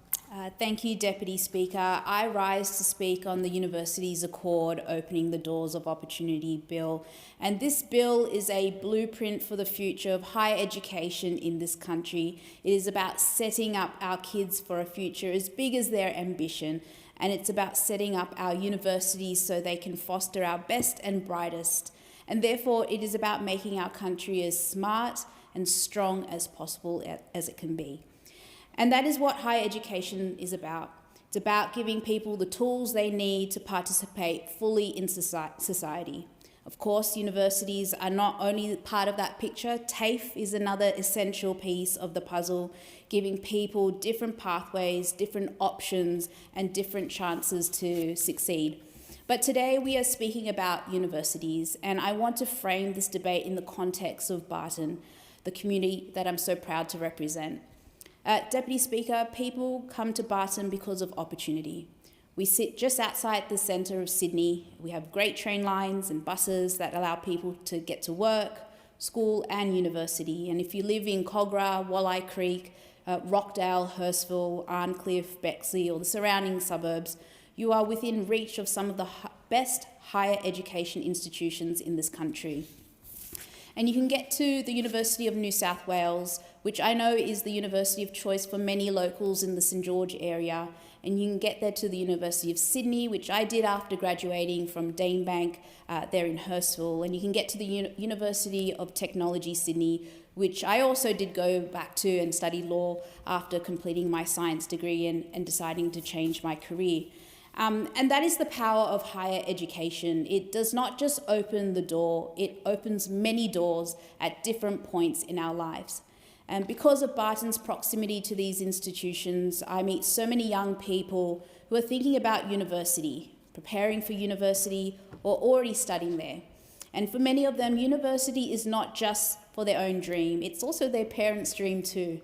It is something their families have worked for, saved for, and also sacrificed for.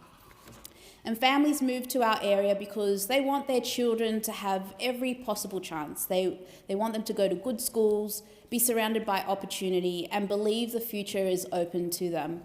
And in Barton, we are blessed with really incredible schools, Deputy Speaker. I think of Sydney Technical High School, Beverly Hills Girls High School, Kingsgrove High School, Kingsgrove North High School, Blakehurst High School, Maris Cogra, St Mary's and St Mina's, St Ursula's College, Bethany College, St George Girls High School, Cogra High School, Bayside High School, and so many others just outside my boundaries. And these are schools filled with students who are so bright, ambitious, and ready to make their mark in the world.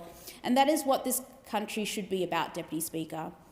There are some in this Parliament, some in the other place, who like to talk a lot about Australian values.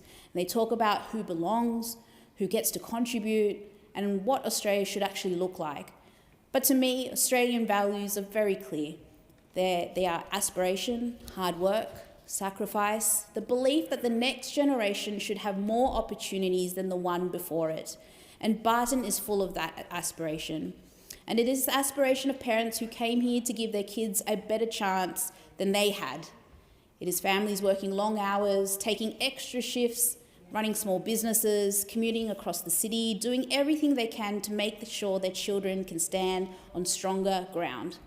It is a whole family carrying hope for the future together. And it's because of this aspiration, I want to say, to every kid in Barton, your postcode should not limit your future, your parents' income should not decide your future, and your background should never be treated as a barrier to your future. And for many families in my electorate, that future includes university.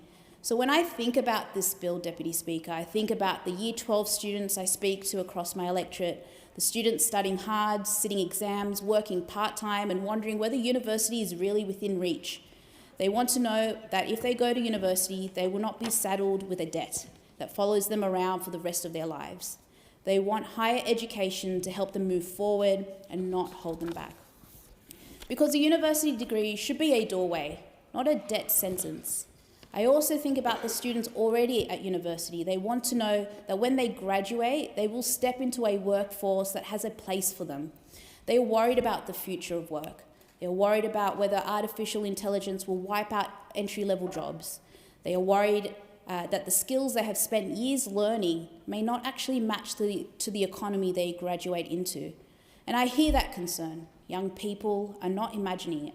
They are looking at a changing world and asking whether the systems around them are keeping up.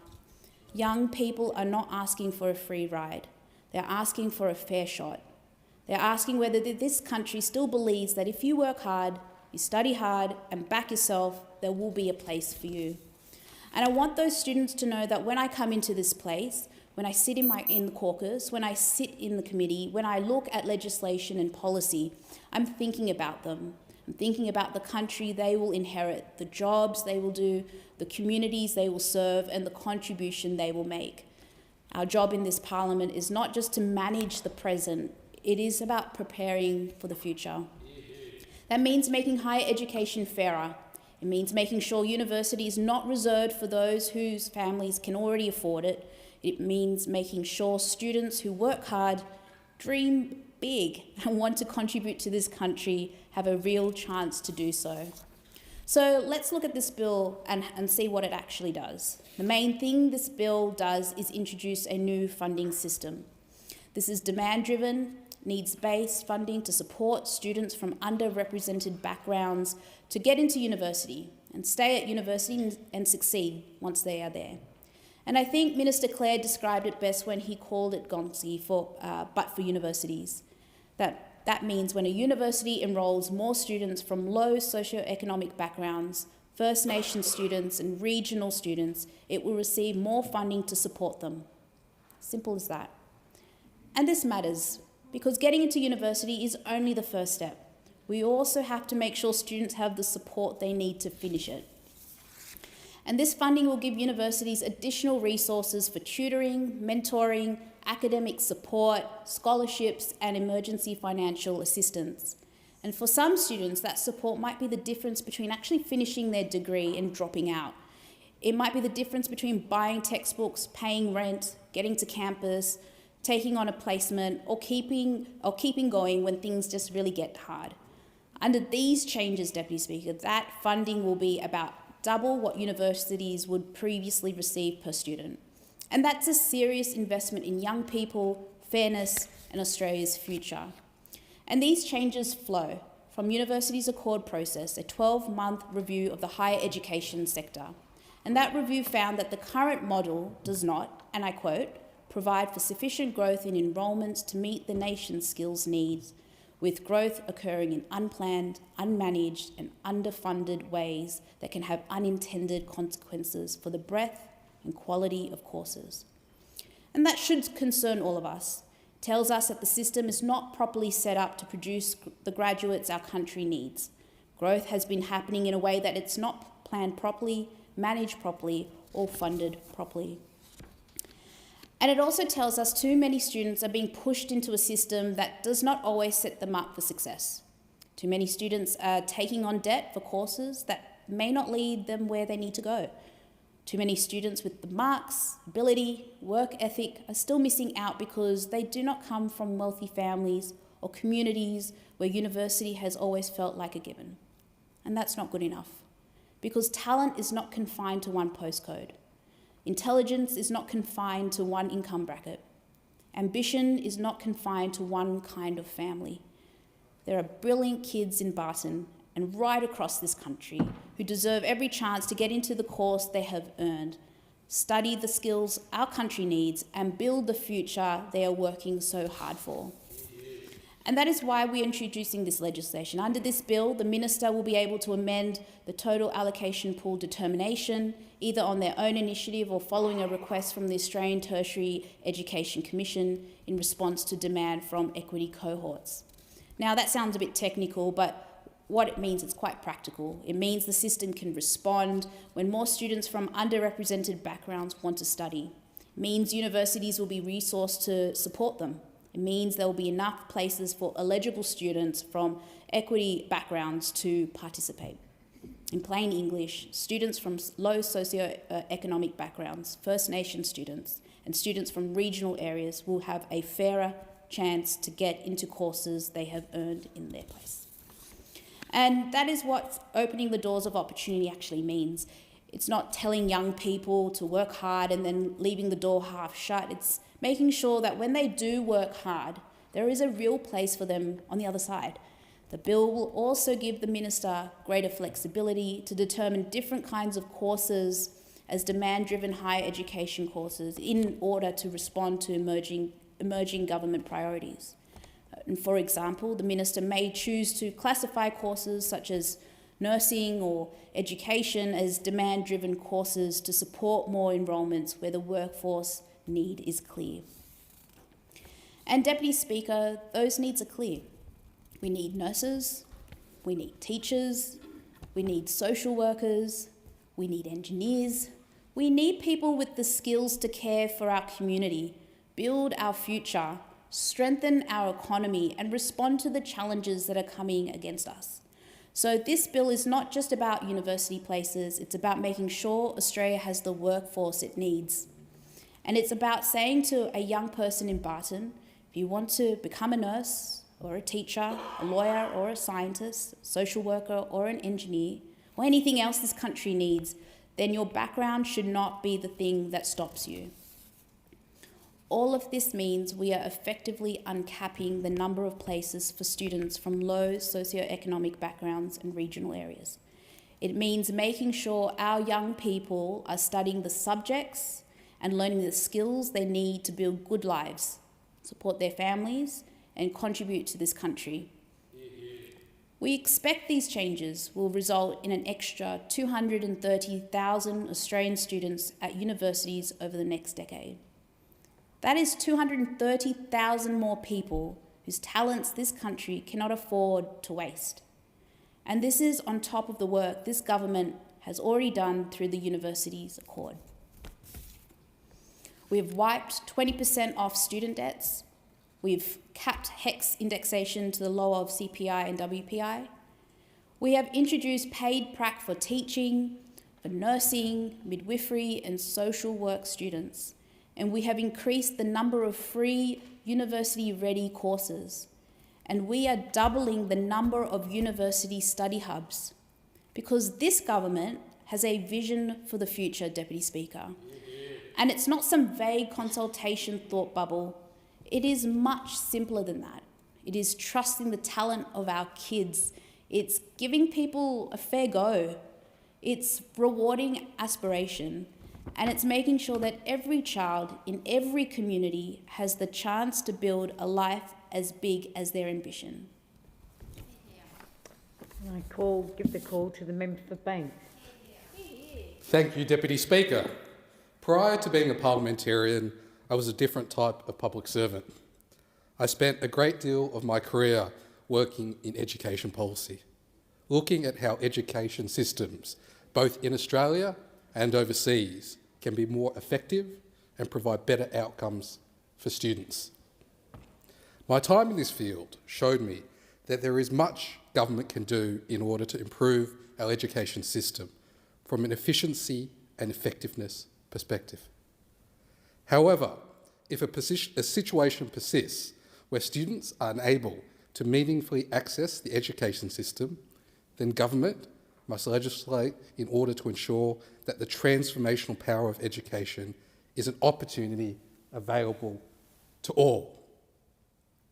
The government released the final report of the Australian Universities Accord in February 2024. The Universities Accord is a blueprint for higher education reform over the next 20 years, and the government has made significant progress in its implementation. So far, this Labor government has implemented 30 of the Accord's 47 recommendations, in part or in full. As promised, the first piece of legislation passed by this Parliament cut the HECS debts of hundreds of thousands of Australians by 20%, along with changes to the cap indexation, moving to a marginal repayment system, and raising the minimum threshold to make the HECS system fairer on students and graduates. We introduced the Commonwealth paid prac payment for teaching, nursing, midwifery and social work students, ensuring that students studying some of the most in-demand professions do not have to choose between paying their bills and completing their mandatory practical training. We've seen the results of the paid prac payment, and as was announced a few weeks ago, we're expanding it to students studying to be paramedics, pharmacists, psychologists, and 7 more in-demand allied health professions. This expansion represents a $143 million investment in our health workforce, ensuring that we can continue to train local talent for in-demand professions in our healthcare system. It was my pleasure to welcome the Minister for Health to the suburb of Mortdale in my electorate 2 weeks ago to meet with local speech pathologists and occupational therapists. While all of the professionals we met spoke about the value of their practical training, they also reflected that it was a significant challenge for them to give up existing work in order to support themselves. The recommendations also included making sure that there were proper stewards of our higher education system and a process to resolve student complaints when they call out the behaviour of higher education providers. Deputy Speaker, this government has established the Australian Tertiary Education Commission through legislation which passed the House earlier this year and came into effect in April. The Commission will help deliver reforms needed to ensure the higher education system is working in the national interest, as well as monitoring the performance of providers and providing advice to government on appropriate policy settings for our country. What the Universities Accord made particularly clear is that our higher education system needs reform urgently to ensure it continues to deliver for students and our economy. The Accord says clearly that over the next decade, the number of people in the workforce with a certificate, a diploma or a degree will need to grow to 80%. It means more students at universities and TAFEs across our country if we are able, in order to meet Australia's growing skills need. This legislation is the latest step in the government's response to making sure we can address those needs. The Accord recommended a new funding model for higher education planned and managed through the ATEC. It also recommended increasing the number of students, as my colleague, the member for Barton, outlined earlier, from underrepresented backgrounds, and a focus on ensuring their success. In short, this legislation does 3 things. It embeds the new managed growth funding system to support growth in domestic students, including those from low socioeconomic, regional and remote backgrounds. It establishes demand-driven needs-based funding to support students from low socioeconomic backgrounds, First Nation students and students studying at regional campuses. It also formalises the role of the Australian Tertiary Education Commission in allocating Commonwealth-supported places for higher education courses to providers and international students where the Minister makes a determination. As a result, the bill enacts government's commitment of an additional $3.6 billion in the higher education system over the medium term, and is projected to see 230,000 extra domestic students commence university over the next decade. Deputy Speaker, the House Standing Committee on Education is currently conducting an inquiry into the factors driving educational attainment, examining what drives differences in outcomes across different demographics. While the inquiry will seek to provide clarity on what creates these disparities in the education space, what can't be questioned is that they are there. As the Minister pointed out when he moved the second reading, close to 50% of Australians in their 30s have a university degree. It is significantly lower for people who come from a lower socio-economic background, or if they come from the regions, and lower still for people from rural or remote areas. It is a disparity that we need to change, not just because we need more people with tertiary education, but as a matter of fairness, because there are talented young people everywhere, all over our country, who come from all different backgrounds. The new managed growth fund system will effectively uncap the number of places for students from low socioeconomic backgrounds and regional areas. These changes sit alongside the network of suburban and regional study hubs for university students that this government has doubled, bringing down the barriers to tertiary education for students in the outer suburbs, regional and remote areas of our country. They provide a place for students to study and access IT equipment, but also advice on career pathways, employment, study options, and their general well-being. All the things that students from higher socioeconomic backgrounds and in the big cities often have easy access to. Deputy Speaker, these centres are a game changer, and the big winners are our regional communities. Of the 70 centres in the network, 55 are in regional or remote Australia. And according to the Department for Education statistics, they have supported nearly 21,000 students. Deputy Speaker, the demand-driven needs-based funding model will provide extra funding to support students who come from economically disadvantaged backgrounds, First Nation students and students studying at regional campuses. Under this new arrangement, the amount of funding per student will more than double in some cases. Similar to the Gonski model for schools, the more students a university has that meet these criteria, the more funding they will receive to help these students participate and succeed. The bill before the House sets the base equity amount at $1,535 and the base regional amount at $1,398, which is more than double the average amount provided last year. In some cases, under previous comparable funding programs, it was as little as $600.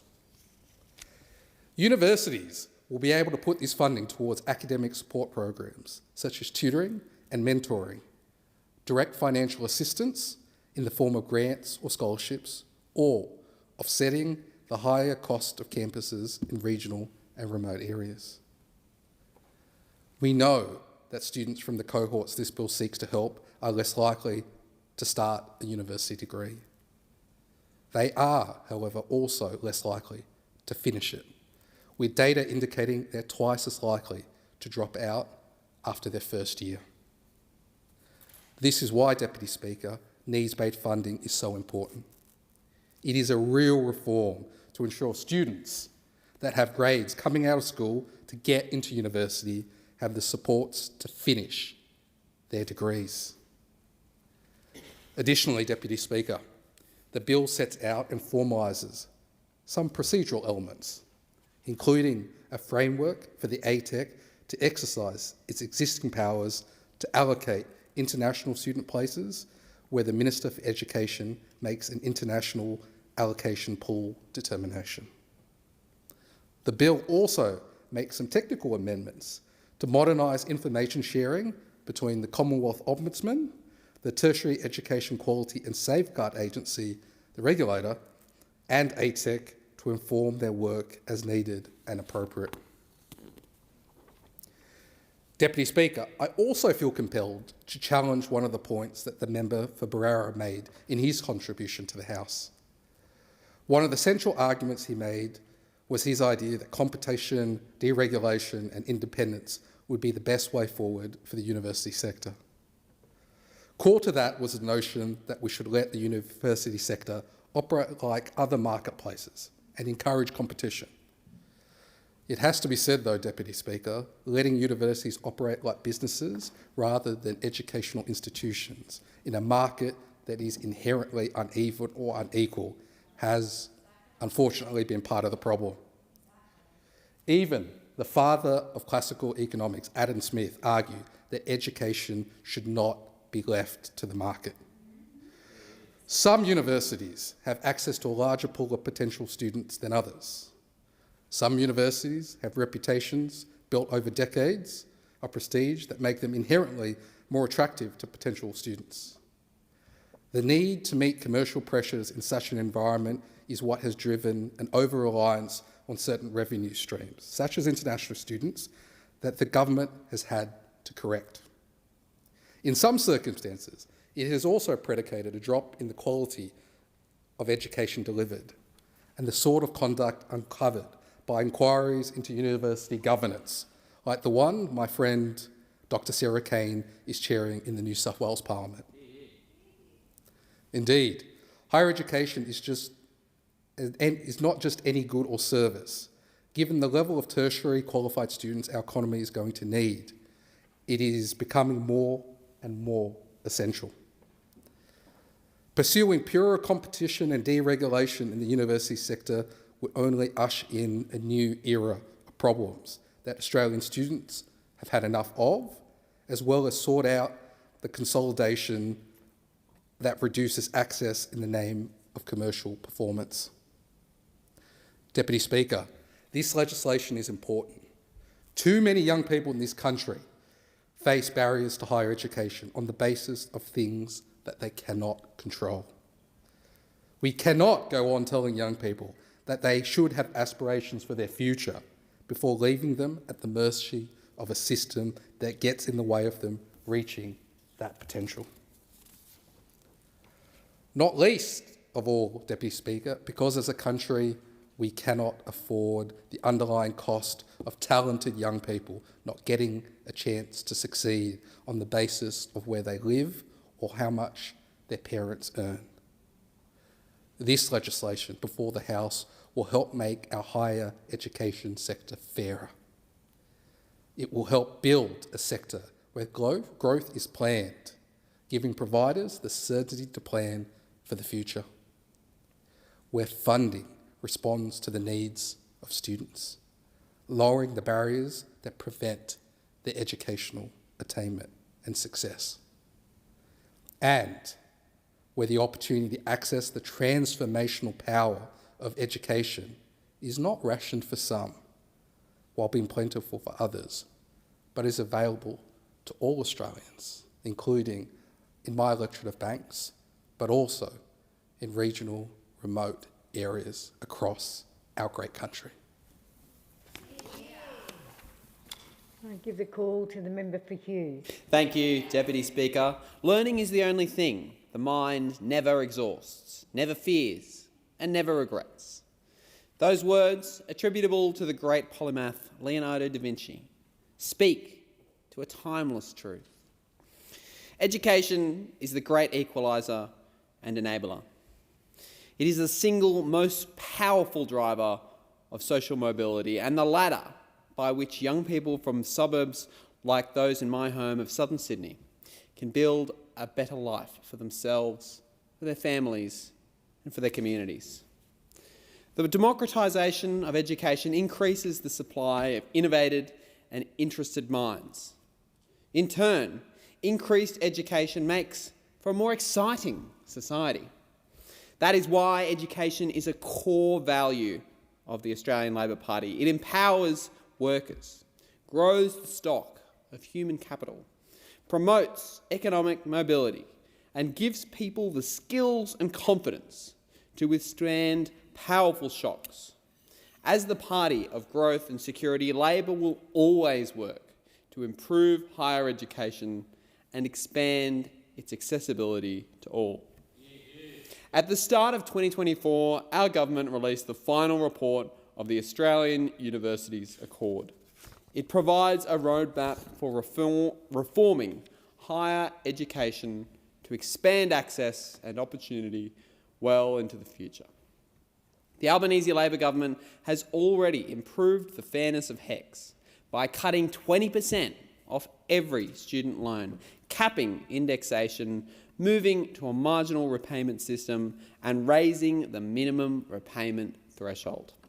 That means billions of dollars in debt wiped out for over 3 million Australians, including 18,226 students in my electorate with a HECS debt and 589 with a VET loan.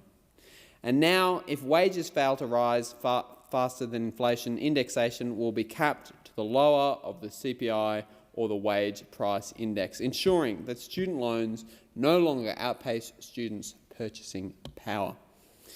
We've raised the minimum repayment threshold from $54,435 to $67,000 and introduced a marginal repayment system.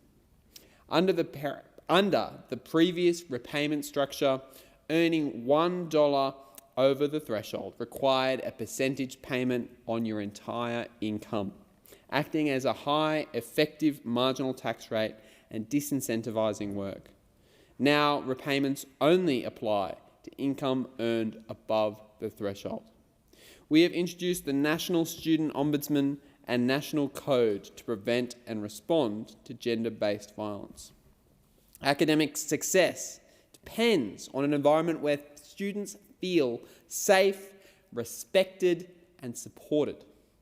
Following persistent advocacy regarding safety failures across university campuses, our government has established the National Student Ombudsman, a single entry body that can investigate student complaints spanning academic disputes, administrative fairness and welfare concerns.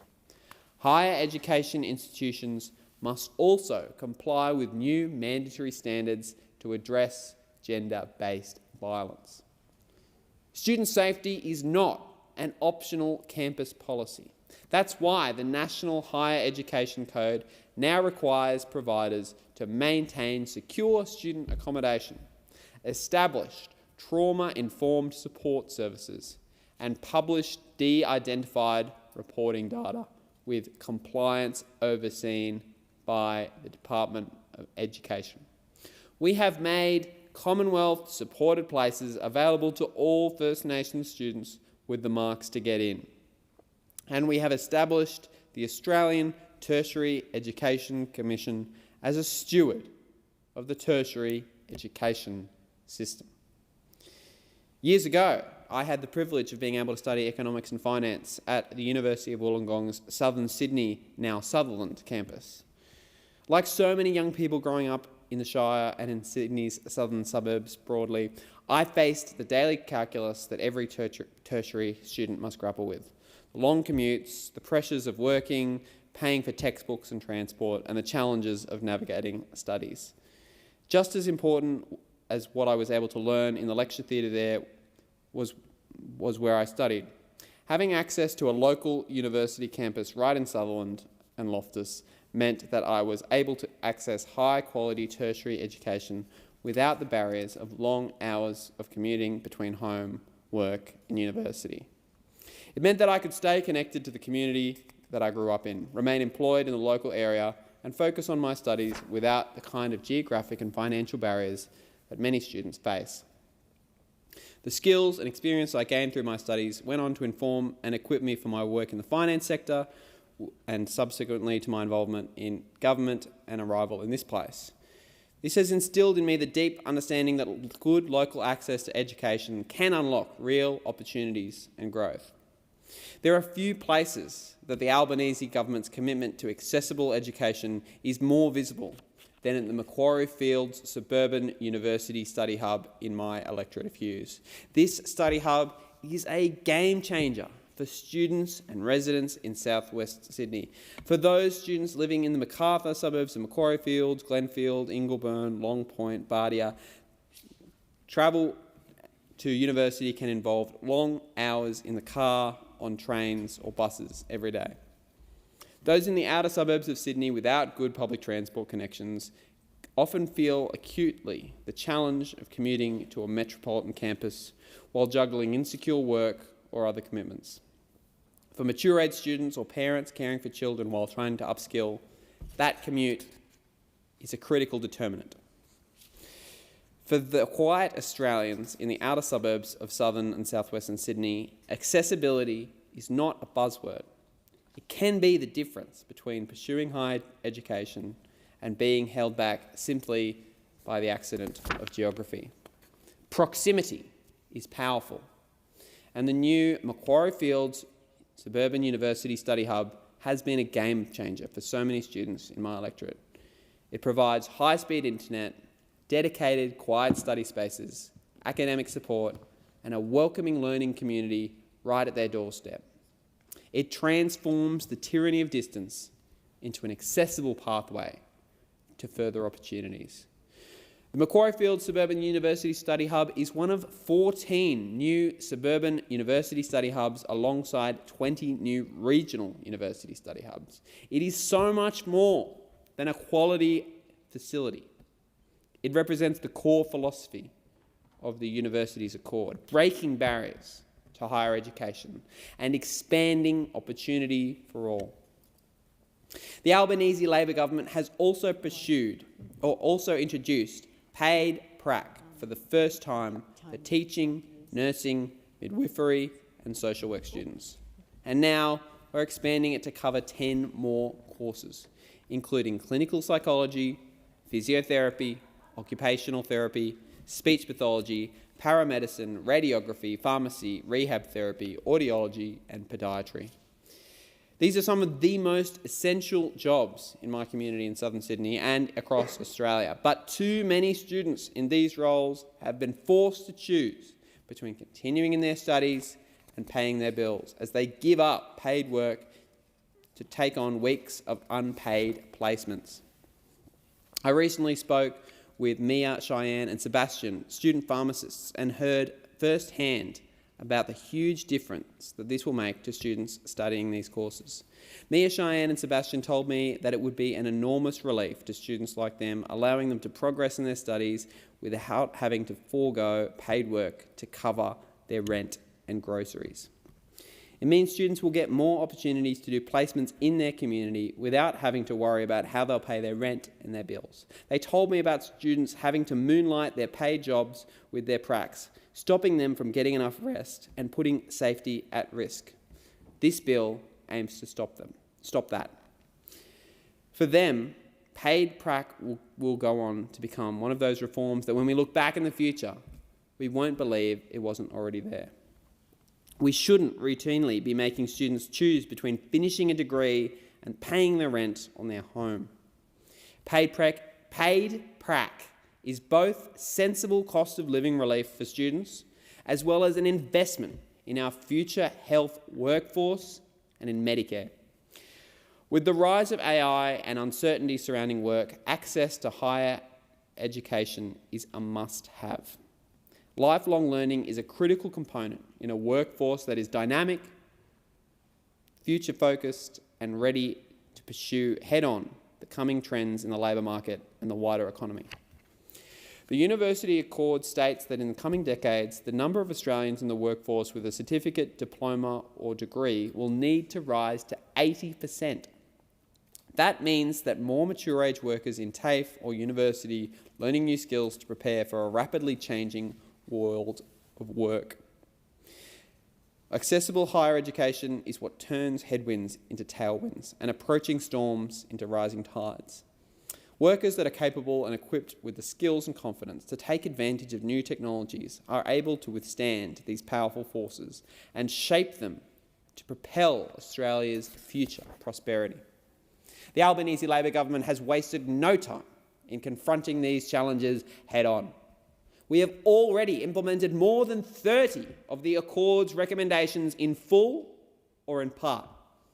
HECS relief and reform, introducing and expanding paid prac, rolling out suburban and regional university study hubs, increasing the number and availability of bridging courses, improving safety and governance, giving First Nations communities greater access to Commonwealth-supported places, and empowering our university regulators to steward the sector with an eye to the future.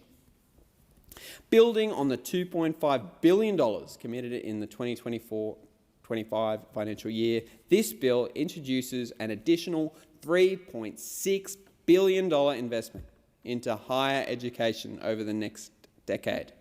This transformative funding injection will fundamentally re-engineer how university places are allocated.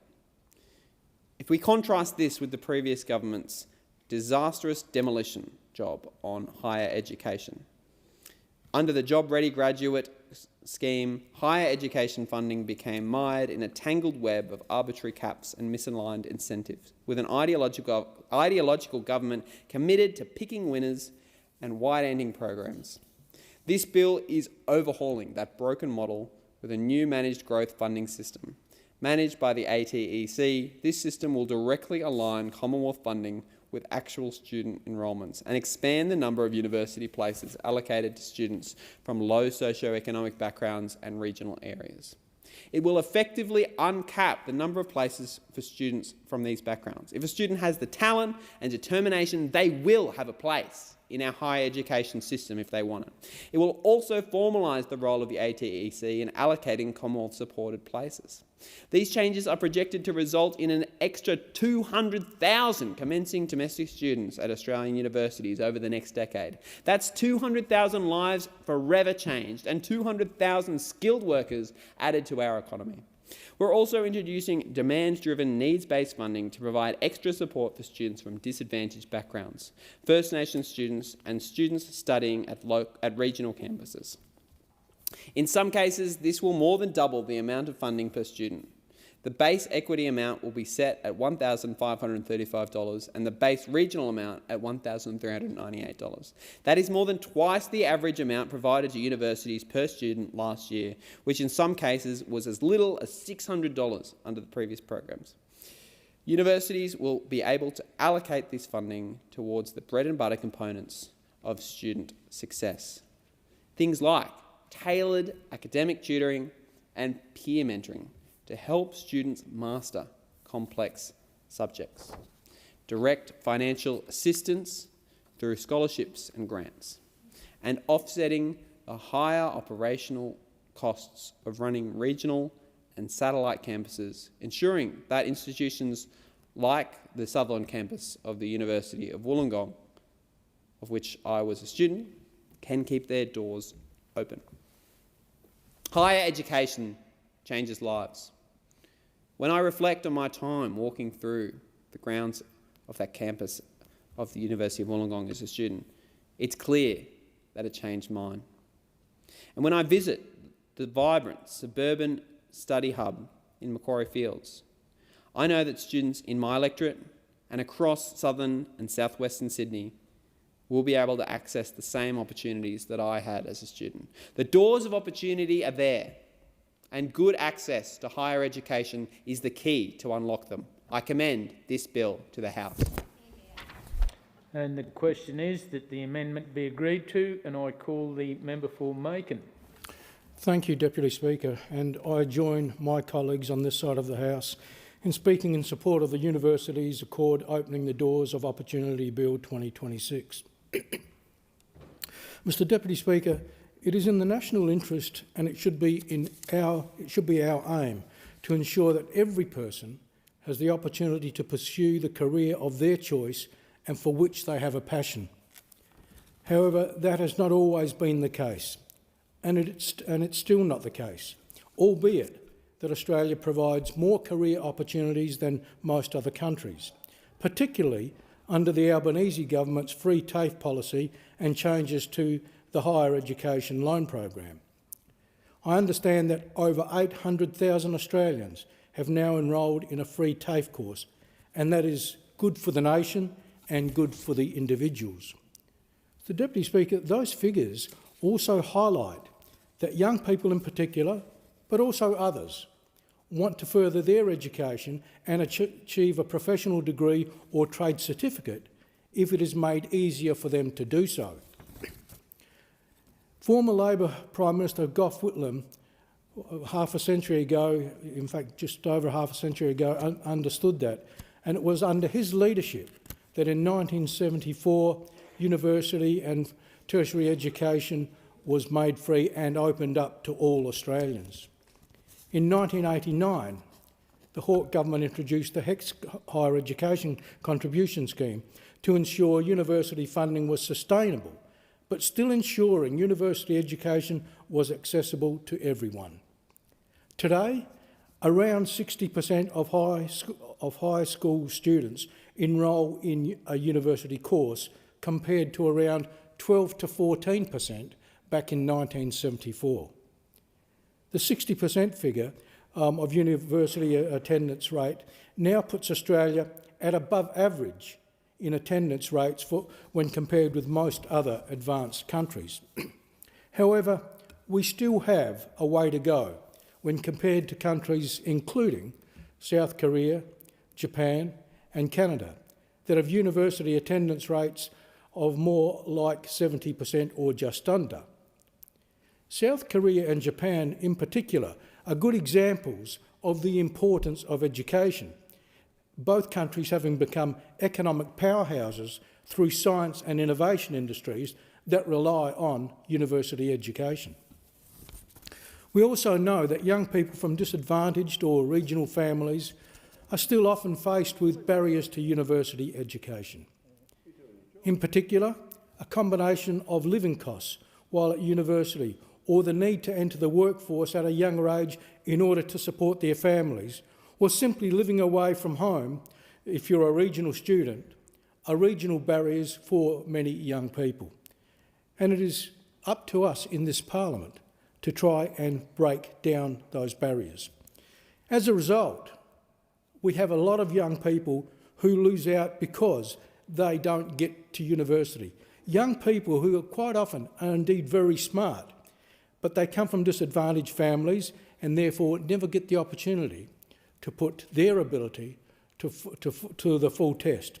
And it seems to me, Mr Deputy Speaker, that as a result of that, it is not only the younger person that misses out in the career that they might otherwise have wanted to pursue, but the nation misses out because those young people could have also, had they been able to get their university degree or even a further education degree in another field, could have made a significant contribution to the prosperity of our country. I know from past university attendance rates of high school students from Adelaide's northern suburbs that students that come from disadvantaged communities are far less likely to get to university. Indeed, in one study, going back some 15 years ago, it was suggested that perhaps as much as 7 times the rate of university participation occurred from the wealthier suburbs as what occurred from the northern suburbs of Adelaide, which were at the time considered low socio-economic income communities. Looking at some other figures from the census, it's very clear that the attendance rates of young people from low socio-economic areas or areas that are disadvantaged are far lower than what they are from what we might refer to as the wealthier suburbs. And we need to correct that, as I said earlier, both for the good of the young person and the good of the nation. Mr Deputy Speaker, having said that, it's not to imply that everybody wants a university degree, and I accept that some young people simply don't, or indeed that university qualifications are more important than others. Again, every job is important, and we cannot have a society without all of those jobs being filled up. But what we need to know is that, or at least to focus on, is to ensure that everybody who wants to pursue a career that requires a university degree can do so, particularly as we now have free TAFE and they can pursue a trade qualification by doing that. Mr Deputy Speaker, this legislation has 4 key objectives. Firstly, it embeds a new managed growth system. Secondly, it establishes a demand-driven needs-based funding to support students from underrepresented backgrounds. Thirdly, it formalises the role of the Australian Tertiary Education Commission, otherwise known as ATEC, in allocating Commonwealth-supported places. And fourthly, it establishes a framework for ATEC's existing function of allocating international student places. And I want to speak just briefly on international students because it's a subject matter that has been given a lot of public discourse over recent months. Mr Deputy Speaker, in 2025, there were some 800 to 850,000 international students that studied in Australia, according to one source. And they were contributing around $53 billion to the Australian economy. That's a significant input into our economy, $53 billion. In 2024, over $12 billion of direct university income came from international students. In other words, it was money that came from overseas into our country. Again, a fairly significant export, if I could use that term, to describe what is happening.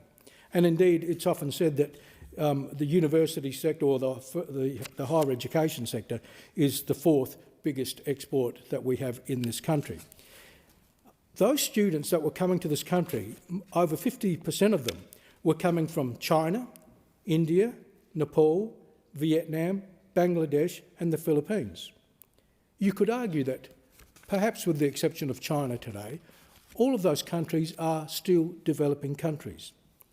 And Mr Deputy Speaker, I'll come back to that in a moment, because I think that there is an importance in us accommodating international students if they are coming from developing countries, because one of the things it enables us to do is to assist those developing countries by opening up our universities to their students to be able to get the qualifications they need and then go back to their countries and use those qualifications to help their own people.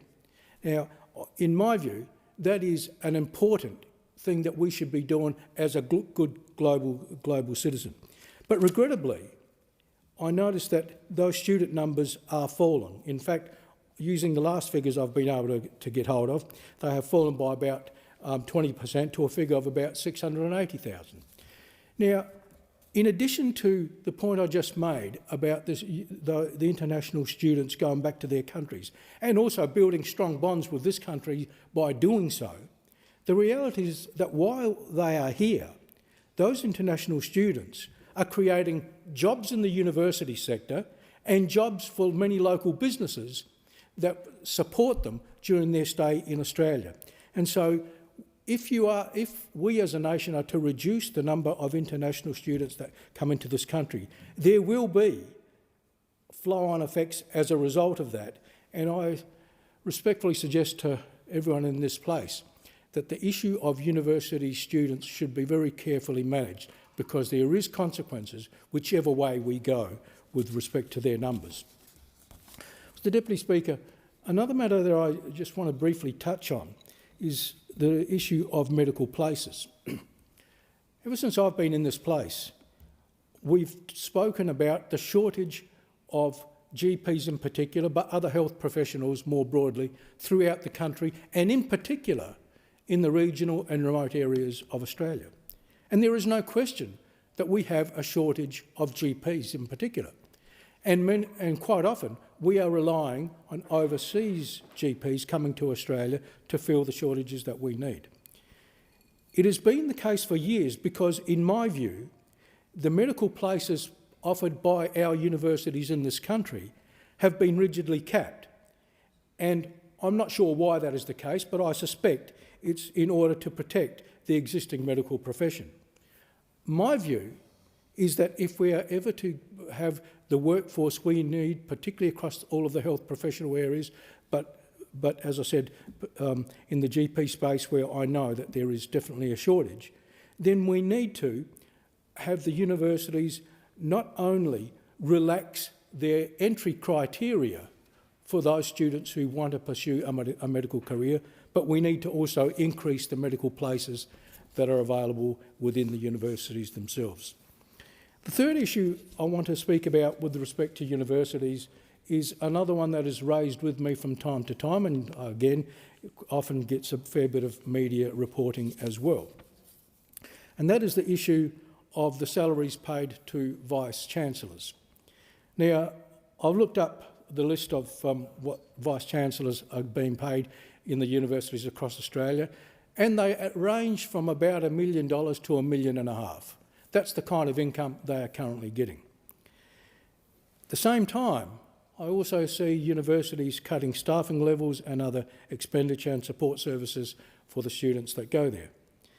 From a sector that is largely government funded, the payments to Vice-Chancellors are widely seen throughout the community as being excessive.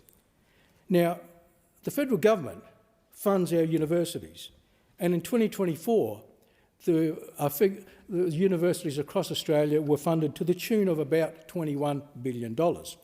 That's to cover the entrance fees and so on of students, but nevertheless, it's direct government funding that goes into them.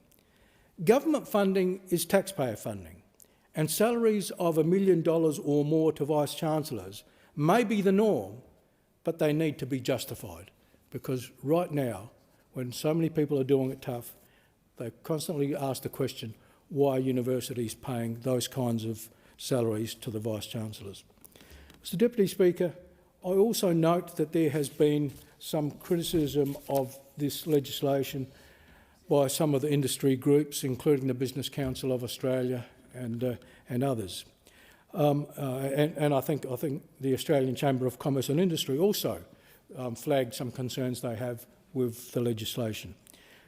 I don't dismiss their concerns. I think they have raised some legitimate concerns that need to be considered.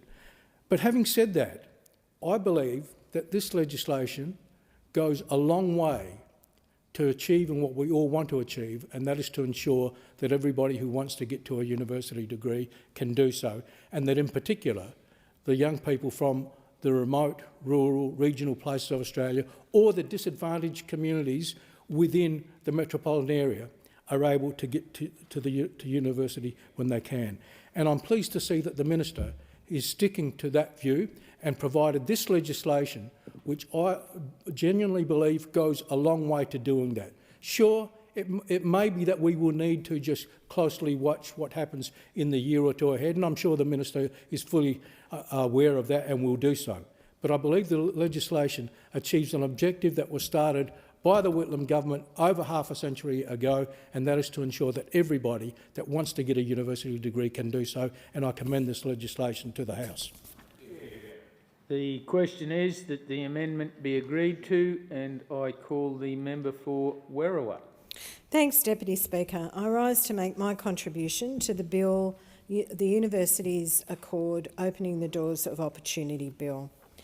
It's sometimes forgotten, but the history books record that on the 5th of December 1973, when then a Whitlam minister, Lionel Bowen, announced that there will be 2 new universities, one in Campbelltown and one in Albury-Wodonga. Later, on the 26th of February 1974, the Federal Minister for Education, Kim Beazley Sr., announced that nearly $100,000 in funding for the New South Wales Government for the establishment of the university in Campbelltown. Perhaps much more widely known, Speaker, is the decision by Whitlam to open the gates to universities by abolishing fees to attend. I am told that towards the end of his life, letters of thanks from grateful students, especially women, who benefited from Goff's decision were the most common that he would receive. Whitlam was, of course, deeply committed to Western Sydney University. It houses his papers and library and continues his legacy through research, publications and promoting public discourse. And from a personal perspective, Western Sydney Uni has also provided my own children with an excellent tertiary education, one of which will serve them for the rest of their lives. So as much as Medicare is a part of Labor's DNA, so is our commitment to education. Labor believes that one of the key vehicles to improving the lives of Australians is through education, from early childhood right through university and beyond. In this ever-changing world, the demands on our education system are immense, not just to produce an educated workforce, but also to produce educated thinkers. In the ensuing years after Whitlam, Labor's commitment to education has never wavered. We're always looking for new ways to bolster our learning institutions in whatever manner or shape they take. For example, in the early childhood sector, the Albanese Labor government has increased childcare subsidies. Further, to address critical workforce shortages, we've championed a historic pay rise. In relation to our schools, the Albanese Labor government has introduced scholarships and the Commonwealth Prac payment to support those who are in training. In addition, through Better and Fairer Schools Agreement, this government is putting every public school and the 2.6 million students who attend them on the path of receiving full funding. TAFE has not escaped the government's attention either. Indeed, I would argue that Labor's commitment to fee-free TAFE program will go down in history as the most significant education policy announcements since Federation. As a result of this decision in 2023, the program has recorded over 650,000 enrolments and more than 170,000 course completions. Not only that, this government has now established fee-free TAFE as a permanent feature of Australia's VET system. The Albanese Labor government stands proud of the achievements in the education sector, but like in all areas of public administration, there is always more to do. And that brings us to the bill before us today. In 2024, the government released the final report of the Australian University Accord. In short, the Accord provides a blueprint for higher education reform over the next number of decades. Of the Accord's 47 recommendations, the Albanese government has already implemented, either in part or full, 30 of the recommendations. Some of the reforms implemented include cutting HEC steps by 20%, capping indexation on HEC steps to the lower of the CPI or the WPI, doubling the number of university study hubs, establishing Australian Tertiary Education Commission, the ATEC, introducing the National Student Ombudsman, and increasing the number of fee-free university bridging courses. Part of the Universities Accord states that to meet Australia's future workforce needs, the number of people in the workforce with a certificate, diploma or degree will need to be around 80%. This means that people will need to attend either TAFE or uni, and for this to be achieved, action needs to be taken now. The Australian University Accord thankfully provides the blueprint to deliver on this target by recommending a new funding model for higher education that is planned and managed by the Australian Tertiary Education Commission. The Accord also recommends increasing the number of higher education students from underrepresented backgrounds. In response to the Accord's recommendations in the 2024-25 MYEFO, the Albanese Labor government committed an additional $2.5 billion to Australia's higher education system over the next decade. The bill before us enacts that commitment through a new funding system. In addition, it will also be embedded into a new managed growth funding system and establish demand-driven needs-based funding to support students from underrepresented backgrounds to both access and succeed in university. Further, the bill will also formalise the role of ATEC in allocated supported places. In effect, the new managed growth funding system will remove the cap on the number of places for students from regional areas and low socio-economic backgrounds. In raw numbers, it is expected this will result in an additional 200,000 domestic students commencing at university over the next decade. For universities, the funding will work a little similar to Gonski for schools. That is, more students a university has that meet the criteria, the more funding they will receive to help these students succeed. The bill sets the base equity amount at $1,535 and the base regional amount at $1,398. That's more than double the amount provided to universities per student last year. This additional funding will be able to be put towards things such as tutoring, mentoring and other academic supports, as well as direct financial assistance. In addition to these welcome reforms, the bill in front of us today also sets out the framework for ATEC to exercise its existing functions to allocate international student places. Further, it makes small technical amendments to modernising the sharing of information between the Commonwealth Ombudsman, the TEQSA and ATEC. The bill in its titles includes the words opening the doors of opportunity, and those are words I heartily endorse. The Albanese Labor government is committed to opening the doors of opportunity for all Australians, regardless of their age or where they live.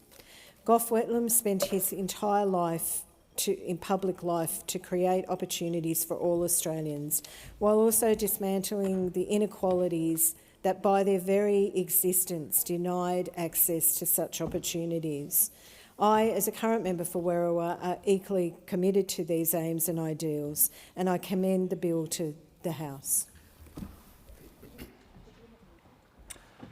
The question is that the amendment be agreed to, and I call the member for Spence. Well, thank you, Acting Deputy Speaker. The Higher Education Support Amendment Bill delivers important reform for Australian students, universities and the future workforce of Australia. This legislation is about much more than changing funding arrangements. It is about opening the doors of opportunity to more Australians.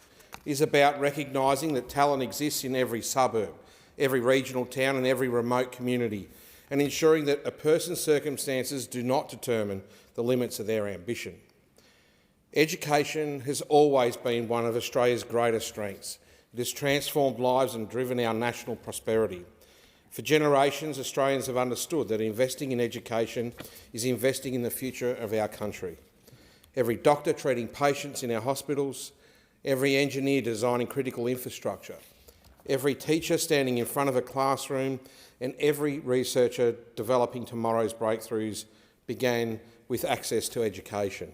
The responsibility of this parliament is to ensure that opportunity remains available to every generation that follows. In February 2024, the Albanese Labor government received the final report of the Australian Universities Accord. The Accord was not simply another review to gather dust on a shelf. It was developed as a blueprint for higher education reform over the next decade and the decade beyond. It asked an important question. What sort of tertiary education system will Australia need if we are to remain prosperous, competitive and resilient in an increasingly complex world? Its conclusion was clear. Australia must prepare today for the workforce demands of tomorrow. The Accord found that by 2050, around 80% of Australia's working age population will require a certificate, diploma or degree qualification. That represents one of the most significant workforce transitions our nation has ever faced. New technologies are transforming industries. Artificial intelligence is reshaping workplaces. The transition to clean energy is creating new occupations. Advanced manufacturing is becoming increasingly sophisticated. Healthcare demands continue to grow as our population ages. Every one of those challenges points to the same conclusion, that Australia will need more skilled workers than ever before. Meeting that demand cannot happen overnight. It requires long-term planning and a continuous source of investment.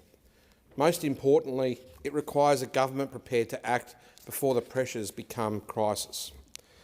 That is exactly what the Albanese Labor government has done. Rather than treating the Universities Accord as another report, we have treated it as a roadmap for reform. Already the government has implemented more than 30 of the Accord's 47 recommendations in full or in part. That record demonstrates our commitment not simply to talking about education reform but delivering it. Australians have already seen meaningful improvements flowing from that work. Millions of graduates carrying HECS debts have benefited from reforms that make the system fairer, with the 20% HECS cuts last year. We have capped indexation to the lower of the Consumer Price Index or Wage Price Index. We have introduced a fairer marginal repayment system. We have lifted the minimum repayment threshold so Australians are not forced to begin repayments before they are financially ready to. These reforms recognise that education should create opportunity rather than unnecessary financial hardship. They ensure graduates can focus on building their careers, buying a home and starting a family without carrying an unfair burden created by an outdated repayment system. This government has also recognised that financial barriers extend well beyond student loans. For too long, students studying essential qualifications like teaching, nursing, midwifery and social work were expected to complete extensive professional placements while often sacrificing the income they relied upon to support themselves. Many talented Australians simply could not afford to finish the exact degrees our country desperately needs. That is why the introduction of paid prac represents such an important reform. It acknowledges that practical placements are essential to these professions. It also acknowledges that asking students to work without financial support places an unreasonable burden upon them. Supporting students through these placements is an investment in Australia's future teachers, nurses, midwives and social workers. It is an investment that will strengthen communities across the nation. Access to higher education has also been expanded through the establishment of additional university study hubs. 20 new regional university study hubs and 14 new suburban university study hubs are helping Australians study closer to home. Free university bridging courses have been expanded, creating new pathways for students who may not have followed a traditional academic journey. Demand-driven Commonwealth-supported places have been extended to First Nations students who achieve the required entry standards. The National Student Ombudsman has been established. The National Code to Prevent and Respond to Gender-Based Violence is strengthening safety across university campuses. Taken together, these reforms represent a comprehensive effort to improve both access and the student experience. The government has also established the Australian Tertiary Education Commission. The creation of ATEC reflects one of the central recommendations of the Universities Accord. Long-term challenges require long-term stewardship. Australia's tertiary education system cannot be managed effectively through short electoral cycles alone. It requires strategic planning. It requires evidence-based decision-making. It requires an organisation capable of looking beyond immediate pressures and ensuring that investment aligns with Australia's future workforce needs.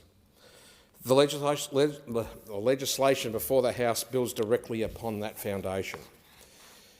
In the 24-25 mid-year economic and fiscal outlook, the Albanese Labor government committed an additional $2.5 billion to Australia's higher education system over the next decade. That investment recognises the simple truth that ambitious reforms cannot be achieved without meaningful investment. It introduces a new funding system designed to support growth, improve equity and provide universities with greater certainty as they prepare for the future. One of the most significant reforms contained within this legislation is the creation of the Managed Growth Funding System. The existing funding model has struggled to keep pace with Australia's changing workforce requirements. Universities have faced uncertainty when making long-term decisions about infrastructure, staffing and student support. The new Managed Growth Funding System addresses those shortcomings as it aligns Commonwealth funding more closely with actual enrolments. This will provide greater certainty for universities. It creates a more sustainable framework for long-term planning. Perhaps most importantly, it effectively uncaps the number of places available to students from low socio-economic backgrounds in regional Australia. This is something that will help students in the north of Adelaide be offered the opportunity everyone else in the nation has access to. For too long, many capable Australians have faced barriers that had nothing to do with their talent or their determination. Students from regional communities often confront additional accommodation costs. Many relocate hundreds of kilometres from home to study, while others balance work, caring responsibilities and education simultaneously. Young Australians from disadvantaged backgrounds frequently encounter financial pressures that means that a university education cannot be a priority. These barriers deserve practical solutions rather than sympathetic words and token gestures. The Universities Accord recognises that increasing student participation alone would never be enough. Students must also be supported to succeed once they arrive on campus. That recommendation sits at the heart of this bill. The legislation establishes a new demand-driven needs-based funding system designed to ensure universities receive additional resources for students who require greater support.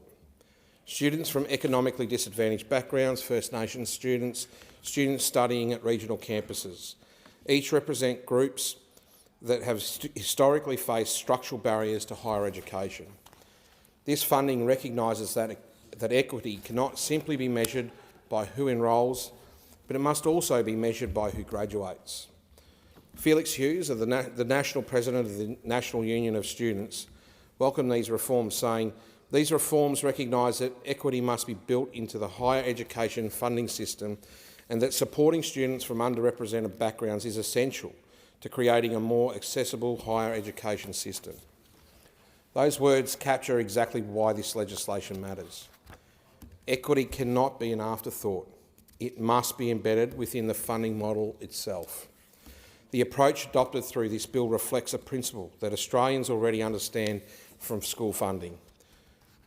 Just as the Gonski reforms recognise that some schools require greater support to achieve equitable outcomes, this legislation recognises that universities supporting greater numbers of disadvantaged students should receive additional funding to help those students succeed.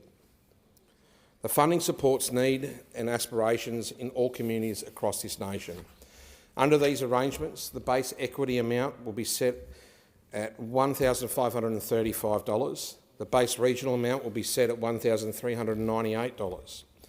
Those figures are significant because they represent more than double the average support available under comparable programs only last year, where funding could be as little as $600 per student. That additional investment will make a tangible difference. It will allow universities to be able to expand tutoring programs and strengthen mentoring services. Additional scholarships and direct financial assistance can be provided for students who require it. Regional campuses can receive assistance to offset the higher costs of operating outside metropolitan centres. These are practical investments that improve retention, completion and student success. Professor Mary O'Kane, AC, who chaired the Universities Accord, observed that Australia needs a tertiary education system that is fit for the future. The challenges facing Australia in 2050 cannot be addressed using funding models designed decades ago. We need an education system that evolves in tandem with our economy.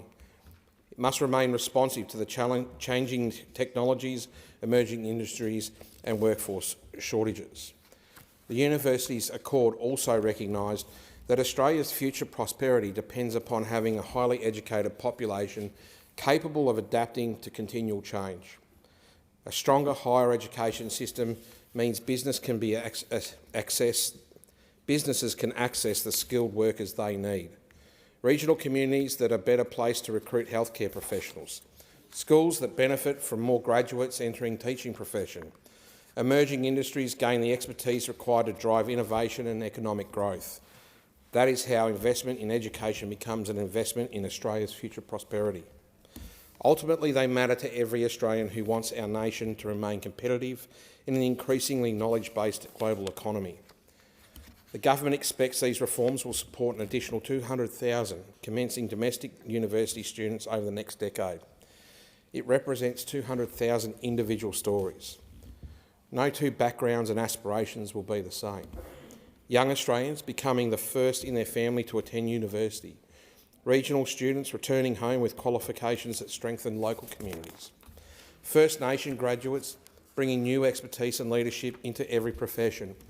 Adults returning to education to retrain for entirely new careers. Every one of those students represents potential unlocked. Every graduate strengthens Australia's future.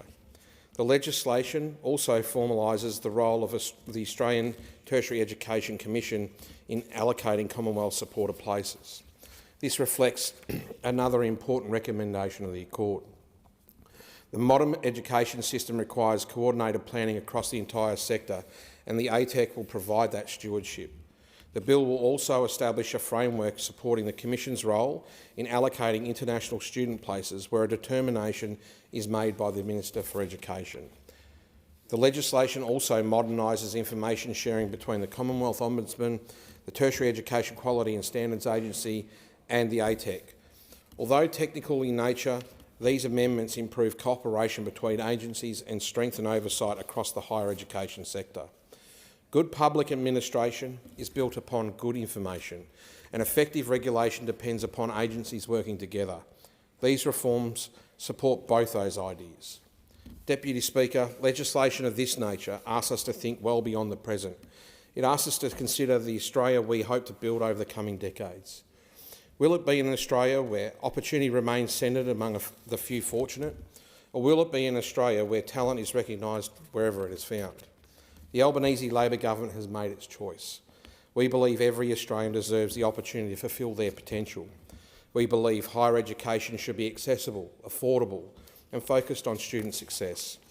We believe our universities should be properly funded to meet the challenges of a changing world. Most importantly, we believe investing in people is the smartest investment any nation can make. Education has long been one of the foundations of Australia's success. It has strengthened our democracy, driven economic growth and created opportunities that have transformed countless lives. And for all those reasons, I commend this bill to the House. The question is that the amendment be agreed to. I call the Minister. Thank you, Deputy Speaker. For the information of honourable members, I present an addendum to the explanatory memorandum to this bill. The Minister has the call. Thank you, Deputy Speaker. I'd like to thank all members for their contribution to this debate.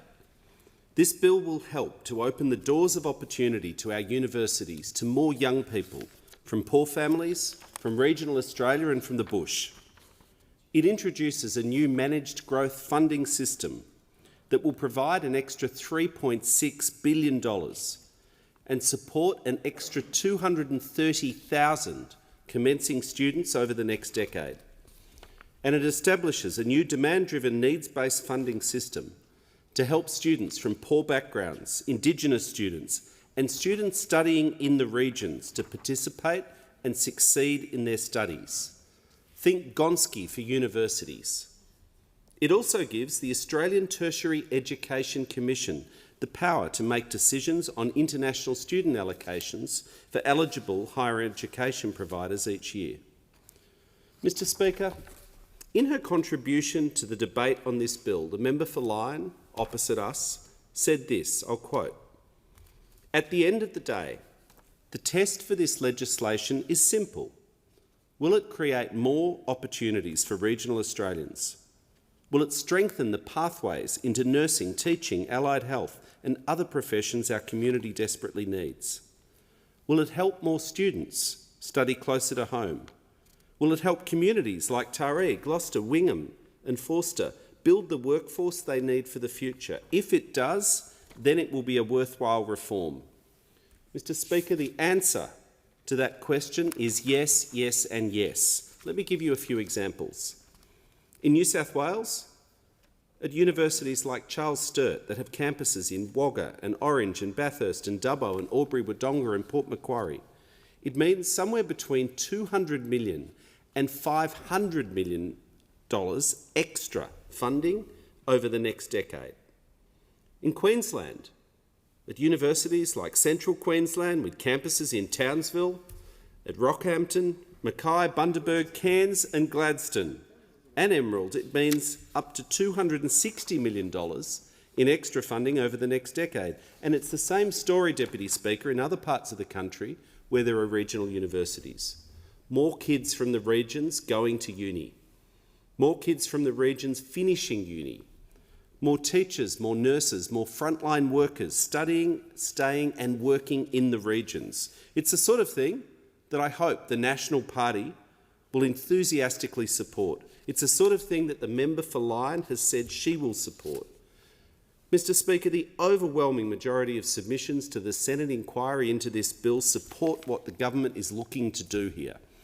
The Alliance 2050 support this bill, and in their submission, they say it is a, quote, "a critical step in implementing the policy and funding framework to deliver the Accord's goals of increasing tertiary participation and equity by 2050.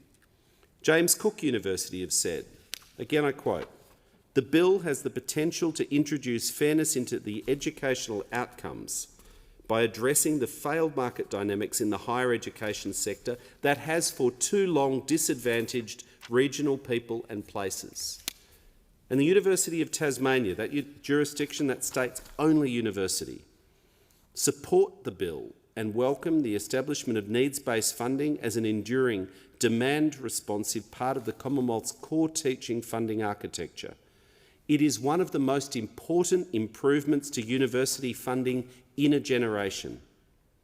On meeting Australia's future skills, research and productivity needs, Flinders University have said, We agree that achieving this goal requires a managed national approach to growth and funding, rather than a model which risks concentration in a small number of large metropolitan universities at the expense of the underrepresented students and regional communities that institutions such as Flinders exist to serve. Deputy Speaker, following the second reading, the government will move amendments to correct some minor drafting issues in the bill, and on Monday, the Education and Employment Committee will hear from the sector and other stakeholders. I greatly look forward to the committee's report and to any recommendations for improvements, which of course the government will consider carefully. As always, the government is open to considering sensible and appropriate amendments, because this is an important bill. It means more young people from poor families, from the regions and the bush getting a crack at going to university and getting the support they need to succeed when they get there. It will open the doors of opportunity wider, and I commend this bill to the House. Yeah. The original question was that this bill be now read a second time. To this, the honourable member for Kooyong has moved, as an amendment, that all words after that be omitted with a view to substituting other words. The immediate question is that that amendment be agreed to. I'll put the question. All those in favour say aye. All those against? No. I think the noes have it.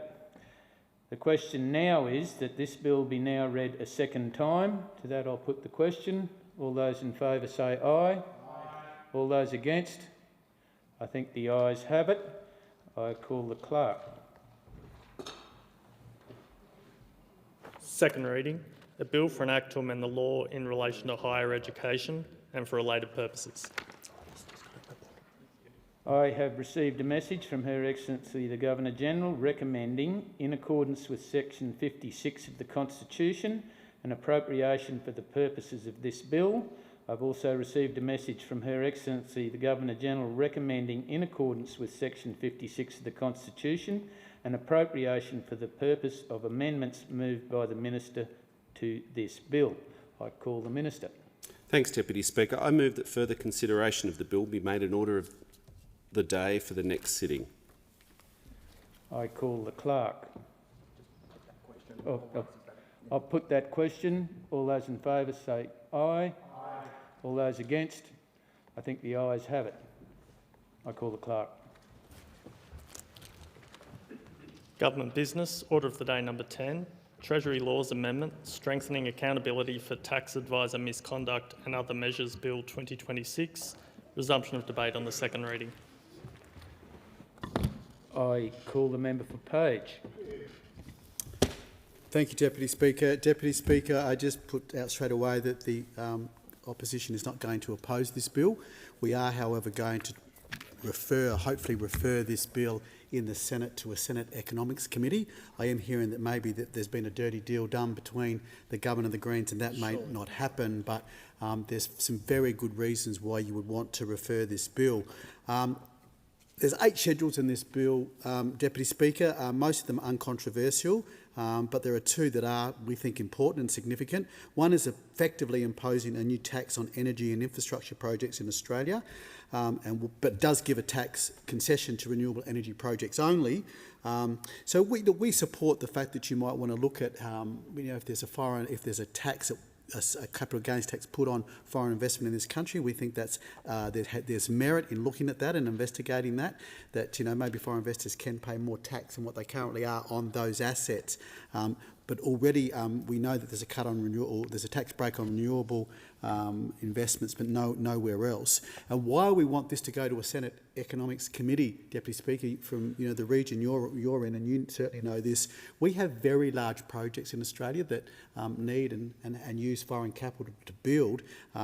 Especially, we are a large energy exporter. You've seen large exports in the gas industry, Deputy Speaker, and we want these investments. It's very important for energy security, not just for us, but indeed the world, and for export earnings, that those investments still continue to be made in Australia. So we want the Senate Economics Committee to investigate this, because you've got to get the balance right between, okay, is there a fair limit that foreign investors can pay on asset appreciation in these industries that we don't have now, and weigh it against what level do we get to and we start killing off these investments? And there's some still, Beetaloo is one, Deputy Speaker, which you will know about. There are some very big investments in energy and other areas that we want to make sure that they have security of investment and they will get up. Two that I think that should be very important to the government side, that while we think the Senate Estimates Committee investigation and committee hearing into this, two is one is the $6 billion Karratha ammonia urea project. Very important we have sovereign capability in that. I've spoken to the investors in that, the people who are looking at that project. This was very tight of whether this would go ahead even with government support. So this tax is the type of thing that could throw those things to become unviable to build in Australia. Another one, the Prime Minister's been starting to talk about proposed oil refinery capability in this country as well, Deputy Speaker, and these type of things are what we want the Senate Economics Committee to look into, to see that we get the tax level right, that we don't mean that they're unviable for foreign capital, Deputy Speaker. I am hearing, unfortunately, not surprisingly, that, as I said, that I think maybe that a dirty deal's been done between the Greens and Labor, where they will give a tax break on this foreign capital to renewables, but renewables only. So again, probably a reason we really do need to have a Senate Estimates Economics Committee look into this. So just to give again a bit more data around the bill, Deputy Speaker, at the moment, foreign investors pay capital gains tax on real property, which is the land, or interest they have in the land. Assets that aren't land currently aren't always captured with this, which aligns with international tax principles. Investors have argued that through multiple court cases that things like power lines, turbines, solar panels, batteries, pipelines, major mining manufacturing equipment aren't Australian real property. So the problem is that the definition of real property wasn't defined in the income tax law, and this bill is dealing with that. Labor originally also announced that it would backdate these changes to 2006, so retrospectively applying the tax and override federal court decisions, but they have already been forced into an embarrassing backflip on that already. Schedule 2 rewrites the definition, as I said, rewrites the definition.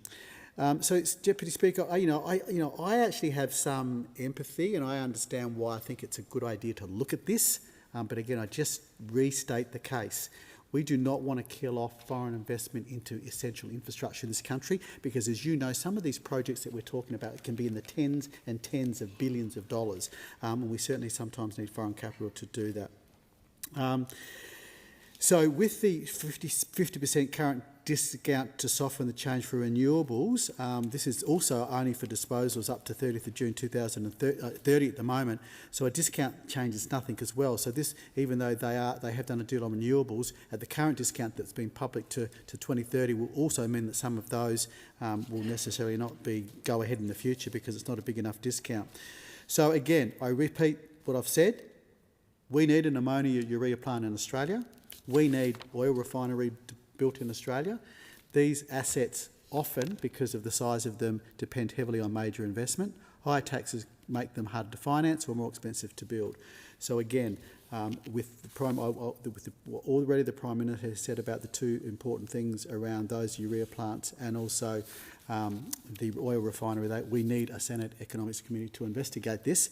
Just to go through some of the other schedules, Deputy Speaker, the ones that aren't necessarily as contentious. Schedule 1 is a tax practitioners board powers. It strengthens the TBB sanctions, new suspensions powers, civil penalties up to $18 million for bodies corporate. We support holding tax advisors to account. We support this schedule. Merger law fixes, technical amendments to the new merger control regime, clarifying an acquisition needn't be notified and replace an automatic voiding of non-notified deals with the court-supervised model. We think that's reasonable enough as well. Schedule 6 is deductible gift recipients listing, grants tax-deductible donation, handful status of new named entities, and we support those. Schedule 5, a national competition policy references, which updates the competition law to reference a 2024 National Competition Policy Agreement and adds the ministerial power to prescribe future agreements. Schedule 7 is renaming ancillary funds as giving funds and implements part of a Productivity Royal Commission, Productivity Commission recommendation, uncontroversial. And Schedule 8, which is an ATO administrative fix which aligns the law with existing ATO practice on withholding credits. So again, Deputy Speaker, we are not opposing this bill in the House of Representatives, but this is a serious issue that we're looking at, getting at a tax level right without killing off foreign investment in this country. We are going to refer it to a Senate Economics Committee, and we hope no dirty deal has been done between Labor and the Greens to kill that off. Thank you, Deputy Speaker. Thank you, Member for Page. It being 7:30, I propose the question that the House now do adjourn, and I call the member for Kooyong. Thank you, Deputy Speaker. Every year this parliament marks closing the gap with solemn language about partnership, healing and progress. But every year the data tells a different story. The Productivity Commission's 2026 annual data compilation report is now out. We're past the halfway point to 2031, the deadline for most targets under the national agreement. Of 19 targets, only 1 has been met. 3 are on track, 5 improving, but we won't get there on time, and in 4 targets we're going backwards. On First Nations suicide, the trend is going backwards. On adult imprisonment, backwards. On the number of Aboriginal and Torres Strait Islander children being removed from their families, backwards. These targets speak most directly to whether a child grows up safe, connected to mob and given a future, but on each of these targets we're moving away from our goals, not towards them. In the Northern Territory, Queensland, WA, South Australia and Tasmania, the age of criminal responsibility is 10. In Victoria it's 12, but there's no certainty that an incoming Liberal One Nation state government wouldn't walk that back. Only the ACT has raised the age to 14 years. So in most Australian jurisdictions, we still let 10-year-olds be arrested, charged and locked up. This government has not yet moved to raise the age of criminal responsibility, despite overwhelming medical evidence on child brain development, despite the Council of Attorneys General's own working group and the UN Committee on the Rights of the Child all recommending that it be increased to age 14. Every year that we fail to raise the age nationally, we choose prison cells over primary schools for children that we couldn't legally leave at home by themselves. Aboriginal and Torres Strait Islander children are dramatically overrepresented in the cohort imprisoned in early childhood. Target 13 of Closing the Gap demands that we halve family violence against Aboriginal and Torres Strait Islander women and children by 2031. We are nowhere near that. Indigenous women are hospitalised after family violence at more than 30 times the rate of non-Indigenous women, and they're tragically 10 times more likely to die as a result of assault. Aboriginal community-controlled organisations have been telling the government for years what works: community-led, properly and securely funded, culturally safe services. But remote and very remote communities where the crisis is worse are still those which are least resourced to respond to it. Deputy Speaker, last week in Mildura, 2 12-year-old Aboriginal boys on a bike were allegedly chased through a pedestrian mall and struck by a ute. A man has been charged and the matter is now before the courts. The fact of that, 2 kids on a bike, mowed down deliberately at 80 kilometres an hour by a white man in a ute, and the fear and anger that that has provoked in Aboriginal communities across the country is a tragic reflection of how we have failed and how we continue to fail to close the gap. When child development outcomes are worsening, when hospitalisation rates for violence remain many multiples higher than for non-Indigenous Australians, when children as young as 10 can be jailed, but 12-year-olds can be run down in a mall and a nation hardly reacts. It's the same crisis, but in different data sets and in different headlines. We are not winning on our Closing the Gap commitments, on the measures that matter most for children's safety, whether they're locked up, whether they're taken into care, whether they're hospitalised because of family violence or whether they're lost to suicide. We're going backwards. This government has the power to raise the age of criminal responsibility nationally. It has the power to fund First Nations-led family violence services properly for the long term.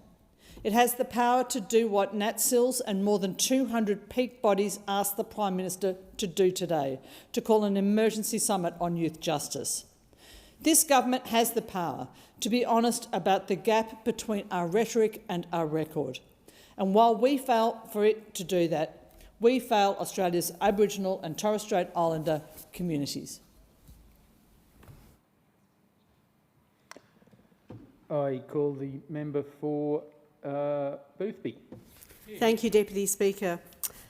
Deputy Speaker, I had the pleasure of attending the Raksha Bandhan Festival hosted by HOTA, Hindu Organisations, Temples and Associations Forum, last weekend. Raksha Bandhan is an important celebration on the Hindu calendar and an important celebration for the Indian community. It's a celebration of the relationship between brothers and sisters, and we are all brothers and sisters. Raksha Bandhan literally means bond of protection. On Raksha Bandhan, sisters tie a sacred thread around the wrist of their brothers, and brothers return the affection and protection. This practice is based on the story of the Hindu god Krishna. Krishna hurt his finger, and Draupadi tore a strip from her sari to bandage the wound. It represents commitment, love, and care between siblings. At the festival, families wore traditional colourful clothes, delicious food was abundant, and we were all spellbound by the traditional Indian dance. I had the privilege of presenting awards to Indian and Hindi volunteers and organisations that have made a lasting impact on the South Australian community. In my electorate of Boothby, the Indian community is the second largest by place of birth, and thousands of my constituents speak Punjabi, Gujarati and Hindi at home. The Sri Ganesha Temple in Boothby, the first Hindu temple in South Australia, is a central hub for the Indian and Hindu communities across southern Adelaide and was recipient of one of the awards. And they tell me that they have about 340 festivals at the temple every year, which is not quite one every day, but very close. The Raksha Bandhan Festival was a true celebration of Indian and Hindu culture, and it's also a celebration of Australia's multicultural society and the fact that Indian and Hindi culture and cultures from all around the world have enriched and enhanced our way of life. Krishna himself advocates for the concept of unity in diversity, and that is one of Australia's very great strengths. Australia would be a drastically different place, a poorer place, without our diversity of cultures and experiences. Multiculturalism is who we are. Cultures from around the world have contributed to Australia for generations and centuries and are continuing to contribute to Australia.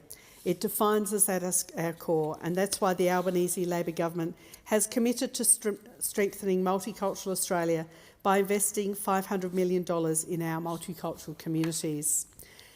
Deputy Speaker, there was a moment at the Raksha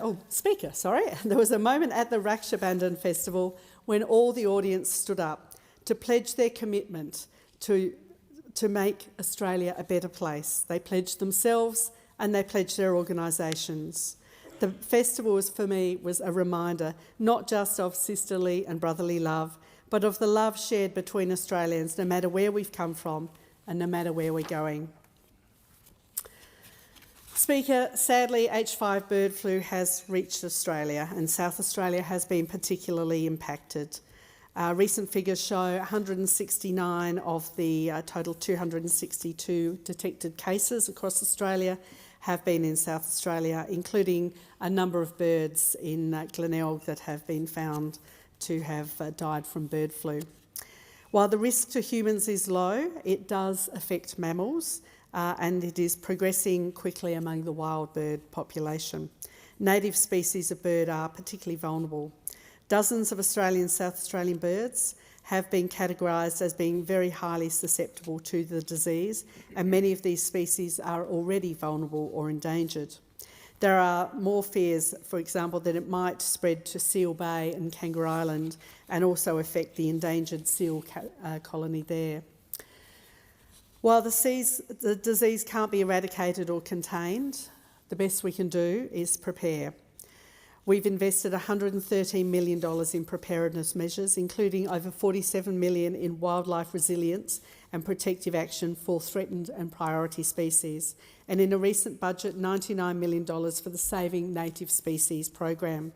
We've committed nearly $25 million to the H5 National Management Agreement to facilitate a coordinated response, and we're vaccinating native birds in captivity.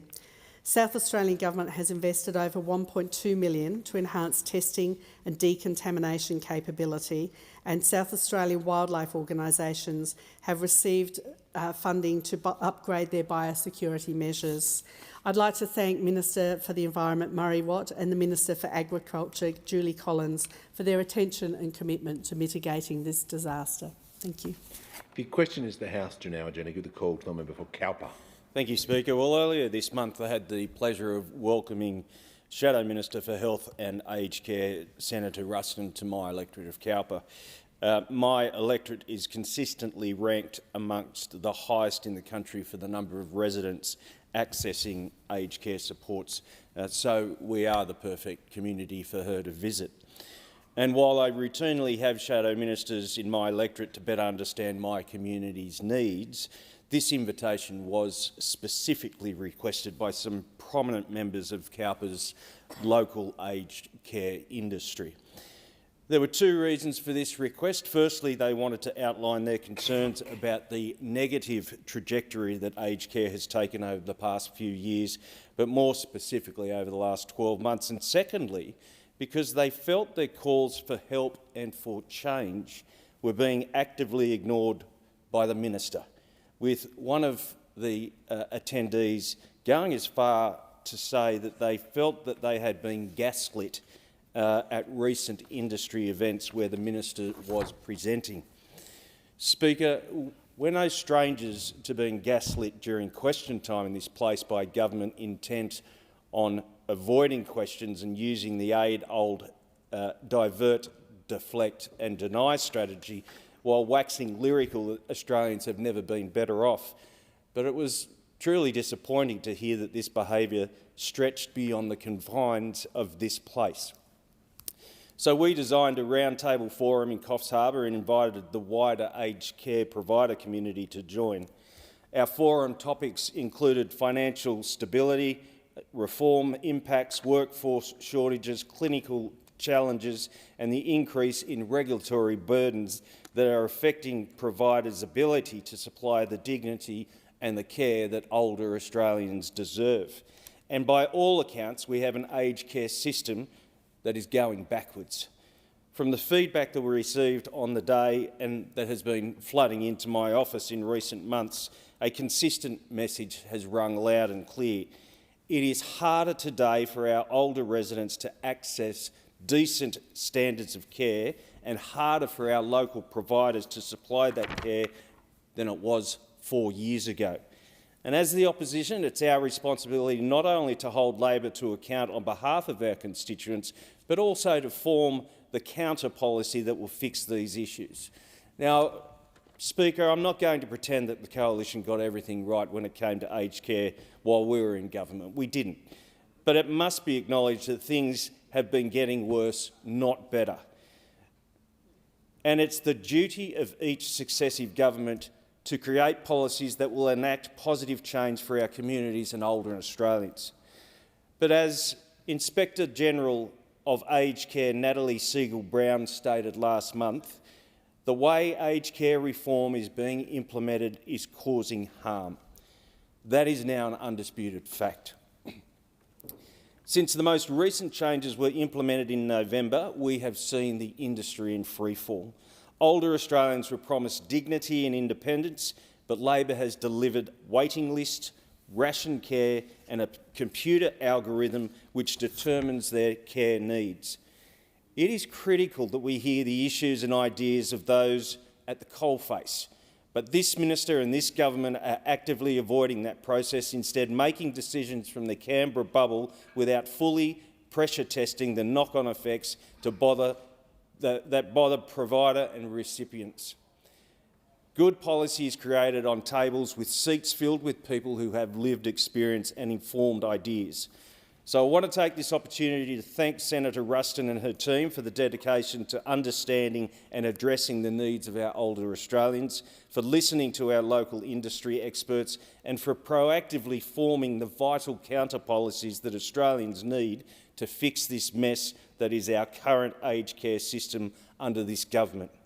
I'd also like to thank every forum attendee for their time and commitment and for providing their feedback so well. Your voices are critical and we need to hear them echoed as strongly as possible in this place. And to every older Australian in my electorate of Cowper who has reached out to my office to ask for help, I would like to say we hear you. While those across the floor are burying their heads in the sand and dismissing your existence, we on this side are committed to fighting for you and finding the best way to provide the care and dignity you deserve. The question is the House to now adjourn. I give the call to the member for Bass. Thank you, Speaker. Earlier this month, I brought together local organisations and community representatives in Launceston for a healthy men's community conversation. We were joined by the Assistant Minister for Social Services and the Prevention of Family Violence, Jed Carney, and the Special Envoy for Men's Health, Dan Ripacole. Tonight, I want to share some of what we heard from the people in that room. We began the night with one simple question. How might we change the story from I'm handling it to I got some help with it? What followed was an incredibly thoughtful, very generous, and at times deeply personal conversation. Participants spoke about their own experiences, about the men and the boys they work with, their families, their friends, and their communities. One of the strongest messages we continually heard about, were the barriers that can stop men asking for help. Participants spoke about the instinct to say, I'm doing okay, I'll be fine, and to keep pushing through, even when something is not right. They talked about the shame that can still be attached to vulnerability and asking for support, and how difficult it can be to take that first step. But they were equally clear that changing the story cannot be about telling men or making men feel like that they are the problem. They asked us to celebrate good men, to use positive and strength-based language, and to make it normal for someone to say to their mates, I went to the doctor for a checkup. They wanted asking for help to be seen as a strength. A message that really stayed with me was just how hard it can be to even know where to begin. One participant who's working with young people in our community captured it in a single sentence. I just don't know where to start. There are many services available, but participants told us that does not necessarily mean that they are easy to find or easy to navigate. Sometimes people simply want to know who they can call. They want to speak to a real person. They want someone who can help them work out what happens next. And, as we heard repeatedly, that the first door to better health is not always the door to a clinic. It might be a men's shed. It might be a sporting club, a workplace, or a community organisation. It might simply be a conversation between two friends. One of the most powerful moments of the afternoon came when a participant shared how a mate had noticed someone was struggling. They reached out and they helped them to get that support that they needed. It prompted a discussion about just how powerful mates can be to our health. A mate might notice when someone is not quite themselves. A coach might ask that extra question. A mentor might stay connected when someone is going through a difficult time. Participants told us that relationships become even more important during major changes in life. Losing a job, a relationship breaking down, becoming a father, or simply reaching a point where things feel harder than they did before. We made sure that there was an incredible, strong focus on our young men and our boys. We asked, how do we raise healthy boys in this current environment? How do we help them to communicate honestly? How do we teach young people that looking after their mental health should be just as normal as looking after their physical health? We spoke about schools, families, sport, positive male role models, and supporting dads from the moment that they become fathers, and even before that. One participant described fatherhood as a powerful motivation to want to do better, to work to do better, and that really struck me. We know that a lot of what we heard was not about waiting until someone was actually in crisis. We needed to make sure the supports were available well before that. We needed to make sure that there was connection, prevention, a sense of belonging, and knowing where to turn. What was key for many of the men in the room was having someone around them who noticed when they needed a hand. By the end of the afternoon, participants had generated more than 50 questions and more than 50 ideas on how we as a nation at the federal level could help do things better. Those ideas have now or will contribute to the National Healthy Men Community Conversations. They will help inform future work to support men and boys to be physically and mentally healthy. I want the people who joined us that afternoon to know that your contribution was absolutely heard and it is valued. I'm incredibly grateful for your honesty and the openness in which you shared your experiences, your professional knowledge, and in many cases that deeply personal observation and reflection on either yourself or the men in your lives that you care about. We know that there's no single policy or program that can answer all of this, but perhaps there is something that all of us can take away. Thank you. The question is the House to now adjourn. I give the call to the member for Groom. Thank you very much, Speaker. Yesterday would have been my father's 80th birthday, and we are almost a year exactly since he passed. I haven't spoken of his passing in this place before. I don't intend to too much tonight, but I would like to take the opportunity to reflect on the extraordinary amount of people in our health and aged care system in Toowoomba who cared for him and who care for so many others in our community. My father's experience taught me that healthcare is not one service or one institution. And over the course of a serious illness, a patient and their family encounter an entire community of people: doctors, nurses, surgeons, pharmacists, aged care workers, specialists, volunteers and carers. And for Dad, it was so great to have those people around him in his community in Toowoomba. His GPs were Dr King and Dr Palakuti at the Mary Street Family Practice. They've cared for my family for a number of years now. And there's something reassuring about having doctors who don't just have your records there in front of them, but who know the person, who know the family around them. I'd particularly like to thank my old friend, Dr Stephen Broad, who was there the very first day we heard the C word, cancer. A huge day. Dad's major operation was a pelvic exenteration.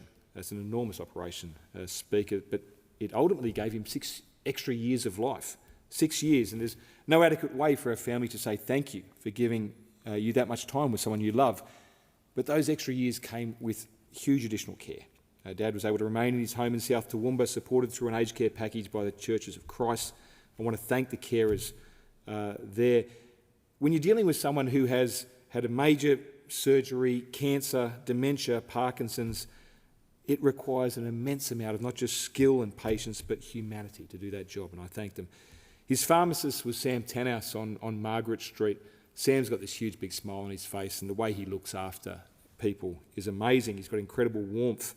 And it's not just how he treated my family, it's how he treated everybody. And indeed, Speaker, across Australia, community pharmacists do far more than dispense medication. They know their customers, they answer questions, they know when something's changed. They help families like mine navigate very difficult health needs. And Sam and his family are a great part of our community. As Dad's needs increased, he found himself a new home at Blue Care at Middle Ridge, and despite his numerous attempts, often quite successful, to escape from that facility, I want to thank the staff who always treated him with kindness. He may have wanted to get away at times, but it became his home, and they treated him well. I also want to thank the Toowoomba and South West Ostomy Association. I've visited their offices and seen firsthand the work they do and the number of people that they support locally. And most people in our community and around Australia don't realise how much hard work these volunteers do. They quietly provide practical assistance, supplies, knowledge and reassurance to people whose lives have been changed by major surgery. Until your family needs organisations like these, you don't know how much we as a community rely upon them.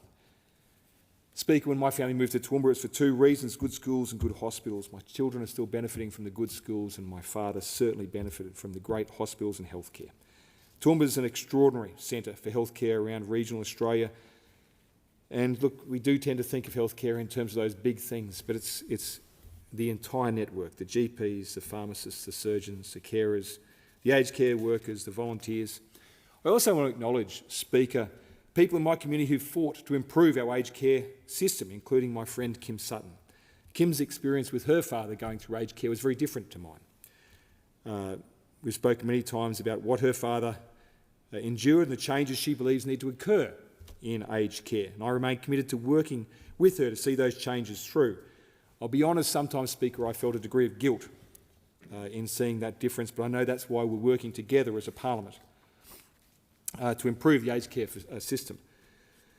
So I want to thank all those people. They treated a sometimes difficult old man with patience, humour and kindness, and those 6 years mattered. They mattered greatly, of course, to my father. They mattered so much more to his family. And so a year after his passing, to all those people and to thousands across Toowoomba who quietly do this work for other families, day in and day out, I simply want to say thank you. And Speaker, I will also take the opportunity to thank my great team in my office, who during this very tough period provided so much help to me and to my family, to Scott O'Connell, Joe Doyle, Ruth Doyle, Rose Pawley and of course the excellent Greta Dewan. Speaker, they also treated a sometimes difficult old man with patience, humour and kindness, and I thank them too. The question is the House to now adjourn. I give the call to the member for Bean. Speaker, firstly, well said, Member for Groom. What a great tribute to both your father and to the people who gave him great care. But Speaker, I was fortunate enough recently to catch up with Val Dempsey, Senior Australian of the Year in 2022 and 5-decade volunteer for St John's Ambulance. And she has asked me to issue a challenge to my colleagues across the House. Speaker, sudden cardiac arrest can impact people of all ages, genders and lifestyles. It does not discriminate. Approximately 10% of people who experience a cardiac arrest outside of hospital survive. However, if good quality and timely CPR and AED are utilised, survival rates can increase to 70%. That is where VOW and St John's Ambulance come in. St John's Ambulance asks governments, partners, funders and communities to get behind public access to defibrillators. I've had the opportunity to sponsor the installation of a public defibrillator down at the Learn to Ride Centre at Lake Tuggeranong. And with VOW's assistance, I've been able to get a defibrillator installed in my electorate office in Greenway. With my office being located along the main street in central Tuggeranong, we knew it would be the ideal location for this life-saving technology. Whilst we hope no one will ever need to use it, we know the difference it can make. And this is where I come back to the challenge, Speaker. If I can get one installed in my electorate office, I encourage everyone in the chamber and across this parliament to do the same. Our offices are all centrally located within our communities and offer ideal, secure locations for AEDs to be installed. Speaker, Operation Formal Wear is a community program run by Lake Tuggeranong Lions Club, dedicated to allowing students to attend their school formals and events with confidence. All students across our community deserve to feel confident and like they belong. Running over the past 4 years, the program allows for the collection of formal wear so that it can be redistributed to students across our community who face financial or similar barriers when wanting to celebrate these important milestones.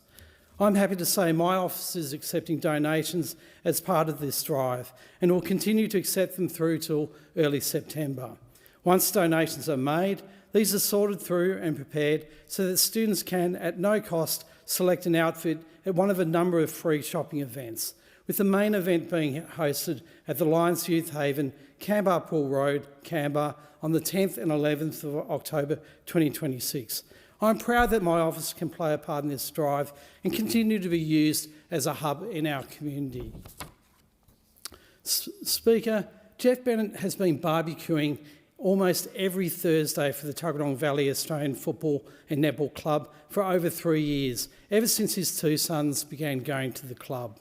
This contribution was recently recognised through the Legend of the Tongs initiative, an 18-week-long event hosted by Bunnings Warehouse, recognising their efforts of volunteers. Jeff was nominated as a legend due to his role in creating a positive experience every Thursday alongside his unwavering dedication to the club. I've seen this dedication firsthand from Jeff and the countless volunteers that make our community sport possible. As Jeff said, football is not just a sport, but a full-on community. And speaking of my community, Speaker, I want to take this this chance to thank Gus Filmer, a student from Caroline Chisholm School in my electorate, for not just writing sections of this speech, but for joining us last sitting week. Thank you for joining my office, Gus, and for being one of the team. I hope the experience has given you some insight into how special our community is and the honour that it is to represent it. And finally, Speaker, the Albanese Labor government has passed a landmark package of reforms in the House of Representatives to further protect Australians from the harms of gambling. We are taking the strongest ever action to tackle the harms of gambling, and the legislation I vote for in the House represents the most significant reform to online gambling in Australia's history. I acknowledge the hard work of those who have driven these reforms, including many across my community. Now that the bills have passed this House, I hope my colleagues in the Senate ensure these vital reforms are passed through the Parliament. It being 8 p.m, the House stands adjourned until 9 a.m. tomorrow.